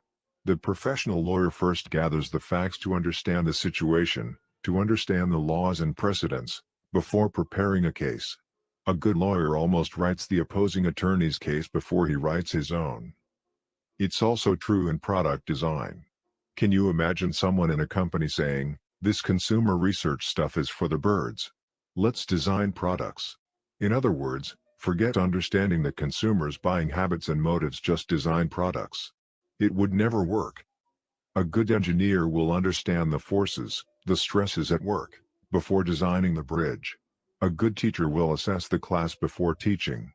A good student will understand before he applies. A good parent will understand before evaluating or judging. The key to good judgment is understanding. By judging first, a person will never fully understand. Seek first to understand is a correct principle evident in all areas of life. It's a generic, common denominator principle, but it has its greatest power in the area of interpersonal relations. 4 autobiographical responses. Because we listen autobiographically, we tend to respond in one of 4 ways. We evaluate, we either agree or disagree. We probe, we ask questions from our own frame of reference, we advise, we give counsel based on our own experience, or we interpret, we try to figure people out, to explain their motives, their behavior, based on our own motives and behavior. These responses come naturally to us. We are deeply scripted in them, we live around models of them all the time. But how do they affect our ability to really understand? If I'm trying to communicate with my son, can he feel free to open himself up to me when I evaluate everything he says before he really explains it? Am I giving him psychological air? And how does he feel when I probe? Probing is playing 20 questions. It's autobiographical, it controls, and it invades. It's also logical, and the language of logic is different from the language of sentiment and emotion. You can play 20 questions all day and not find out what's important to someone. Constant probing is one of the main reasons parents do not get close to their children. How's it going, son? Fine. Well, what's been happening lately? Nothing. So what's exciting in school? Not much. And what are your plans for the weekend? I don't know. You can't get him off the phone talking with his friends, but all he gives you is 1 and 2 word answers. Your house is a motel where he eats and sleeps, but he never shares, never opens up. And when you think about it, honestly, why should he, if every time he does open up his soft underbelly, you elephant stomp it with autobiographical advice and I told you so's? We are so deeply scripted in these responses that we don't even realize when we use them. I have taught this concept to thousands of people in seminars across the country, and it never fails to shock them deeply as we role-play empathic listening situations and they finally begin to listen to their own typical responses. But as they begin to see how they normally respond and learn how to listen with empathy, they can see the dramatic results in communication. To many, seek first to understand becomes the most exciting, the most immediately applicable, of all the 7 habits. Let's take a look at what might be a typical communication between a father and his teenage son.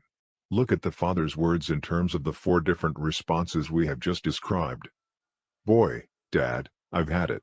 School is for the birds. What's the matter, son? Probing. It's totally impractical. I don't get a thing out of it. Well, you just can't see the benefits yet, son. I felt the same way when I was your age. I remember thinking what a waste some of the classes were. But those classes turned out to be the most helpful to me later on. Just hang in there. Give it some time, advising. I've given it 10 years of my life. Can you tell me what good X plus Y is going to be to me as an auto mechanic? An auto mechanic? You've got to be kidding, evaluating. No, I'm not. Look at Joe. He's quit school. He's working on cars. And he's making lots of money. Now that's practical. It may look that way now. But several years down the road, Joe's going to wish he'd stayed in school. You don't want to be an auto mechanic. You need an education to prepare you for something better than that, advising. I don't know. Joe's got a pretty good setup. Look, son, have you really tried? Probing, evaluating. I've been in high school 2 years now. Sure, I've tried. It's just a waste. That's a highly respected school, son. Give them a little credit, advising, evaluating. Well, the other guys feel the same way I do. Do you realize how many sacrifices your mother and I have made to get you where you are? You can't quit when you've come this far, evaluating. I know you've sacrificed, Dad. But it's just not worth it. Look, maybe if you spent more time doing your homework and less time in front of TV, advising, evaluating. Look, Dad. It's just no good. Oh, never mind. I don't want to talk about this anyway. Obviously, his father was well-intended. Obviously, he wanted to help. But did he even begin to really understand? Let's look more carefully at the son, not just his words, but his thoughts and feelings, expressed parenthetically below, and the possible effect of some of his dad's autobiographical responses. Boy, Dad, I've had it. School is for the birds. I want to talk with you, to get your attention. What's the matter, son? You're interested. Good. It's totally impractical. I don't get a thing out of it.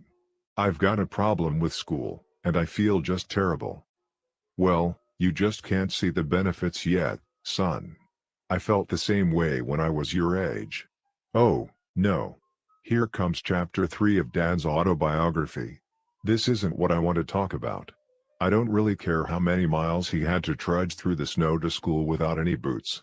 I want to get to the problem. I remember thinking what a waste some of the classes were. But those classes turned out to be the most helpful to me later on. Just hang in there. Give it some time. Time won't solve my problem. I wish I could tell you. I wish I could just spit it out. I've given it 10 years of my life. Can you tell me what good X plus Y is going to do me as an auto mechanic? An auto mechanic? You've got to be kidding. He wouldn't like me if I were an auto mechanic. He wouldn't like me if I didn't finish school. I have to justify what I said. No, I'm not. Look at Joe. He's quit school. He's working on cars. And he's making lots of money. Now that's practical. It may look that way now. But several years down the road, Joe's going to wish he'd stayed in school. Oh, boy.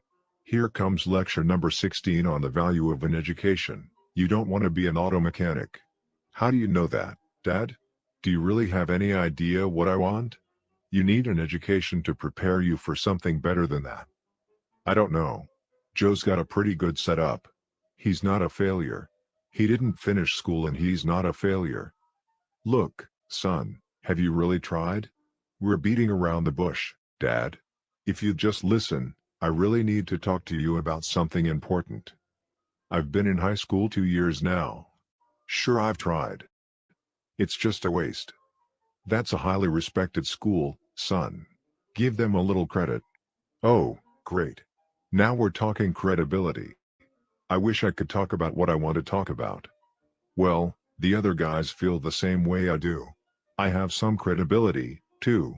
I'm not a moron. Do you realize how many sacrifices your mother and I have made to get you where you are? Uh-oh, here comes the guilt trip. Maybe I am a moron. The school's great, Mom and Dad are great, and I'm a moron. You can't quit when you've come this far. I know you've sacrificed, Dad. But it's just not worth it. You just don't understand. Look, maybe if you spent more time doing your homework and less time in front of TV. That's not the problem, Dad. That's not it at all. I'll never be able to tell you. I was dumb to try. Look, Dad.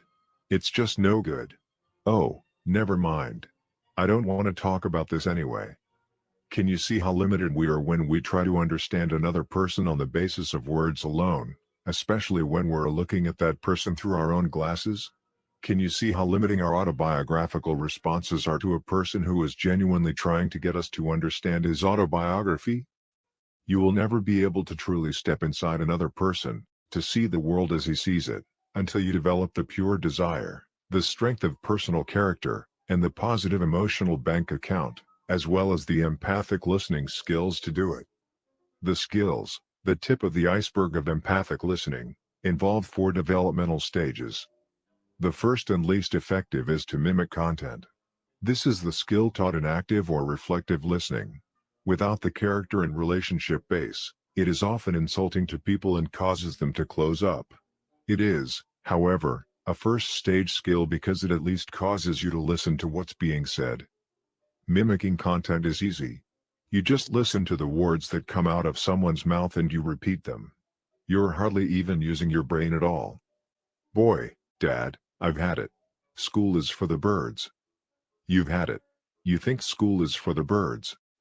You have essentially repeated back the content of what was being said. You haven't evaluated or probed or advised or interpreted. You've at least showed you're paying attention to his words. But to understand, you want to do more. The second stage of emphatic listening is to rephrase the content. It's a little more effective, but it's still limited to the verbal communication. Boy, Dad, I've had it. School is for the birds. You don't want to go to school anymore. This time, you've put his meaning into your own words. Now you're thinking about what he said, mostly with the left side, the reasoning, logical side of the brain. The third stage brings your right brain into operation. You reflect feeling. Boy, Dad, I've had it. School is for the birds. You're feeling really frustrated. Now you're not paying as much attention to what he's saying as you are to the way he feels about what he's saying. The fourth stage includes both the second and the third. You rephrase the content and reflect the feeling. Boy, Dad, I've had it. School is for the birds. You're really frustrated about school. Frustration is the feeling, school is the content. You're using both sides of your brain to understand both sides of his communication. Now, what happens when you use fourth stage empathic listening skills is really incredible. As you authentically seek to understand, as you rephrase content and reflect feeling, you give him psychological air. You also help him work through his own thoughts and feelings. As he grows in his confidence of your sincere desire to really listen and understand, the barrier between what's going on inside him and what's actually being communicated to you disappears.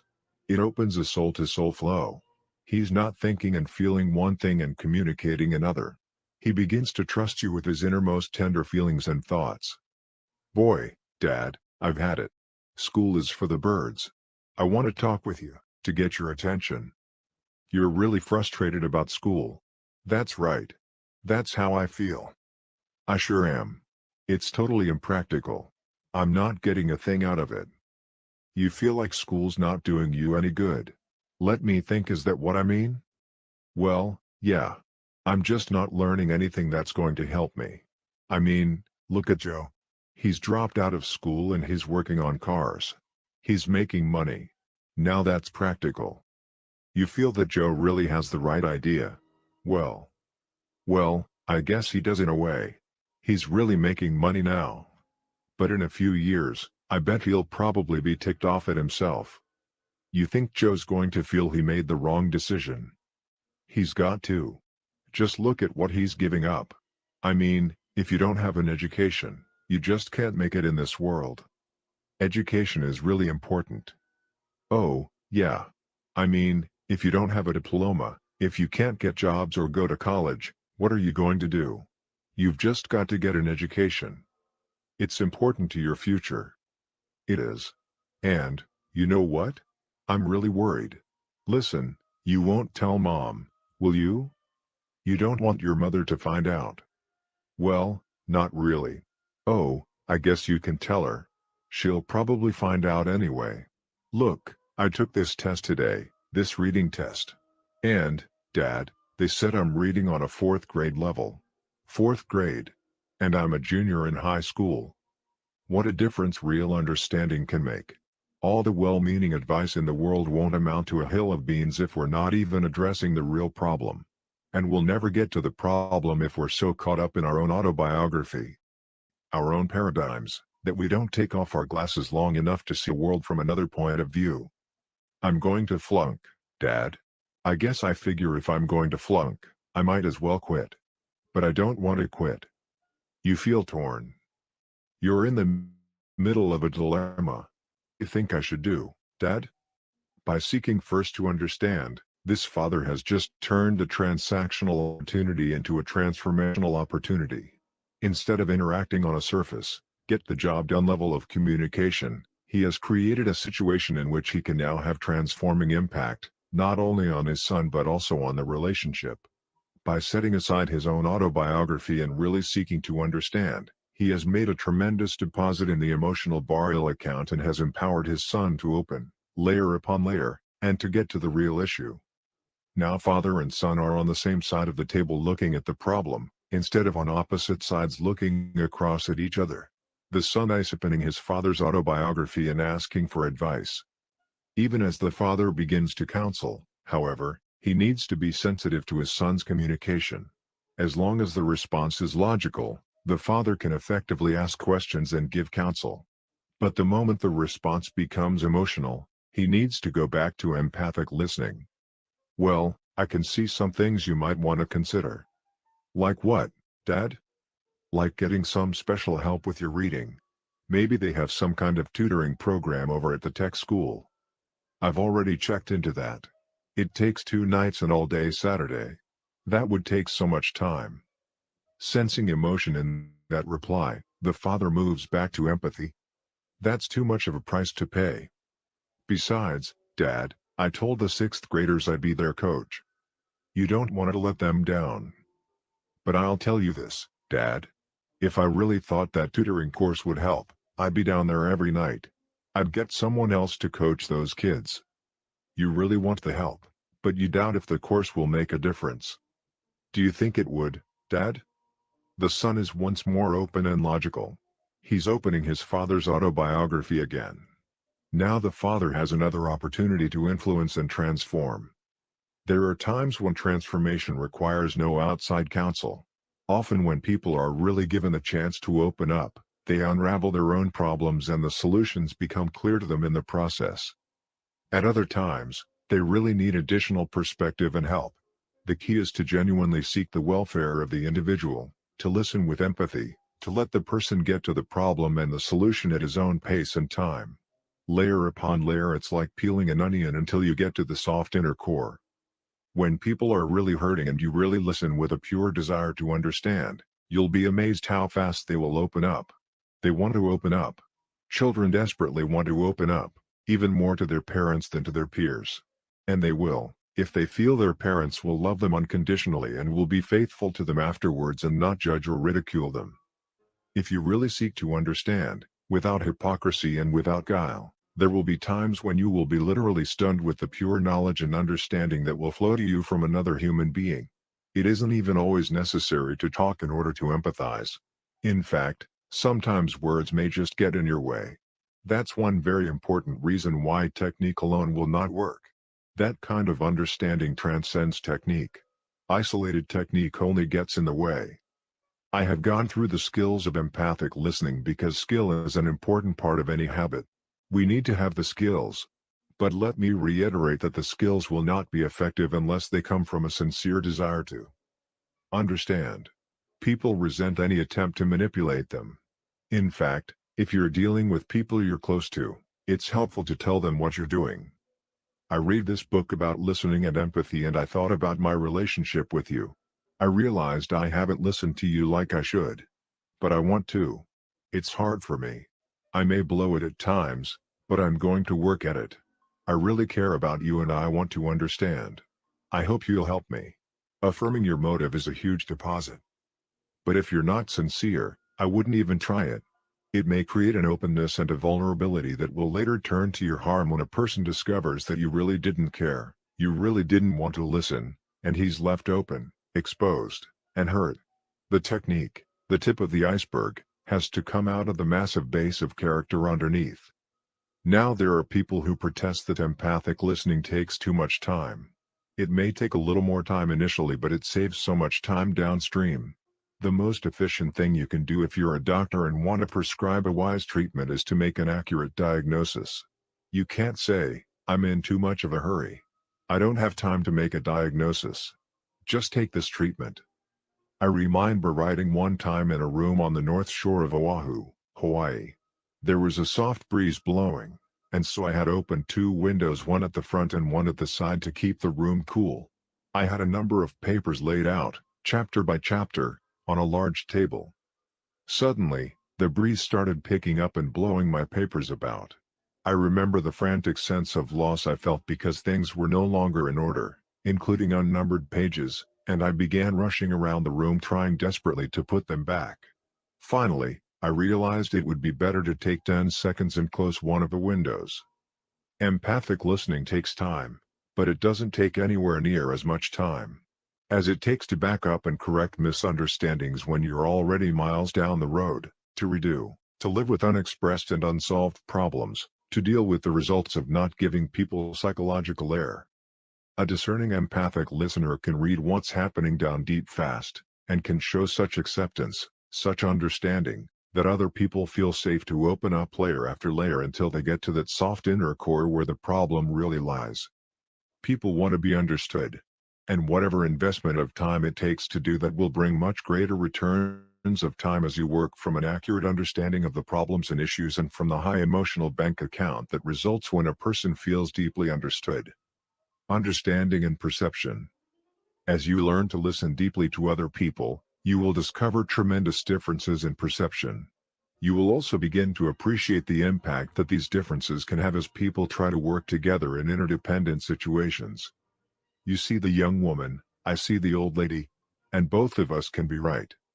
You may look at the world through spouse-centered glasses, I see it through the money-centered lens of economic concern. You may be scripted in the abundance mentality, I may be scripted in the scarcity mentality. You may approach problems from a highly visual, intuitive, holistic right brain paradigm. I may be very left brain, very sequential, analytical, and verbal in my approach. Our perceptions can be vastly different. And yet we both have lived with our paradigms for years, thinking they are facts, and questioning the character or the mental competence of anyone who can't see the facts. Now, with all our differences, we're trying to work together in a marriage, in a job, in a community service project to manage resources and accomplish results. So how do we do it? How do we transcend the limits of our individual perceptions so that we can deeply communicate, so that we can cooperatively deal with the issues and come up with win-slash-win solutions? The answer is habit 5. It's the first step in the process of win-slash-win. Even if, and especially when, the other person is not coming from that paradigm, seek first to understand.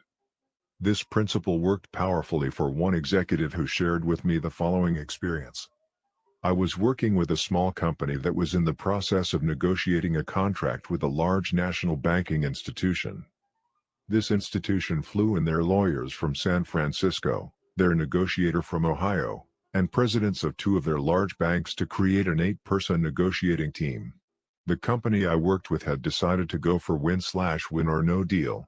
They wanted to significantly increase the level of service and the cost, but they had been almost overwhelmed with the demands of this large financial institution. The president of our company sat across the negotiating table and told them, "We would like for you to write the contract the way you want it so that we can make sure we understand your needs and your concerns. We will respond to those needs and concerns. Then we can talk about pricing." The members of the negotiating team were overwhelmed. They were astounded that they were going to have the opportunity to write the contract. They took 3 days to come up with the deal. When they presented it, the president said, "Now let's make sure we understand what you want." And he went down the contract, rephrasing the content, reflecting the feeling, until he was sure and they were sure he understood what was important to them. "Yes. That's right. No, that's not exactly what we meant here. Yes, you've got it now."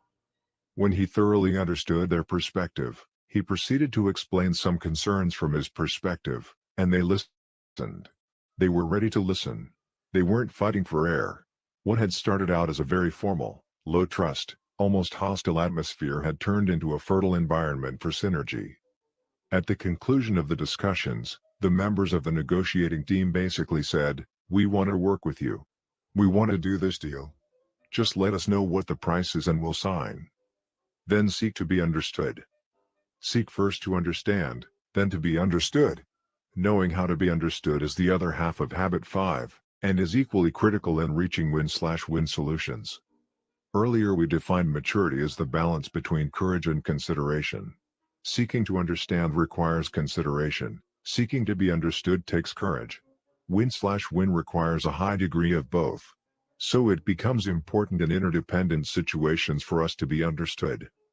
The early Greeks had a magnificent philosophy which is embodied in 3 sequentially arranged words: ethos, pathos, and logos. I suggest these 3 words contain the essence of seeking first to understand and making effective presentations. Ethos is your personal credibility, the faith people have in your integrity and competency. It's the trust that you inspire, your emotional bank account.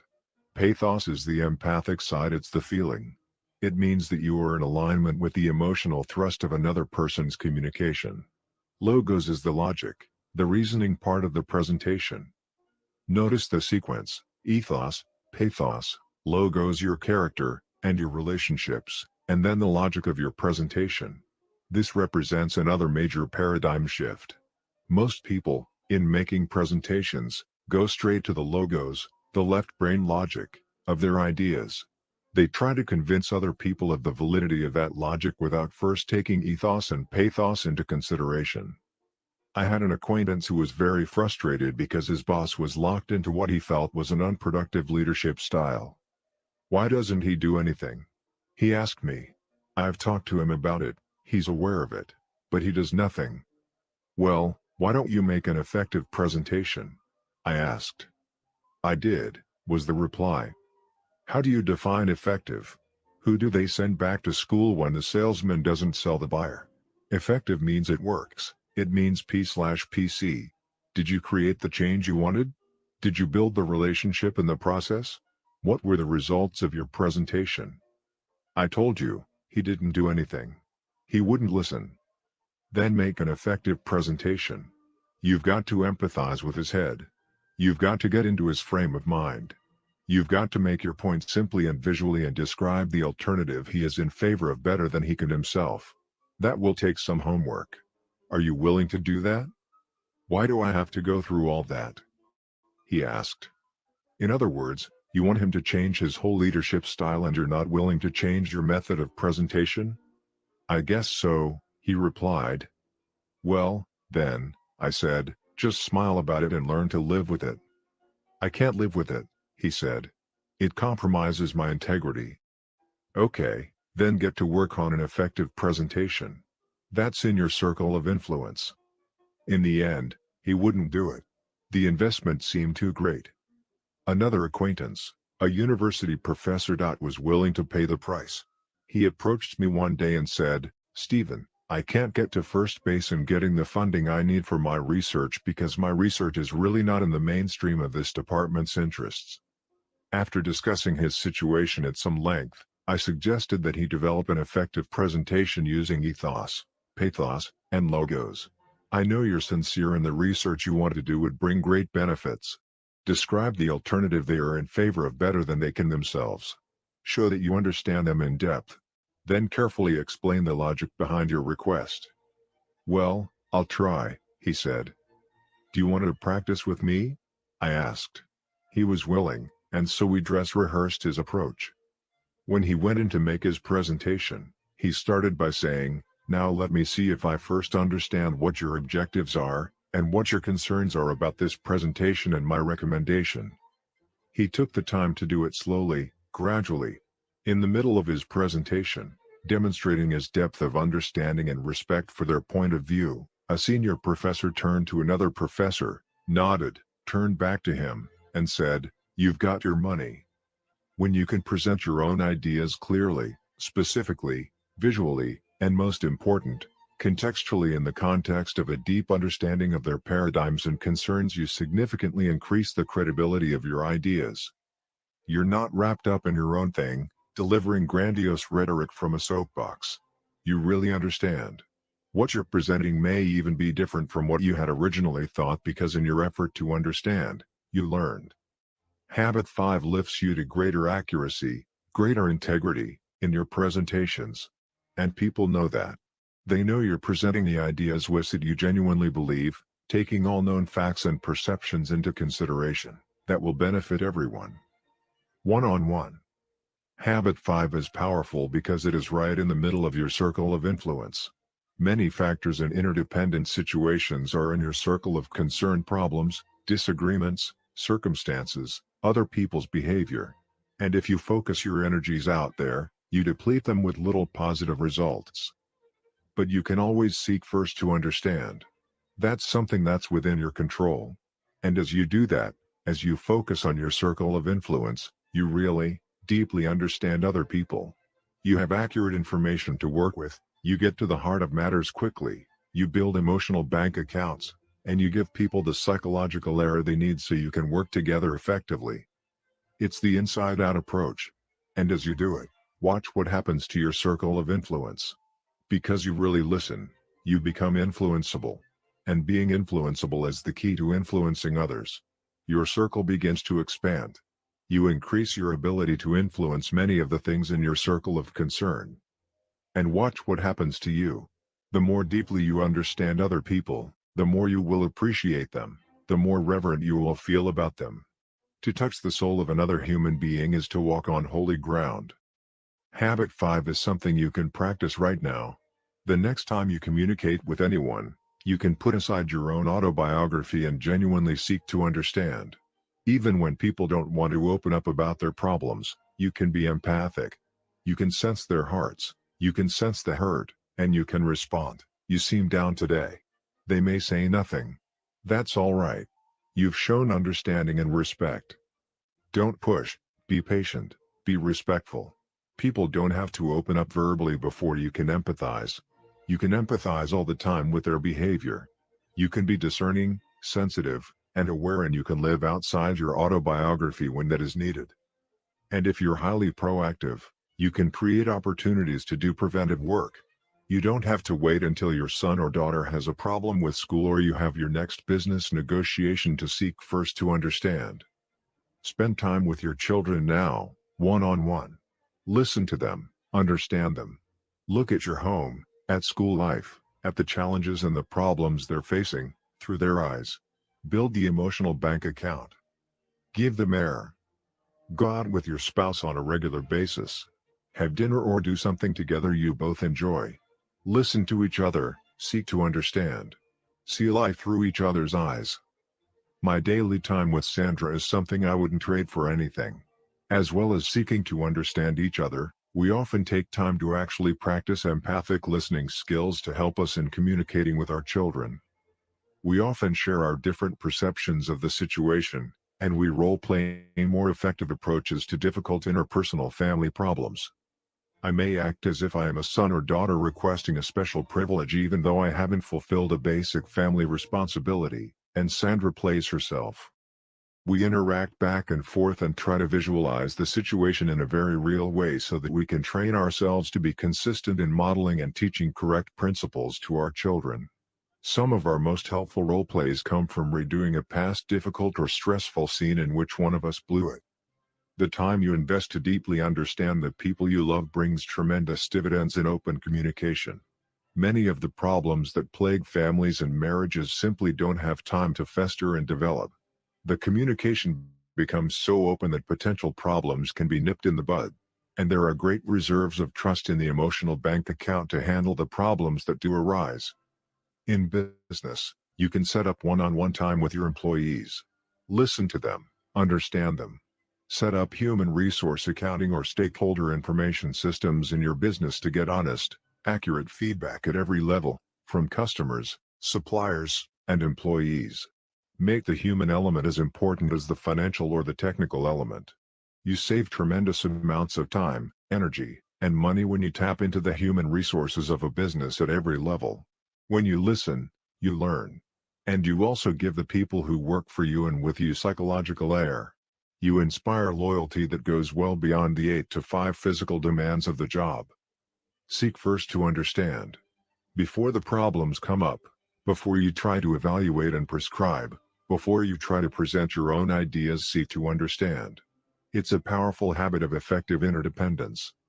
When we really, deeply understand each other, we open the door to creative solutions and third alternatives. Our differences are no longer stumbling blocks to communication and progress. Instead, they become stepping stones to synergy. Application suggestions. 1. Select a relationship in which you sense the emotional bank account is in the red. Try to understand and write down the situation from the other person's point of view. In your next interaction, listen for understanding, comparing what you're hearing with what you wrote down. How valid were your assumptions? Did you really understand that individual's perspective? 2. Share the concept of empathy with someone close to you. Tell them or who you want to work on really listening to others and ask for feedback in a week. How did you do? How did it make that person feel? 3. The next time you have an opportunity to watch people communicate, cover your ears for a few minutes and just watch. What emotions are being communicated that may not come across in words alone? 4. Next time you catch yourself inappropriately using one of the autobiographical responses, probing, evaluating, advising, or interpreting, try to turn the situation into a deposit by acknowledgement and apology. I'm sorry, I just realized I'm not really trying to understand. Could we start again? 5. Base your next presentation on empathy. Describe the other point of view as well as or better than its proponents, Then seek to have your point understood from their frame of reference. Habit 6. Synergize. Principles of creative cooperation. I take as my God the hope of a saint, in crucial things, unity in important things, diversity in all things, generosity. Inaugural address of President George Bush. When Sir Winston Churchill was called to head up the war effort for Great Britain, he remarked that all his life had prepared him for this hour. In a similar sense, the exercise of all of the other habits prepares us for the habit of synergy. When properly understood, synergy is the highest activity in all life, the true test and manifestation of all of the other highest forms of synergy for unique human endowments, the motive of win/win, and the skills of empathic communication on the toughest challenges we face in life. What results is almost miraculous. We create new alternatives, something that wasn't there before. Synergy is the essence of principle-centered leadership. It is the essence of principle-centered parenting. It catalyzes, unifies, and unleashes the greatest powers within people. All the habits we have covered prepare us to create the miracle of synergy. What is synergy? Simply defined, it means that the whole is greater than the sum of its parts. It means that the relationship which the parts have to each other is a part in and of itself. It is not only a part, but the most catalytic, the most empowering, the most unifying, and the most exciting part. The creative process is also the most terrifying part because you don't know exactly what's going to happen or where it is going to lead. You don't know what new dangers and challenges you'll find. It takes an enormous amount of internal security to begin with the spirit of adventure, the spirit of discovery, the spirit of creativity. Without doubt, you have to leave the comfort zone of base camp and confront an entirely new and unknown wilderness. You become a trailblazer, a pathfinder.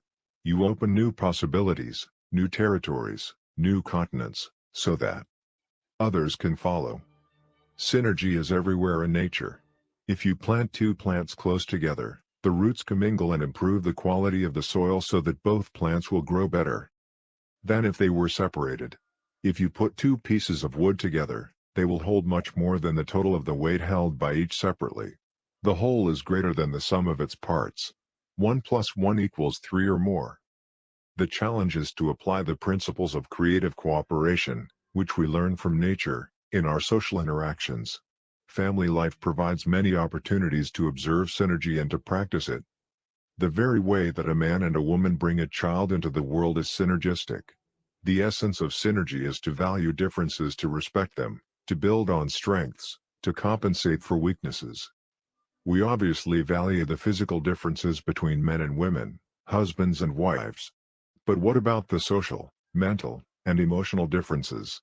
Could these differences not also be sources of creating new, exciting forms of life, creating an environment that is truly fulfilling for each person, that nurtures the self-esteem and self-worth of each, that creates opportunities for each to mature into independence and then gradually into interdependence? Could synergy not create a new script for the next generation, one that is more geared to service and contribution, and is less protective, less adversarial, less selfish, one that is more open, more trusting, more giving, and is less defensive, protective, and political, one that is more loving, more caring, and is less possessive and judgmental? Synergistic communication. When you communicate synergistically, you are simply opening your mind and heart and expressions to new possibilities, new alternatives, new options. It may seem as if you are casting aside habit 2, to begin with the end in mind, but, in fact, you're doing the opposite. You're fulfilling it. You're not sure when you engage in synergistic communication how things will work out or what the end will look like, but you do have an inward sense of excitement and security and adventure, believing that it will be significantly better than it was before. And that is the end that you have in mind. You begin with the belief that parties involved will gain more insight, and that the excitement of that mutual learning and insight will create a momentum toward more and more insights, learnings, and growth. Many people have not really experienced even a moderate degree of synergy in their family life or in other interactions. They've been trained unscripted into defensive and protective communications or into believing that life or other people can't be trusted. As a result, they are never really open to habit 6 and to these principles. This represents one of the great tragedies and wastes in life, because so much potential remains untapped, completely undeveloped and unused. Ineffective people live day after day with unused potential. They experience synergy only in small, peripheral ways in their lives. They may have memories of some unusual creative experiences, perhaps in athletics, where they were involved in a real team spirit for a period of time. Or perhaps they were in an emergency situation where people cooperated to an unusually high degree and submerged ego and pride in an effort to save someone's life or to produce a solution to a crisis. To many, such events may seem unusual, almost out of character with life, even miraculous. But this is not so. These things can be produced regularly, consistently, almost daily in people's lives. But it requires enormous personal security and openness and a spirit of adventure. Most all creative endeavors are somewhat unpredictable. They often seem ambiguous, hit or miss, trial and error. And unless people have a high tolerance for ambiguity and get their security from integrity to principles and inner values, they find it unnerving and unpleasant to be involved in highly creative enterprises. Their need for structure, certainty, and predictability is too high. Synergy in the classroom. As a teacher, I have come to believe that many truly great classes teeter on the very edge of chaos. Synergy tests whether teachers and students are really open to the principle of the whole being greater than the sum of its parts. There are times when neither the teacher nor the student knows for sure what's going to happen.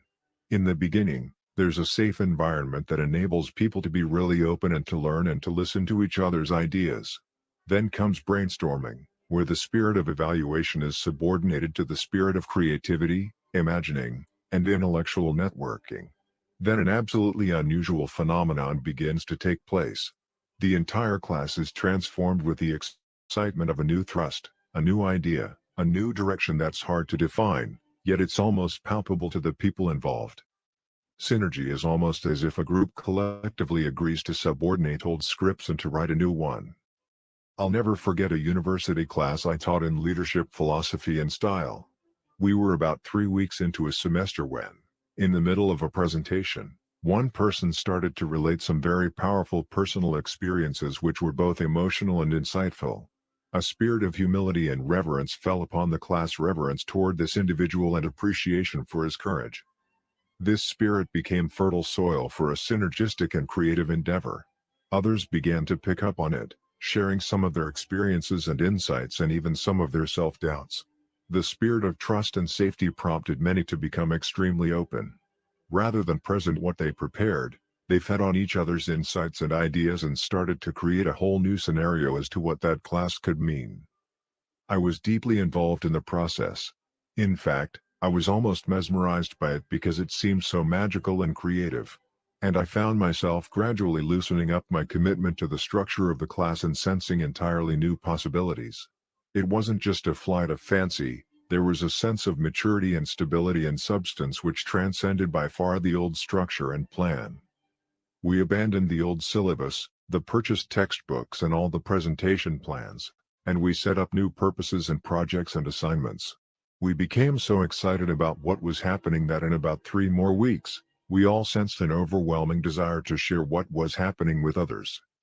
We decided to write a book containing our learnings and insights on the subject of our study, principles of leadership.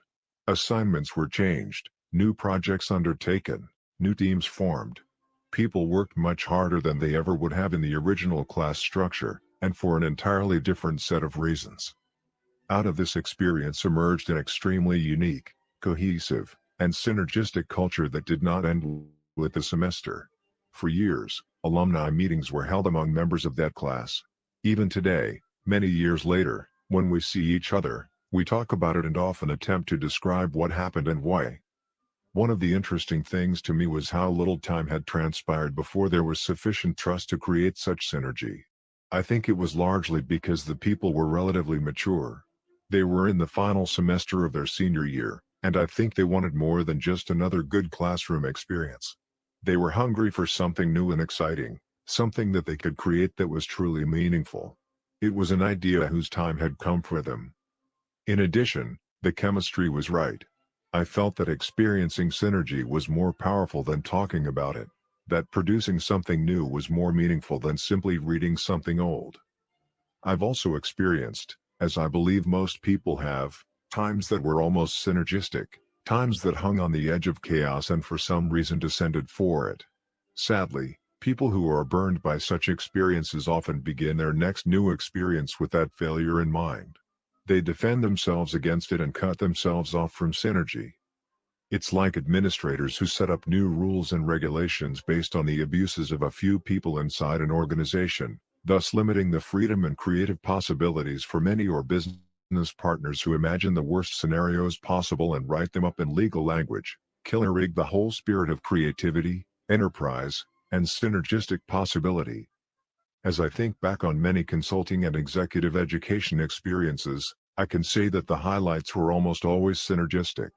There was usually an early moment that required considerable courage, perhaps in becoming extremely authentic, in confronting some inside truth about the individual or the organization or the family which really needed to be said, but took a combination of considerable courage and genuine love to say it. Then others became more authentic, open, and honest, and the synergistic communication process began. It usually became more and more creative, and ended up in insights and plans that no one had anticipated initially. As Earl Rogers taught, that which is most personal is most general. The more authentic you become, the more genuine in your expression, particularly regarding personal experiences and even self-doubts, the more people can relate to your expression and the safer it makes them feel to express themselves. That expression in turn feeds back on the other person's spirit, and genuine creative empathy takes place, producing new insights and learnings and a sense of excitement and adventure that keeps the process going. People then begin to interact with each other almost in half-sentences, sometimes incoherent, but they get each other's meanings very rapidly. Then whole new worlds of insights, new perspectives, new paradigms that ensure options, new alternatives are opened up and thought about. Though occasionally these new E's are left up in the air, they usually come to some kind of closure that is practical and useful. Synergy in business. I enjoyed one particularly meaningful synergistic experience as I worked with my associates to create the corporate mission statement for our business. Almost all members of the company went high up into the mountains where, surrounded by the magnificence of nature, we began with the first draft of what some of us considered to be an excellent mission statement. At first the communication was respectful, careful and predictable. But as we began to talk about the various alternatives, possibilities, and opportunities ahead, people became very open and authentic and simply started to think out loud. The mission statement agenda gave way to a collective free association, a spontaneous piggybacking of ideas. People were genuinely empathic as well as courageous, and we moved from mutual respect and understanding to creative, synergistic communication. Everyone could sense it. It was exciting. As it matured, we returned to the task of putting the evolved collective vision into words, each of which contains specific and committed to meaning for each participant. The resulting corporate mission statement reads, "Our mission is to empower people and organizations to significantly increase their performance capability in order to achieve worthwhile purposes through understanding and living principle-centered leadership." The synergistic process that led to the creation of our mission statement engraved it in all the hearts and minds of everyone there, and it has served us well as a frame of reference of what we are about, as well as what we are not about. Another high-level synergy experience took place when I accepted an invitation to serve as the resource and discussion catalyst at the annual planning meeting of a large insurance company. Several months ahead, I met with the committee responsible to prepare for and stage the two-day meeting, which was to involve all the top executives. They informed me that the traditional pattern was to identify 4 or 5 major issues through questionnaires and interviews, and to have alternative proposals presented by the executives. Past meetings had been generally respectful exchanges, occasionally deteriorating into defensive win-lose ego battles. They were usually predictable, uncreative, and boring. As I talked with the committee members about the power of synergy, they could sense its potential. With considerable trepidation, they agreed to change the pattern. They requested various executives to prepare anonymous white papers on each of the high-priority issues. and then asked all the executives to immerse themselves in these papers ahead of time in order to understand the issues and the differing points of view. They were to come to the meeting prepared to listen rather than to present, prepared to create and synergize rather than to defend and protect. We spent the first half day in the meeting teaching the principles and practicing the skills of habits 4, 5, and 6. The rest of the time was spent in creative synergy. The release of creative energy was incredible. Excitement replaced boredom. People became very open to each other's influence and generated new insights and options. By the end of the meeting, an entirely new understanding of the nature of the Central Company Challenge evolved. The white paper proposals became obsolete. Differences were valued and transcended. A new common vision began to form. Once people have experienced real synergy, they are never quite the same again. They know the possibility of having other such mind-expanding adventures in the future. Often attempts are made to recreate a particular synergistic experience, but this seldom can be done. However, the essential purpose behind creative work can be recaptured. Like the Far Eastern philosophy, we seek not to imitate the masters, rather we seek what they saw. We seek not to imitate past creative synergistic experiences, rather we seek new ones around new and different and sometimes higher purposes. Synergy and communication. Synergy is exciting. Creativity is exciting. It's phenomenal what openness and communication can produce. The possibilities of truly significant gain, of significant improvement are so real that it's worth the risk such openness entails. After World War II, the United States commissioned David Lilienthal to head the new Atomic Energy Commission. Lilienthal brought together a group of people who were highly influential celebrities in their own right, disciples, as it were, of their own frames of reference. This very diverse group of individuals had an extremely heavy agenda, and they were impatient to get at it. In addition, the press was pushing them. But Lilienthal took several weeks to create a high emotional bank account. He had these people get to know each other, their interests, their hopes, their goals, their concerns, their backgrounds, their frames of reference, their paradigms. He facilitated the kind of human interaction that creates a great bonding between people, and he was heavily criticized for taking the time to do it because it wasn't efficient. But the net result was that this group became closely knit together, very open with each other, very creative, and synergistic. The respect among the members of the commission was so high that if there was disagreement, instead of opposition and defense, there was a genuine effort to understand. The attitude was, if a person of your intelligence and competence and commitment disagrees with me, then there must be something to your disagreement that I don't understand, and I need to understand it. You have a perspective, a frame of reference I need to look at. Non-protective interaction developed, and an unusual culture was born. The following diagram illustrates how closely trust is related to different levels of communication. The lowest level of communication coming out of low trust situations would be characterized by defensiveness, protectiveness, and often legalistic language, which covers all the bases and spells out qualifiers and the escape clauses in the event things go sour. Such communication produces only win/lose or lose/lose. It isn't effective, there's no P/PC balance, and it creates further reasons to defend and protect. The middle position is respectful communication. This is the level where fairly mature people interact. They have respect for each other, but they want to avoid the possibility of ugly confrontations, so they communicate politely but not empathically. They might understand each other intellectually, but they really don't deeply look at the paradigms and assumptions underlying their own positions and become open to new possibilities. Respectful communication works in independent situations and even in interdependent situations, but the creative possibilities are not opened up. In interdependent situations, compromise is the position usually taken. Compromise means that 1 + 1 = 1.5. Both give and take. The communication isn't defensive or protective or angry or manipulative, it is honest and genuine and respectful. But it isn't creative or synergistic. It produces a low form of win/win.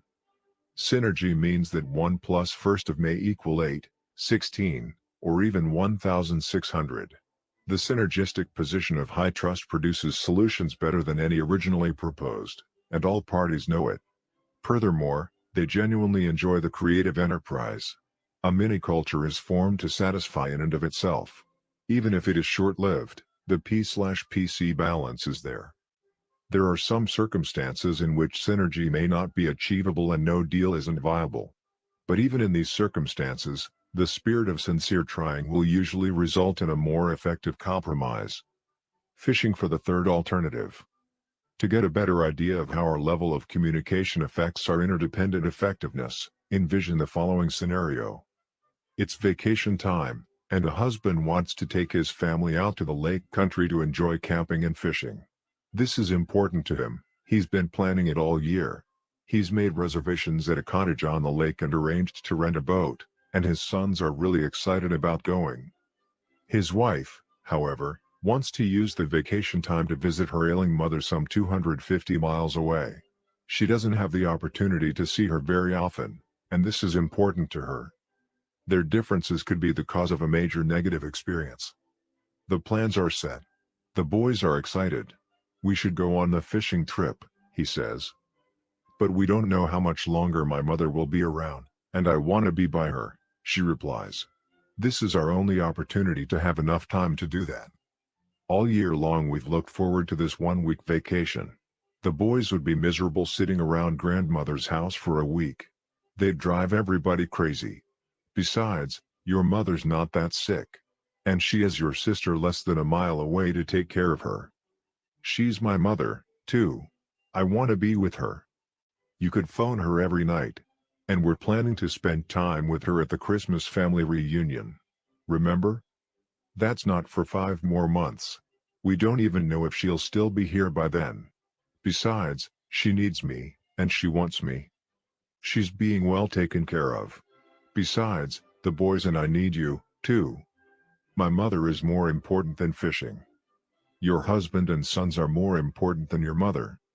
As they disagree, back and forth, they finally may come up with some kind of compromise. They may decide to split up. He takes the boys fishing at the lake while she visits her mother. And they both feel guilty and unhappy. The boys sense it, and it affects their enjoyment of the vacation. The husband may give in to his wife, but he does it grudgingly. And consciously or unconsciously, he produces evidence to fulfill his prophecy of how miserable the week will be for everyone. The wife may give in to her husband, but she's withdrawn and overreactive to any new developments in her mother's health situation. If her mother were to become seriously ill and die, the husband could never forgive himself, and she couldn't forgive him either. Whatever compromise they finally agree on, it could be rehearsed over the years as evidence of insensitivity, neglect, or a bad priority decision on either part. It could be a source of contention for years and could even polarize the family. Many marriages that once were beautiful and soft and spontaneous and loving have deteriorated to the level of a hostility through a series of incidents just like this. The husband and wife see the situation differently. And that difference can polarize them, separate them, create wedges in the relationship. Or it can bring them closer together on a higher level. If they have cultivated the habits of effective interdependence, they approach their differences from an entirely different paradigm. Their communication is on a higher level. Because they have a high emotional bank account, they have trust and open communication in their marriage. Because they think win/win, they believe in a third alternative, a solution that is mutually beneficial and is better than what either of them originally proposed. Because they listen empathically and seek first to understand, they create within themselves and between them a comprehensive picture of the values and the concerns that need to be taken into account in making a decision. And the combination of those ingredients, the high emotional bank account, thinking win/win, and seeking first to understand, creates the ideal environment for synergy. Buddhism calls this the middle way. Middle in this sense does not mean compromise, it means higher, like the apex of the triangle. In searching for the middle or higher way, this husband and wife realize that their love, their relationship, is part of their synergy. As they communicate, the husband really, deeply feels his wife's desire, her need to be with her mother. He understands how she wants to relieve her sister, who has had the primary responsibility for their mother's care. He understands that they really don't know how long she will be with them, and that she certainly is more important than fishing. And the wife deeply understands her husband's desire to have the family together and to provide a great experience for the boys. She realizes the investment that has been made in lessons and equipment to prepare for this fishing vacation, and she feels the importance of creating good memories with them. So they pool those desires. And they're not on opposite sides of the problem. They're together on one side, looking at the problem, understanding the needs, and working to create a third alternative.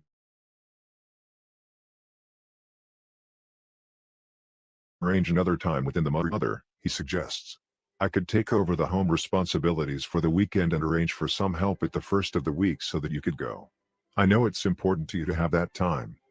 Or maybe we could locate a place to camp and fish that would be close to your mother. The area wouldn't be as nice, but we could still be outdoors and meet other needs as well. And the boys wouldn't be climbing the walls. We could even plan some recreational activities with the cousins, aunts, and uncles, which would be an added benefit. They synergize. They communicate back and forth until they come up with a solution they both feel good about. It's better than the solutions either of them originally proposed. It's better than compromise. It's a synergistic solution that builds P and PC. Instead of a transaction, it's a transformation. They get what they both really want and build a relationship in the process. Negative synergy. Seeking the third alternative is a major paradigm shift from the dichotomous, either/or mentality. But look at the difference in results. How much negative energy is typically expended when people try to solve problems or make decisions in an interdependent reality? How much time is spent in confessing other people's sins, politicking, rivalry, interpersonal conflict, protecting one's backside, masterminding, and second-guessing? It's like trying to drive down the road with one foot on the gas and the other foot on the brake. And instead of getting a foot off the brake, most people give it more gas. They try to apply more pressure, more eloquence, more logical information to strengthen their position. The problem is that highly dependent people are trying to succeed in an interdependent reality. They're either dependent on borrowing strength from position power and they go for win/lose, or they're dependent on being popular with others and they go for lose/win. They may talk win/win technique, but they don't really want to listen, they want to manipulate. And synergy can thrive in that environment. Insecure people think that all reality should be amenable to their paradigms. They have a high need to clone others, to mold them over into their own thinking. They don't realize that the very strength of the relationship is in having another point of view. Sameness is not oneness, uniformity is not unity. Unity, or oneness, is complementariness, not sameness. Sameness is uncreative and boring. The essence of synergy is to value the differences. I've come to believe that the key to interpersonal synergy is interpersonal synergy, that is synergy within ourselves. The heart of interpersonal synergy is embodied in the principles in the first 3 habits, which give the internal security sufficient to handle the risks of being open and vulnerable. By internalizing those principles, we develop the abundance mentality of win/win and the authenticity of habit 5. One of the very practical results of being principle-centered is that it makes us whole, truly integrated. People who are scripted deeply in logical, verbal, left-brain thinking will discover how totally inadequate that thinking is in solving problems which require a great deal of creativity. They become aware and begin to open up a new script inside their right brain. It's not that the right brain wasn't there, it just lay dormant. The muscles had not been developed, or perhaps they had atrophied after early childhood because of the heavy left brain emphasis of formal education or social scripting. When a person has access to both the intuitive, creative, and visual right brain, and the analytical, logical, verbal left brain, then the whole brain is working. In other words, there is psychic synergy taking place in our own head. And this tool is best suited to the reality of what life is, because life is not just logical, it is also emotional. One day I was presenting a seminar which I titled, Manage from the Left, Lead from the Right, to a company in Orlando, Florida. During the break, the president of the company came up to me and said, "Stephen, this is intriguing. But I have been thinking about this material more in terms of its application to my marriage than to my business. My wife and I have a real communication problem. I wonder if you would have lunch with the two of us and just kind of watch how we talk to each other?" "Let's do it," I replied. As we sat down together, we exchanged a few pleasantries. Then this man turned to his wife and said, "Now, honey, I've invited Stephen to have lunch with us to see if he could help us in our communication with each other. I know you feel I should be a more sensitive, considerate husband. Could you give me something specific you think I ought to do?" His dominant left brain wanted facts, figures, specifics, parts. Well, as I've told you before, it's nothing specific. It's more of a general sense I have about priorities. Her dominant right brain was dealing with sensing and with the gestalt, the whole, the relationship between the parts. What do you mean, a general feeling about priorities? What is it you want me to do? Give me something specific I can get a handle on. Well, it's just a feeling. Her right brain was dealing in images, intuitive feelings. I just don't think our marriage is as important to you as you tell me it is. Well, what can I do to make it more important? Give me something concrete and specific to go on. It's hard to put into words. At that point, he just rolled his eyes and looked at me as if to say, "Stephen, could you endure this kind of dumbness in your marriage?" "It's just a feeling," she said, "a very strong feeling." "Honey," he said to her, "that's your problem. And that's the problem with your mother. In fact, it's the problem with every woman I know." Then he began to interrogate her as though it were some kind of legal deposition. "Do you live where you want to live?" "That's not it," she sighed. "That's not it at all." "I know," he replied with a forced patience. "But since you won't tell me exactly what it is, I figure the best way to find out what it is to find out what it is not. Do you live where you want to live?" "I guess." "Honey, Steven's here for just a few minutes to try to help us. Just give a quick yes or no answer. Do you live where you want to live?" "Yes."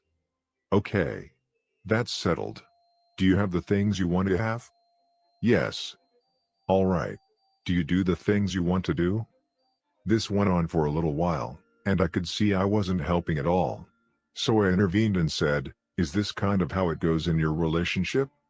"Every day, Stephen," he replied. "It's the story of our marriage," she sighed. I looked at the two of them and the thought crossed my mind that they were two half-brained people living together. "Do you have any children?" I asked. "Yes, two." "Really?" I asked incredulously. "How did you do it?" "What do you mean how did we do it?" "You were synergistic," I said. 1 plus 1 usually equals 2. But you made 1 plus 1 equal 4. Now that's synergy.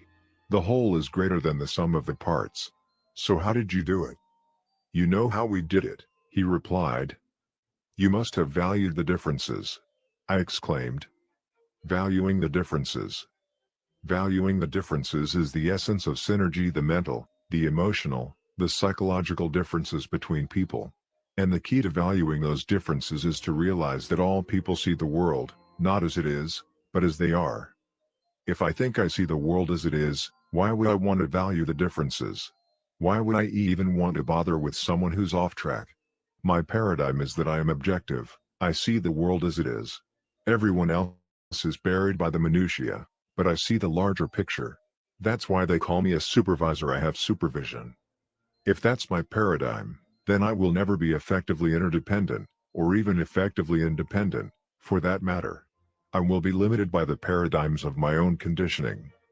The person who is truly effective has the humility and reverence to recognize his own perceptual limitations and to appreciate the rich resources available through interaction with the hearts and minds of other human beings.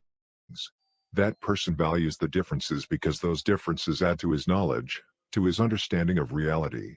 When we're left to our own experiences, we constantly suffer from a shortage of data. Is it logical that two people can disagree and that both can be right? It's not logical, it's psychological. And it's very real. You see the young lady, I see the old woman. We're both looking at the same picture, and both of us are right.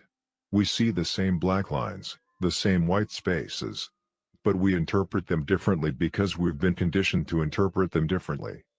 And unless we value the differences in our perceptions, unless we value each other and give credence to the possibility that we're both right, that life is not always a dichotomous either/or, that there are almost always third alternatives, we will never be able to transcend the limits of that conditioning. All I may see is the old woman. But I realize that you see something else. And I value you. I value your perception. I want to understand. So when I become aware of the difference in our perceptions, I say, good. You see it differently. Help me see what you see. If two people have the same opinion, one is unnecessary. It's not going to do me any good at all to communicate with someone else who sees only the old woman also.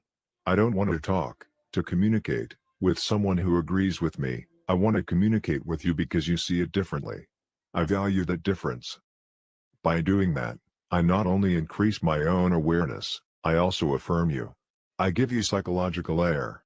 I take my foot off the brake and release the negative energy you may have invested in defending a particular position. I create an environment for synergy. The importance of valuing the difference is captured in an often quoted fable called The Animal School, written by educator Dr. R. H. Reeves. Once upon a time, the animals decided they must do something heroic to meet the problems of a new world, so they organized a school. They adopted an activity curriculum consisting of running, climbing, swimming and flying. To make it easier to administer, all animals took all the subjects. The duck was excellent in swimming, better in fact than his instructor, and made excellent grades in flying, but he was very poor in running. Since he was low in running, he had to stay after school and also drop swimming to practice running. This was kept up until his web feet were badly worn and he was only average in swimming.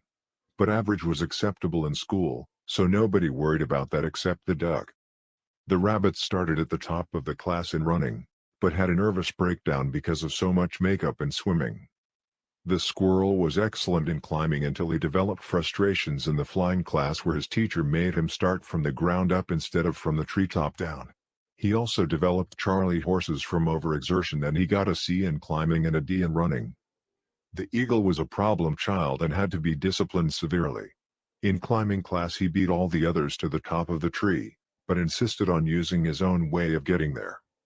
At the end of the year, an abnormal eel that could swim exceedingly well and also could run, climb and fly a little had the highest average and was valedictorian.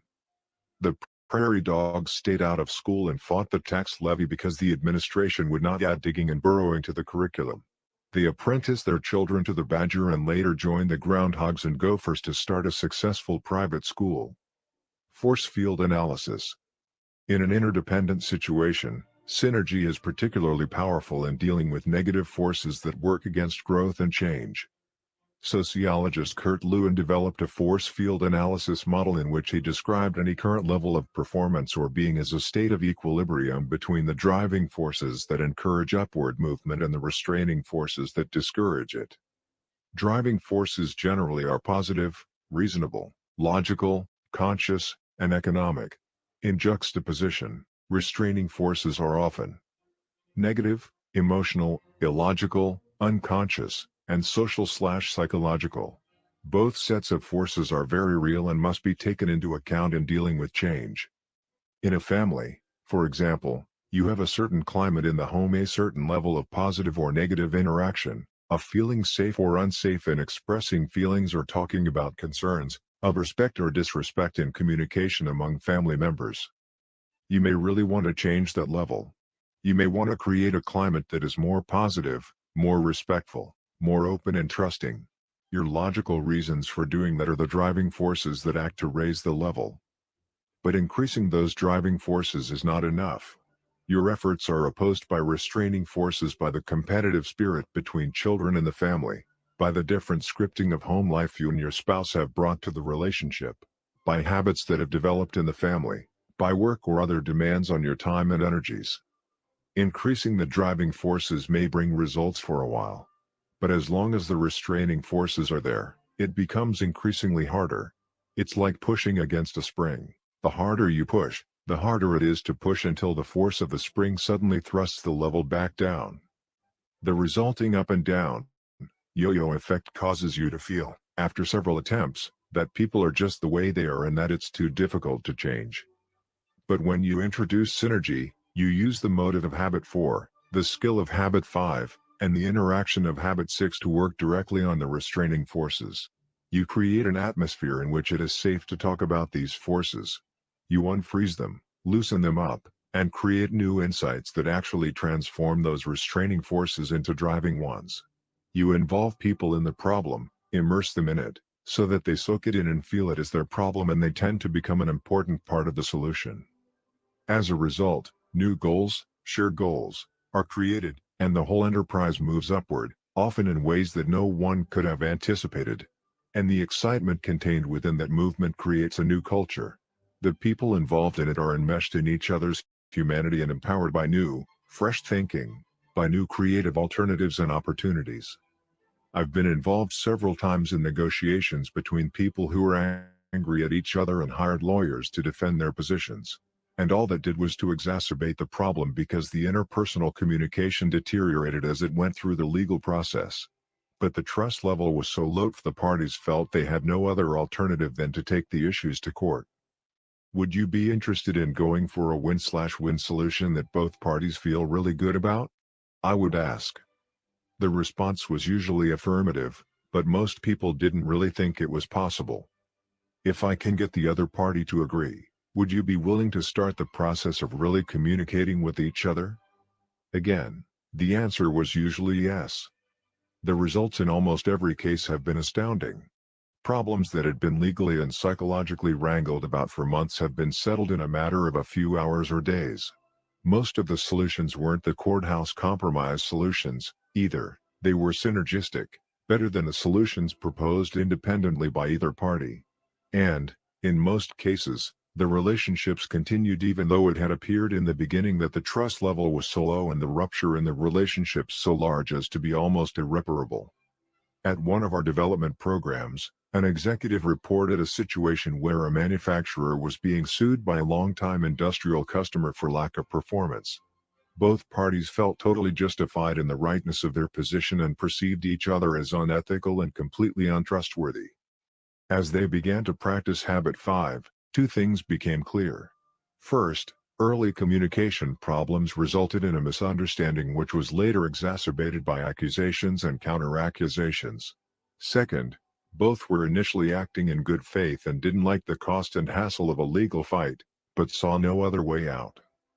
Once these two things became clear, the spirit of Habits 4, 5, and 6 took over, the problem was rapidly resolved, and the relationship continues to prosper. In another circumstance, I received an early morning phone call from a land developer desperately searching for help. The bank wanted to foreclose because he was not complying with the principal and interest payment schedule, and he was suing the bank to avoid the foreclosure. He needed additional funding to finish and market the land so that he could repay the bank, but the bank refused to provide additional funds until scheduled payments were met. It was a chicken and egg problem with undercapitalization. In the meantime, the project was languishing. The streets were beginning to look like weed fields, and the owners of the few homes that had been built were up in arms as they saw their property values drop. The city was also upset over the prime land project falling behind schedule and becoming an eyesore. Tens of thousands of dollars in legal costs had already been spent by the bank and the developer, and the case wasn't scheduled to come to court for several months. In desperation, this developer reluctantly agreed to try the principles of Habits 4, 5, and 6. He arranged a meeting with even more reluctant bank officials. The meeting started at 8 a.m. in one of the bank conference rooms. The tension and mistrust were palpable. The attorney for the bank had committed the bank officials to say nothing. They were only to listen, and he alone would speak. He wanted nothing to happen that would compromise the bank's position in court. For the first hour and a half, I taught Habits 4, 5, and 6. At 9:30 I went to the blackboard and wrote down the bank's concerns based on our prior understanding. Initially the bank officials said nothing, but the more we communicated win-win intentions and sought first to understand, the more they opened up to explain and clarify. As they began to feel understood, the whole atmosphere changed, and a sense of momentum, of excitement over the prospect of peacefully settling the problem was clearly evident. Over the attorney's objections, the bank officials opened up even more, even about personal concerns. When we walk out of here, the first thing the bank president will say is, "Did we get our money?" What are we going to say? By 11 o'clock, the bank officers were still convinced of their rightness, but they felt understood and were no longer defensive and officious. At that point, they were sufficiently open to listen to the developer's concerns, which we wrote down on the other side of the blackboard. This resulted in deeper mutual understanding and a collective awareness of how poor early communication had resulted in misunderstanding and unrealistic expectations, and how continuous communication in a win-slash-win spirit could have prevented the subsequent major problems from developing. The shared sense of both chronic and acute pain combined with a sense of genuine progress kept everyone communicating. By noon, when the meeting was scheduled to end, the people were positive, creative, and synergistic and wanted to keep talking. The very first recommendation made by the developer was seen as a beginning win-slash-win approach by all. It was synergized on and improved, and at 12:45 p.m. the developer and the two bank officers left with a plan to present together to the Homeowners Association and the city. Despite subsequent complicating developments, the legal fight was aborted and the building project continued to a successful conclusion. I am not suggesting that people should not use legal processes. Some situations absolutely require it. But I see it as a court of last, not first, resort. If it is used too early, even in a preventive sense, sometimes fear in the legal paradigm creates subsequent thought and action processes that are not synergistic. All nature is synergistic. Ecology is a word which basically describes the synergism in nature. Everything is related to everything else. It's in the relationship that creative powers are maximized, just as the real power in these 7 habits is in their relationship to each other, not just in the individual habits themselves. The relationship of the parts is also the power in creating a synergistic culture inside a family or an organization. The more genuine the involvement, the more sincere and sustained the participation in analyzing and solving problems, the greater the release of everyone's creativity, and of their commitment to what they create. This, I'm convinced, is the essence of the power in the Japanese approach to business, which has changed the world marketplace. Synergy works, it's a correct principle. It is the crowning achievement of all the previous habits.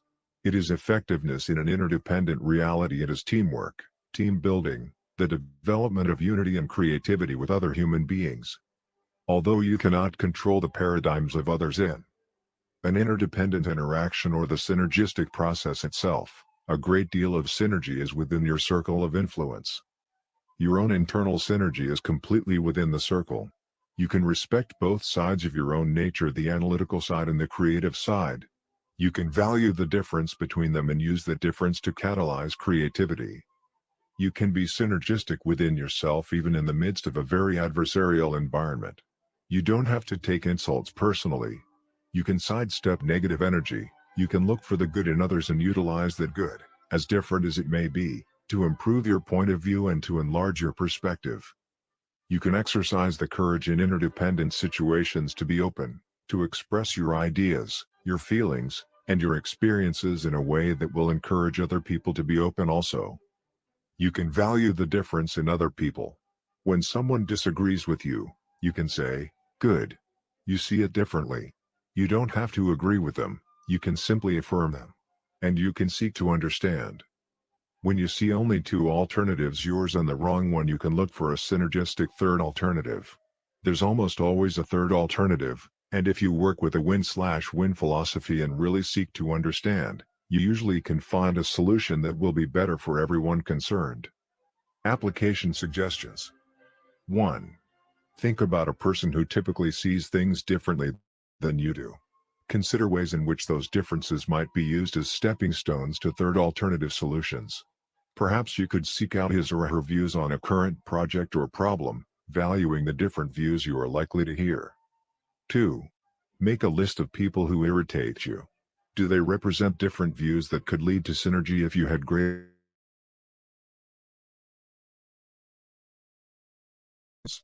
3. A situation in which you desire greater teamwork and synergy. What conditions would need to exist to support synergy? What can you do to create those conditions? 4. The next time you have a disagreement, attempt to understand the concern underlying that person's position. Address those concerns in a creative and mutually beneficial way. Part 4, Renewal. Habit 7, Sharpen a saw. Principles of balanced self-renewal. Sometimes when I consider what tremendous consequences come from little things, I am tempted to think, there are no little things. Bruce Barton. Suppose you were to come upon someone in the woods working feverishly to saw down a tree. What are you doing? You ask. Can't you see? Comes the impatient reply. I'm sawing down this tree. You look exhausted. You exclaim. How long have you been at it? Over 5 hours, he returns, and I'm beat. This is hard work. Well, why don't you take a break for a few minutes and sharpen that saw? You inquire. I'm sure it would go a lot faster. I don't have time to sharpen the saw, the man says emphatically. I'm too busy sawing. Habit 7 is taking time to sharpen the saw. It surrounds the other habits on the 7 habits paradigm because it is the habit that makes all the others possible. 4 dimensions of renewal. Habit 7 is personal PC. It's preserving and enhancing the greatest asset you have, you. It's renewing the 4 dimensions of your nature: physical, spiritual, mental, and social/emotional. Although different words are used, most philosophies of life deal either explicitly or implicitly with these 4 dimensions. Philosopher Herb Shepherd describes the healthy balanced life around 4 values: perspective, spiritual, autonomy, mental, connectedness, social, and tone, physical. George Sheehan, the running guru, describes 4 roles: being a good animal, physical, a good craftsman, mental, a good friend, social, and a saint, spiritual. Sound motivation and organization theory embrace these 4 dimensions or motivations: the economic, physical, how people are treated; social, how people are developed and used; mental, and the service, the job, the contribution the organization gives; spiritual. Sharpen the saw basically means expressing all 4 motivations. It means exercising all 4 dimensions of our nature, regularly and consistently in wise and balanced ways. To do this, we must be proactive. Taking time to sharpen the saw is a definite Quadrant 2 activity, and Quadrant 2 must be acted on. Quadrant I, because of its urgency, acts on us. It presses upon us constantly. Personal PC must be pressed upon until it becomes second nature, until it becomes a kind of healthy addiction. Because it's at the center of our circle of influence, no one else can do it for us. We must do it for ourselves. This is the single most powerful investment we can ever make in life: investment in ourselves, in the only instrument we have with which to deal with life and to contribute. We are the instruments of our own performance, and to be effective, we need to recognize the importance of taking time regularly to sharpen the saw in all 4 ways. The physical dimension. The physical dimension involves caring effectively for our physical body, eating the right kinds of foods, getting sufficient rest and relaxation, and exercising on a regular basis. Exercise is one of those Quadrant 2, high-leverage activities that most of us don't do consistently because it isn't urgent.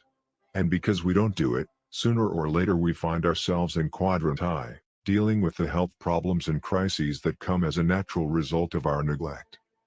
Most of us think we don't have enough time to exercise. What a distorted paradigm.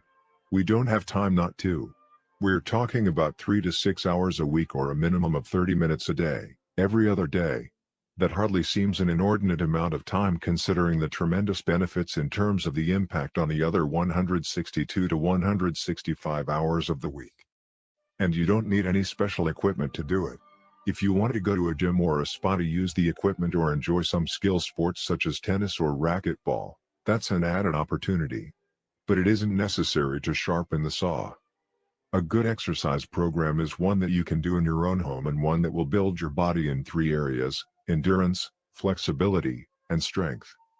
Endurance comes from aerobic exercise, from cardiovascular efficiency, the ability of your heart to pump blood through your body.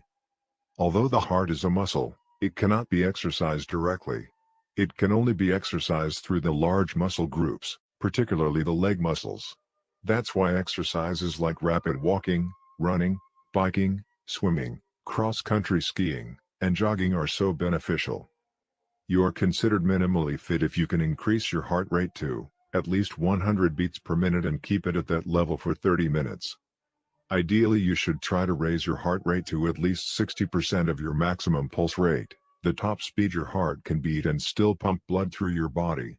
Your maximum heart rate is generally accepted to be 220 less your age. So, if you are 40, you should aim for an exercise heart rate of 108, 220. 40 equals 180 x 0.6 equals 108. The training effect is generally considered to be between 72 and 87% of your personal maximum rate. Flexibility comes through stretching. Most experts recommend warming up before and cooling down/stretching after aerobic exercise. Before, it helps loosen and warm the muscles to prepare for more vigorous exercise. After, it helps to dissipate the lactic acid so that you don't feel sore and stiff. Strength comes from muscle resistance exercises like simple calisthenics, push-ups, pull-ups, and sit-ups, and from working with weights. How much emphasis you put on developing strength depends on your situation. If you're involved in physical labor or athletic activities, increased strength will improve your skill. If you have a basically sedentary job and success in your lifestyle does not require a lot of strength, a little toning through calisthenics in addition to your aerobic and stretching exercises might be sufficient. I was in a gym one time with a friend of mine who has a PhD in exercise physiology. He was focusing on building strength. He asked me to spot him while he did some bench presses and told me at a certain point he'd ask me to take the weight. "But don't take it until I tell you," he said firmly. So I watched and waited and prepared to take the weight. The weight went up and down, and I could see it begin to get harder. But he kept going. He would start to push it up and I'd think, there's no way he's going to make it. But he'd make it. Then he'd slowly bring it back down and start back up again. Up and down, up and down. Finally, as I looked at his face, straining with the effort, his blood vessels practically jumping out of his skin, I thought, this is going to fall and collapse his chest. Maybe I should take the weight. Maybe he's lost control and he doesn't even know what he's doing. But he'd get it safely down. Then he'd start back up again. I couldn't believe it. When he finally told me to take the weight, I said, "Why did you wait so long?" "Almost all the benefit of the exercise comes at the very end, Stephen," he replied. "I'm trying to build strength. And that doesn't happen until the muscle fiber ruptures and the nerve fiber registers the pain. Then nature overcompensates and within 48 hours, the fiber is made stronger." I could see his point. It's the same principle that works with emotional muscles as well, such as patience. When you exercise your patience beyond your past limits, the emotional fiber is broken, nature overcompensates, and next time the fiber is stronger. Now my friend wanted to build muscular strength. And he knew how to do it, but not all of us need to develop that kind of strength to be effective. No pain, no gain has validity in some circumstances, but it is not the essence of an effective exercise program. The essence of renewing the physical dimension is to sharpen the saw, to exercise our bodies on a regular basis in a way that will preserve and enhance our capacity to work and adapt and enjoy. And we need to be wise in developing an exercise program. There's a tendency, especially if you haven't been exercising at all, to overdo. And that can create unnecessary pain, injury, and even permanent damage. It's best to start slowly. Any exercise program should be in harmony with the latest research findings, with your doctor's recommendations and with your own self-awareness.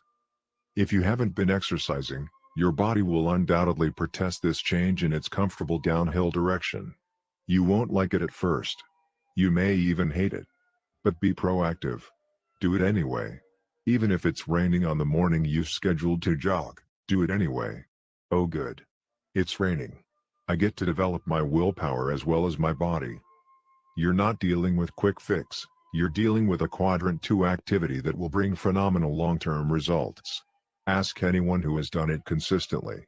Little by little, your resting pulse rate will go down as your heart and oxygen processing system becomes more efficient. As you increase your body's ability to do more demanding things, you'll find your normal activities much more comfortable and pleasant. You'll have more afternoon energy, and the fatigue you felt that's made you too tired to exercise in the past will be replaced by an energy that will invigorate everything you do. Probably the greatest benefit you will experience from exercising will be the development of your habit 1 muscles of proactivity. As you act based on the value of physical well-being instead of reacting to all the forces that keep you from exercising, your paradigm of yourself, your self-esteem, your self-confidence, and your integrity will be profoundly affected. The spiritual dimension. Renewing the spiritual dimension provides leadership to your life. It's highly related to habit 2. The spiritual dimension is your core, your center, your commitment to your value system. It's a very private area of life and a supremely important one. It draws upon the sources that inspire and uplift you and tie you to the timeless truths of all humanity. And people do it very, very differently. I find renewal in daily prayerful meditation on the scriptures because they represent my value system. As I read and meditate, I feel renewed, strengthened, centered and recommitted to serve. Immersion in great literature or great music can provide a similar renewal of the spirit for some. There are others who find it in the way they communicate with nature. Nature bequeaths its own blessing on those who immerse themselves in it. When you're able to leave the noise and the discord of the city and give yourself up to the harmony and rhythm of nature, you come back renewed.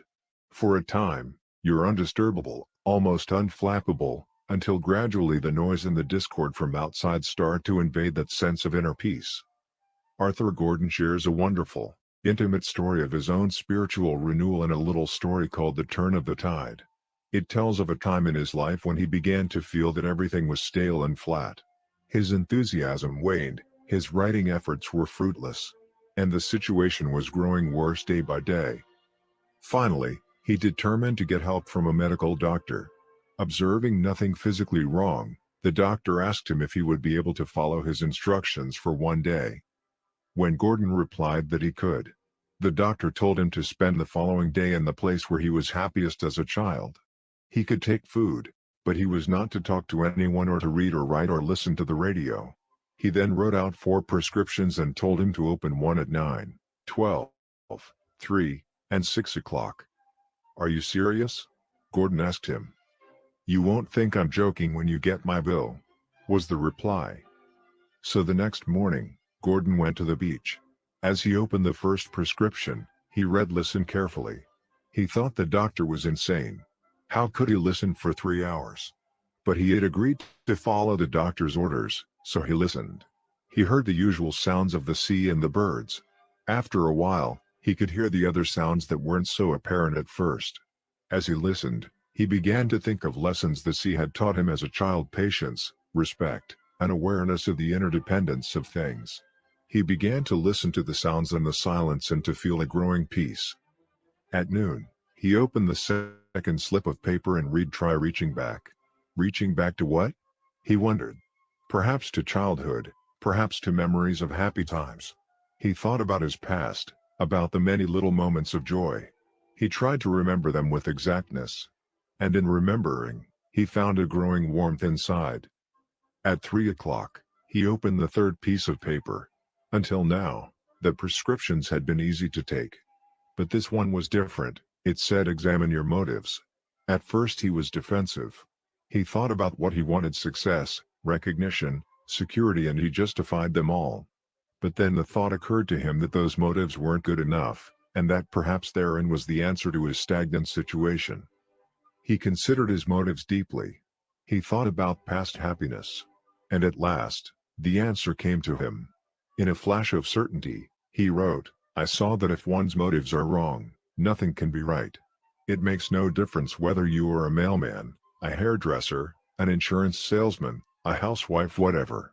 As long as you feel you are serving others, you do the job well. When you are concerned only with helping yourself, you do it less well, a law as inexorable as gravity." When 6 o'clock came, the final prescription didn't take long to fill. "Write your worries on the sand," it said. He knelt and wrote several words with a piece of broken shell, then he turned and walked away. He didn't look back. He knew the tide would come in. Spiritual renewal takes an investment of time. But it's a quadrant 2 activity we don't really have time to neglect. The great reformer Martin Luther is quoted as saying, "I have so much to do today, I'll need to spend another hour on my knees." To him, Prayer was not a mechanical duty but rather a source of power in releasing and multiplying his energies. Someone once inquired of a Far Eastern Zen master, who had a great serenity and peace about him no matter what pressures he faced, "How do you maintain that serenity and peace?" He replied, "I never leave my place of meditation." He meditated early in the morning, and for the rest of the day, he carried the peace of those moments with him in his mind and heart. The idea is that when we take time to draw on the leadership center of our lives, what life is ultimately all about, it spreads like an umbrella over everything else. It renews us, it refreshes us, particularly if we recommit to it. This is why I believe a personal mission statement is so important. If we have a deep understanding of our center and our purpose, we can review and recommit to it frequently. In our daily spiritual renewal, we can visualize and live out the events of the day in harmony with those values.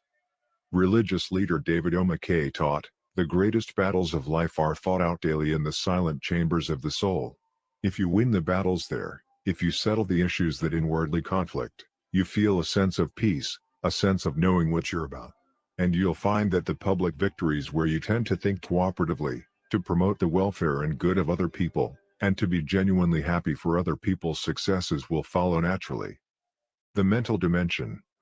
Most of our mental development and study discipline comes through formal education. But as soon as we leave the external discipline of school, many of us let our minds atrophy. We don't do any more serious reading, we don't explore new subjects in any real depth outside our action fields, we don't think analytically, we don't write, at least not critically or in a way that tests our ability to express ourselves in distilled, clear, and concise language. Instead, we spend our time watching TV. Continuing surveys indicate that television is on in most homes some 35 to 45 hours a week. That's as much time as many people put into their jobs, more than most put into school. It's the most powerful socializing influence there is. And when we watch, we're subject to all the values that are being taught through it. That can powerfully influence us in very subtle and imperceptible ways. Wisdom in watching television requires the effective self-management of habit 3, which enables you to discriminate and to select the informing, inspiring, and entertaining programs which best serve and express your purpose and values. In our family, we limit television watching to around 7 hours a week, an average of about an hour a day. We had a family council at which we talked about it and looked at some of the data regarding what's happening in homes because of television. We found that by discussing it as a family when no one was defensive or argumentative, people started to realize the dependent sickness of becoming addicted to soap operas or to a steady diet of a particular program. I'm grateful for television and for the many high-quality educational and entertainment programs. They can enrich our lives and contribute meaningfully to our purposes and goals. But there are many programs that simply waste our time and minds, and many that influence us in negative ways if we let them. Like the body, television is a good servant but a poor master. We need to practice habit 3 and manage ourselves effectively to maximize the use of any resource in accomplishing our missions. Education. Continuing education, continually honing and expanding the mind is vital mental renewal. Sometimes that involves the external discipline of the classroom or systematized study programs, more often it does not. Proactive people can figure out many ways to educate themselves. It is extremely valuable to train the mind to stand apart and examine its own program. That, to me, is the definition of a liberal education: the ability to examine the programs of life against larger questions and purposes and other paradigms. Training, without such education, narrows and closes the mind so that the assumptions underlying the training are never examined. That's why it is so valuable to read broadly and to expose yourself to great minds. There's no better way to inform and expand your mind on a regular basis than to get into the habit of reading good literature. That's another high leverage quadrant 2 activity. You can get into the best minds that are now or that have ever been in the world. I highly recommend starting with a goal of a book a month, then a book every 2 weeks, then a book a week. The person who doesn't read is no better off than the person who can't read. Quality literature, such as the great books, the Harvard classics, autobiographies, National Geographic and other publications that expand our cultural awareness, and current literature in various fields can expand our paradigms and sharpen our mental saw, particularly if we practice habit 5 as we read and seek first to understand. If we use our own autobiography to make early judgments before we really understand what an author has to say, we limit the benefits of the reading experience. Writing is another powerful way to sharpen the mental saw. Keeping a journal of our thoughts, experiences, insights, and learnings promotes mental clarity, exactness, and context. Writing good letters communicating on the deeper level of thoughts, feelings, and ideas rather than on the shallow, superficial level of events also affects our ability to think clearly, to reason accurately, and to be understood effectively. Organizing and planning represent other forms of mental renewal associated with habits 2 and 3. It's beginning with the end in mind and being able mentally to organize to accomplish the end. It's exercising the visualizing, imagining power of your mind to see the end from the beginning and to see the entire journey, at least in principles, if not in steps. It is said that wars are won in the general's tent. Sharpening the saw in the first 3 dimensions, the physical, the spiritual, and the mental, is a practice I call the daily private victory. And I commend to you the simple practice of spending 1 hour a day every day doing it, an hour a day for the rest of your life. There's no other way you could spend an hour that would begin to compare with the daily private victory in terms of value and results. It will affect every decision, every relationship. It will greatly improve the quality, the effectiveness, of every other hour of the day, including the depth and restfulness of your sleep. It will build the long-term physical, spiritual, and mental strength to enable you to handle difficult challenges in life. In the words of Phillips Brooks, someday, in the years to come, you will be wrestling with the great temptation, trembling under the great sorrow of your life. But the real struggle is here, now it is being decided whether, in the day of your supreme sorrow or temptation, you shall miserably fail or gloriously conquer. Character cannot be made except by a steady, long-continued process. The social/emotional dimension. While the physical, spiritual, and mental dimensions are closely related to habits 1, 2, and 3 centered on the principles of personal vision, leadership, and management, the social/emotional dimension focuses on habits 4, 5, and 6 centered on the principles of interpersonal leadership, empathic communication, and creative cooperation. The social and the emotional dimensions of our lives are tied together because our emotional life is primarily, but not exclusively, developed out of and manifested in our relationships with others. Renewing our social/emotional dimension does not take time in the same sense that renewing the other dimensions does. We can do it in our normal everyday interactions with other people. But it definitely requires exercise. We may have to push ourselves because many of us have not achieved the level of private victory and the skills of public victory necessary for habits 4, 5, and 6 to come naturally to us in all our interactions. Suppose that you are a key person in my life. You might be my boss, my subordinate, my coworker, my friend, my neighbor, my spouse, my child, a member of my extended family, anyone with whom I want or need to interact.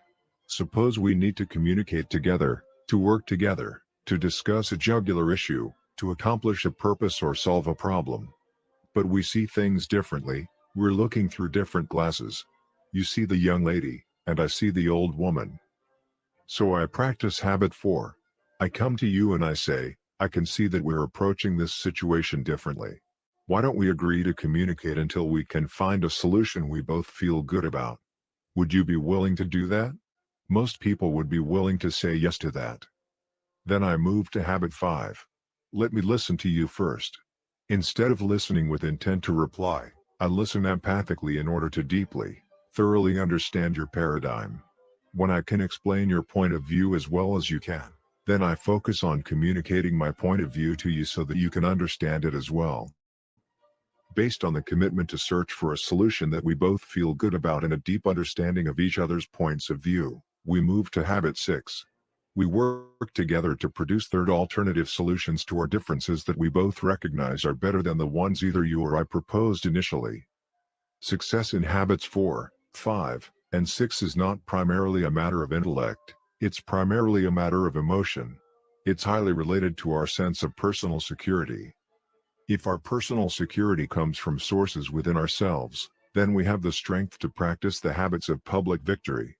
If we are emotionally insecure, even though we may be intellectually very advanced, practicing habits 4, 5, and 6 with people who think differently on jugular issues of life can be terribly threatening.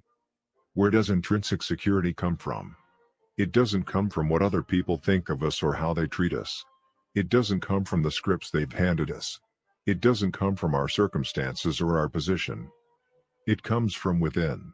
It comes from accurate paradigms and correct principles deep in our own mind and heart.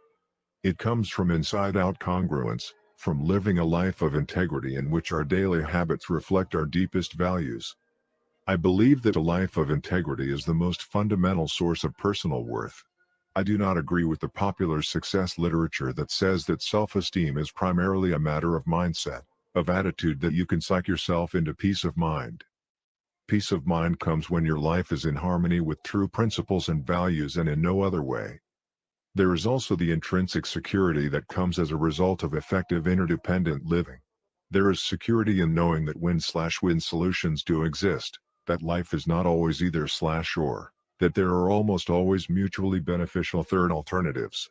There is security in knowing that you can step out of your own frame of reference without giving it up, that you can really, deeply understand another human being. There is security that comes when you authentically, creatively and cooperatively interact with other people and really experience these interdependent habits. There is intrinsic security that comes from service, from helping other people in a meaningful way. One important source is your work, when you see yourself in a contributive and creative mode, really making a difference. Another source is anonymous service. No one knows it and no one necessarily ever will. And that's not the concern. The concern is blessing the lives of other people. Influence, not recognition, becomes the motive. Viktor Frankl focused on the need for meaning and purpose in our lives, something that transcends our own lives and taps the best energies within us. The late Dr. Hans Selye, in his monumental research on stress, basically says that a long, healthy, and happy life is the result of making contributions, of having meaningful projects that are personally exciting and contribute to and bless the lives of others. His ethic was earn thy neighbor's love. In the words of George Bernard Shaw, this is the true joy in life, that being used for a purpose recognized by yourself as a mighty one. That being a force of nature, instead of a feverish, selfish little clod of ailments and grievances complaining that the world will not devote itself to making you happy. I am of the opinion that my life belongs to the whole community, and as long as I live it is my privilege to do for it whatever I can.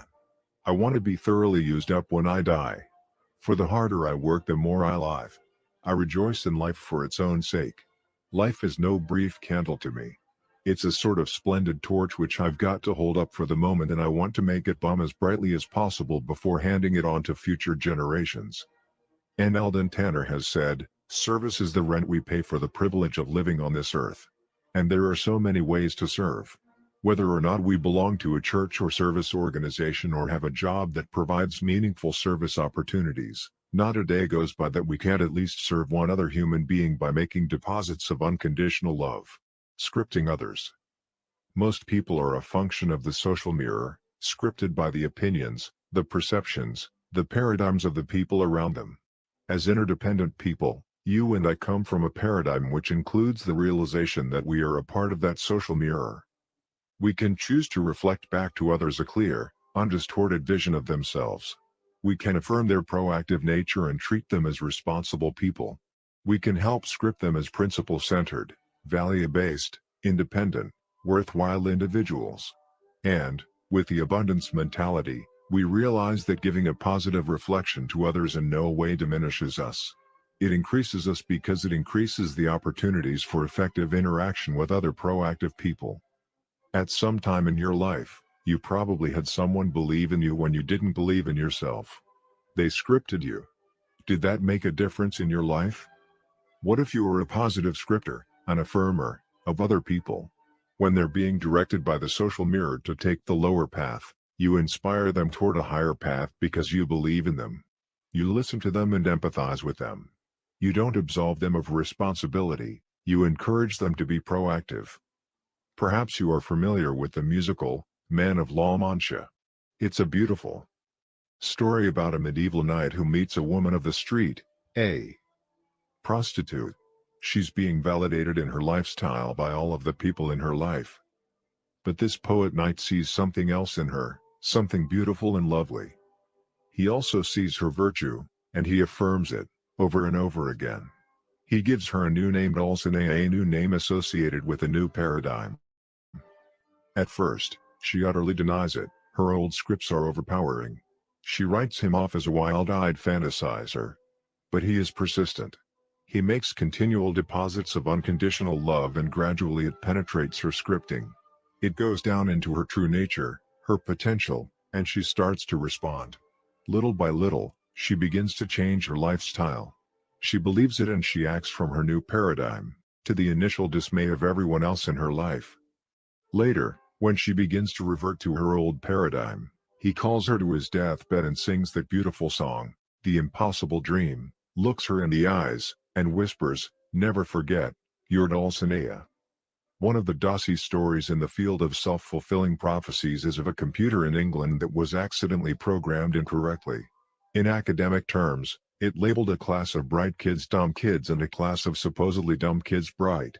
And that computer report was the primary criterion that created the teachers' paradigms about their students at the beginning of the year. When the administration finally discovered the mistake 5.5 months later, they decided to test the kids again without telling anyone what had happened. And the results were amazing. The bright kids had gone down significantly in IQ test points. They had been seen and treated as mentally limited, uncooperative, and difficult to teach. The teachers' paradigms had become a self-fulfilling prophecy. But scores in the supposedly dumb group had gone up. The teachers had treated them as though they were bright, and their energy, their hope, their optimism, their excitement had reflected high individual expectations and worth for those kids. These teachers were asked what it was like during the first few weeks of the term. For some reason, our methods weren't working, they replied. So we had to change our methods. The information showed that the kids were bright. If things weren't working well, they figured it had to be the teaching methods. So they worked on methods, they were proactive, they worked in their circle of influence. Apparent learner disability was nothing more or less than teacher inflexibility. What do we reflect to others about themselves? And how much does that reflection influence their lives? We have so much we can invest in the emotional bank accounts of other people. The more we can see people in terms of their unseen potential, the more we can use our imagination rather than our memory, with our spouse, our children, our coworkers or employees. We can refuse to label them, we can see them in new fresh ways each time we're with them. We can help them become independent, fulfilled people capable of deeply satisfying, enriching, and productive relationships with others. Buddha taught, treat a man as he is and he will remain as he is. Treat a man as he can and should be and he will become as he can and should be. Balance and renewal. The self-renewal process must include balanced renewal in all four dimensions of our nature, the physical, the spiritual, the mental, and the social/emotional. Although renewal in each dimension is important, it only becomes optimally effective as we deal with all four dimensions in a wise and balanced way. To neglect any one area negatively impacts the rest. I have found this to be true in organizations as well as in individual lives.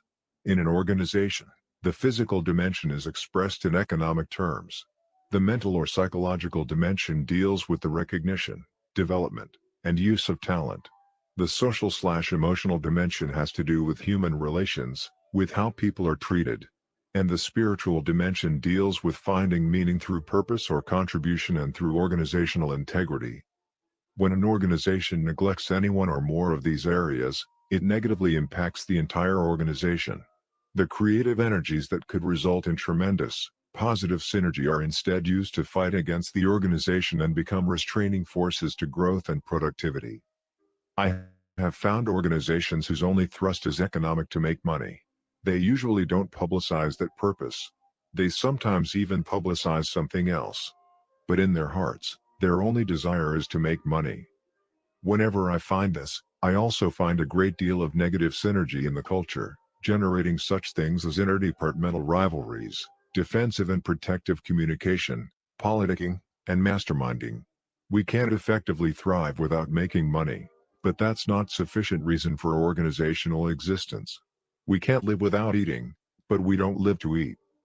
At the other end of the spectrum, I've seen organizations that focused almost exclusively on the social/emotional dimension. They are, in a sense, some kind of social experiment, and they have no economic criteria to their value system. They have no measure or gauge of their effectiveness, and as a result, they lose all kinds of efficiencies and eventually their viability in the marketplace. I have found many organizations that develop as many as 3 of the dimensions. They may have good service criteria, good economic criteria, and good human relations criteria, but they are not really committed to identifying, developing, utilizing, and recognizing the talent of people. And if these psychological forces are missing, the style will be a benevolent autocracy, and the resulting culture will reflect different forms of collective resistance, adversarialism, excessive turnover, and other deep, chronic, cultural problems. Organizational as well as individual effectiveness requires development and renewal of all 4 dimensions in a wise and balanced way. Any dimension that is neglected will create negative force field resistance that pushes against effectiveness and growth.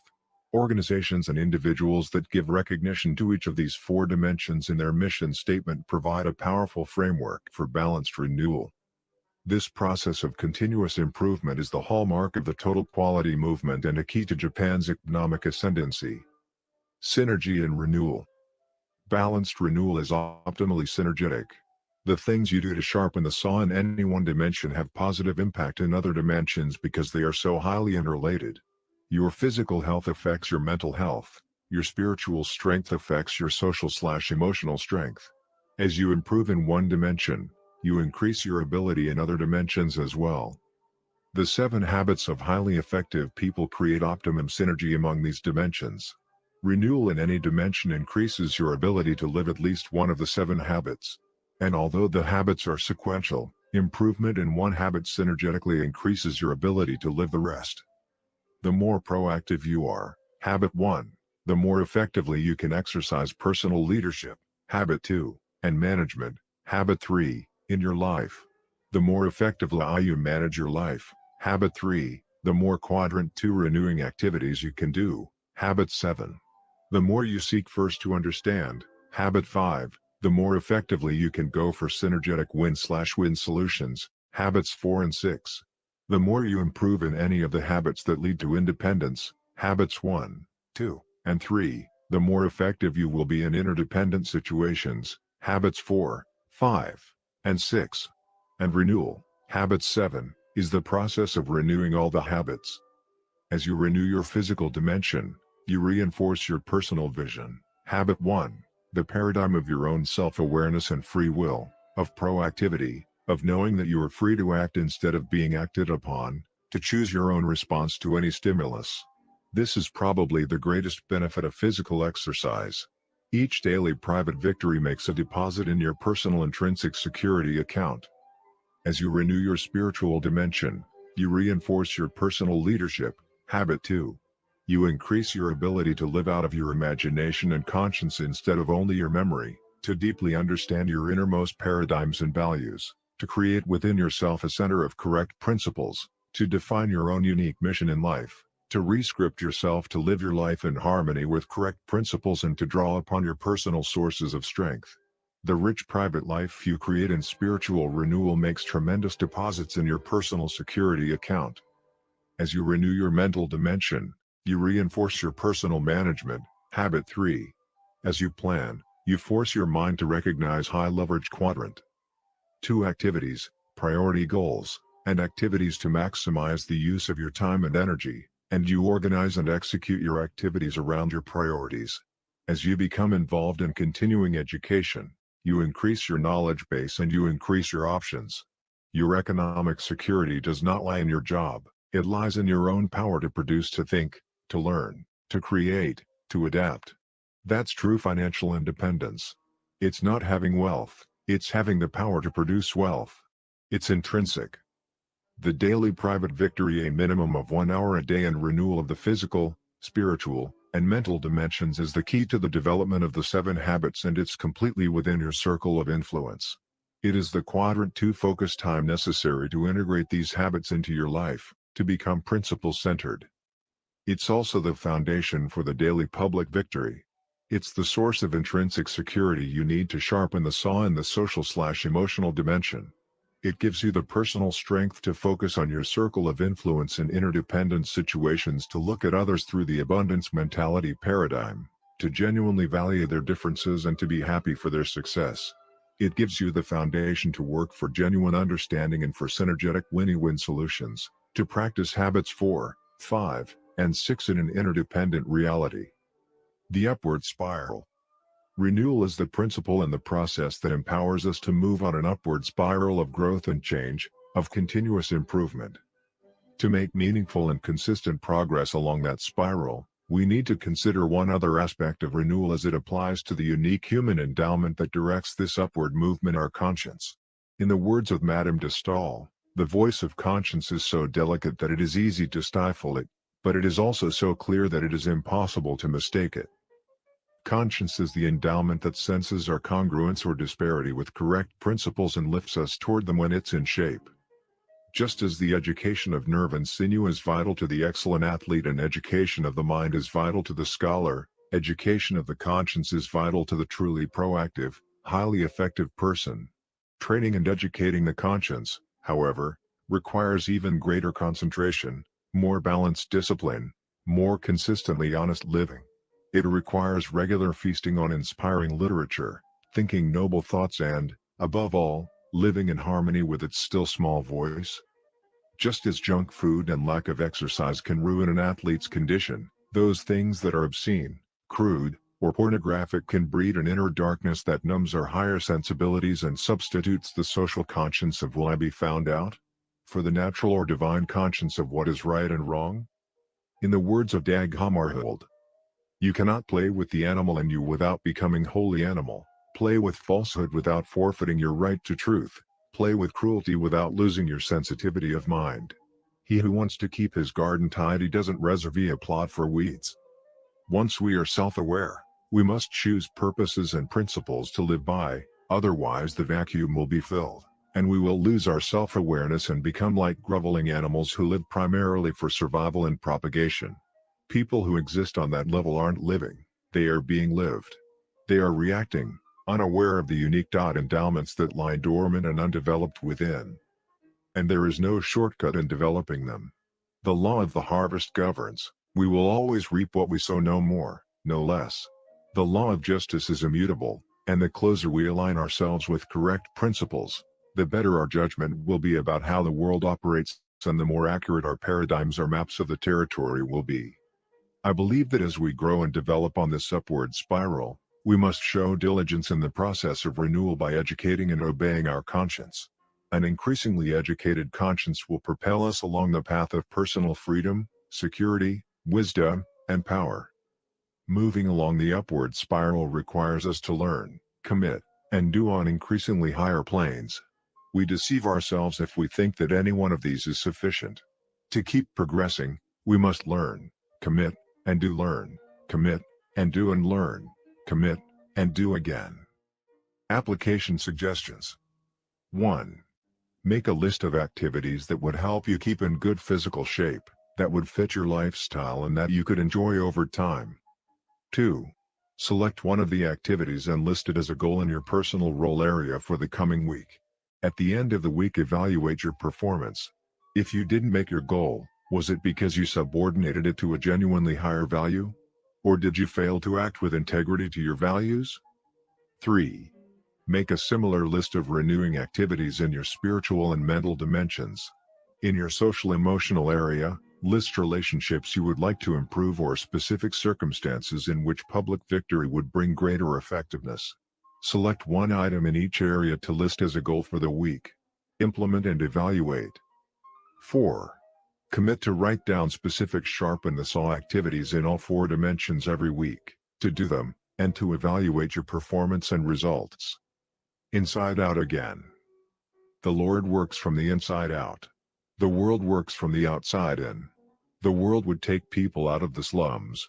Christ takes the slums out of people, and then they take themselves out of the slums. The world would mold men by changing their environment. Christ changes men, who then change their environment. The world would shape human behavior, but Christ can change human nature. Ezra Taft Benson. I would like to share with you a personal story which I feel contains the essence of this book. In doing so, it is my hope that you will relate to the underlying principles it contains.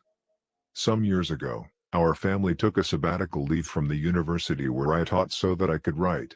We lived for a full year in Laie on the north shore of Oahu, Hawaii. Shortly after getting settled, we developed a living and working routine which was not only very productive but extremely pleasant. After an early morning run on the beach, we would send two of our children, barefoot and in shorts, to school. I went to an isolated building next to the cane fields where I had an office to do my writing. It was very quiet, very beautiful, very serene. No phone, no meetings, no pressing engagements.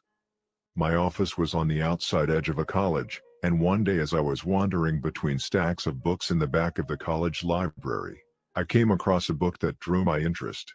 As I opened it, my eyes fell upon a single paragraph that powerfully influenced the rest of my life. I read the paragraph over and over again. It basically contained the simple idea that there is a gap or a space between stimulus and response, and that the key to both our growth and happiness is how we use that space. I can hardly describe the effect that idea had on my mind. Though I had been nurtured in the philosophy of self-determinism, the way the idea was phrased, a gap between stimulus and response, hit me with fresh, almost unbelievable force. It was almost like knowing it for the first time, like an inward revolution, an idea whose time had come. I reflected on it again and again, and it began to have a powerful effect on my paradigm of life. It was as if I had become an observer of my own participation. I began to stand in that gap and to look outside at the stimuli. I reveled in the inward sense of freedom to choose my response, even to become the stimulus, or at least to influence it, even to reverse it. Shortly thereafter, and partly as a result of this revolutionary idea, Sandra and I began a practice of deep communication. I would pick her up a little before noon on an old red Honda 90 trail cycle, and we would take our two preschool children with us, one between us and the other on my left knee, as we rode out in the cane fields by my office. We rode slowly along for about an hour, just talking. The children looked forward. Never made any noise. We seldom saw people, and the cycle was so quiet we could easily hear each other. We usually ended up on an isolated beach where we parked the Honda and walked about 200 yards to a secluded spot where we ate a picnic lunch. The sandy beach and a freshwater river coming off the island totally absorbed the interest of the children, so Sandra and I were able to continue our talks uninterrupted. Perhaps it doesn't take too much imagination to envision the level of understanding and trust we were able to reach by spending at least 2 hours a day, every day, for a full year in deep communication. At the very first of the year, we talked about all kinds of interesting topics: people, ideas, events, the children, my writing, our family at home, future plans, and so forth. But little by little, our communication deepened and we began to talk more and more about our internal worlds, about our upbringing, our scripting, our feelings and self-doubts. As we were deeply immersed in these communications, we also observed them and observed ourselves in them. We began to use that space between stimulus and response in some new and interesting ways, which caused us to think about how we were programmed and how those programs shaped how we saw the world. We began an exciting adventure into our interior worlds and found it to be more exciting, more fascinating, more absorbing, more compelling, more filled with discovery and insight than anything we'd ever known in the outside world. It wasn't all sweetness and light. We occasionally hit some raw nerves and had some painful experiences, embarrassing experiences, self-revealing experiences that made us extremely open and vulnerable to each other. And yet we found we had been wanting to go into those things for years. When we did go into the deeper, more tender issues and then came out of them, we felt in some way healed. We were so initially supportive and helpful, so encouraging and empathic to each other, that we nurtured and facilitated these internal discoveries in each other. We gradually evolved two unspoken ground rules. The first was no probing. As soon as we unfolded the inner layers of vulnerability, we were not to question each other, only to empathize. Probing was simply too invasive.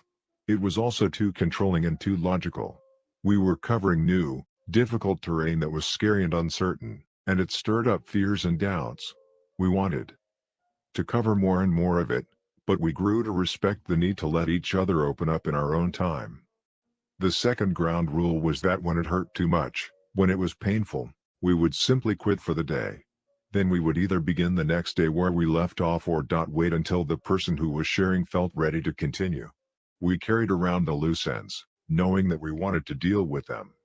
But because we had the time and the environment conducive to it, and because we were so excited to observe our own involvement and to grow within our marriage, we simply knew that sooner or later we would deal with all those loose ends and bring them to some kind of closure. The most difficult, and eventually the most fruitful part of this kind of communication came when my vulnerability and Sandra's vulnerability touched. Then, because of our subjective involvement, we found that the space between stimulus and response was no longer there.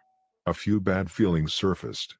But our deep desire and our implicit agreement was to prepare ourselves to start where we left off and deal with those feelings until we resolved them.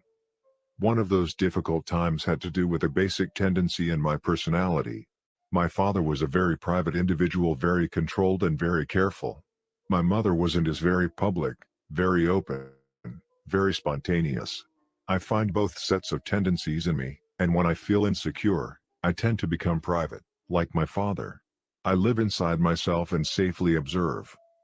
Sandra is more like my mother, social, authentic, and spontaneous. We had gone through many experiences over the years in which I felt her openness was inappropriate, and she felt my constraint was dysfunctional, both socially and to me as an individual because I would become insensitive to the feelings of others. All of this and much more came out during those deep visits. I came to value Sandra's insight and wisdom and the way she helped me to be a more open, giving, sensitive, social person. Another of those difficult times had to do with what I perceived to be a hang-up Sandra had which had bothered me for years. She seemed to have an obsession about Frigidaire appliances which I was at an absolute loss to understand. She would not even consider buying another brand of appliance. Even when we were just starting out and on a very tight budget, she insisted that we drive the 50 miles to the big city where Frigidaire appliances were sold, simply because no dealer in our small university town carried them at that time. This was a matter of considerable agitation to me. Fortunately, the situation came up only when we purchased an appliance. But when it did come up, it was like a stimulus that triggered off a hot-button response. This single issue seemed to be symbolic of all irrational thinking, and it generated a whole range of negative feelings within me. I usually resorted to my dysfunctional private behavior. I suppose I figured that the only way I could deal with it was not to deal with it, otherwise, I felt I would lose control and say things I shouldn't say. There were times when I did slip and say something negative, and I had to go back and apologize. What bothered me the most was not that she liked Frigidaire, but that she persisted in making what I considered utterly illogical and indefensible statements to defend Frigidaire which had no basis in fact whatsoever. If she had only agreed that her response was irrational and purely emotional, I think I could have handled it. But her justification was upsetting. It was sometime in early spring when the Frigidaire issue came up. All our prior communication had prepared us. The ground rules had been deeply established not to probe and to leave it alone if it got to be too painful for either or both. I will never forget the day we talked it through. We didn't end up on the beach that day, we just continued to ride through the cane fields, perhaps because we didn't want to look each other in the eye. There had been so much psychic history and so many bad feelings associated with the issue, and it had been submerged for so long. It had never been so critical as to rupture the relationship. When you're trying to cultivate a beautiful unified relationship, any divisive issue is important. Sandra and I were amazed at what we learned through the interaction. It was truly synergistic. It was as if Sandra were learning, almost for the first time herself, the reason for her so-called hang-up. She started to talk about her father, about how he had worked as a high school history teacher and coach for years, and how, to help make ends meet, he had gone into the appliance business. During an economic downturn, he had experienced serious financial difficulties, and the only thing that enabled him to stay in business during that time was the fact that Frigidaire would finance his inventory. Sandra had an unusually deep and sweet relationship with her father. When he returned home at the end of a very tiring day, He would lie on the couch, and Sandra would rub his feet and sing to him. It was a beautiful time they enjoyed together almost daily for years. He would also open up and talk through his worries and concerns about the business, and he shared with Sandra his deep appreciation for Frigidaire financing his inventory so that he could make it through the difficult times. This communication between father and daughter had taken place in a spontaneous way during very natural times, when the most powerful kind of scripting takes place. During those relaxed times, guards are down and all kinds of images and thoughts are planted deep in the subconscious mind. Perhaps Sandra had forgotten about all of this until the safety of that year of communication, when it could come out also in very natural and spontaneous ways. Sandra gained tremendous insight into herself and into the emotional root of her feelings about Frigidaire. I also gained insight and a whole new level of respect. I came to realize that Sandra wasn't talking about appliances, she was talking about her father, and about loyalty to his needs. I remember both of us becoming tearful on that day, not so much because of the insights, but because of the increased sense of reverence we had for each other. We discovered that even seemingly trivial things often have roots in deep emotional experiences. To deal only with the superficial trivia without seeing the deeper, more tender issues is to trample on the sacred ground of another's heart. There were many rich fruits of those months. Our communication became so powerful that we could almost instantly connect with each other's thoughts. When we left Hawaii, we resolved to continue the practice. During the many years since, we have continued to go regularly on our Honda Trail cycle, or in the car if the weather's bad, just to talk. We feel the key to staying in love is to talk, particularly about feelings. We try to communicate with each other several times every day, even when I'm traveling. It's like touching into home base, which accesses all the happiness, security, and values it represents. Thomas Wolfe was wrong. You can go home again if your home is a treasured relationship, a precious companionship. Intergenerational living. As Sandra and I discovered that wonderful year, the ability to use wisely the gap between stimulus and response, to exercise the four unique endowments of our human nature, empowered us from the inside out. We had tried the outside-in approach. We loved each other, and we had attempted to work through our differences by controlling our attitudes and our behaviors, by practicing useful techniques of human interaction. But our band-aids and aspirin only lasted so long. Until we worked and communicated on the level of our essential paradigms, the chronic underlying problems were still there. When we began to work from the inside out, we were able to build a relationship, trust and openness, and to resolve dysfunctional differences in a deep and lasting way that never could come by working from the outside in. The delicious fruits: a rich win/win relationship, a deep understanding of each other, and a marvelous synergy grew out of the roots we nurtured as we examined our programs, re-scripted ourselves, and managed our lives so that we could create time for the important quadrant 2 activity of communicating deeply with each other. And there were other fruits.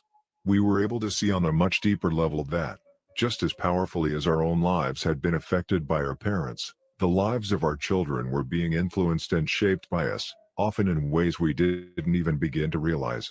Understanding the power of scripting in our own lives, we felt a renewed desire to do everything we could to make certain that what we passed on to future generations, by both precept and example, was based on correct principles. I have drawn particular attention in this book to those scripts we have been given which we proactively want to change. But as we examine our scripting carefully, many of us will also begin to see beautiful scripts, positive scripts that have been passed down to us which we have blindly taken for granted. Real self-awareness helps us to appreciate those scripts and to appreciate those who have gone before us and nurtured us in principle-based living, mirroring back to us not only what we are, but what we can become. There is transcendent power in a strong intergenerational family.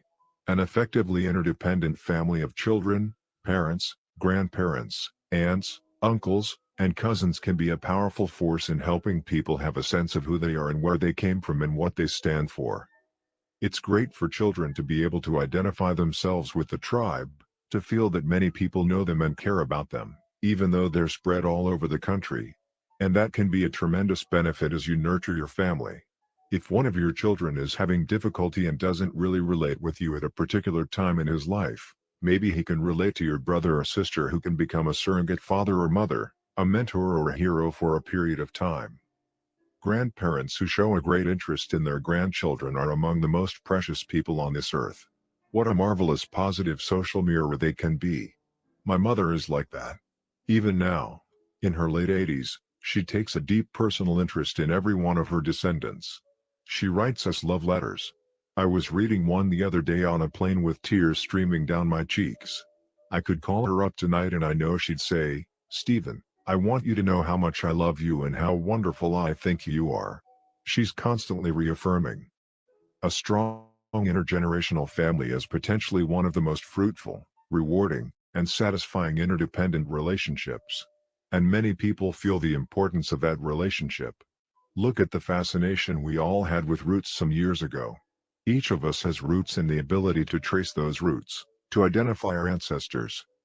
The highest and most powerful motivation in doing that is not for ourselves only, but for our posterity, for the posterity of all mankind. As someone once observed, there are only two lasting bequests we can give our children. One is roots, the other wings. Becoming a transition person. Among other things, I believe that giving wings to our children and to others means empowering them with the freedom to rise above negative scripting that had been passed down to us.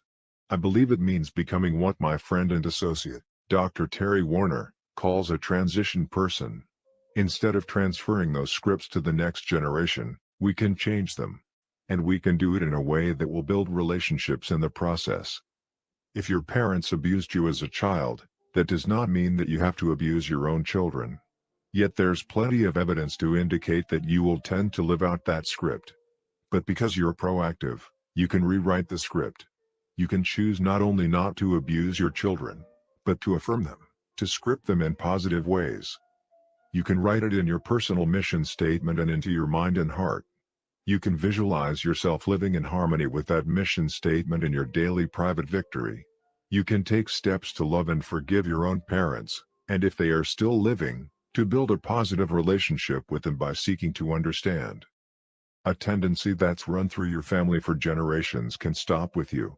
You're a transition person, a link between the past and the future. And your own change can affect many, many lives downstream. One powerful transition person of the 20th century, Anwar Sadat, left us as part of his legacy of profound understanding of the nature of change.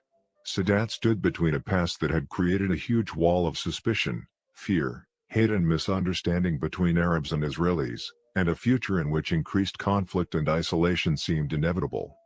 Efforts at negotiation had been met with objections on every scale, even to formalities and procedural points, to an insignificant comma or period in the text of proposed agreements. While others attempted to resolve the tense situation by hacking at the leaves, Sadat drew upon his earlier centering experience in a lonely prison cell and went to work on the root. And in doing so, he changed the course of history for millions of people. He records in his autobiography, "It was then that I drew, almost unconsciously, on the inner strength I had developed in cell 54 of Cairo Central Prison, a strength, call it a talent or capacity, for change. I found that faced a highly complex situation, and that I couldn't hope to change it until I had armed myself with the necessary psychological and intellectual capacity. My contemplation of life and human nature in that secluded place had taught me that he who cannot change the very fabric of his thought will never be able to change reality, and will never, therefore, make any progress. Real change comes from the inside out. It doesn't come from hacking at the leaves of attitude and behavior with quick-fix personality ethic techniques. It comes from striking at the root, the fabric of our thought, the fundamental, essential paradigms, which give definition to our character and create the lens through which we see the world. In the words of Amiel, moral truth can be conceived in thought. One can have feelings about it. One can will to live it. But moral truth may have been penetrated and possessed in all these ways, and escape us still. Deeper even than consciousness there is our being itself, our very substance, our nature. Only those truths which have entered into this last region, which have become ourselves, become spontaneous and involuntary as well as voluntary, unconscious as well as conscious, are really our life, that is to say, something more than property. So long as we are able to distinguish any space whatever between truth and us, we remain outside it. The thought, the feeling, The desire or the consciousness of life may not be quite life. To become divine is then the aim of life. Then only can truth be said to be ours beyond the possibility of flaws. It is no longer outside us, nor in a sense even in us, but we are it, and it is we. Achieving unity oneness with ourselves, with our loved ones, with our friends and working associates, is the highest and best and most delicious fruit of the 7 habits. Most of us have tasted this fruit of true unity from time to time in the past, as we have also tasted the bitter, lonely fruit of disunity, and we know how precious and fragile unity is.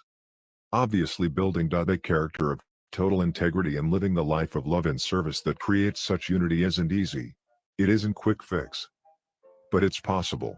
It begins with the desire to center our lives on correct principles, to break out of the paradigms created by other centers and the comfort zones of unworthy habits. Sometimes we make mistakes, we feel awkward. But if we start with a daily private victory and work from the inside out, the results will surely come. As we plant the seed and patiently weed and nourish it, we begin to feel the excitement of real growth and eventually taste the incomparably delicious fruits of a congruent, effective life. Again, I quote Emerson, "That which we persist in doing becomes easier, not that the nature of the task has changed, but our ability to do has increased." By centering our lives on correct principles and creating a balanced focus between doing and increasing our ability to do, we become empowered in the task of creating effective, useful, and peaceful lives, for ourselves, and for our posterity. A personal note. As I conclude this book, I would like to share my own personal conviction concerning what I believe to be the source of correct principles. I believe that correct principles are natural laws, and that God, the Creator and Father of us all, is the source of them, and also the source of our conscience. I believe that to the degree people live by this inspired conscience, they will grow to fulfill their natures. To the degree that they do not, they will not rise above the animal plane. I believe that there are parts to human nature that cannot be reached by either legislation or education, but require the power of God to deal with. I believe that as human beings, we cannot perfect ourselves. To the degree to which we align ourselves with correct principles, divine endowments will be released within our nature and enabling us to fulfill the measure of our creation. In the words of Teilhard de Chardin, we are not human beings having a spiritual experience. We are spiritual beings having a human experience. I personally struggle with much of what I have shared in this book. But the struggle is worthwhile and fulfilling. It gives meaning to my life and enables me to love, to serve, and to try again. Again, T.S. Eliot expresses so beautifully my own personal discovery and conviction: we must not cease from exploration. And the end of all our exploring will be to arrive where we began and to know the place for the first time. Afterward, questions I am often asked. Frankly, I've always been embarrassed by personal questions like some in this afterword. But I am asked them so often and with such interest that I've gone ahead and included them here. Many of these questions and answers were also included in Living the 7 Habits. The 7 Habits was published in 1989. Given your experiences in the many years that have followed, what would you change, add, or subtract? I'm not responding lightly, but frankly I wouldn't change anything. I might go deeper and apply wider, but I have had the opportunity to do that in some of the books released since then. For example, over 250,000 individuals were profiled showing Habit 3, Put First Things First, as the habit most neglected.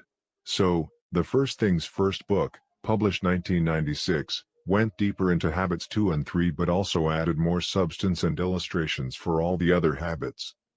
The 7 Habits of Highly Effective Families applied the 7 Habits framework of thinking into building strong, happy, highly effective families.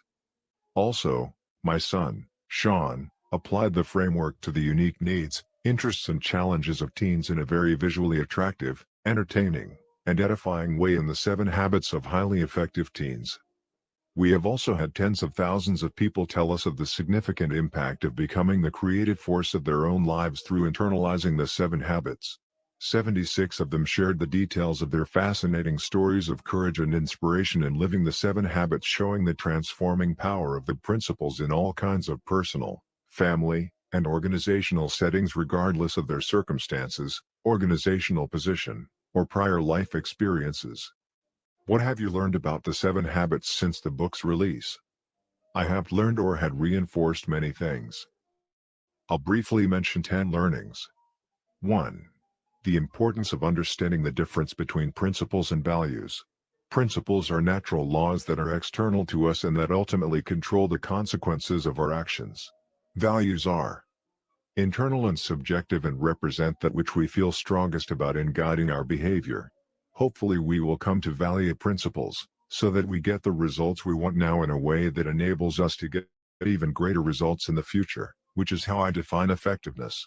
Everyone has values, even criminal gangs have values.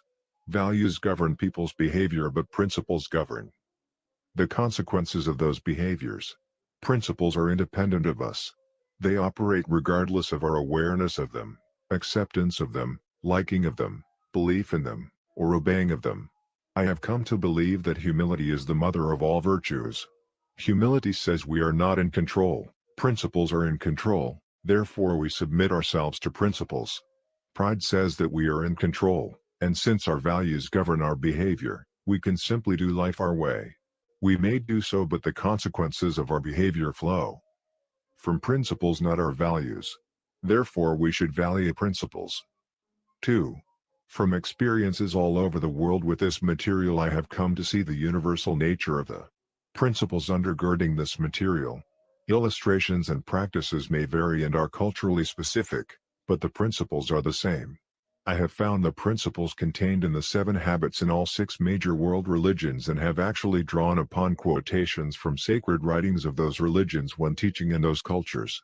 I have done this in the Middle East, India, Asia, Australia and the South Pacific, South America, Europe, North America, Africa, and among Native Americans and other indigenous peoples.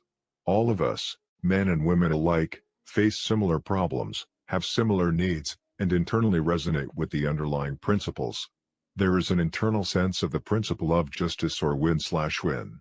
There is an internal moral sense of the principle of responsibility, of the principle of purpose, of integrity, of respect, of cooperation, of communication, of renewal.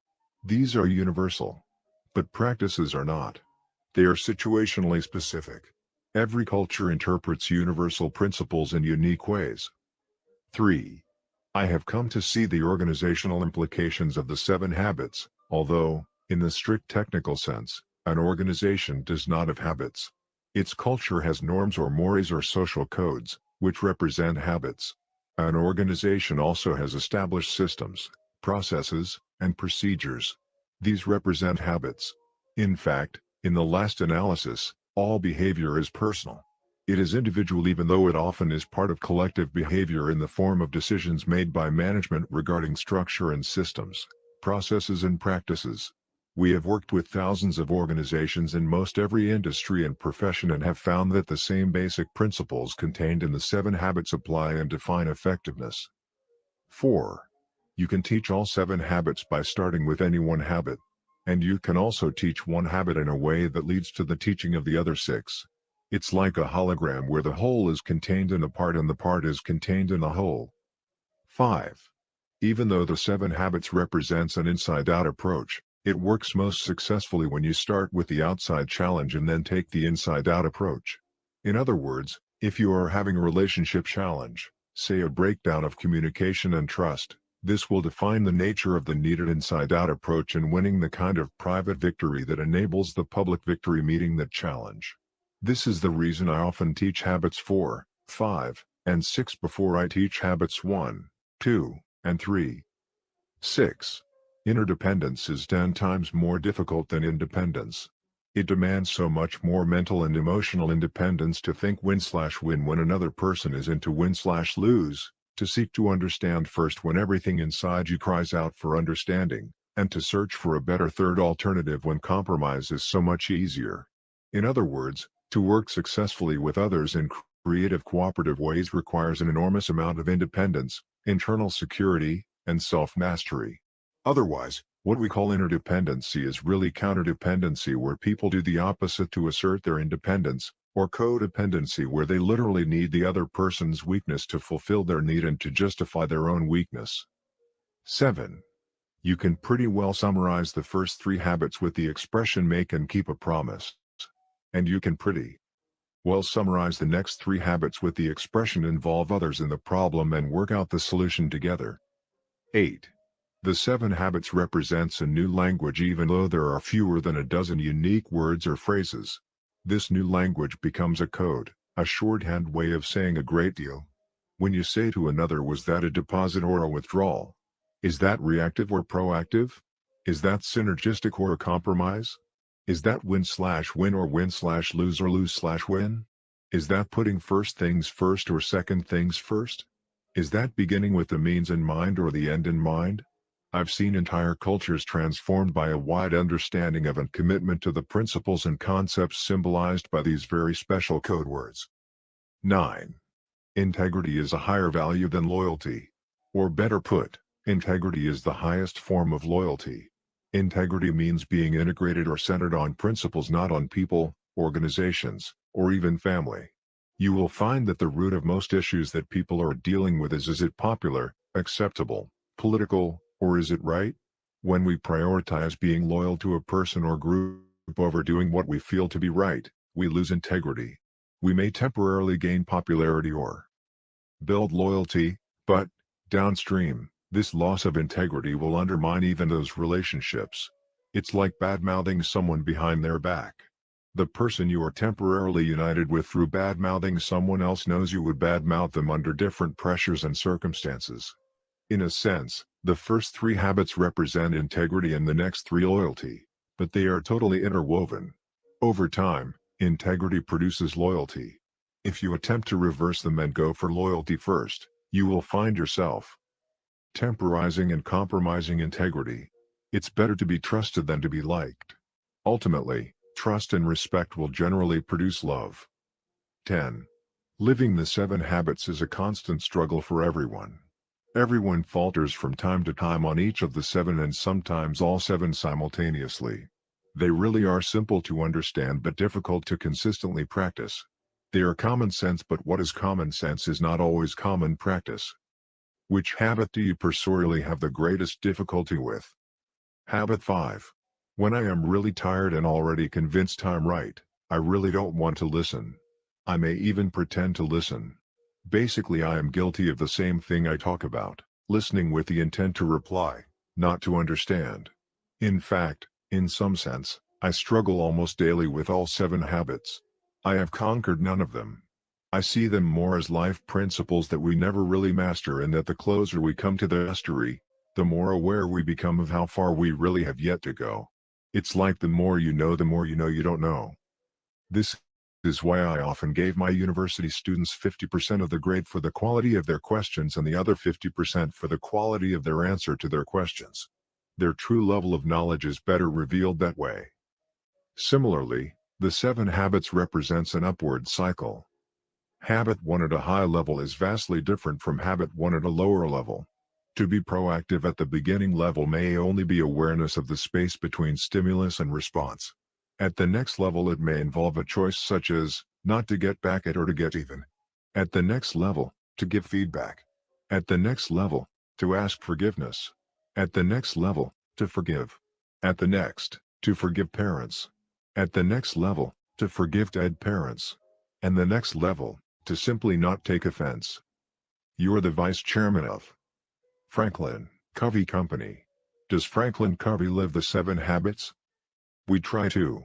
Continually trying to live what we teach is one of our most fundamental values. But we don't do it perfectly. Like any other business, we're challenged by changing market realities and by integrating the 2 cultures of the former Covey Leadership Center and Franklin Quest. The merger took place in the summer of 1997. It takes time, patience, and persistence in applying the principles, and the true test of our success will be in the long run. No snapshot will give an accurate picture. Any airplane is off track much of the time but just keeps coming back to the flight plan. Eventually, it arrives at its destination. This is true with all of us as individuals, families, or organizations. The key is to have an end in mind and a shared commitment to constant feedback and constant course correction. Why 7? Why not 6 or 8 or 10 or 15? What is so sacred about 7? Nothing is sacred about 7, it just so happens that the 3 private victory habits, freedom to choose, choice, action, precede the 3 public victory habits, respect, understanding, creation, and then there is one to renew the rest, and that equals 7. When asked this question, I've always said if there were some other desirable characteristic you would like make into a habit, you would simply put that under habit 2 as one of the values you are trying to live by. In other words, if punctuality is a desirable trait you want to make a habit, that would be one of the values of habit 2. So no matter what else you came up with, you would put it under habit 2, your value system. Habit 1 is the idea that you can have a value system, that you can choose your own value system. Habit 2 is what those choices or values are, and habit 3 is to live by them. So they are very basic, generic, and interconnected.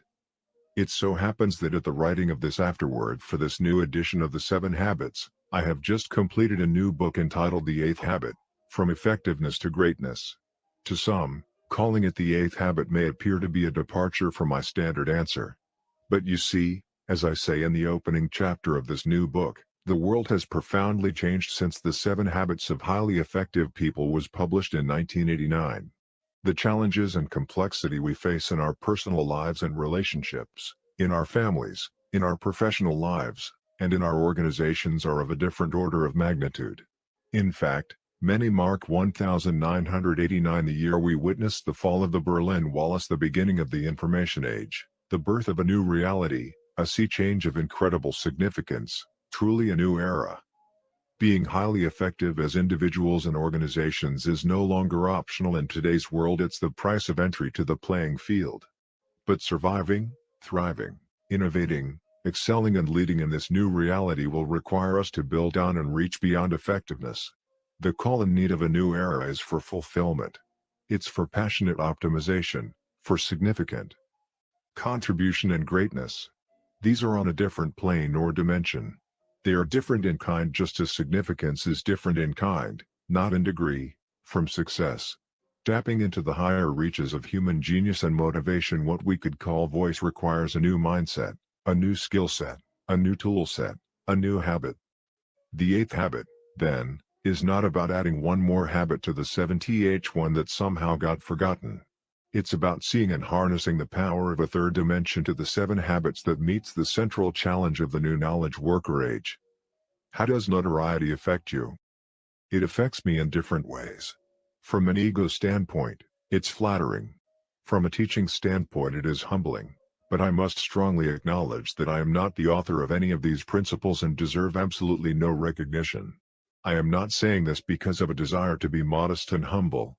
I am saying this because I believe it, that I, myself, believe it. I see myself, like most of you, as a seeker of truth, of understanding. I am not a guru. I disdain being called a guru. I want no disciples. I am only trying to promote a discipleship toward principles that are already in people's hearts, that people will live true to their conscience. If you had it to do over again, what is the one thing you would do differently as a business person? I would do more strategic, proactive recruiting and selecting. When you are buried by the urgent and have 1,000 balls in the air, it is so easy to put people that appear to have solutions into key positions. The tendency is to not look deeply into their backgrounds and patterns, to do due diligence, nor is it to carefully develop the criteria that needs to be met in the particular roles or assignments. I am convinced that when recruiting and selecting is done strategically, that is, thinking long-term and proactively, not based upon the pressures of the moment, it pays enormous long-term dividends. Someone once said, that which we desire most earnestly we believe most easily. You really have to look deeply into both character and competence, because eventually, downstream, flaws in either area will manifest themselves in both areas.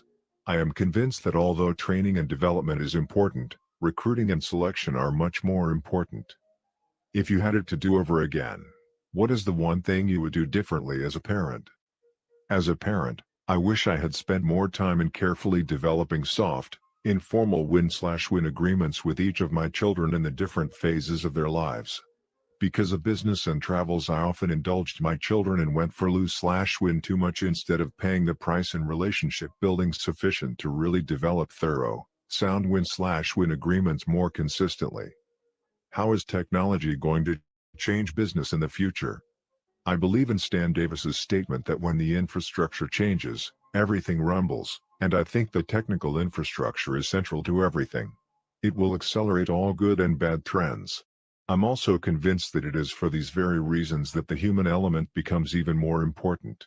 High tech without high touch does not work, and the more influential technology becomes, the more important is the human factor which controls that technology becomes, particularly in developing a cultural commitment to the criteria in the use of the technology. Are you surprised or astounded at the universal popularity of the 7 habits, with other countries/cultures/ages/gender? Yes and no.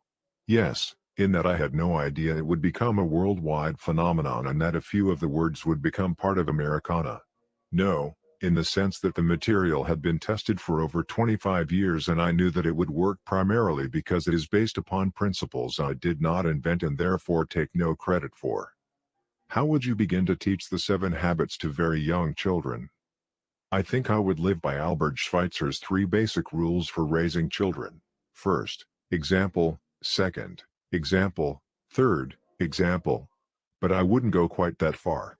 I would say, first, example; second, build a caring and affirming relationship; and third, teach some of the simple ideas underlying the habits in the language of children. Help them gain a basic understanding and vocabulary of the 7 habits and show them how to process their own experiences through the principles. Let them identify what particular principles and habits are being illustrated in their lives.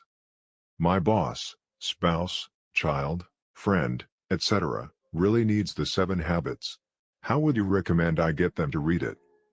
People don't care how much you know until they know how much you care.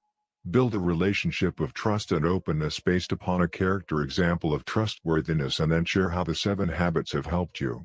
Simply let them see the 7 habits in action through your life. Then, at the appropriate time, you might invite them to participate in a training program or share your book as a gift or teach some of the basic ideas when the occasion calls for it. What is your background and how did you come to write the 7 habits? It was implicitly understood that I would follow in my father's footsteps and go into the family business. However, I found that I enjoyed teaching and training leaders even more than business. I became deeply interested and involved in the human side of organizations when I was at Harvard Business School. Later I taught business subjects at Brigham Young University and did consulting, advising, and training on the side for several years. During that time, I became interested in creating integrated leadership and management development programs around a sequential embodiment of principles. These eventually evolved into the 7 habits, and then while applying it to organizations it evolved into the concept of principle-centered leadership. I decided to leave the university and go full-time into training executives from all different kinds of organizations.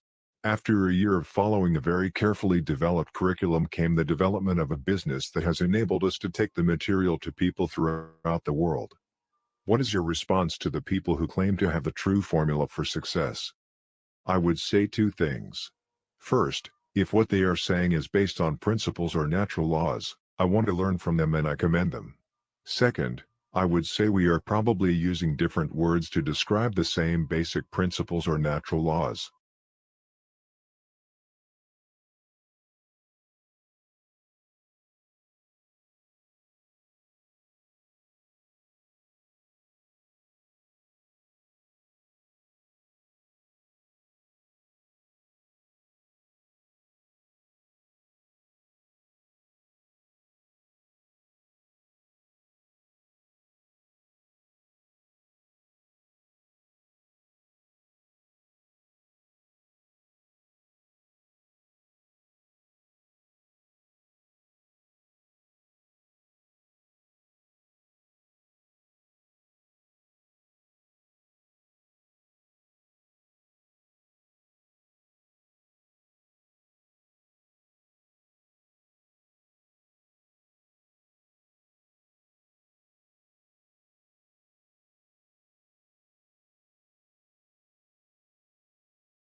Cause she my little dog, she my best friend, and I got big shoes, this ain't no size 10. The way I'm rocking it, the way I'm walking in, the way I'm walking in. little dog, she my best friend, and I got big shoes. This ain't no size 10. The way I'm rocking it, the way I'm walking in, the way I'm walking in.